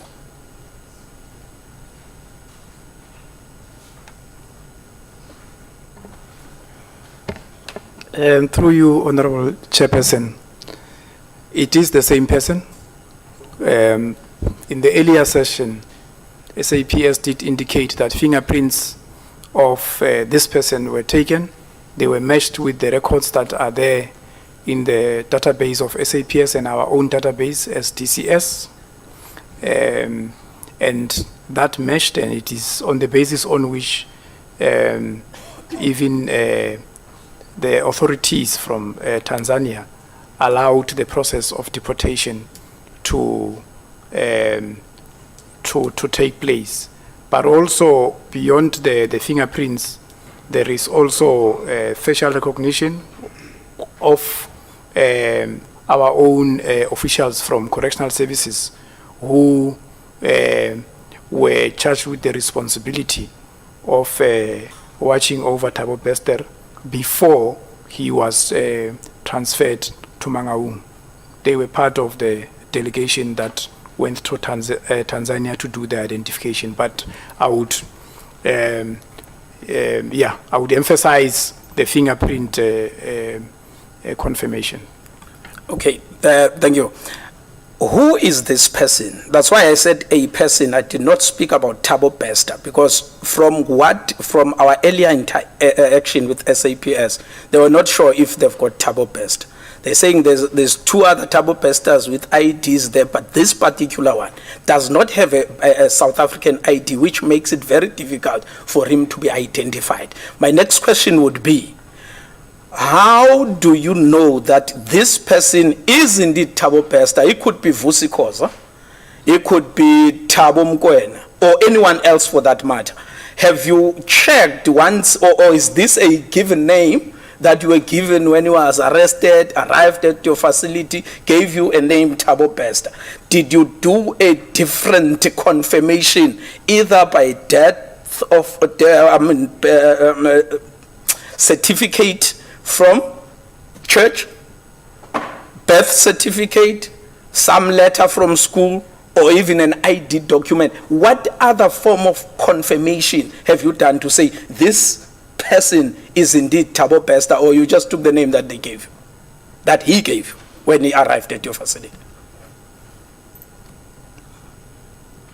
Through you, Honorable Chairperson, the verification and the information I'm referring to is supported by the warrant that we received when we admitted Thabo Bester in the earlier years of his incarceration. But I must also emphasize that the fingerprints were taken. They were matched with the fingerprints that were existing in the country, in the database of SAPS and our own database.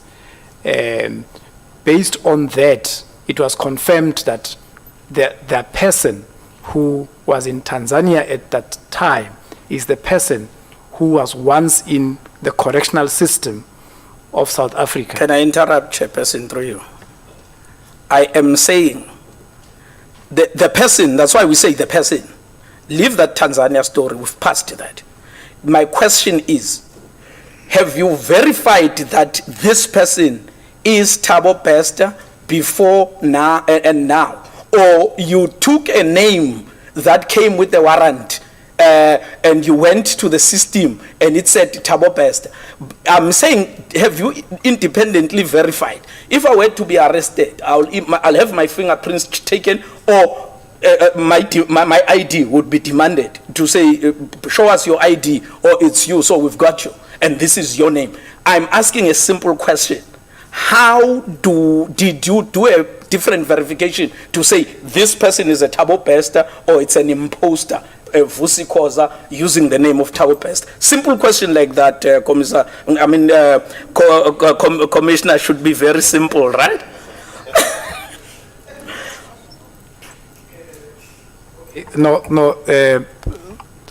Through you, Honorable Chairperson, this is not, in my view, is not a simple question, and I can explain why. I have indicated in my answer that okay, the first confirmation is that there's no ID identification of Thabo Bester, and he's not the first inmate or offender who is in that category. When they arrive, we take fingerprints, we compare with what we have in the warrant, we take pictures, the mark shots, we file, and we allocate them a correctional services number. And we then track them through the system like that. Of course, the same fingerprints will match the fingerprints that will be there in the SAPS database and throughout the criminal justice system. So that is the basis on which we were able to ascertain that the person who was outside the system is Thabo Bester, as per the information that we have. Now, with regards to further verification, that is what the South African Police Service is busy investigating, and with regards to other particulars of identity, that is what the Department of Home Affairs will also be able to address. But in as far as the correctional system is concerned, the person who is now back in the correctional system is Thabo Bester in terms of the information that we have. Is a man known as Thabo Bester. Chairperson. Thank you, Chair. Yeah, no, I just wanted to say, in terms of what the Commissioner says, in terms of our systems, that is our identification. But tomorrow, in the morning, I know the committee might not have that privilege or the time, but the Minister of Home Affairs will have a press briefing to explain exactly who is this person in terms of the national identification system of the country. Thank you very much, Minister. Thank you, Chair. I think what the Minister has just said helps, because the Commissioner was not helping at all. But we shall wait for that press briefing. We heard of the 112 intervention, current litigation, 110 million. Is that for a 2013 incidents and the report that came out? It is for the 2013 intervention. All right. Some of the information that I gleaned from that is that there was a gross violation of the rights of inmates. People were brutalized, tortured, etc., etc. What were there consequences for the officials in that prison after that report? I'm sure that report came up with recommendations. Were there consequences for either G4S or the officials that were involved?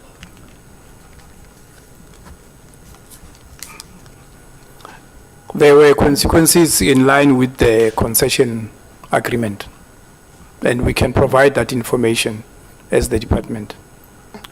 Through you, Chair, were certain people and individuals held accountable? When I say held accountable, Officer A and B and X and Y, Z be reported to the police so that the police can investigate for torture.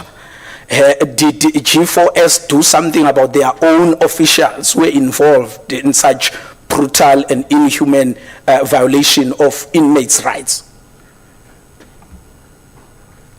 Or justified? Through you, Honorable Chairperson, I have indicated that we can provide the details. At the moment, I do not have them with me, but I know that the outcome of that process came up with recommendations and they were implemented based on the outcome. So you will provide that in writing? Yes, Honorable Chairperson. Thank you. Thank you, Chair. That suffices. In Thabo Bester's cell, no, my former cell, cell 35, an unauthorized laptop was found. No, we're told it was an authorized laptop was found that was given to him for his use, and a contraband cell phone that was illegally in there. G4S went on to say that, yes, they would at some point allow laptops for those who are studying, even if that was disputed, to say Thabo Bester finished studies long time ago. Here's my question. This laptop that Bester was using, was it issued by the Department of Correctional Services or was it his own personal laptop, and how did that laptop get into the facility? I remember yesterday, it was said that it was his personal laptop.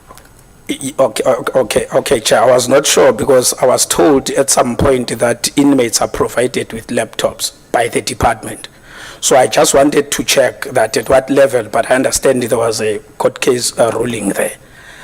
And then what shocked me, maybe the officials there can assist me, was to say, what do you do to make sure that that laptop cannot be used for illegal activities?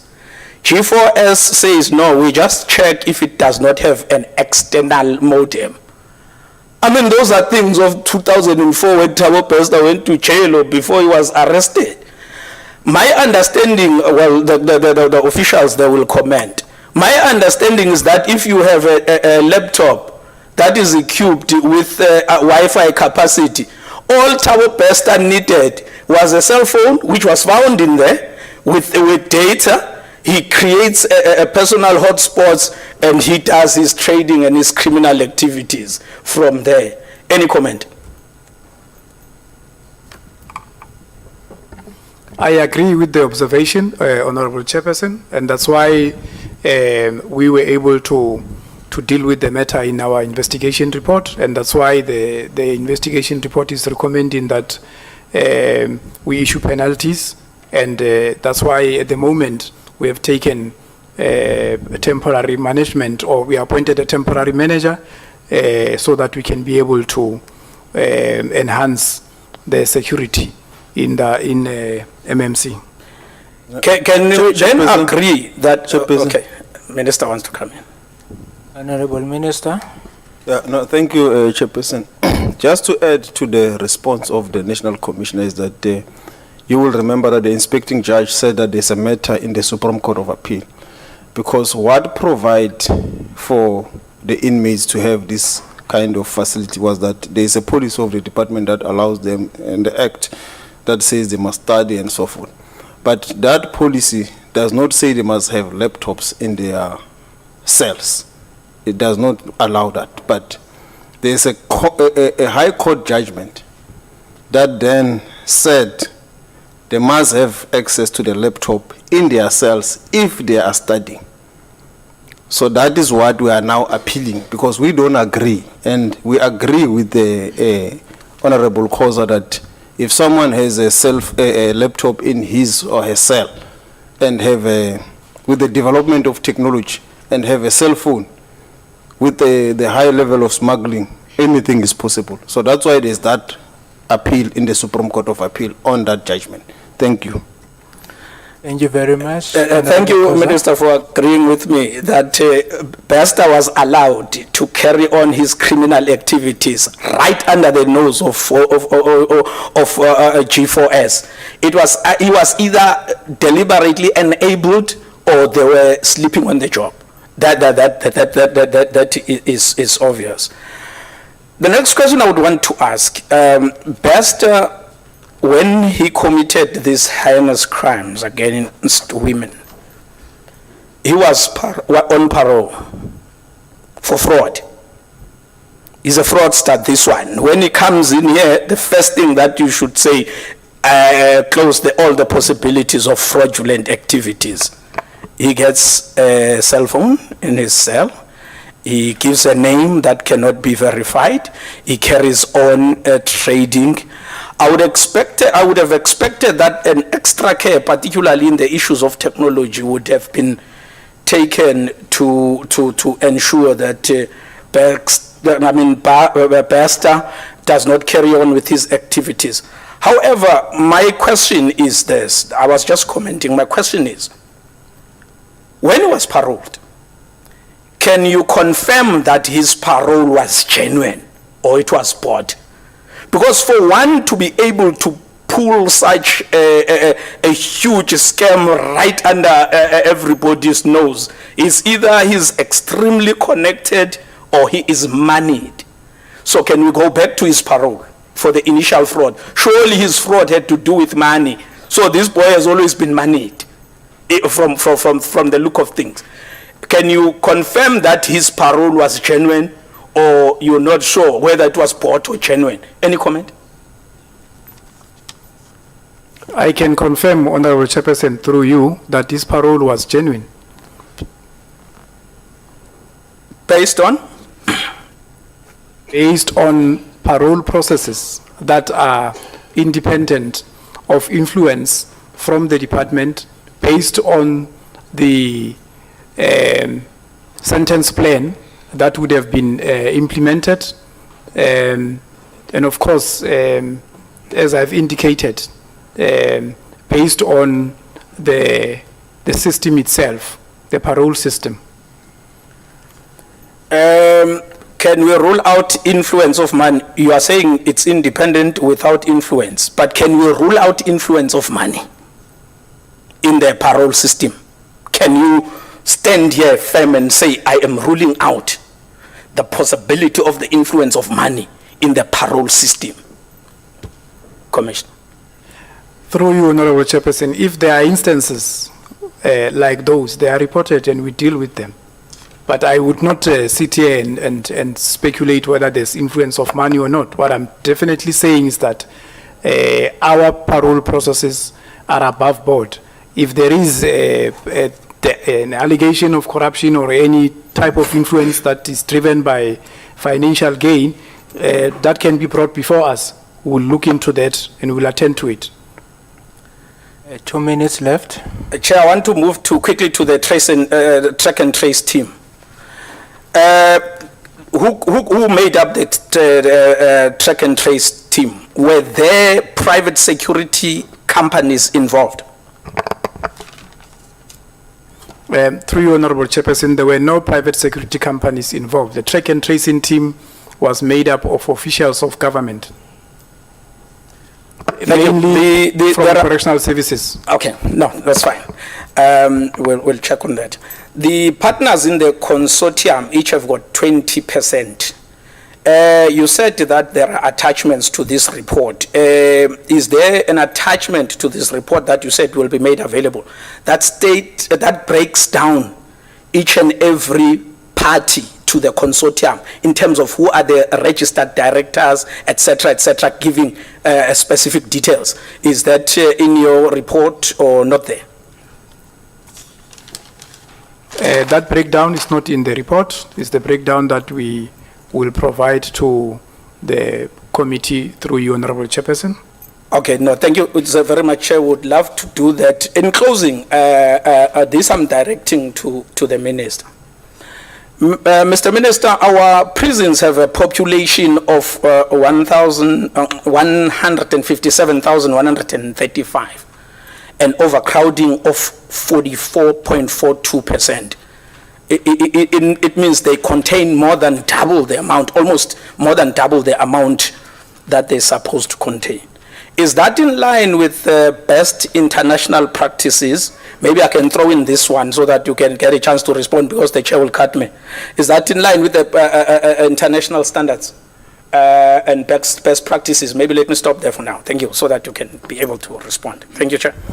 Yeah, no, thank you, Chairperson. As you are aware, the prisons are governed by the Nelson Mandela rules of treatment of inmates and so forth. It is not in line, but there is no country in the world that does not have overcrowding.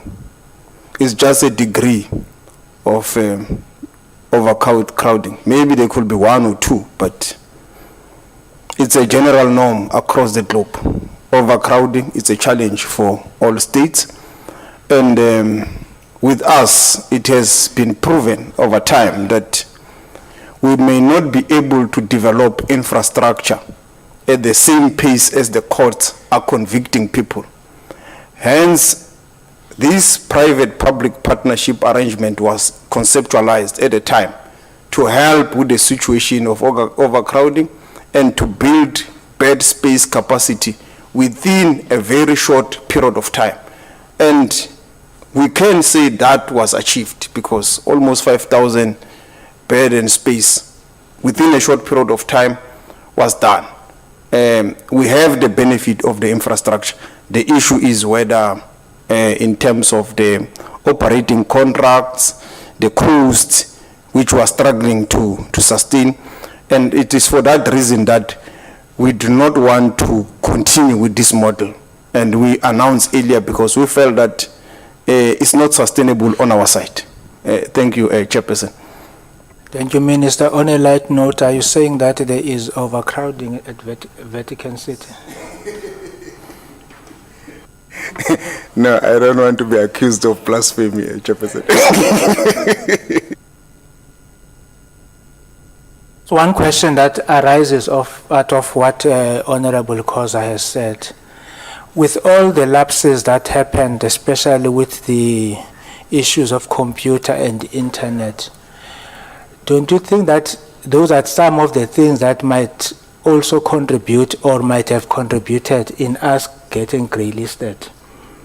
If you have security facilities that are so vulnerable, that can also be vulnerable to money laundering and even terrorist planning, don't you think that that is a potential threat to national security and even how international world sees us? Yeah, Chairperson, you will remember that on the issues of grey listing, they did point to the issues that we must attend to. Money wiring, fraud, laundering, that as and when it happens, it must be followed up, there must be arrest, it must be nipped as quickly as possible. So, and it is within the context of safety and security that you would have seen from the presentation that we are in engagement with the CSIR to help us to deal with this thing of the cell phones in the facilities. While we have the technology to detect, for example, like in Mangaung, in Hoshimampuru and others of our facilities, but the human element always comes in where there is this contraband, smuggling and so forth. So that's why we're looking at CSIR to help us to develop a system that can enable us to block and so forth, and also while we comply with the laws, ICASA regulations and so forth, because some of the issues that arose is that if you block, you might block the entire place and communities, because if you remember the correctional facilities, there are also families that reside there and so forth. So you might block everyone from communicating. So it affects also the ICASA regulations. So we'll need also to apply with ICASA. But what I can assure the committee is that there is work that we are doing with the CSIR to find a technology solution to this challenge of cell phones or communications with the outside world by the inmates? Thank you. Thank you very much, Honorable Jancher.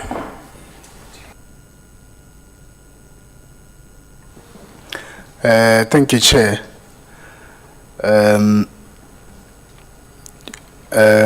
Since dear,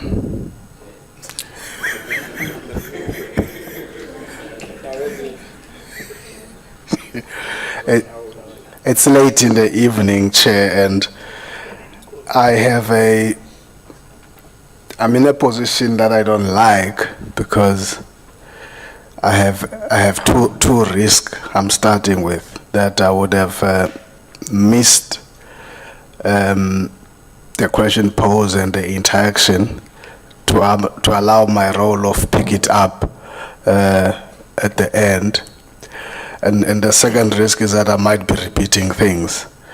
And for that, Chair, to apologize, I think I did indicate to you, I had to attend an urgent matter that I needed to attend.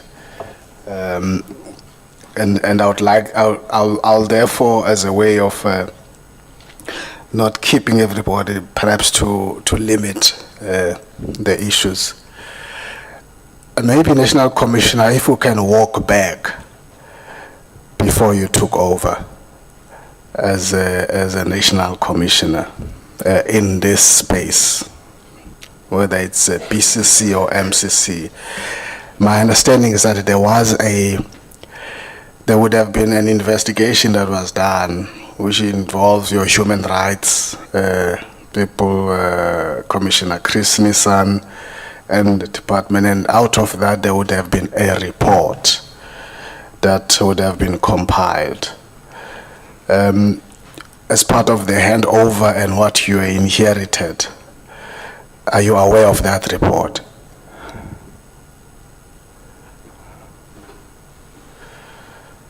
I am aware of the report, and I must also indicate through you, Honorable Chairperson, that there was no handover.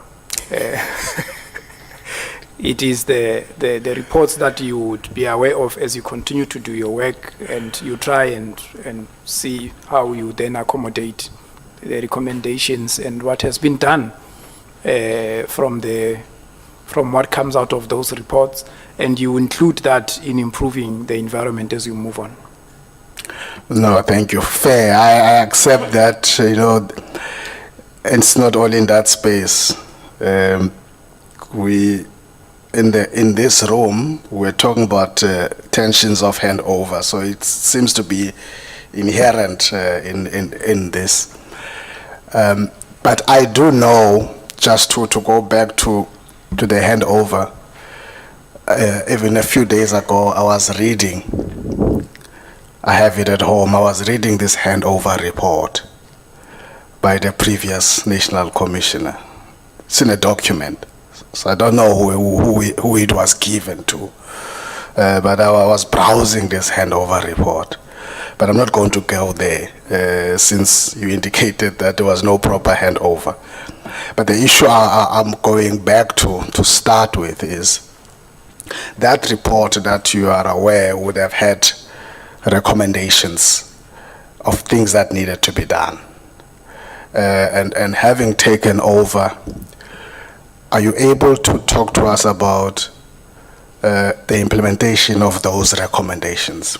Because it's a report that would have spoken, again I'm staying on my issue, Chair, the report would have spoken on the systematic deficiencies, including issues of personnel in the space that we're talking about. Whatever its imperfections and limitations, but it had recommendations that needed to be attended to.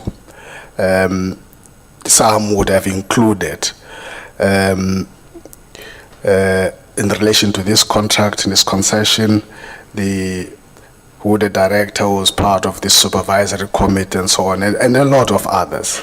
So my question to start is, have those recommendations been implemented? Through you, Honorable Chairperson, I did indicate in my first answer that I am aware of the reports, including the handover report of the former National Commissioner. The process is what I alluded to when I was talking about the handover process. And I indicated also in my previous answer that in assessing whether those recommendations were implemented, one looked at the improvements that were put into the system. And earlier on in the discussion, I can just give an example. One of those was to make it a point that the supervisory committee works. And the challenge there was that a member of the supervisory committee, who's an external member, resigned. And when the former National Commissioner left, he had started a process of appointment of the external member of the supervisory committee. We went through the process. We couldn't get the correct candidate. We had to re-advertise again.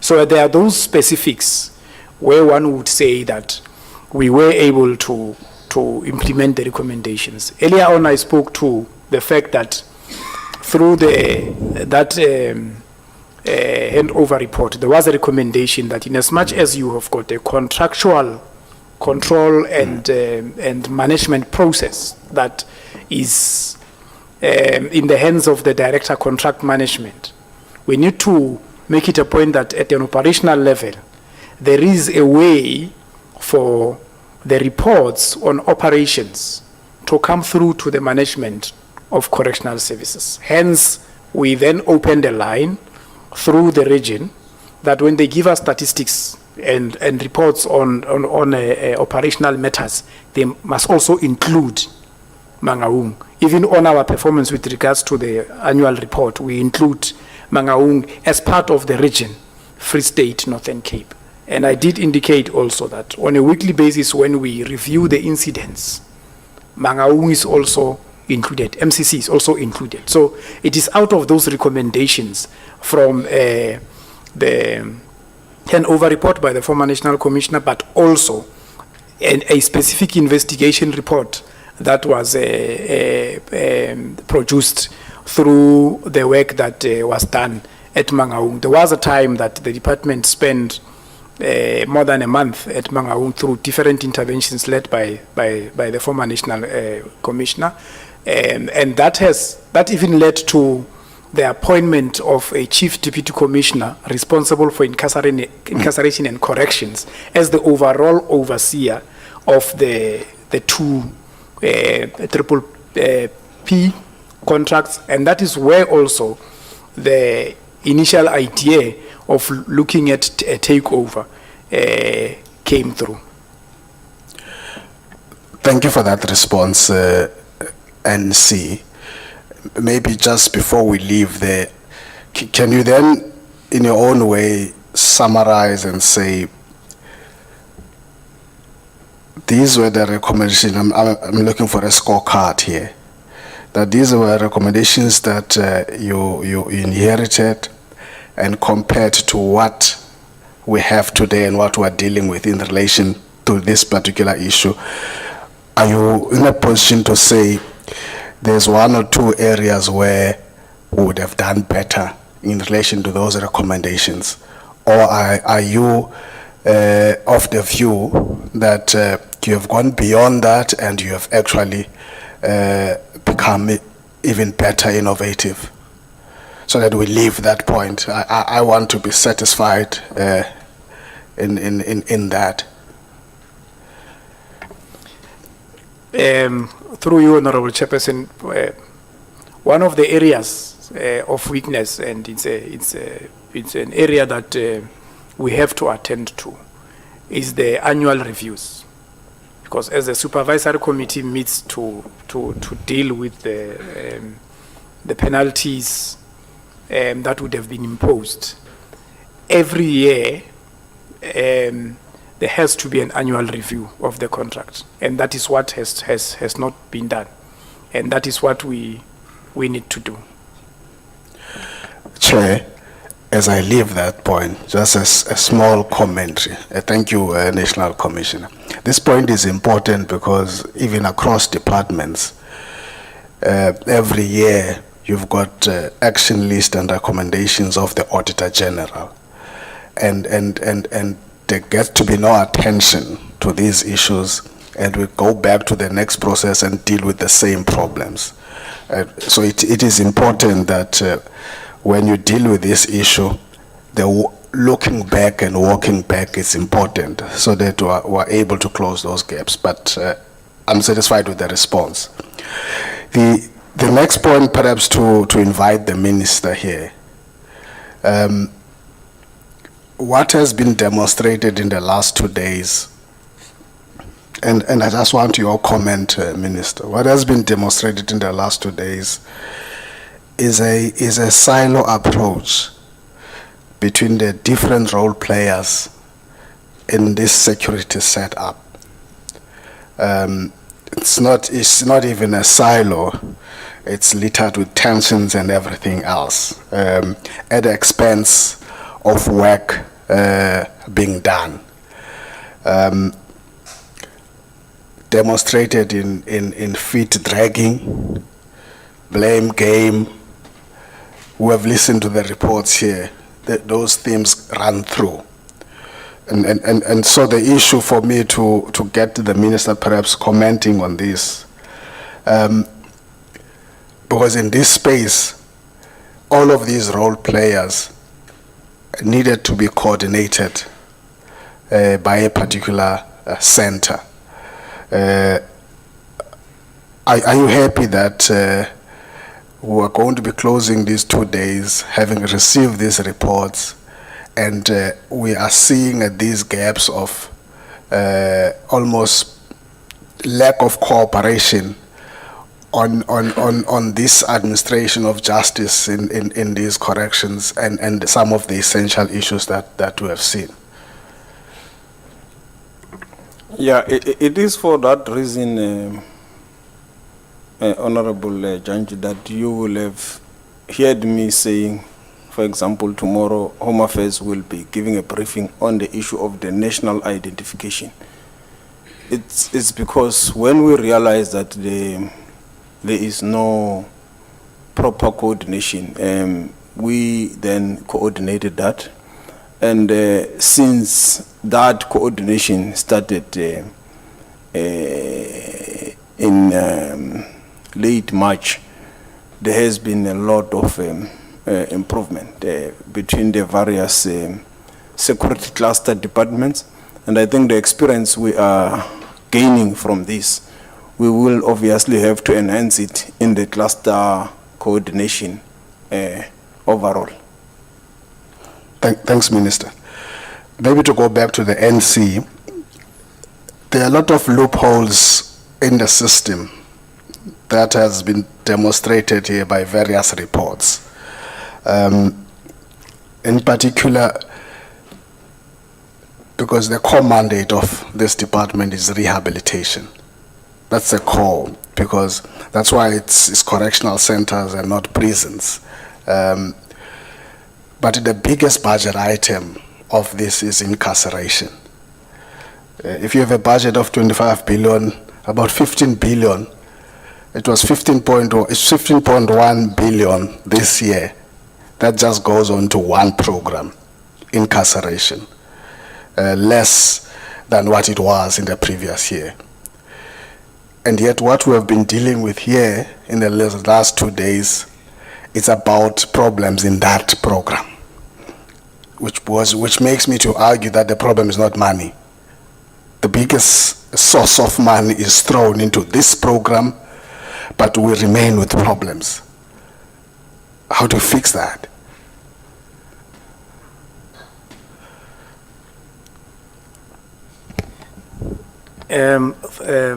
Through you, Honorable Chairperson, I agree that we are investing quite a sizable or biggest chunk of the budget of the department on incarceration, because we have to create conditions that are, humane and safe for offenders. But we are doing that at the backdrop of the issue that was discussed before, the issue of overcrowding and its impact the issue of the state of our correctional facilities. Almost all of them cannot even carry the numbers that they are carrying because they are outrightly, dilapidated. We're talking at the backdrop of a ratio of correctional security officials that is way lower than it's supposed to be against the ratio of the offenders that we're dealing with. We're talking about applying that budget on a profile of offenders that has changed over years. Actually, the number of offenders that are saving life has dramatically increased. Now, and hence we are not getting the value for money that we're supposed to be getting. The system itself, I would say, suffocates the interventions that we are implementing in the incarceration space. Now, if we were to move more of the funds into rehabilitation, we would actually be weakening the impact of rehabilitation. And I can give an example to that. If we are to take offenders to the farm to go and practice their skills on agriculture, you need to have security officers there and agricultural technicians. Now, we just had an escape last week in Brantford, where 2 offenders escaped when they were at the farm. They were looked after by 2 officials, and those offenders were around 37. And those are the types of ratios that I'm talking about, and that's why every time we make this submission to National Treasury that the more you have the success of the criminal justice system, giving us more offenders to look after, with this mandate that we need to incarcerate them under humane and safe conditions and at the same time rehabilitate them. Please be aware of the fact that when we increase the numbers on the side of the police, when we increase the numbers on the side of prosecutors, you also need to look at the budgetary needs of the Department of Correctional Services, and that's a reality. Now, you have a situation where the whole value chain succeeds up to a point where we have these offenders in our facilities. But I'm talking about those that are inside the facilities. We have another big problem which is the offenders that are now in the parole system that would need to be monitored on a regular basis.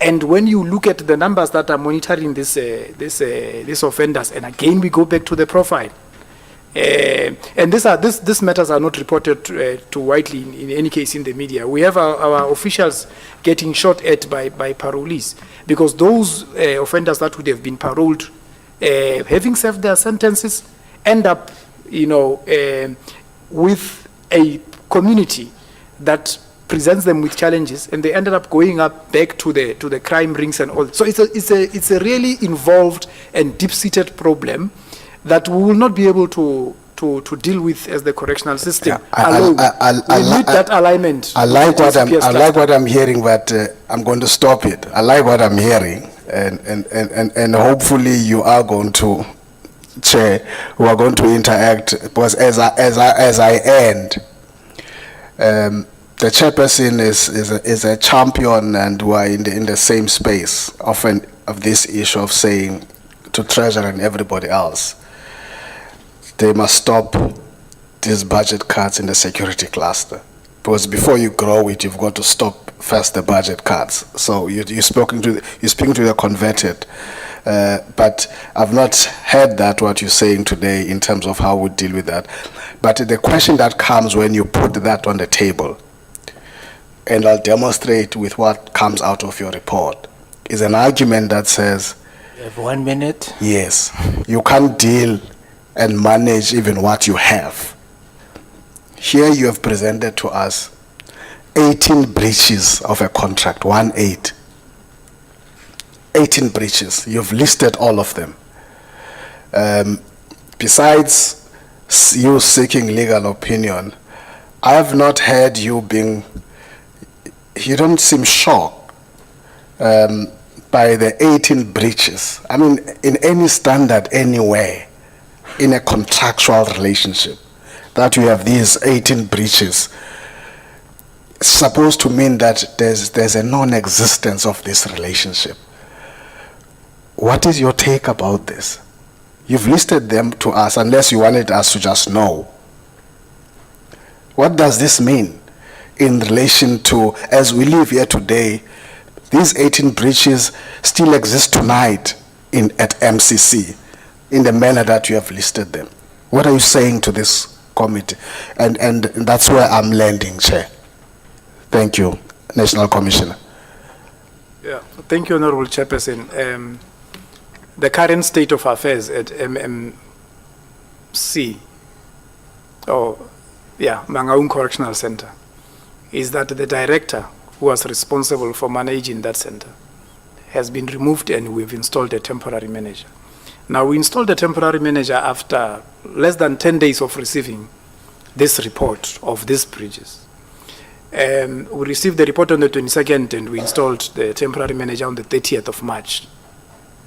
And we presented to the portfolio committee a plan that we are implementing on how we are addressing those security breaches, including re-looking at the issue of the fact that some of the cameras do not cover the extent at which they are supposed to cover, including ensuring that we improve the technology there so that you don't have any person having the ability to switch on, switch off, or change the direction of cameras. Those are the issues that we will address. And I would say that we acted with the required speed. And G4S is saying that we are not supposed to be there. They have taken us on a legal route, and we've responded to that because we are convinced that what we are doing is correct. Thank you, Honorable Chairperson. No, thank you very much, Commissioner. I would not say that we have come to the conclusion of our meeting. We are just going to adjourn or take a pause, as Honorable Janji always say. One, we have received some documents from G4S that we need to go through. Mr. Ramano here was very fascinated by this document. He has been ticking quite a lot of things that he thinks that they need to be looked at. So we would need time to look at this document. And in addition to that, I think there were other additional, in fact, there's other additional information that members requested today. We will need to get that information also. Then as a committee, we will sit, and after we have gone through the relevant information, to say what is our next course of action. Do we invite G4S or anybody who is here for further information in the form of a meeting? Are we going to be satisfied with the information that we would have read in the documentation that we would have received? There was also a request that I think that was made by Honorable Breitenbach, and I think there was no objection to that request, that we need to hear from the technicians from Integron, not the people who were here. We will still have to discuss how do we process that, which means that we will have to find time in our program, parliamentary program, outside of constituency period. And then outside of the budget process, because we have a seriously congested budget process. Things as they are now, we will be debating the Office of the Chief Justice. What is the date? On the 9th. which means we should have already had budget hearings of the Office of the Chief Justice. We need to meet with the Chief Justice on the 5th. We've got 10 other entities to meet. We've got pressing legislation, including JICS one, that we need to take a position as to whether we would allow all the cabinet processes or we would have to take a different route. So we'll take all of those things into consideration and read the information before us. After that, we can have proper deliberations, because the report out of this process would need to go to the House for a report and debate. So we would need to have clear recommendations to the House. So we can't go to the House with half-baked information. So we will need to be sure that the information we have, to the best of our knowledge, is the information that we are satisfied that we can advise the House properly. But I would like to take this opportunity to thank everybody, to thank the ministers, the deputy ministers, the judge, all the senior officials that are here from all the departments, members for good behavior. Yeah?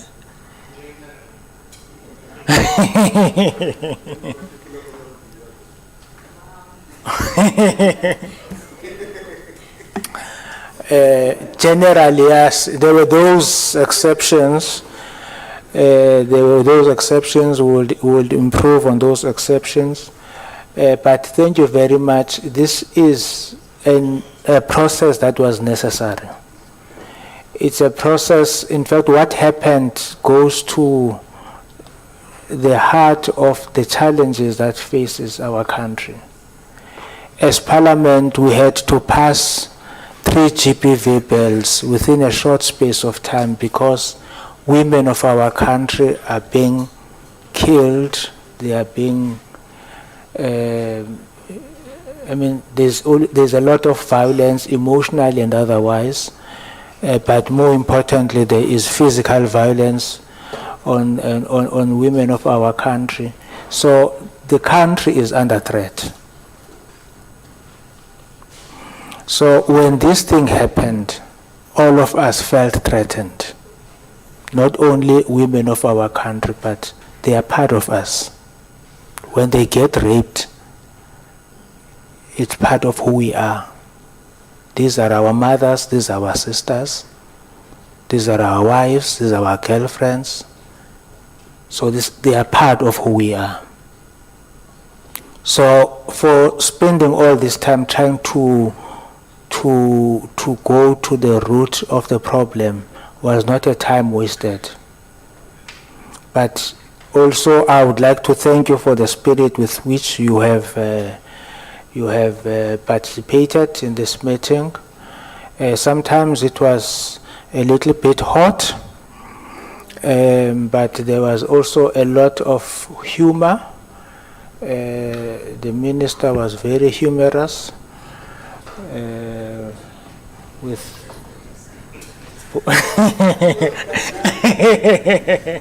I won't repeat it. Others, there's another one that is trending on the social media.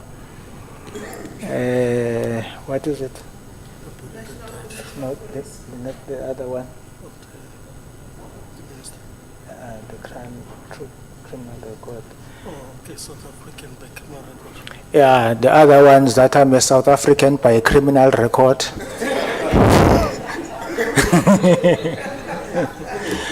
So it's ngesixhosa bathi kuyahlekwa noba sekufiwe noba sekubhujiwe. Thank you very much, colleagues. So we will inform everybody if there's a need to meet again, but there will be, I think the Integriton would need us to have a further meeting. We might give other people to maybe to do some rebuttals, but that will be communicated to all of you. So I hope that G4S, you were heavily entertained here. There is no need for summons. These are very warm people. It's good company to have. So next time, I think an invitation will suffice. Integritan also wanted to join G4S. We are coming, but would like to be summoned. I think you stayed with us for 2 days. Very warm environment. It's just accountability in action, because that is one of the tenets of our democracy. Thank you very much.